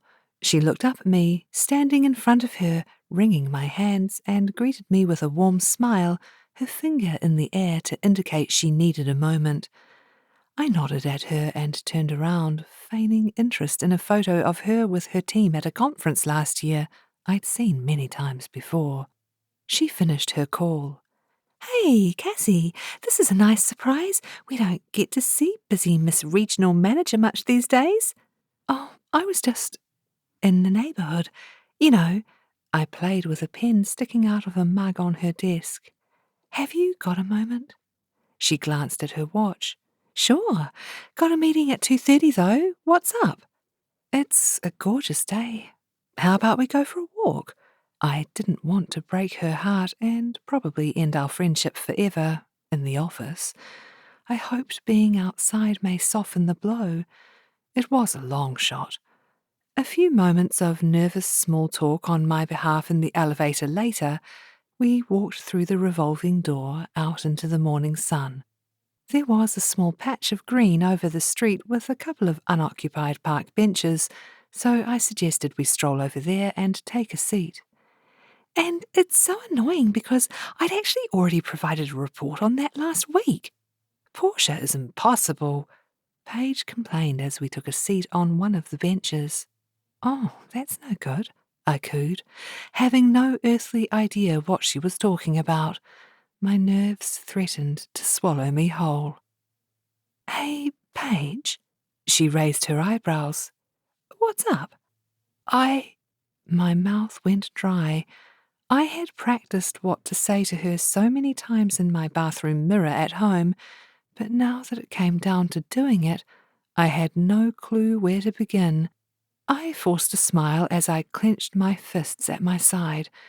It was time to pull my big girl panties up. You know the beach pact? She nodded. Well, I have a question. What happens if someone, I don't know, breaks the pact or something? Breaks the pact? She shrieks as though I've suggested we murder someone or start farming babies or something. I look around the park. No one was looking at us. Nevertheless, I lowered my voice in the hopes Paige would follow suit. Sort of. It's just I was thinking maybe just a little. Cassie, you either break the pact or you don't. There's no such thing as breaking it a little.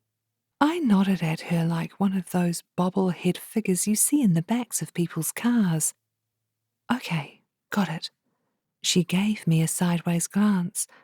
Are you asking because you're thinking of breaking our pact? Has something happened with Parker? My tummy clenched at the mention of his name.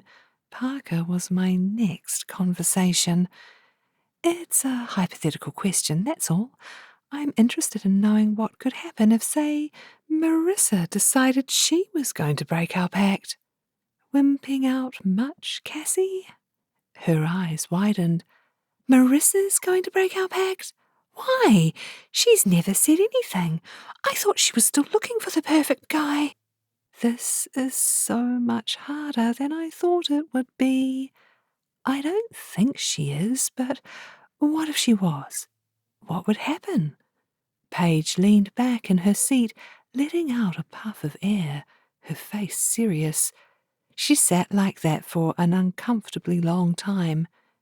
Breaking the pact is a serious crime, Cassie. A serious crime. Despite my climbing anxiety, I scoffed. It's hardly a crime, is it? Well, she's not going to go to prison for it, but there will be consequences. Such as? She leaned in toward me. Probably one of two things.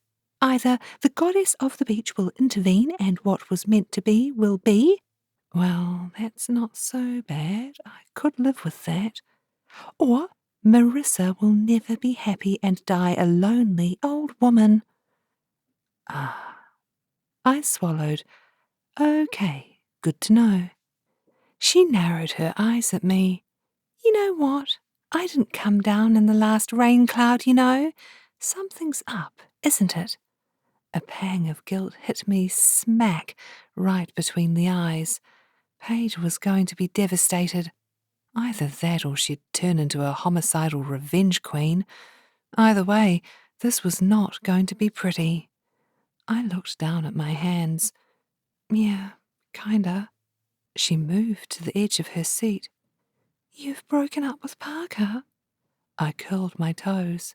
No, I'm going to, though. She recoiled from me. Why? After all you've been through? And he only just told you he was in love with you.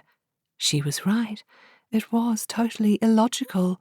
But then love wasn't exactly famed for being rational, was it? I fell in love with someone else. I looked up at her, my chest tight. Her face was incredulous. You did? Who? Well, the thing is, well, let me just say I didn't plan it this way. Okay, she said slowly. Who is it? I clasped my hands together, almost twisting a couple of digits off. When I didn't reply, she said, Cassie, tell me. I swallowed. Hard. Paige, I'm so sorry. I didn't mean for it to happen. I never planned it this way. In my desperation, I pulled out the biggest cliché of all time. It just kind of happened. Her face hardened, her lips forming a thin line. You still haven't told me his name. Once again, tears stung my eyes. This was becoming a habit for me. I needed to invest in some waterproof mascara. I bit my lip as I tried to blink my tears away. It's Will. I hung my head, expecting the worst. And I got it.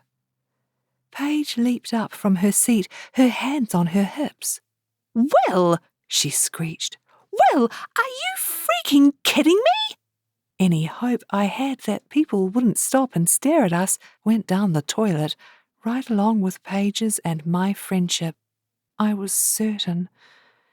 I jumped up out of my seat. Look, Paige, I'm sorry. I think I'd wanted Parker to be my Mr. Forever so much I lost sight of the fact he's not right for me. But Will is. I don't want him to be, but he is, and I'm so sorry. She crossed her arms, tapping her foot in agitation. And how does he feel about you? I looked down at my lap.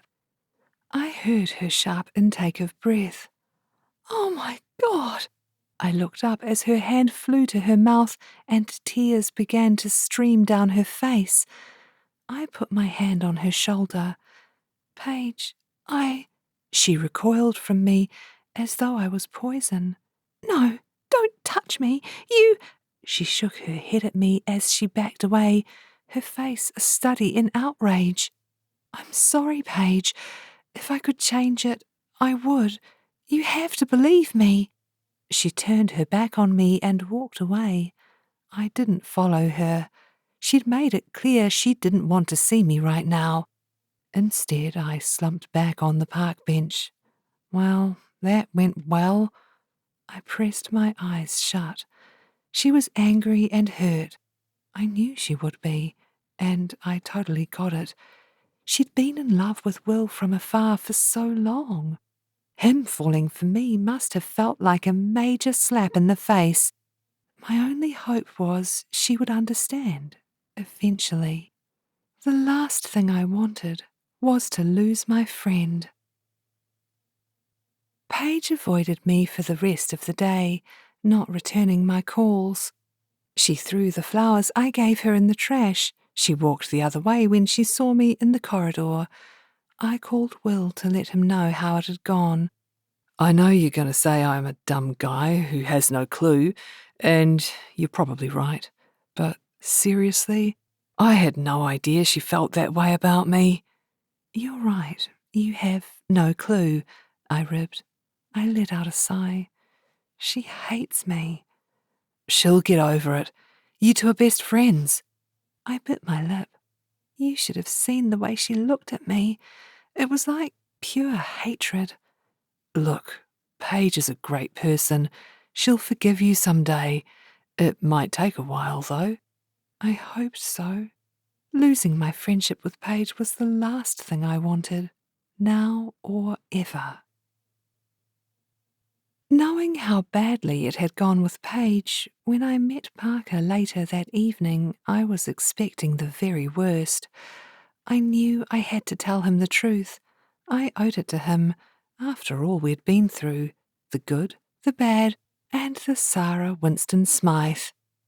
For some inexplicable reason, I wasn't as nervous telling Parker as I had been telling Paige. Perhaps it was because I'd already done it once that day and the sting had been taken out of it. Or perhaps I realized with a start I cared more about Paige than I did about the man I'd hoped for so long would be my husband. I met him outside a restaurant in Parnell, a chic suburb close to the city. He greeted me with a kiss on the cheek, and I tried not to stiffen at his touch. Shall we go in? He asked, oblivious to my reaction. Is it okay if we walk for a while first? He shot me a questioning look. But our reservation is for 7:30. Just a short walk. There's something I need to talk with you about. Sure. He took my arm in his and we began to walk down the street. I launched right into my spiel. I wanted this over as quickly as possible. I was wondering if the universe, or whatever, is trying to tell us something. He chuckled. What do you mean? You know, with all the things that have happened on our dates for starters. The jazz cat mistake, the golf. Oh, and the best one of all, the date where I punched myself in the face, busting up my nose. He laughed. Yes, that wasn't the best first date, was it? No. Can all of those things have happened to try and stop us being together? I mean, there have been a lot of date disasters. There have been a few. He stopped and looked at me. But no, of course I don't think that. I chewed the inside of my lip. I need to tell you something. His face turned serious. Actually, Cassie, before you do, I have something I need to tell you. I was going to talk to you over dinner, but now is as good a time as any. Happy to put my breakup speech off for a while, I replied. Sure, what is it? Well, he began. He looked suddenly nervous. I feel terrible doing this to you, but, well, here's the thing. He swallowed. I narrowed my eyes at him. What is it, Parker? Is he going to break up with me? He began to pace, walking straight in front of a passerby. "Watch it, man!" he yelled. Sorry. Parker replied, his hand in the air in surrender. I took hold of his hand and pulled him over to the side of the sidewalk, up against an illuminated shop window. I raised my eyebrows in expectation. Okay, here it is. You know how I told you I was over Sarah? That it was you I wanted to be with? Well, I was wrong. He looked at me through scrunched up eyes, clearly expecting me to launch into some kind of tearful, angry display. I blinked at him. You're breaking up with me to be with Sarah? He nodded. I'm so sorry, Cassie. I tried. Really, I did, but when she came to see me last night, we were finally honest with each other. No more games, no more lies. You're breaking up with me to be with Sarah? I repeated, as though on automatic pilot. Yes, that's what I'm trying to tell you. He looked at me as though I was some sort of low IQ moron. We've decided to give it another try. I'm really sorry, Cassie. I was faced with a choice.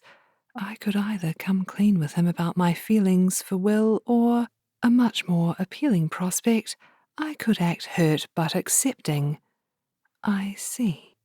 I listened as he fumbled around how sorry he was and how he hadn't planned this, all the things I'd said to Paige a mere handful of hours ago.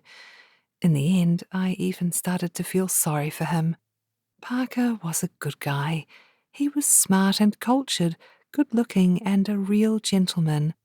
In many respects, he was Mr. Perfect, but he wasn't my Mr. Perfect. Sarah was lucky to have him. When he looked like he was going to prostrate himself on the ground to ask for my forgiveness, I put my hand on his arm. This had gone on long enough. Parker, it's all right. He looked at me with such hope in his eyes my heart softened. It is? Oh, Cassie, thank you. Thank you. He clutched my hand to his chest, his eyes wet. I decided to come clean. I told him about Will, about how I had only grasped I was in love with him recently, about how I was happy to let him go to be with his true love, how I knew, more than anything, I had found my own. We parted as friends, agreeing we would stay in touch and we would always be special to one another. He was my one last first date. That had to count for something. Standing beside my car, I turned to face him. One last question. He looked at me in expectation. Did you see what was written on my panties on our first date? That night my dress got caught on the stool? The memory of my bite me panties flash still stung. No, I didn't. I nodded. So the whole crab, bite me thing was just a coincidence. He smiled. I apologize, Cassie, but what are you talking about? I smiled back. It's nothing. Bye, Parker, and good luck. You too. Chapter 25. After months and months of dating the man I had expected to marry, I had watched him go back to his ex, fallen in love with another, and lost one of my best friends. So it was a surprise when I received an email from Paige instructing me to meet her and Marissa on the beach at 10 that night. No explanation, nothing, just the location and a "see you there." It was an olive branch, and I was going to grab it with both hands. I arrived on time that evening, ready to have strips ripped off me, and I knew I deserved it. I knew acting on my feelings for Will had hurt Paige deeply. I hadn't yet given up hope she would forgive me one day, although I didn't expect it to happen any time soon. Will gave me a hug beside the car. Are you sure you want to do this? I do. She's really important to me. I'll be here, waiting. Okay? I smiled at him. Will Jordan, the man I loved. We'd been dating for 3 weeks and 5 days, and it was wonderful.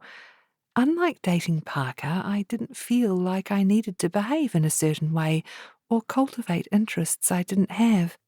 I could just be me, and Will loved me. I gave him a quick kiss, flicked on my flashlight, and walked over the sandy ground to find Paige before my nerve ran off into the night. I climbed up and over a sand dune and over another before I reached the beach. I could hear the waves rolling and crashing on the shore, a light breeze blowing my long hair in my face. I scooped it up into a high ponytail with a band from my wrist. Always be prepared. And spotted a bonfire with a couple of figures about 100 yards away. As I approached, I saw Paige and Marissa watching the flames in silence. "Hi, girls." They both turned to face me. Hey, Marissa said. Although angry with me at the time, Marissa had forgiven me, telling me you couldn't choose who you fell in love with, and if Will was the man I loved, then she was happy for me. I had pointed out it was your family you couldn't choose.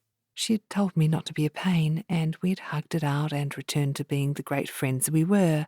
Paige, on the other hand, had avoided me like I had a combination of leprosy, the Black Plague, and chickenpox all wrapped into one. I was hopeful her asking me here tonight was a good sign. Now that I saw the bonfire, I wasn't so sure. I smiled, anxious. "It's good to see you, Paige." She gave me a curt nod in response. "What are we doing here?" I could feel the heat from the bonfire on my skin as it crackled and glowed.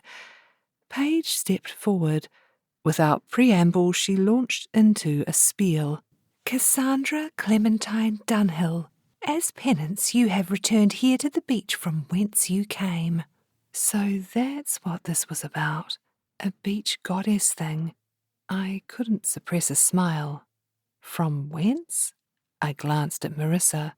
Paige ignored my tease. "Yes, you are here tonight, precisely 1 year from the date of the pact, to make your peace with the goddess of the beach." I looked from Paige to Marissa. She shrugged, shaking her head. I looked back at Paige. "Okay, I will make peace with her. Anything to get Paige back as my friend." "Good." She put her hand out in front of her, and immediately Marissa added hers. I followed suit. Unlike the first time we stood on this beach, hands piled high, there was no storm brewing. Tonight was warm and calm, the sun having just set below the horizon, casting a faint orange glow on us all. We stood in a small circle as Paige began.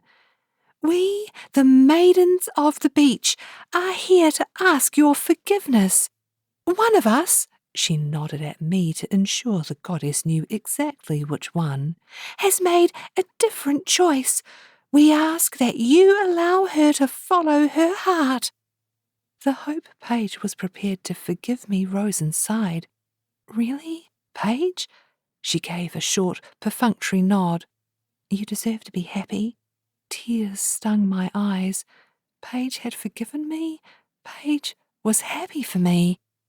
"Tell us what price she must pay, oh goddess," she continued. Wait a minute. Price? I watched, open-mouthed, as Paige turned her face skyward. Marissa rolled her eyes, buying into this whole goddess business about as much as she did the first time around. And just like the first time, my arm began to get sore from holding it in place so long. Eventually, Paige turned her gaze on me. "You must dip in the waters to cleanse yourself. When you emerge, you will be free to follow your heart." Hold on, you want me to go for a swim? Now? I looked out at the dark ocean. She nodded. It is the wish of the goddess. You must follow her instructions or she won't be happy. I looked uncertainly at the water. It was ominously pitch black. I swallowed. Well, if you're sure. I began to slip my jean jacket off when Paige put her hand on my arm. Fully clothed? Paige! She glared at me. All right, but then it's done, right? The goddess or whatever will forgive me for not marrying my one last first date, and you'll forgive me too, Paige? She chewed her lip. After a beat, she gave a stiff nod. My face broke into a broad smile. Well then, what am I waiting for? And without a backward glance, I ran down to the water's edge, my dress flapping in the breeze. I didn't stop to test the waters. I went straight in, running through the waves, thankfully now only lapping against the shore. I ran until the water was knee-deep, slowing my progress. I struggled through, the water reaching my thighs, and it was cold. For such a warm summer night, it was quite a shock to the system. I glanced at the darkened figures on the beach, turned back, and dived under the water. As I popped back up, I heard Marissa yell, "Go, Cassie! Whoa!" I felt something slimy brush up against my bare leg. I let out a cry. Without wasting another second, I swam to shore, my clothes heavy, my sneakers loosening with each kick, dripping wet and freezing, with salt and sand in places I didn't want to think about. I strode up the beach, back to the bonfire and my friends. Marissa grinned at me.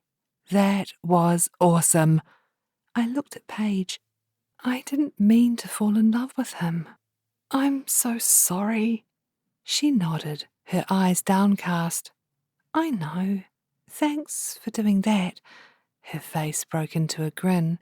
You look like a drowned rat. I shrugged. Well, I had to do what the goddess wanted me to do, right? Paige scrunched her face. About that. It was kind of my idea. What? I shrieked. She smiled at me and my heart melted. That's okay. I get it. Paige handed me a towel. I rubbed myself down, wringing my hair out. I took a step over toward her and gave her a hug. I've missed you, Paige. She sniffled in my ear. Yeah, me too. Good. It's about time you two made up, Marissa pronounced. And about time we had one of these. She reached into a picnic box I hadn't noticed earlier and pulled out glasses and a bottle of champagne.